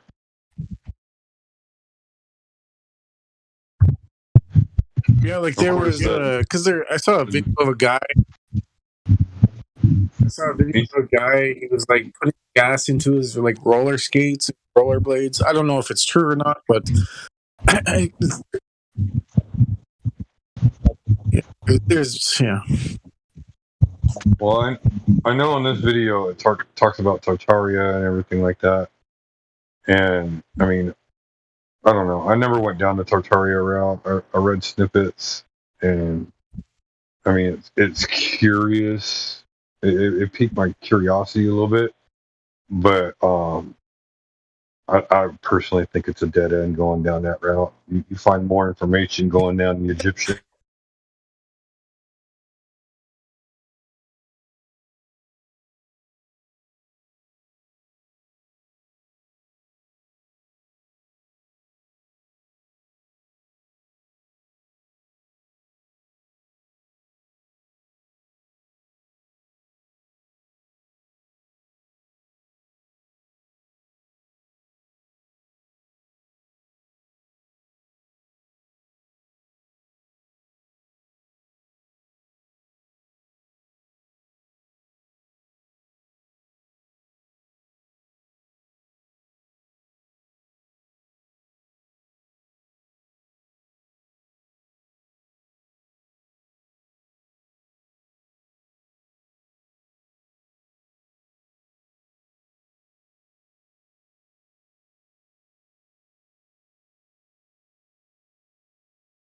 and fight everybody on certain points, or pick your battles, or there's no correct answer. But we all agree on three things, right? You can't have gas pressure without a container. You can't. There is no curvature, and there is no spin.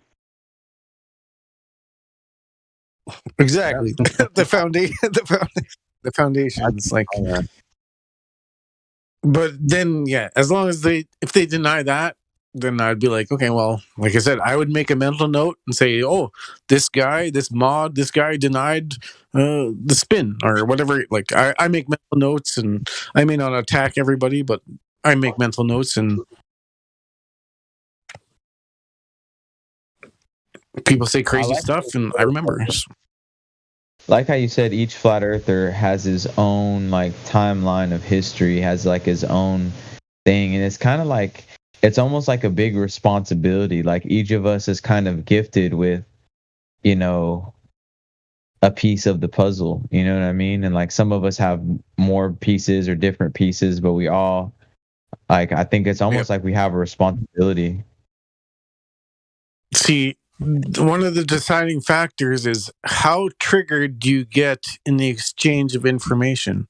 You can say something completely opposite of all my doctrines and all my beliefs, and I will still let you say it for that 30 seconds, and I'll come back to my 30 seconds. So that is my... And if we disagree, then we agree to disagree. Yeah, let the listener decide. Let the 30 seconds go, and let the listener decide, because in a logical debate, in a logical conversation, like the listener is going to be able to tell, and maybe they won't. Maybe but it's just as long as it's a fair exchange. As far as debates go, this is my personal view of a debate. There's no such thing as a winner of a debate. The third person is the only person that really matters in the whole setup of the debate. And it's their decision on which way they go. But for either the person doing one side of the debate or the other side of the debate. Neither one of them win. All it is the third. You're giving information and letting a third person make up their own mind. That's it. I agree, except if I can get a Zanuck or Riding on Eggshells or a Matthew Learns or one of the top Globers to say to get them to double speak multiple times and say Earth is an open closed system, the horizon's physical, borders are physical. It's just like it's a win for me in a way where it's like I can get this guy who's got a PhD to say the craziest shit ever. So it's a tiny win, but I mean, you missed it earlier.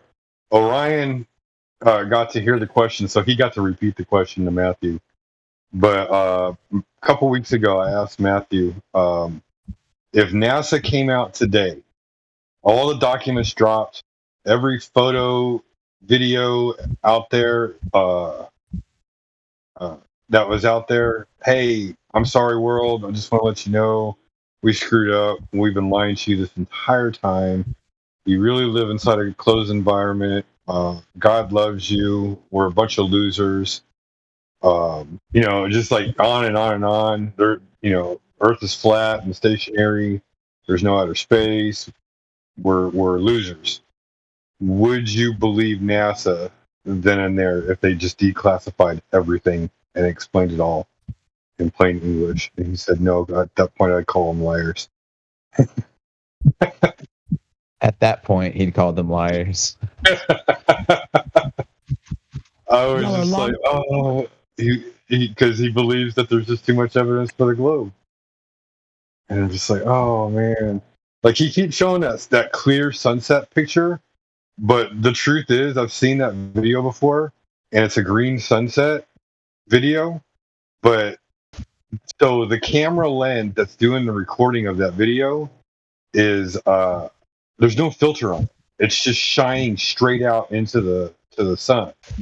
And so what you're seeing is a glare around the sun. You're not seeing the actual sun. So I don't believe that the sun is actually setting. I believe that that's the fade out of the circle. I would just get him and say, do car lights shrink with distance? And he would have to say yes. As the car lights go away, they shrink with distance. Therefore, as the sun goes away, it would shrink with distance, just like every single object on Earth. Yeah. And to deny it would be insanity. But somehow I really feel like I really feel like Matthew is going to come to terms with reality that the Earth is flat someday. I really do. Because he's such a logical guy. It just doesn't resonate with him yet. But like, eventually he's going to question everything that's going on. He's like, man, I need to prove these guys wrong. And he's going to set out to seek the answers. And he's going to be like, man, why is everything so theoretical?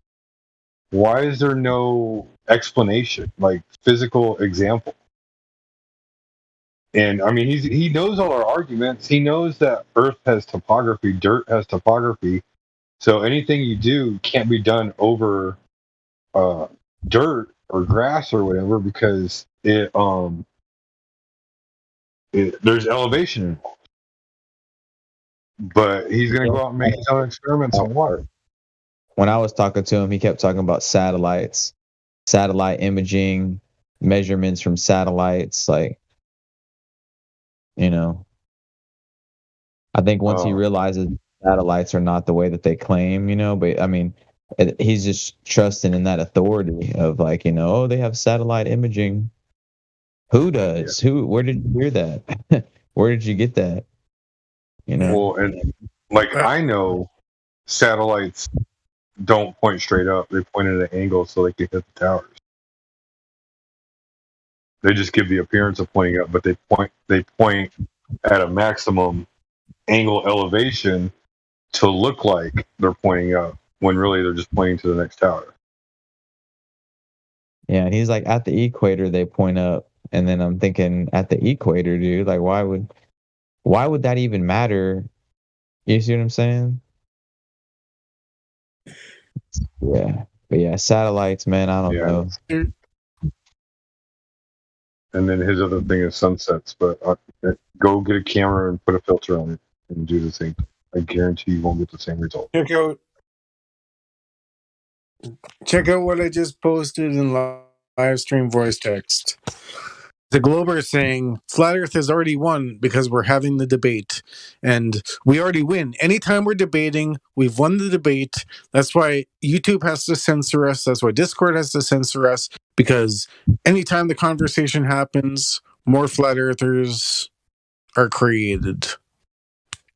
Yeah. That's the thing. So like their main point. No need to brag, big boy.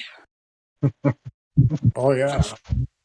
No flat earther has ever gone back to the globe at all. Even though we all came from the globe. Yeah. That is one delusion a lot of Globers have, is because there's a couple of fake ex flat earthers that they believe that they can persuade people, which they can persuade people who are potentially on the fence, who are agnostic, atheist, and then they go to believe Matthew learns. Or if they are more godly, then they're obviously going to go to flat earth because obvious reasons. Right. Once you go flat, you never go back.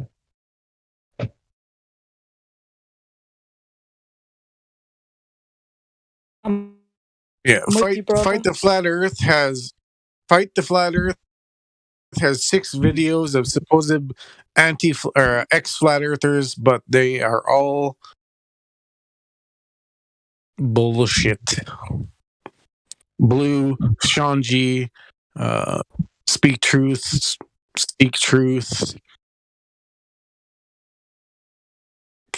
Yeah. Like you said, once you go flat, you never go back. Once you realize that water seeks its level at all times, water never holds a curvature, it's pretty much over.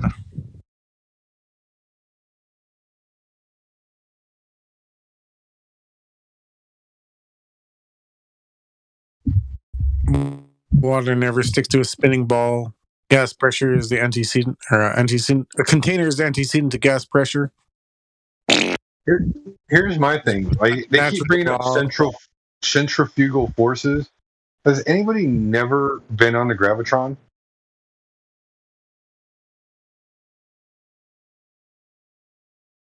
Yeah, go on a merry-go-round or whatever it does in a little kids park and spin it, and you fly off at like 10 kilometers or 20 kilometers. Oh, it's moving too slow for you to even feel it. Put a ball on it.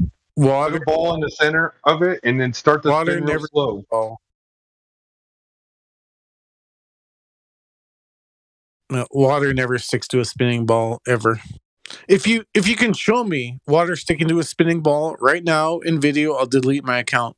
Post it, please. And all the images that they would show in videos are all lame. Like, they all look like a fake movie from like back in the day, where it used to look like, damn, it's like real life, and we rewatch it and we're like, damn, that's horrible graphics. Like, it's all CGI. The stuff that they would touch. What was that experiment where they put the 2 bowling balls together inside that little fabric, that blue fabric thing? Trying to explain gravity and space-time? Oh, yeah, I know what you're talking about. I'm like, that is so bullshit. Like, you realize there's a downward force here on this planet, or the downward momentum, and the fabric's too weak to hold it up.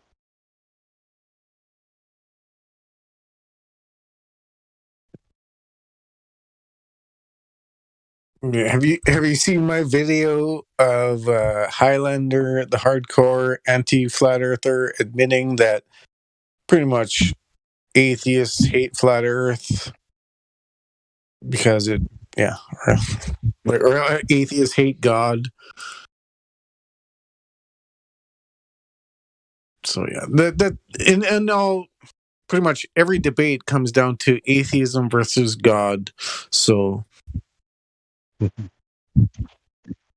that's the pretty much gist of it. Do you believe the satanic governments and the liars and murderers and crimes against humanity?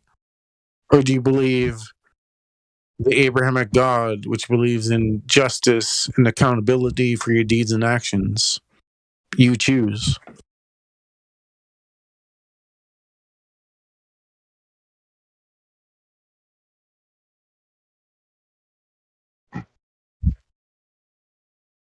And that's what they want you to think with the Big Bang Theory. They want you to think, oh, we all came from nothing and we're just a small little blue dot, you know, nothing you do matters and you're not special, right? There's probably a lot of other planets with life and, you know, we're just a random event. Like it's all demonic. They don't want us to realize that this is God's kingdom and we're chosen. Can I ask you a really hard question? I would love it. What is the purpose of life? Wow, I actually wrote a 10-page paper on this one time and I put my heart into it. Honestly, I just need a 5 to 10 word sentence. I'll give you one sentence. Did you say the purpose of life or the meaning? What is the purpose of your life? The purpose of my life is to develop habits that lead to the continuing of God's will.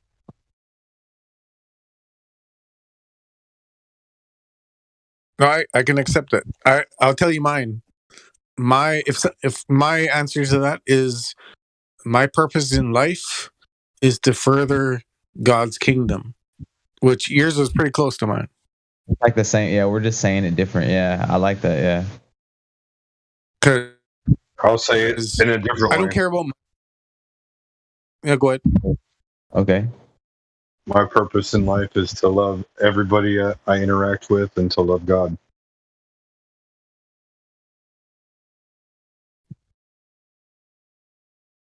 Yeah. Yeah, you can still. It's like I choose not to attack. If I'm usually only attack if I'm attacked, they call me a name, call me retard, I'll retort. So, I have a. It's just my purpose is to help people, teach people. My doctrine may not be correct, but just do as good as possible, not lie, not cheat, not steal, not hurt anybody, be good.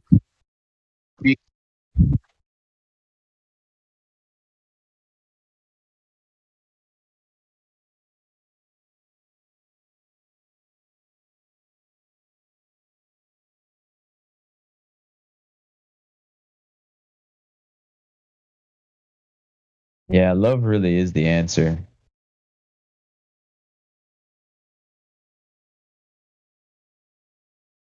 Yeah, like I'll debate the hardcore Globers, and I rarely call names or I rarely retort to ad homs. And then 3 of them will jump in, and 1 will ad hom, and then maybe I'll retort back equally, or maybe I'll go a bit further. But like it's an information war. It's God versus Satan. So I'm gonna do what I gotta do, and usually I do not cross the line. So. Do you ever think it's acceptable to use a little bit of like aggression in your voice to get a point across? You know what I mean? Or do you think that's never called for? Or like just to put emphasis, you know? Like I'm not saying call somebody idiot. Like how do you not see this? But maybe like say it in a bolder way. Or do you think that people would just shut down? No, I'm for it because they may gaslight you to do it, or you can do it in a good way, or like a non-confrontative way, or a non-abusive way. I believe. Here's my issue with that. I don't like being called a liar. I don't like being called dumb or stupid or ignorant or anything like that, because for the simple fact that, number one, I am not ignorant. I try to literally put myself in everybody's shoes before I even make an attempt to have a response, because I believe that we need to evaluate the entirety of the whole truth and not just what our feelings have to say. So when somebody says that I'm being ignorant, I have no choice but to call them a liar, because they're making a baseless claim based off of no evidence whatsoever. Like all it is they're just throwing a word out there to get a reaction. Like, okay, well, you call me ignorant, I'll call you a liar.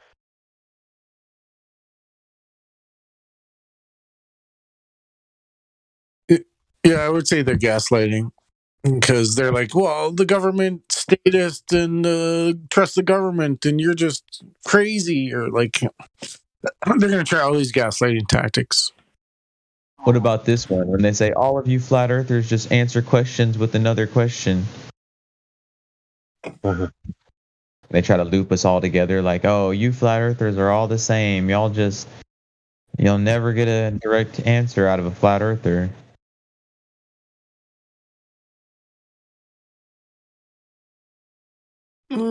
I would say it goes both ways, where sometimes they ask me questions, I know it's loaded, so in the same way with us, like I'll ask them, is the horizon physical? And then they won't say yes or no, even though it's a yes or no question. So it's, but very often I'll just be honest and admit or say and just, but there's sometimes where I know they're leading to something, like if they're red herring, I'm talking about something else, and then they ask a question that's completely unrelated, and it's like I know where they're trying to go. Just like Miggy said today or the other day, like I'm 3 steps ahead of you. Whatever you say, I know where you're trying to go. I know what you're gonna say. I have all the debunks ready. You don't have a sun measurement because you assume the size of Venus, and you don't no Glober knows their model. It's just like we know where they're going. It's too easy. And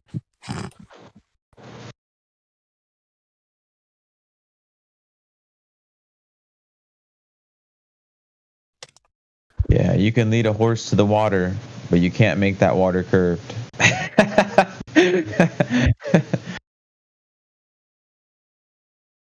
I can only show you the door. Yeah, you can. The best way you can do it is just drop truth seeds and drop the memes and move on, and try to do it in your real life without jeopardizing your job, your career, your life. Yeah. But we all have to evaluate each situation and be like, well, these guys could come back and burn my house down, or these guys, I'm not going to make this football team because I'm a flat earther, and I'm not going to be on this team because they're going to make fun of me. Like, so you got to pick your battles, and nobody said it's going to be easy. Yeah. Yeah. My mother, she's all for it. My father, we don't talk anymore. He was never in my life anyway. But I showed him one video of a debunk video of the moon landing, and it was like solid. Like I think it was one of Eric Dubé's videos, but it was like solid. Like the first 10 seconds of the video was just an actual image of the lunar lander, or Apollo, whatever one it was. And it was like, take an actual objective look at this photo. And he couldn't even watch the first 10 seconds. He's like, oh, that's bullshit. He's like, my mother's husband used to work for NASA or something as a secretary, so I know it's real. I'm like, no, dude. Answering phones. Yeah. And I had to walk. Yeah, it's just crazy, man. I would say just like the Bible says, it's a narrow path a lot of people who believe they're going to get reward are not going to get rewarded because it's such a narrow path. So the best we can hope for is hopefully we get the chance at judgment and the chance at reward. Nobody's guaranteed anything. That's true.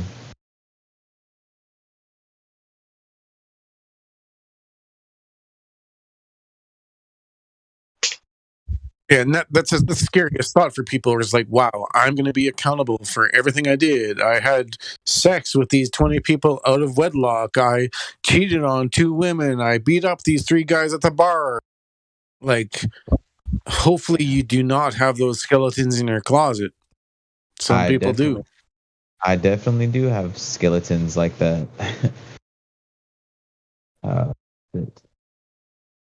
But I believe that we can repent. Yeah, so it's up to you to make those right and to do. You can get forgiveness from the people you hurt, or maybe you can't. Maybe they're dead. Maybe then you have to do it in other ways. You have to do good deeds in other ways to repair the damage you did on that other person.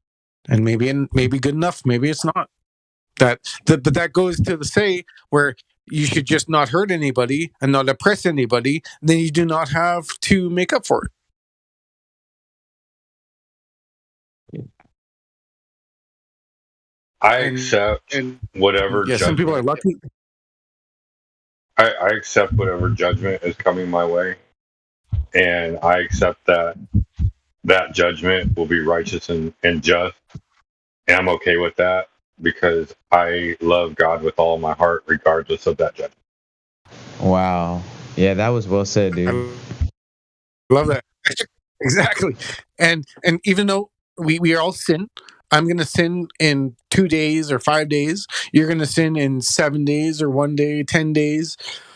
But we're all trying to improve, and our sin may not be hurting other people. It may just hurt ourselves, but we're all trying to improve and learn and spread truth. And that's pretty much the main goal, is just to not hurt other people. That's it. Yeah, I like what you're saying though, is that you accept judgment. You know, like, what are you afraid of judgment? Like, you want a better judgment than you deserve, you know? Or like, it's like, nah, whatever judgment my way, I have faith that it's just, and we have ultimate love for. I'm not doing what I'm doing and hoping for a reward. I'm doing what I'm doing because I love God, and that's it. There is no other explanation. Oh, maybe I might get into heaven because I believe, and yada yada yada. I mean, that's between you and God. I can tell you right now, that's not why I do the things that I do. Be good and not hurt people and help. And so it's just sometimes I cannot because I don't have the financial capabilities to help everybody. And sometimes I can, sometimes I can't. So it's a balance. I don't want to burn in the lake of fire on the final judgment, but if that's what I'm supposed to do, though, like, as long as, like, it has to be righteous and just. Like, that's his judgment. Obviously, some defect of me, I wasn't worthy or whatever to get in, but I'm okay with that. Like, I will literally walk into that lake of fire with love in my heart. I'm okay with that. No, that's not for everybody the most else. Honest thing. Same here. Everybody's got their own way of thinking about it and dealing with that, but honestly, like, that's what should be in everybody's heart. Yes, I want the reward, and I want this, and I want that, but I mean, let's face it, like, I probably shouldn't even exist, but I do, and the fact that I continue to get up every day and do all the things that I do, God wants me here for a reason. So I'm going to continue to do that for him. Exactly.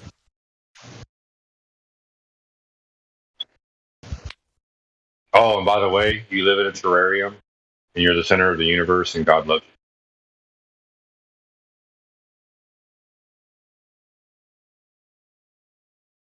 Should put that on a t-shirt. start like a flat Earth merch store. Like, imagine, dude, if I seen a flat Earth store, like just like a store, like passing by, like in like a a busy part of town or something, and it said flat Earth store, I'd be like, what the? That we would stop there, wouldn't you? You know what? That's not a bad idea. If I ever lose my job as a paramedic, I'll just open a store in the middle of Dallas. That just says flat Earth store. Yeah. Oh, that's you're from Dallas. That's cool. I'm in Texas too. I'm near Houston area. So far away. That's too bad. That's like 4 hours. I go up to Tyler sometimes. Yeah. Tyler's close. It's not close enough, but it's close. But yeah, dude, a flat Earth store, man. That's a great idea, dude. Maybe we could collab or something, man. That'd be sick. Like have like all kinds of like flat Earth books and material and memes and shirts and like globes and experiment. Like, I don't know, it'd just be cool, like a flat Earth themed store. That'd be awesome. We'd probably get shut down or killed if it started picking up too much. But at least we'd be looking fly with our flat Earth merch. Right.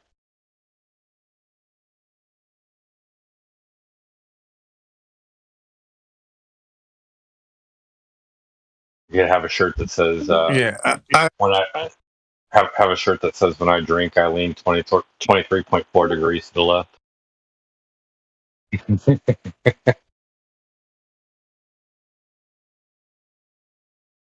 Sorry, I didn't mean to interrupt you, Northern. No, I was gonna say I would wear flat Earth merchandise and stuff, but I usually wear just like black, no labels or whatever. I'm looking into some of the merchandise out there. There's some good stuff. Like I saw Eric Dubé had some shirts that he was advertising on his Twitter account. So yeah, there are some like really fly looking apparel like out there. I've been thinking about getting, especially since it's getting to be cooler weather. I've been looking at some cool flat Earth hoodies. I was looking at hoodies too.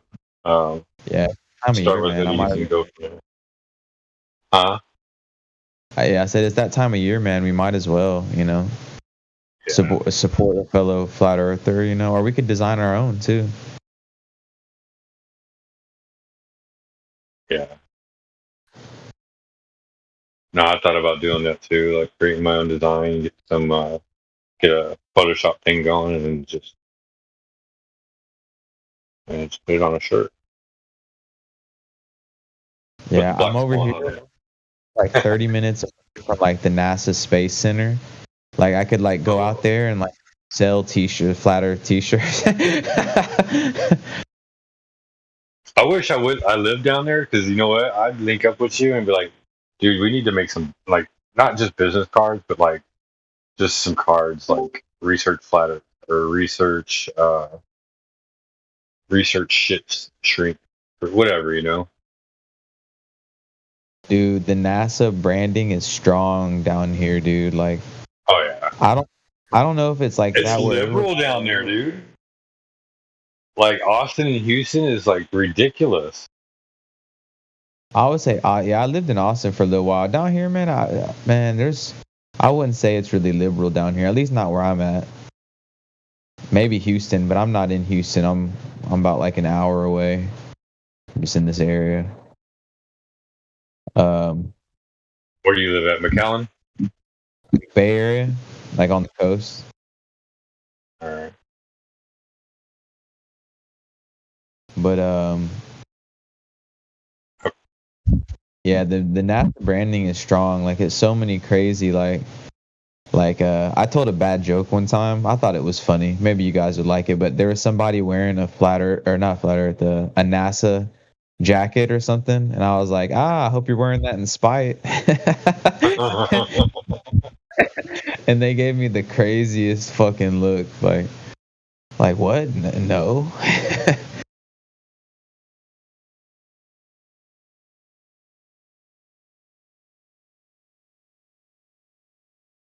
Yeah, I would say if I saw a flat earther wearing a t-shirt, I would be suspicious of that person.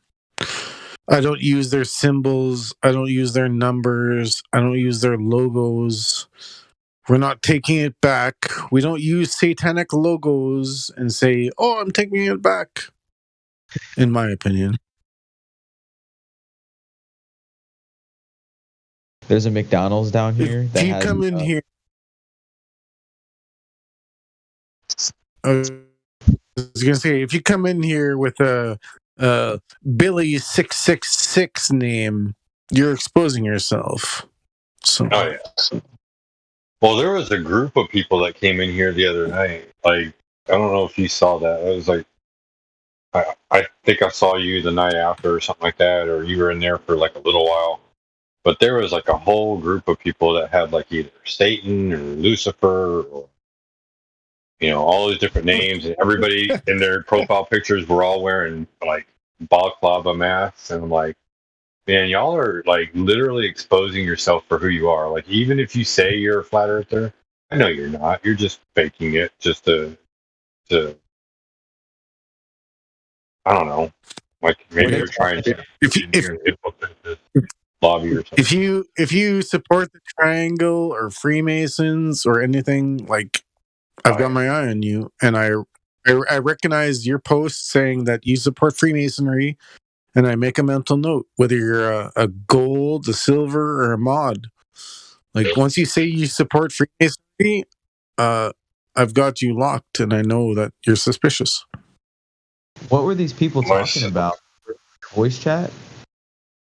So they came in here and like literally tried to take over the whole server. Like, I mean, I think at one point there was like 7 or 8 of them in there, and none of them were VC verified. And so that Miggy was VC verifying them like one by one, and then as he's VC verifying them and get like 4 or 5 of them unmuted, and then all of a sudden they all start talking over everybody. And it's just like, damn, dude, like, that's what y'all came in to do. Y'all just came in here to take over the server.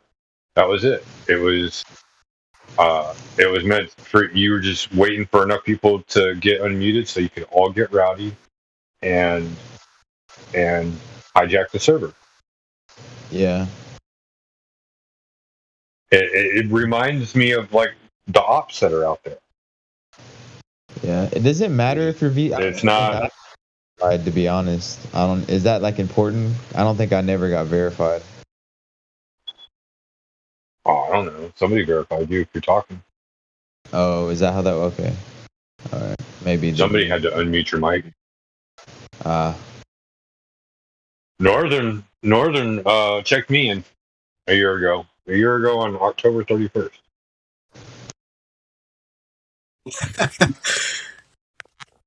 Yeah, you're. Remember that, Northern?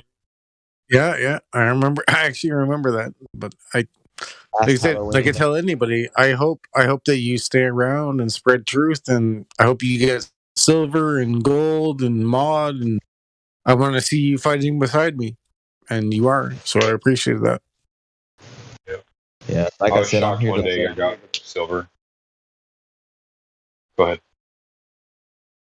Like I said, I'm here to learn from you guys and just critique my ability to discuss the topic, because, you know, there's been times where, you know, I'll, you know, go up against another Glober, and it's not that he has solid points, it's that the way he says it's just better than, you know, I'm kind of like, and like, oh, what do you have to say to that? I'm like, I'm trying to think, and I don't have a way to word it, and he's like, there, I caught you, you know? So it's just a debate tactic. It's not, he didn't win at anything. All he did was defeat you on a technicality in debating. That's it. Yeah, and that's why I like listening to you guys, because it's like, you know, I'm starting to hear the same kind of like, you know what I love about this Discord? Not those satanic motherfuckers. I'm just talking about whenever a true Globie comes in here and he's truly like having a good discussion. Bro, I'll listen to those all day, man. Those are great. I love when I hear you guys like talking to you know, someone defending the globe. Like that's really the best. Hearing flat earthers talk amongst ourselves, that's cool too, because we can actually get really deep into the subject. But like I said, I'm really in here to learn how to understand the subject well. So like Northern was saying, so that I can spread truth and teach it to others. Yep. The easiest way to do that was just to bring it up to random people too. Like it doesn't have to be at work, but like just at the gas station when you go to the counter. But hey, you know about flat Earth? Like you're not going to get in trouble there. Dude, can I tell you a funny story, bro? Like just a short one. So this last week I went to a beach that is down here, and I was like, okay, I'm gonna talk to somebody about the horizon. Okay, so I'm walking, I'm like looking for my prospect, you know. This is about a week ago, and I seen this girl. She's sitting alone. She has a blanket on the beach. She has like a notebook, and she's like looking out at the horizon, and she's like taking notes. And I waved at her, and I was like kind of smiled, and I said hi. And then she waved, and I was like, you know, it's a beautiful day, right? She's like, yeah, beautiful day. And so she seemed like approachable, like, and everything. And I went up to her and I said, hey, can I ask you a question? And I was like, why do you think that things disappear beyond the horizon? Like, what do you think the horizon is? And she goes, can I ask you a question? Do you know how to give a girl her space? And I said, okay. All right. I just kind of smiled and like walked off. I'm like, she was so approachable up until I said the horizon thing. Like, I wasn't even trying to get with her or mac on her or nothing. It was just like, I was honestly, it could have been a dude there, you know? If Maybe a dude she was thought you were trying to get horizontal. Yeah. Yeah, she's a whore. She's a whore. Horizontal. Right. She was eating some Oreos. But yeah, I thought that was pretty funny. And I kept thinking, like, man, was that because I mentioned the horizon? Was that like her triggers, or was she just really, she probably just thought I was macking on her, but then part of me thought that might have just been her like trigger, you know, like, oh, he brought up the horizon, internal indoctrination kicking in. Oh, he's trying to hit on me. He's a fucking perv.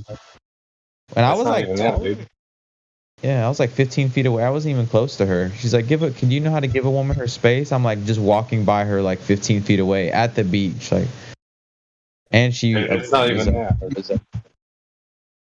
She was emasculating you. That was the whole point. Like, that's what society does. They emasculate them. Oh, is that what she thought? She thought she was better than everything that was going on around her. Well, I bet that's charismatic.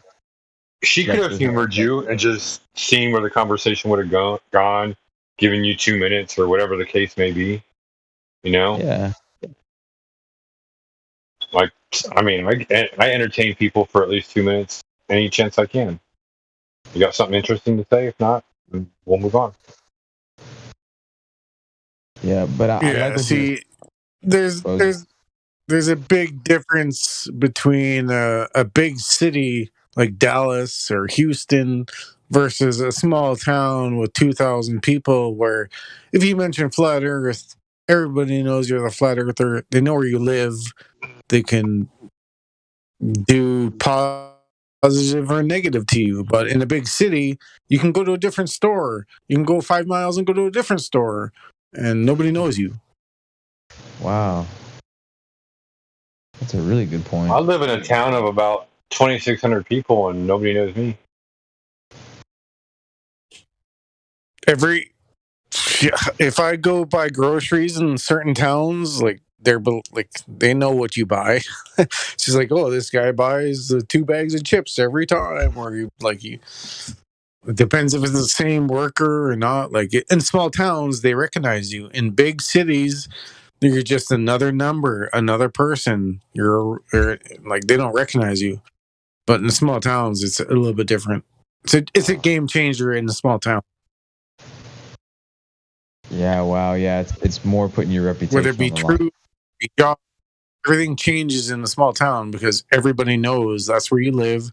This guy's a flat earther. Oh, like I could put a sign out on my road on the highway and say Earth is flat. I'm not even gonna say it will get. I can't even say the other thing, but like I can put signs up, but I don't want to get targeted I don't want people to burn my house down. I don't want people to throw eggs at my house. So I don't. Yeah. Well, I don't shit where I sleep either. So that's exactly. I'm not going to go talk to my neighbor. Exactly. I'm not going to talk to my neighbor about it, but I'll talk to somebody at the grocery store. Exactly. People at the grocery store don't know who I am. And I'm not going to tell everybody. But I'll let God decide when I tell someone.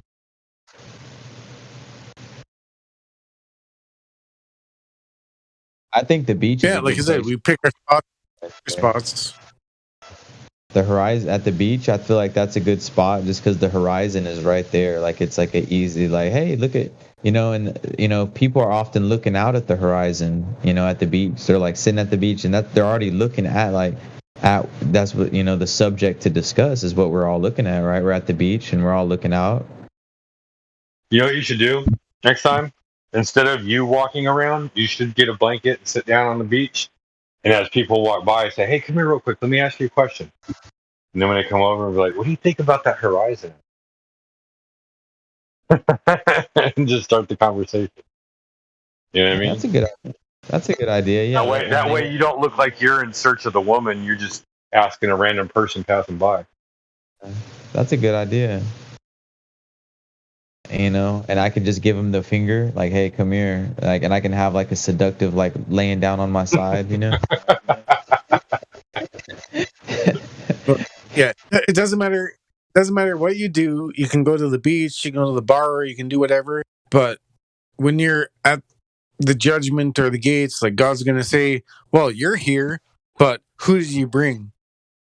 So it's not up to you to say. Like, that's why I said that's why I appreciate anybody who's here to spread truth, because those people here spreading truth make the difference here in real life, online, offline.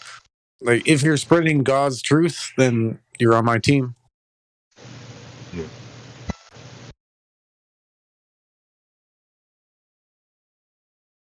Like some people, whoever's in the live stream, oh, don't talk about God, don't know. I'm an Abrahamic God believer, follower. Type in judgment to the search. You're gonna find all my name, probably the most, because that's what I believe, and I believe in judgment for your deeds and actions, and I believe in accountability, and I believe in being good and not hurting people, and like tell me I'm wrong, and I'll call you insane.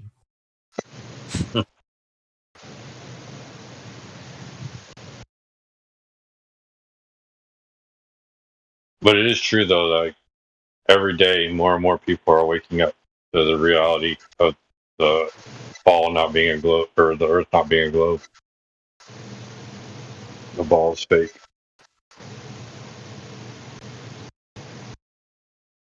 Whether you believe that even in my message, the guy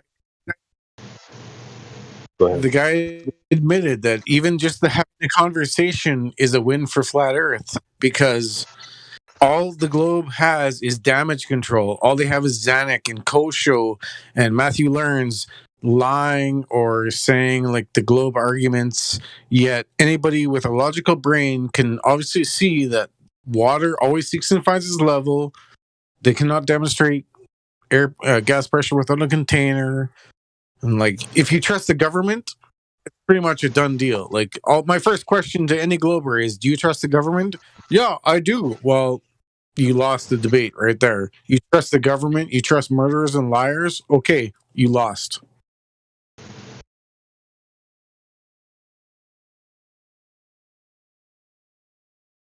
Like, anybody who defends the government, it's pathetic. You're brain dead retard. Like, it's so dumb. How can you defend the government and NASA.gov? You've automatically lost. I defend murderers in Iraq. I defend it's over. It's too easy.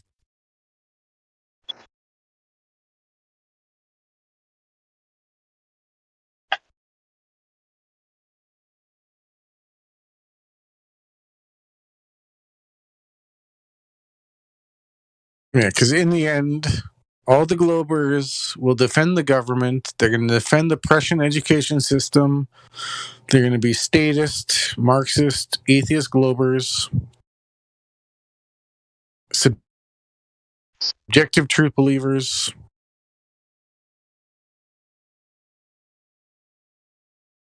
But all you can do is spread truth and be good.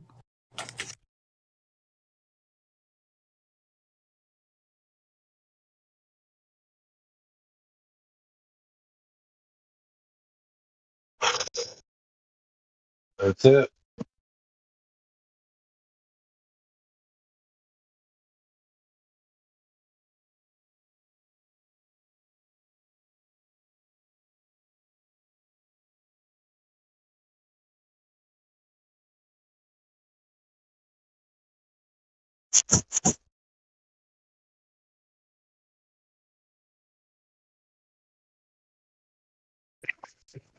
Northern, do you believe people are generally good?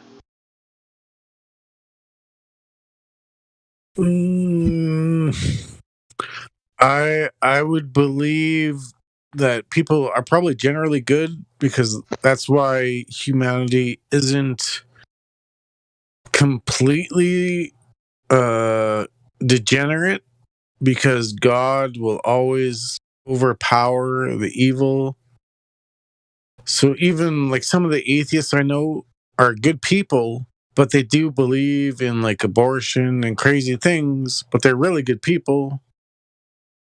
So like they do have some God in them, but they do have some corrupt beliefs.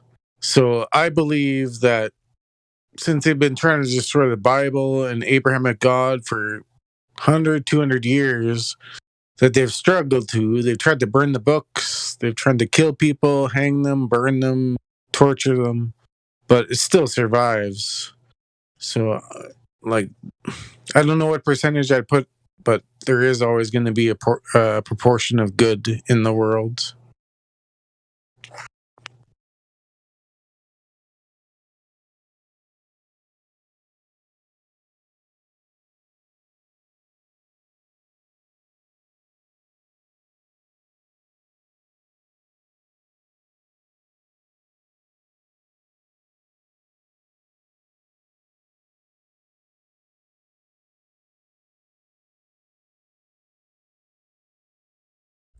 But yeah, I would also say humanity is on a steady decline. We can all witness the decline of humanity and the morals. So it's up to us to have a higher standard of morals and ethics and portray those and spread them, no matter how vain or how impossible it seems. That you just got to live, survive, and do your best.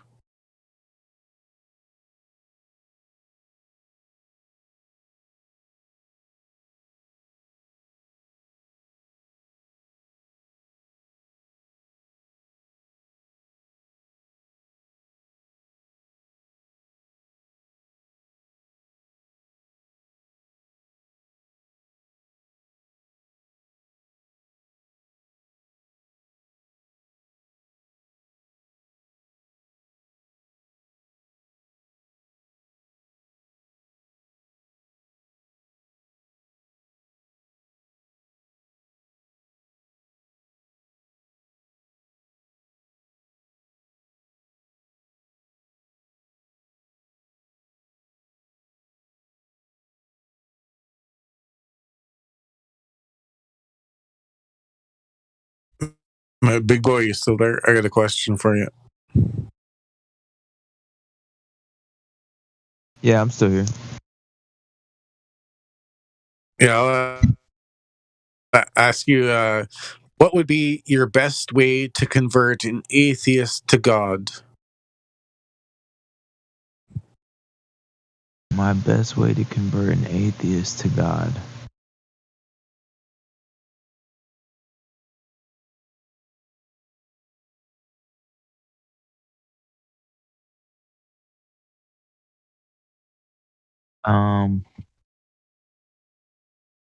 Probably because I think it all comes down to like faith and fear. So I'd probably try to find out what he's afraid of, which is keeping him from faith, and maybe try to help him address that fear. But I don't know. That's kind of vague, but that's my answer. I already know what their fear is. That's totally fine. I don't know if I would just say, like, for me, whether they believe it or not, to me, the flat Earth is the best proof of God, where you can prove the flat Earth, flat level motion water, or whatever, flat level water, all these things that prove intelligent design.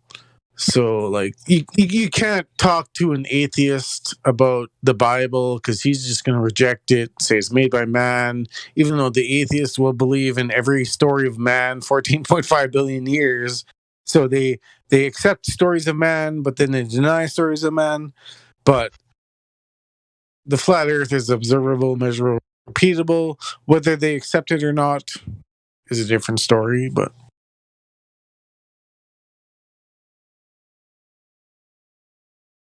Gizmo, what were you gonna say? You know what the fear is? I'm curious. Yeah. So, like, he's right. It's just them getting over the cognitive dissonance or their fear of reality that would convert them the easiest to Christianity, or at least to God. But the reason why they are against God and against flat Earth and things like that is because they don't like the idea of not being in control. To think that they have to account for something at the end of their life, unless they are obedient, they're like, "Why? There's things I want to do," and they're selfish. That's just it. That's the explanation right there. They want to be selfish when they want to have immoral thoughts and act on them. Then they want to be okay with that. They want to justify themselves.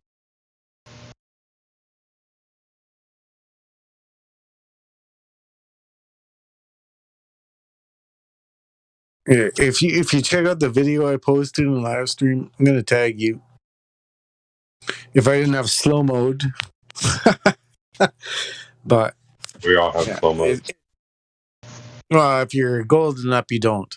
But it's an atheist, hardcore glober admitting that he hates God and he hates flat Earth because of that reason.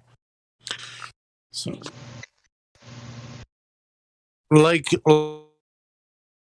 we didn't know. Like, to me, atheists hate flat Earth because flat Earth proves intelligent design and the Abrahamic God, which means atheists will come here and they subconsciously know that flat Earth proves God, so they have to reject it and say, "How do we prove anything? We don't even know if we're on Discord. We don't even know if we're alive. It's all subjective. How do you know truth? What's truth?"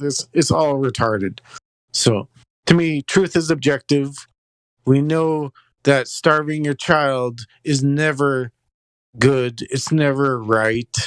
It's objective truth, objective morality, objective ethics. So for them to deny it just makes them look insane.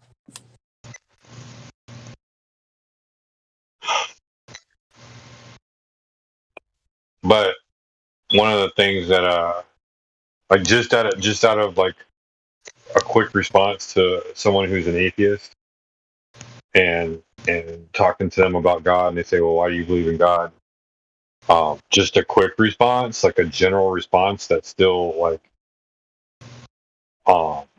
basically is an agreement with everything that I already believe in my faith, is I'd rather believe and find out he's not real than to not believe and find out he's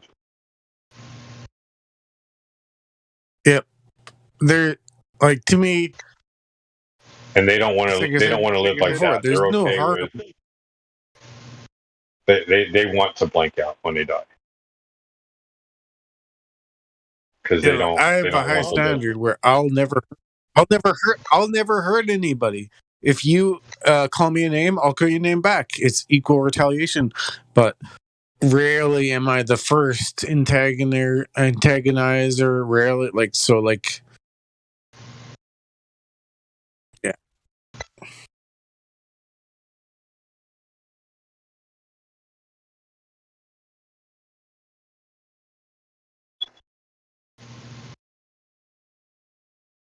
But yeah, in the end, we're all just gonna do our best, hopefully, and not hurt anybody. Like I said, I'll never hurt anybody. I'll never rob anybody. I won't even steal a 2-cent item from a store. Like, I'll never take anything that's not mine. I will hopefully never have any stolen items in my house. I don't like nothing. Not $1, $100, $500 is worth like the damage of having a stolen. Like, it's not worth having that $500, $200 for the negative possibilities.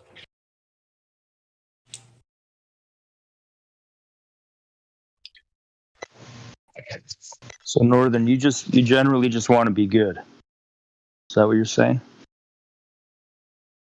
Yeah, I live my life where I could have retaliated, I could have done things to people, but I took the high road, and I'm going to let God sort out the judgment. And I'm happy because I know that like the justice will sort itself out. What goes around comes around. All my oppressors are going to get the exact amount of justice that they deserve, and I don't even have to do anything. I just have to continue on living, spreading truth, enjoying life, and trying to be good.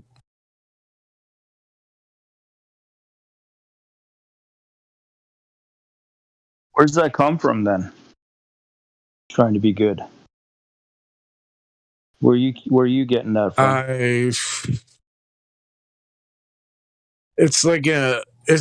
I'm over 40, so I've had many choices in my life. I could have chose different paths, but I've had so many signs, so many correlations to the Bible, to life, to everything, where like I know that God's real, and I'm here to serve him. I don't care about money. He could take everything away from me. And my purpose in life is to serve God's kingdom and spread truth.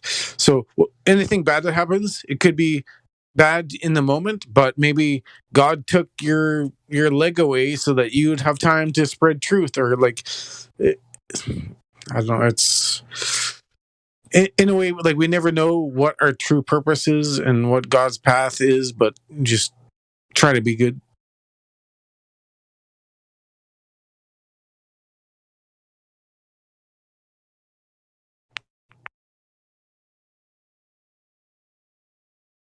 But I will also concede, like, I can go into the war zone of the most insane globers, and I'll drop down to their level and potentially, like, so I'm flexible. Like, I'm very reasonable, level headed, but I can also retaliate once striked.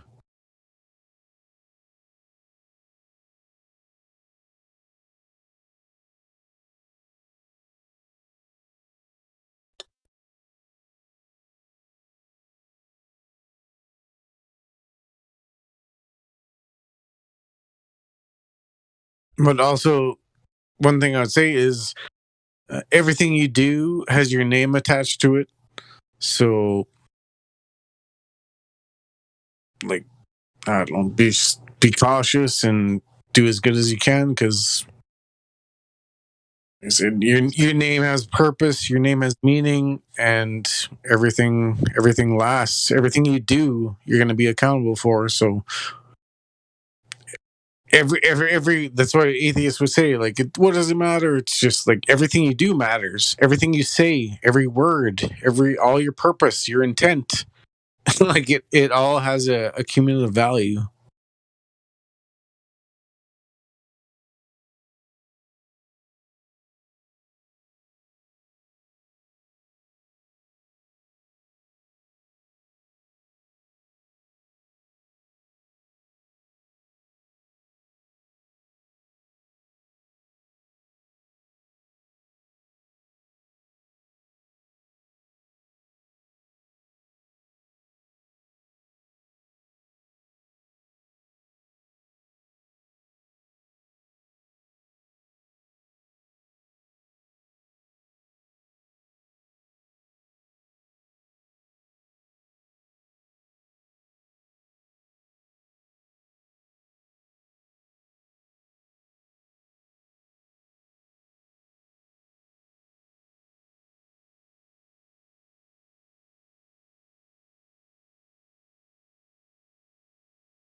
Probably just waiting for the Europeans to wake up.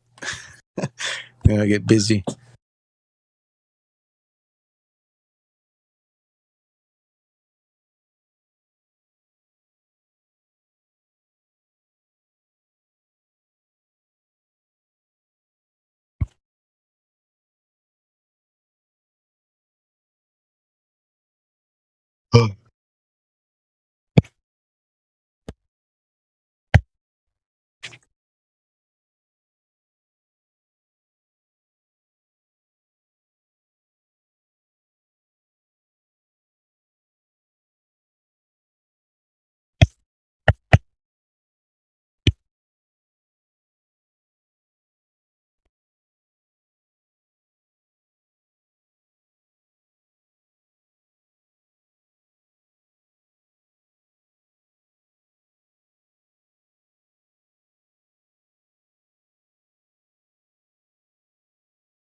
big as the United States that's never been seen by a human being.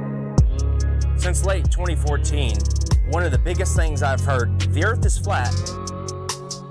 Why don't you find the edge and fall off? Why don't you make up an expedition and gather people and go find the edge and take a picture of the edge? Well, my response is, can you fall off the edge of a lake, a pond, an ocean? Let's see if you have any imagination left in that brain of yours. And pretend this is all the water in the world. This is the 71% covered earth-filled pond. All the water of the world. So let's just say this is trillions upon trillions upon trillions of gallons. You've got the continents, the islands in the middle. In the center where all compasses point, you can circumnavigate, circle the lake or the pond left or right. But as you venture outwards towards the banks, towards outer space, what happens? Once you pass that 60th degree parallel and you hit the ice wall, the ice cliff of Antarctica, what happens? Do you fall off the edge? Is there an edge here? Because we know the physics of water is defined and maintained level if you've been paying attention. And also, water must be contained. It is contained. We climb up the banks and we keep going outward, southward. What happens to their control when millions of people travel beyond the 60th parallel? They knew this was going to get out. They knew people were going to wake up. What if Star Wars is true? What if this extraterrestrial, these extra terrains, they're telling us the truth, minus the vacuum of space, because they got to put a Hollywood spin on it, don't they? Star Wars, Star Trek. What if you Globers can have your Star Wars and your Star Trek at the same time? Isn't that awesome? How does that make you feel? The timeline goes as follows. So in 1955, Operation Deep Freeze starts. And when Admiral Richard Byrd gets back, he comes on live television and tells us he found more land, the size of North America. They quickly start NASA. President Eisenhower calls over the Nazi traitors, Operation Paperclip, to start the upper space mind control program. Don't look out there, look up here. Look, everybody, we're going to the moon. Then, in 1959, 12 nations started the Antarctic Treaty, followed by 42 more nations where they have decided you or I cannot travel or explore any part of Antarctica south or past the 60th parallel without military clearance, without the aid of a guided tour. Do you really think that this is just a coincidence? Imagine they find more land. Imagine there is more land out there. More to explore, more to reside, more resources. You think they tell you and I about it? In this video, I want to talk about the second law of thermodynamics as it relates to heat energy and entropy.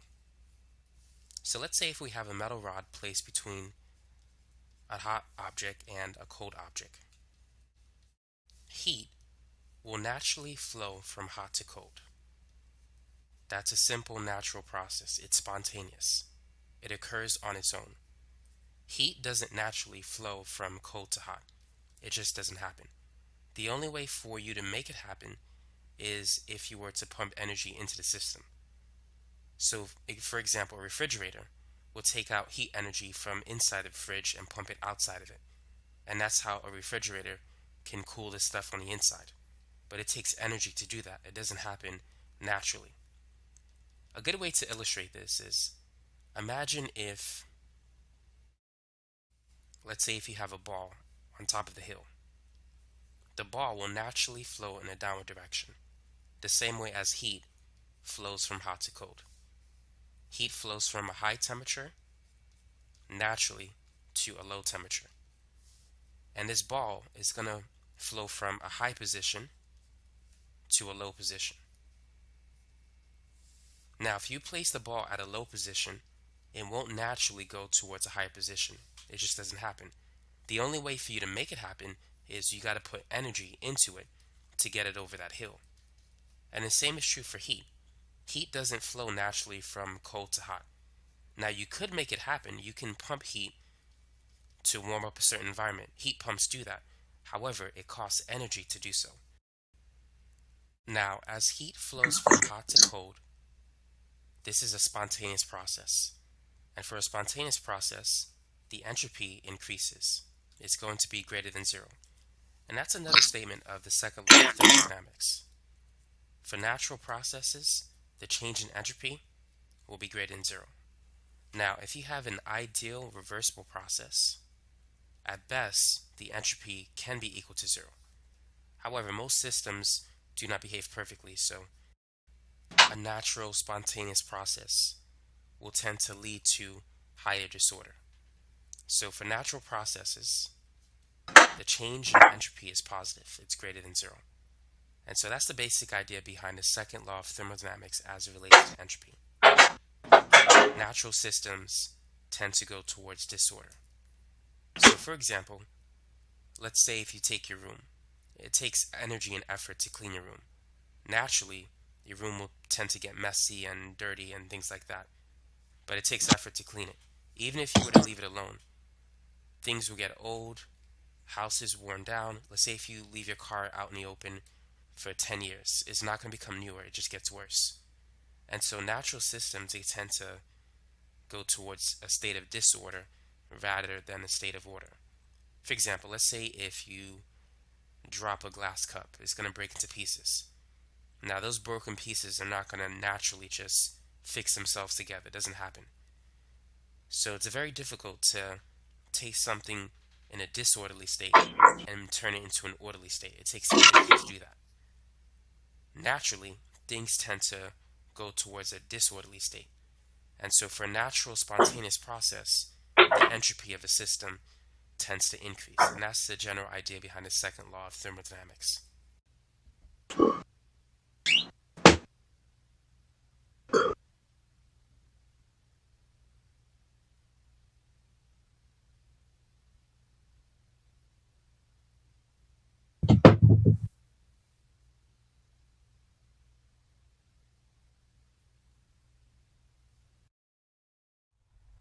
Flat Earth has long been denigrated, derided, and disparaged as being the most crackpot of all conspiracy theories, marginalized, mocked, and ridiculed for centuries as being an ignorant, ancient, unscientific worldview.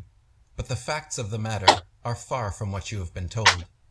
When thoroughly examined and diligently researched with an open mind, any skeptical, critical thinker will find it is actually the tilting, wobbling, spinning spaceball Earth promoted by NASA and taught in schools that is truly ridiculous and unscientific. The following are 20 ways anyone can prove for themselves that Earth is a level, stationary plane. 1. Common sense. It cannot be overstated or overemphasized. The most important thing to realize and most obvious way to know you are not spinning on a ball is your own common sense and lived experience. You have always and will always experience yourself as living right side up on a motionless Earth, with the sun, moon, and stars revolving over and around you. This is common sense, and what everyone in the world personally experiences every day of their lives. We are taught to believe otherwise, however, many things completely contrary to our own common sense and experience from a very early age. We are told that people living down under the spinning ball Earth in Australia are actually living upside down relative to those residing in the northern hemisphere, while an invisible force, strong enough to hold people, buildings, and oceans stuck to the underside of a rapidly rotating ball, but weak enough to allow birds, bugs, and planes to take off and fly with ease, keeps Earth's atmosphere spinning in perfect balance and holds everyone firmly to the surface without crushing us. We can clearly see that the horizon is horizontal, but we are told it curves. We can feel that the Earth under our feet is motionless, but we are told it moves. We can observe the luminaries revolving around us, but we are told it is us that revolves. It is obvious that stars are stars, but we are told that stars are suns. We can see the sun is bigger than the stars, but we are told stars are bigger than the sun. We can see the sun and moon are the same size, but we are told the sun is 400 times larger. It is obvious that up is up and down is down, but we are told there is no such thing. As stated by Flat Earth author David Wardlaw Scott, with the modern astronomer, there is theoretically neither up nor down, though his experience belies his assertion every time he looks up to the heavens or down to the ground. Such aberration of intellect is really to be pitied. The 3rd century philosopher Lactantius was similarly perturbed about the idea, stating, "A sphere where people on the other side live with their feet above their heads, where rain, snow, and hail fall upwards, where trees and crops grow upside down, and the sky is lower than the ground? The ancient wonder of the hanging gardens of Babylon dwindle into nothing in comparison to the fields, seas, towns, and mountains that pagan philosophers believed to be hanging from the earth without support. Truly, the idea that people are standing, ships are sailing, and planes are flying upside down on certain parts of Earth, while others are tilted at 90 degrees and all other impossible angles, is utter absurdity and an affront to common sense. In fact, common sense is the first casualty of globe belief. No child or unindoctrinated man would ever conclude or even conceive, if given to their own devices, based on their own personal observations, that Earth was a spinning ball revolving around the sun. When children are indoctrinated from a very early age to abandon their common sense and lived experience of a geocentric plain Earth in favor of this nonsensical, heliocentric globe model taught in schools, a schism occurs in their psyche. No longer can they trust their own senses and experience, and instead must trust information completely contrary to it, taught by supposed experts and authority figures who insist their version of reality is correct. When children see that every adult around them believes wholeheartedly in the spinning globe, and hear that only our ignorant, unscientific ancestors believed otherwise, they readily abandon the empirical evidence of their senses and adopt the prevailing nonsensical model. As stated by Flat Earth author E. Eschini, the one thing the fable of the revolving earth has done, it has shown the terrible power of a lie. A lie has the power to make a man a mental slave, so that he dares not back the evidence of his own senses, to deny the plain and obvious movement of the sun he sees before him. When he feels himself standing on an earth utterly devoid of motion, at the suggestion of someone else, he is prepared to accept that he is spinning furiously round. When he sees a bird flying and gaining over the ground, he is prepared to believe that the ground is really traveling a great number of times faster than the bird. And finally, in order to uphold the imagination of a madman, he is prepared to accuse his maker of forming him a sensiferous lie. 2. Fake photographs. One of the main reasons the average person believes the world is a globe is because of the globular Earth images and video footage provided by NASA and other space agencies. Hundreds of such pictures and thousands of videos featuring a globe Earth are freely available on the internet, yet most people never critically examine them with a skeptical eye. From the earliest photographs to the latest live streams, NASA and the world's other space agencies continue to be exposed for their Hollywood-style trickery. When conscientiously compared, contrasted, and investigated for inconsistencies, it turns out every single image and video showing a globular Earth has been manipulated in some way. All globe videos, for example, are achieved using either a fisheye lens to curve the horizon or created completely through CGI technology. One clear instance of the latter is NASA's 1990 time-lapse video of Earth supposedly filmed by their Galileo Space Telescope from 1.3 million miles away. This video features the Earth globe spinning in space uncut for 25 hours and shows the exact same clouds present without ever dissipating, changing shape or location the entire time. In reality, if you watch clouds in the sky for several minutes, three things will inevitably happen. The clouds will all move, some will morph, gradually changing shape, and others will dissipate and disappear completely. In NASA's official footage of the spinning ball Earth, however, the entire world's cloud cover doesn't dissipate, morph, or move for 25 hours, which is, of course, impossible, and proof of fakery. A good example of fisheye lens fakery is the famous 2012 GoPro Red Bull jump, where skydiver Felix Baumgartner was lifted to a record-breaking 128,000 feet in a stratospheric balloon, then jumped back to Earth. 7 GoPro cameras on the outside of the craft, and strapped to Felix himself, recorded the entire ascent and descent. Astute observers will notice that from ground level all the way up to the 24-mile apex, the horizon is significantly curved and remains equally so for the entire ascent. This is because the curve is artificial and being caused by the GoPro camera's standard-issue fisheye lens. Once Felix reaches his peak altitude and the door of his craft opens, an inside camera mounted behind him without a fisheye lens reveals the truth, showing a perfectly flat horizon still at eye level, 128,000 feet high. As for the hundreds of supposed photographs available of the globe, NASA readily admits that these are composite images and not actual photographs. They claim the composites are made by taking strips of data sent from satellites, spliced together in Photoshop, and colorized for the final creation.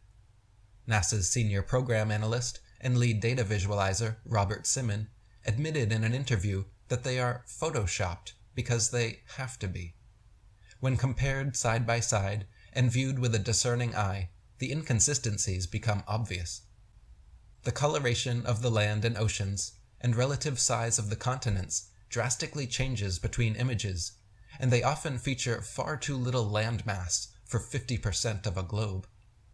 Several of NASA's blue marble Earth images have repeat instances of exact cloud patterns clearly copied and pasted into place. Computer enhancements done on Earth images taken during the Apollo missions also show similar photo trickery.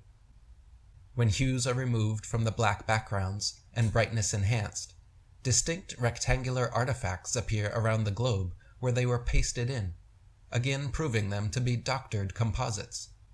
Furthermore, when NASA's Earth pictures are compared with those from the Russians, Chinese, and other space agencies, the differences become evident, and the fact that they are all simply Photoshop images becomes obvious. If NASA and the world's space agencies could provide real, legitimate photographs and videos of a globe, they most certainly would. So the fact that they continue producing and pumping out nothing but fisheye fakery and CGI cartoons is strong evidence that Earth is not what they claim. 3. Water. The natural physics of water are that once contained and undisturbed, the surface will always remain horizontal. This fundamental physical property of water is why it has been used as a leveling tool by builders and engineers for millennia. Whether in a bucket, bathtub, pond, lake, or an ocean, the surface of water at rest always remains flat and doesn't have the ability to show convexity or any shape whatsoever upon its surface. This fact is easily demonstrable and empirically verifiable, but completely at odds with what we are told about the globe. For Earth to be globular and over 70% covered in water, the oceans must be somehow curving around and sticking to all sides of a rapidly spinning ball suspended in space. It is simply impossible to make water behave this way. As anyone can experiment for themselves, bodies of water will not stick to the underside of a ball and cannot show convexity or any other shape upon their surface. Globe defenders will often point to water droplets, meniscus, surface tension, or adhesion, claiming these are examples of water bending or sticking to a surface, which is nothing but a fallacy of false equivalency, as these only happen at a very small scale, the size of a coffee cup. The claim is entire oceans wrapping around and sticking to the underside of a spinning ball, not a water droplet or the meniscus in a glass filled to the brim. NASA has also recently taken to faking CGI water balls using augmented virtual reality technology in an attempt to convince the public that water can behave this way. This kind of demonstration, done in a reference frame inaccessible to 99.99% of the population, however, is unrepeatable by the world's scientists and skeptics, and is therefore not scientific or permissible as proof of anything. First, they claim only massive objects the size of Earth have this attractive property.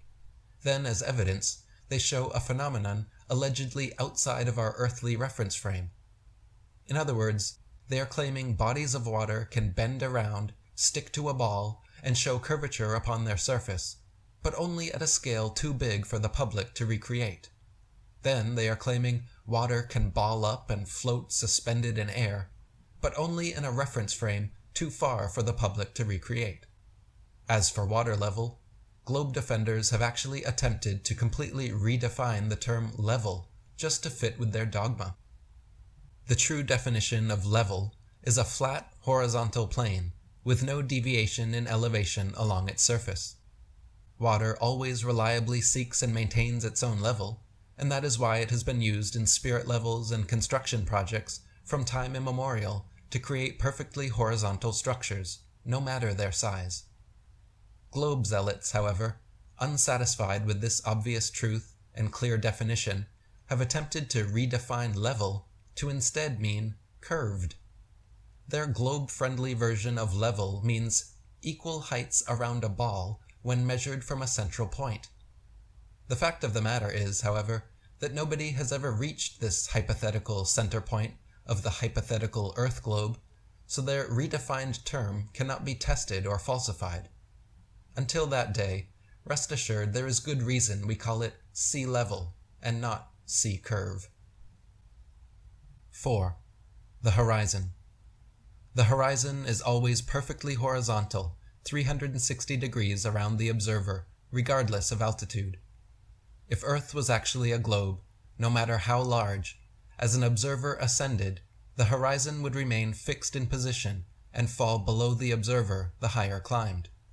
In reality, all amateur balloon, rocket, plane, and drone footage filmed without a fisheye lens at maximum altitudes of over 20 miles high show a completely flat horizon still rising to eye level.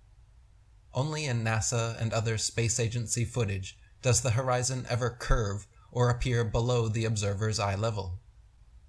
In the heliocentric model, the horizon is claimed to be the physical curvature of their globe, and the reason boats receding from a shore-bound observer disappear from view. This was actually one of the original alleged globe-Earth proofs presented by Aristotle and still parroted by believers today. But by using modern zoom technology, we now know that the horizon is not the physical curvature of a globe, and those boats can be zoomed back into full view. This is because the horizon is not an objective physical phenomenon at all, but rather a subjective optical phenomenon based on an individual observer's perspective. If the horizon was actually the objective physical curvature of a globe, then objects receding beyond it could not be zoomed back into view, and it would remain fixed as an observer ascended. In reality, however, the horizon rises along with the observer no matter how high, and modern zoom technology can bring objects receding beyond it back into full view. This proves the horizon line is not some objective point of curvature on a convex Earth, but rather the subjective vanishing line of perspective from a given observer's point of view. Quoting Earth Not a Globe by Dr. Samuel Robotham, on the shore near Waterloo, a few miles to the north of Liverpool, a good telescope was fixed at an elevation of 6 feet above the water. It was directed to a large steamer, just leaving the River Mersey and sailing out to Dublin. Gradually the masthead of the receding vessel came nearer to the horizon, until, at length, after more than 4 hours had elapsed, it disappeared. The ordinary rate of sailing of the Dublin steamers was fully 8 miles an hour, so that the vessel would be at least 32 miles distant when the masthead came to the horizon. The 6 feet of elevation of the telescope would require 3 miles to be deducted for convexity, which would leave 29 miles, the square of which, multiplied by 8 inches, gives 560 feet, deducting 80 feet for the height of the main mast, and we find that, according to the doctrine of rotundity, the masthead of the outward-bound steamer should have been 480 feet below the horizon. Many other experiments of this kind have been made upon sea-going steamers, and always with results entirely incompatible with the theory that the Earth is a globe. 5. Gyroscopes. Gyroscopes are precision instruments consisting of a wheel mounted inside 2 or 3 gimbals which provide pivoting support and allow the wheel to rotate about a single axis. As the entire contraption moves and shifts angles, the gimbals move and shift accordingly, but the inner wheel never changes its angle with respect to its initial reference frame.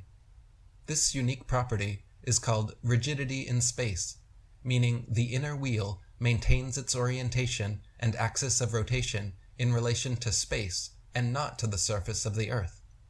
This means that the base of a gyroscope set in motion with its axis in a vertical position, then placed on a table for 6 hours, should rotate 90 degrees with the spinning globe Earth.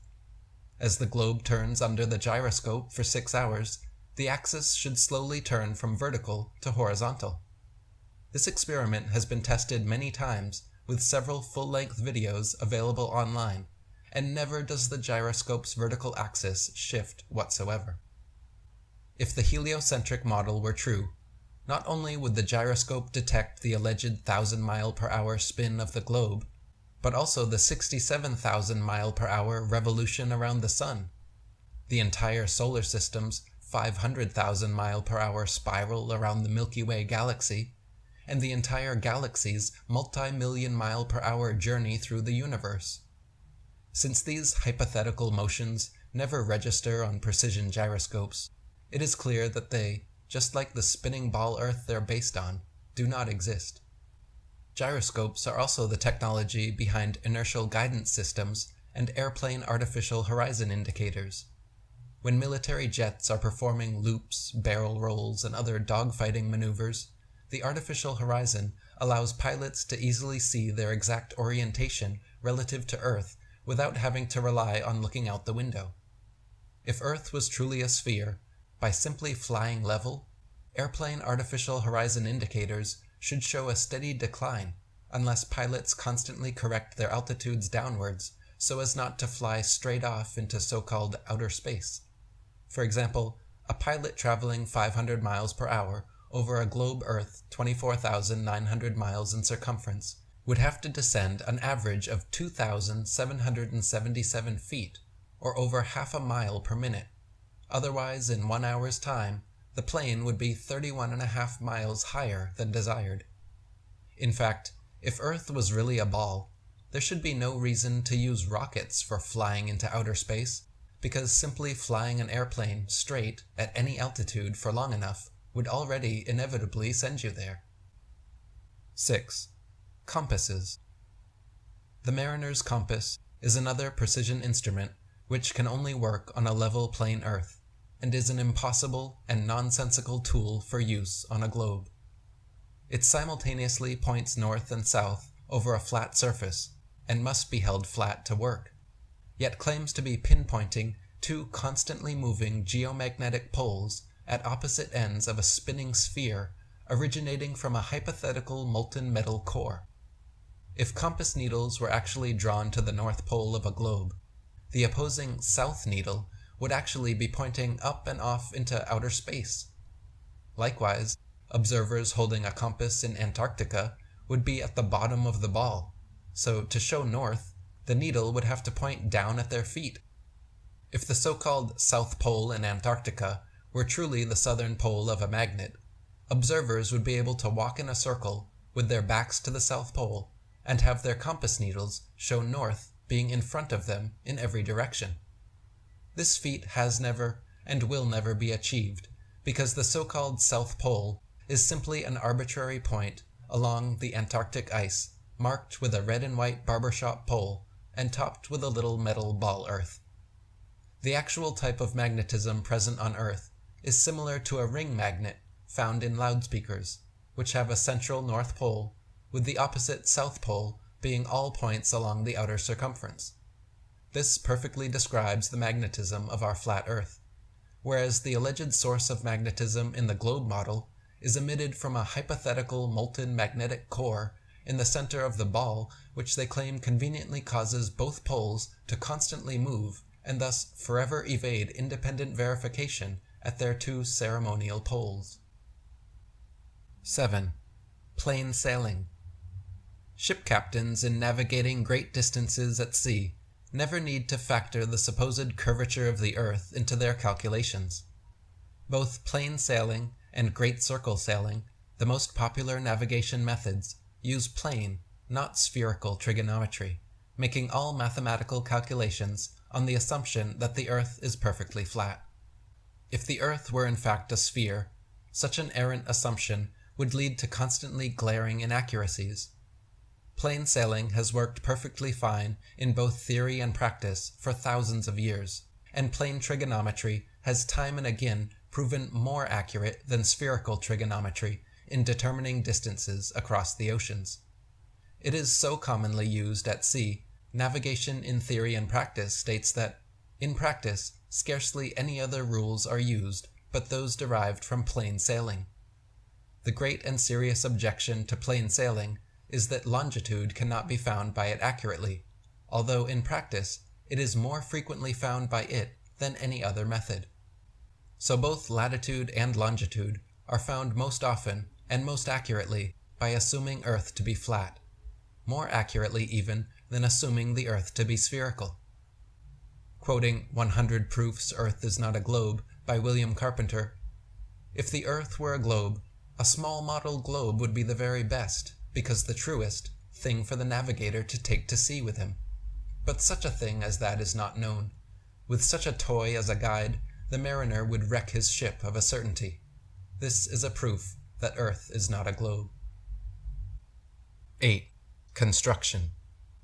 Surveyors, engineers, architects, and builders are never required to factor the supposed curvature of the Earth into their projects. Plumb bobs are used to establish plumb vertical datums, with spirit levels then used to establish horizontal datums and lay flat foundations across great expanses. If Earth was actually a globe of given proportions, builders would find themselves constantly deviating from both their established vertical and horizontal datum lines. But in reality, canals, railways, bridges, tunnels, and other large projects are always cut and laid horizontally, often over hundreds of miles, without any allowance for curvature, and no deviation from established datums. As stated by surveyor T. Westwood in Earth Review magazine, quote, "In leveling, I work from ordnance marks, or canal levels, to get the height above sea level. The puzzle to me used to be that over several miles, each level was and is treated throughout its whole length as the same level from end to end, not the least allowance being made for curvature." The Suez Canal, which connects the Mediterranean Sea with the Gulf of Suez on the Red Sea, is one clear proof of both the Earth's and water's non-convexity. The canal is 100 miles long and without any locks, so the water within is an uninterrupted continuation of the Mediterranean Sea to the Red Sea. When it was constructed, the Earth's supposed curvature was not taken into account. It was dug along a horizontal datum line 26 feet below sea level, passing through several lakes from one sea to the other, with the datum line and the water's surface running perfectly parallel over the 100 miles. Another good example is the Dunyang Kunshan Bridge, the longest bridge in the world, just over 102 miles long, which runs parallel to the Yangtze River and connects the Shanghai and Nanjing provinces. This bridge is approximately the same length as the Suez Canal, and was also built without factoring the alleged curvature of the Earth. If Earth was actually a globe 24,900 miles in circumference, spherical trigonometry dictates that the center of both the Suez Canal and the Dunyang Kunshan Bridge would bulge over 1,666 feet higher than either end. Engineer W. Winkler was published in the Earth Review regarding the Earth's supposed curvature, stating, "As an engineer of many years' standing, I saw that this absurd allowance is only permitted in school books. No engineer would dream of allowing anything of the kind. I have projected many miles of railways and many more of canals, and the allowance has not even been thought of, much less allowed for. This allowance for curvature means this, that it is 8 inches for the first mile of a canal, and increasing at the ratio by the square of the distance in miles. Thus a small navigable canal for boats, say 30 miles long, will have, by the above rule, an allowance for curvature of 600 feet. Think of that, and then please credit engineers as not being quite such fools. Nothing of the sort is allowed. We no more think of allowing 600 feet for a line of 30 miles of railway or canal than of wasting our time trying to square the circle. Railroads are another example of large-scale construction projects spanning hundreds or even thousands of miles, working from an established datum line and without deviating for the entire length. The Manchester Ship Canal Company, in an official statement published in Earth Review magazine, confirmed, quote, "It is customary in railway and canal constructions for all levels to be referred to a datum which is nominally horizontal, and is so shown on all sections. It is not the practice in laying out public works to make allowances for the curvature of the earth." As an example, the London and North Western Railway forms a straight line 180 miles long between London and Liverpool. The railroad's highest point, midway at Birmingham Station, is only 240 feet above sea level.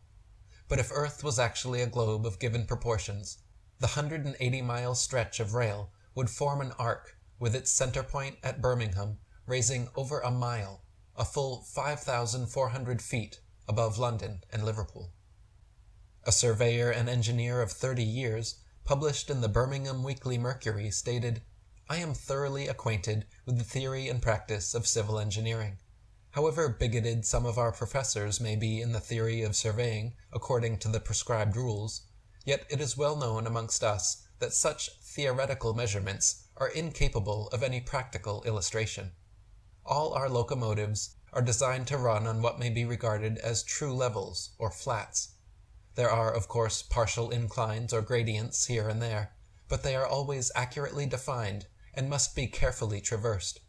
But anything approaching to 8 inches in the mile, increasing as the square of the distance, could not be worked by any engine that was ever yet constructed. Taking one station with another all over England and Scotland, it may be stated that all the platforms are on the same relative level. The distance between eastern and western coasts of England may be set down as 300 miles. If the prescribed curvature was indeed as represented, the central stations at Rugby or Warwick ought to be close upon 3 miles higher than a cord drawn from the two extremities. If such was the case, there is not a driver or stoker within the kingdom that would be found to take charge of the train. We can only laugh at those of your readers who seriously give us credit for such venturesome exploits as running trains round spherical curves. Horizontal curves on levels are dangerous enough. Vertical curves would be 1,000 times worse, and with our rolling stock constructed as at present, physically impossible. 9. Long-distance photography. We are consistently able to observe objects at incredibly long distances, far beyond what would be possible if Earth was actually a globe of given proportions. By inputting the observer height and distance viewed into an Earth curvature calculator, it is easy to check how much a target should be obstructed on a globe Earth. For example, it is often possible to see the Chicago skyline from sea level 60 miles away across Lake Michigan. In 2015, after photographer Joshua Nowicki photographed this phenomenon, several news channels quickly claimed his picture to be a superior mirage, an atmospheric anomaly caused by temperature inversion. While these certainly do occur, the skyline in question was facing right side up and clearly seen, unlike a hazy, illusory mirage, and on a ball Earth 24,900 miles in circumference should be a full 2,400 feet below the horizon. In Genoa, Italy, from only 70 feet above sea level, on clear days it is possible to see the distant islands of Elba, Gorgona, Caprea, and Corsica, which are 81, 99, 102, and 125 miles away. If Earth was truly a globe of given proportions, all 4 islands could never be visible for such an observer, and would be hidden behind 3,300, 5,200, 5,600, and 8,700 feet of curved water. From Anchorage, Alaska, at an elevation of 102 feet, on clear days, both Mount Foraker and Mount McKinley can be seen in their entirety, standing straight from base to summit with the naked eye from 120 and 130 miles away, respectively. If Earth was really a ball of given circumference, both mountains should be leaning back away from the observer, with the lower half of each mountain completely obstructed from view. Based on verifiable curvature calculations, 7,719 feet of Mount Foraker's 17,400-foot summit and 9,220 feet of Mount McKinley's 20,320-foot summit should be hidden behind a giant bulge of curved globular earth. The current record-breaking longest-distance zoom photograph recently captured Pic Gaspard from Pic de Finestrelles, a whopping 275 miles away, with an observer height of approximately 9,000 feet, from which, based on correct curvature calculations, the entire 12,740-foot mountain should be invisible behind nearly 6 miles of curved earth. Even more recently, flat earthers like J. Tolan Media have been filming using infrared zoom cameras at high altitudes to capture lakes, mountains, and other landmarks up to an incredible 1,000 miles away. If Earth was really a globe the size we are told, many of the landmarks photographed would be hidden behind upwards of 70 miles of curved earth. 10. Lighthouses. The distance from which various lighthouse lights around the world are visible at sea also far exceeds what could be found on a globe of given proportions. For example, the Dunkirk light in southern France, at an altitude of 194 feet, is visible from a boat 10 feet above sea level, 28 miles away. Spherical trigonometry dictates that if Earth was a globe with the given curvature rate, this light should be hidden 190 feet below the horizon. The Port Nicholson light in New Zealand is 420 feet above sea level and visible from 35 miles away, where it should be 220 feet below the horizon. The Agero light in Norway is 154 feet above high water and visible from 28 statute miles, where it should be 230 feet below the horizon. The light at Madras on the Esplanade is 132 feet high and visible from 28 miles away, where it should be 250 feet below the line of sight. The Cordonin light on the west coast of France is 207 feet high and visible from 31 miles away, where it should be 280 feet below the line of sight. The light at Cape Bonavista, Newfoundland, is 150 feet above sea level and visible at 35 miles, where it should be 491 feet below the horizon. The lighthouse steeple of St. Botolph's Parish Church in Boston is 290 feet tall and visible from over 40 miles away, where it should be hidden a full 800 feet below the horizon. The Isle of Wight Lighthouse in England is 180 feet high and can be seen up to 42 miles away, a distance at which modern astronomers say the light should fall 996 feet below the line of sight. The Cape Legulas Lighthouse in South Africa is 33 feet high, 238 feet above sea level, and can be seen for over 50 miles. If the world was a globe, this light would fall 1,400 feet below an observer's line of sight. And finally, the lighthouse at Port Said, Egypt, at an elevation of only 60 feet, has been seen an astonishing 58 miles away, where according to modern astronomy, it should be 2,182 feet below the line of sight. 11. Impossible atmosphere. If Earth was truly a globe, constantly spinning eastwards at over 1,000 miles per hour, it stands to reason that helicopters and hot air balloons should be able to simply hover over the surface of the Earth and wait for their destinations to come to them. For example, during the Red Bull Stratosphere dive, Felix Baumgartner, spending 3 hours ascending over New Mexico, should have landed 2,500 miles west into the Pacific Ocean, but instead actually landed a few dozen miles east of the takeoff point. Likewise, vertically fired cannonballs and other projectiles should fall significantly due west on an eastward spinning ball. In actual fact, however, whenever this has been tested, vertically fired cannonballs shoot upwards an average of 14 seconds ascending, 14 seconds descending, and fall back to the ground no more than 2 feet away from the cannon, sometimes directly back into the muzzle. To account for this problem, globe defenders claim that gravity somehow magically and inexplicably drags the entire lower atmosphere of the Earth in perfect synchronization up to some undetermined height where this progressively faster and faster spinning atmosphere gives way to the non-spinning, non-gravitized, non-atmosphere of supposed infinite vacuum space. NASA refuses to answer at what altitude this impossible feat allegedly happens, but the effect such a transition would have on a craft traversing it would be disastrous. It is also scientifically refuted by the simple fact that vacuums cannot exist connected to non-vacuums while maintaining the properties of a vacuum. As anyone who has punctured an aerosol can knows, two adjacent pressure systems, not separated by some kind of barrier or membrane, will equilibrate. If gravity magically dragged the atmosphere along with the spinning ball Earth, that would mean the atmosphere at the poles would be spinning at 0 miles per hour, while over the mid-latitudes it would be spinning around 500 miles per hour, and gradually faster until reaching the equator, where Earth and the atmosphere would be spinning together at over 1,000 miles per hour. Not only would this gravitized atmosphere increase speed from poles to the equator, but would also necessarily progressively increase speed the higher the altitude. In reality, however, the atmosphere at every point on Earth is equally unaffected by this alleged force, as it has never been measured and is proven non-existent by the ability of airplanes to fly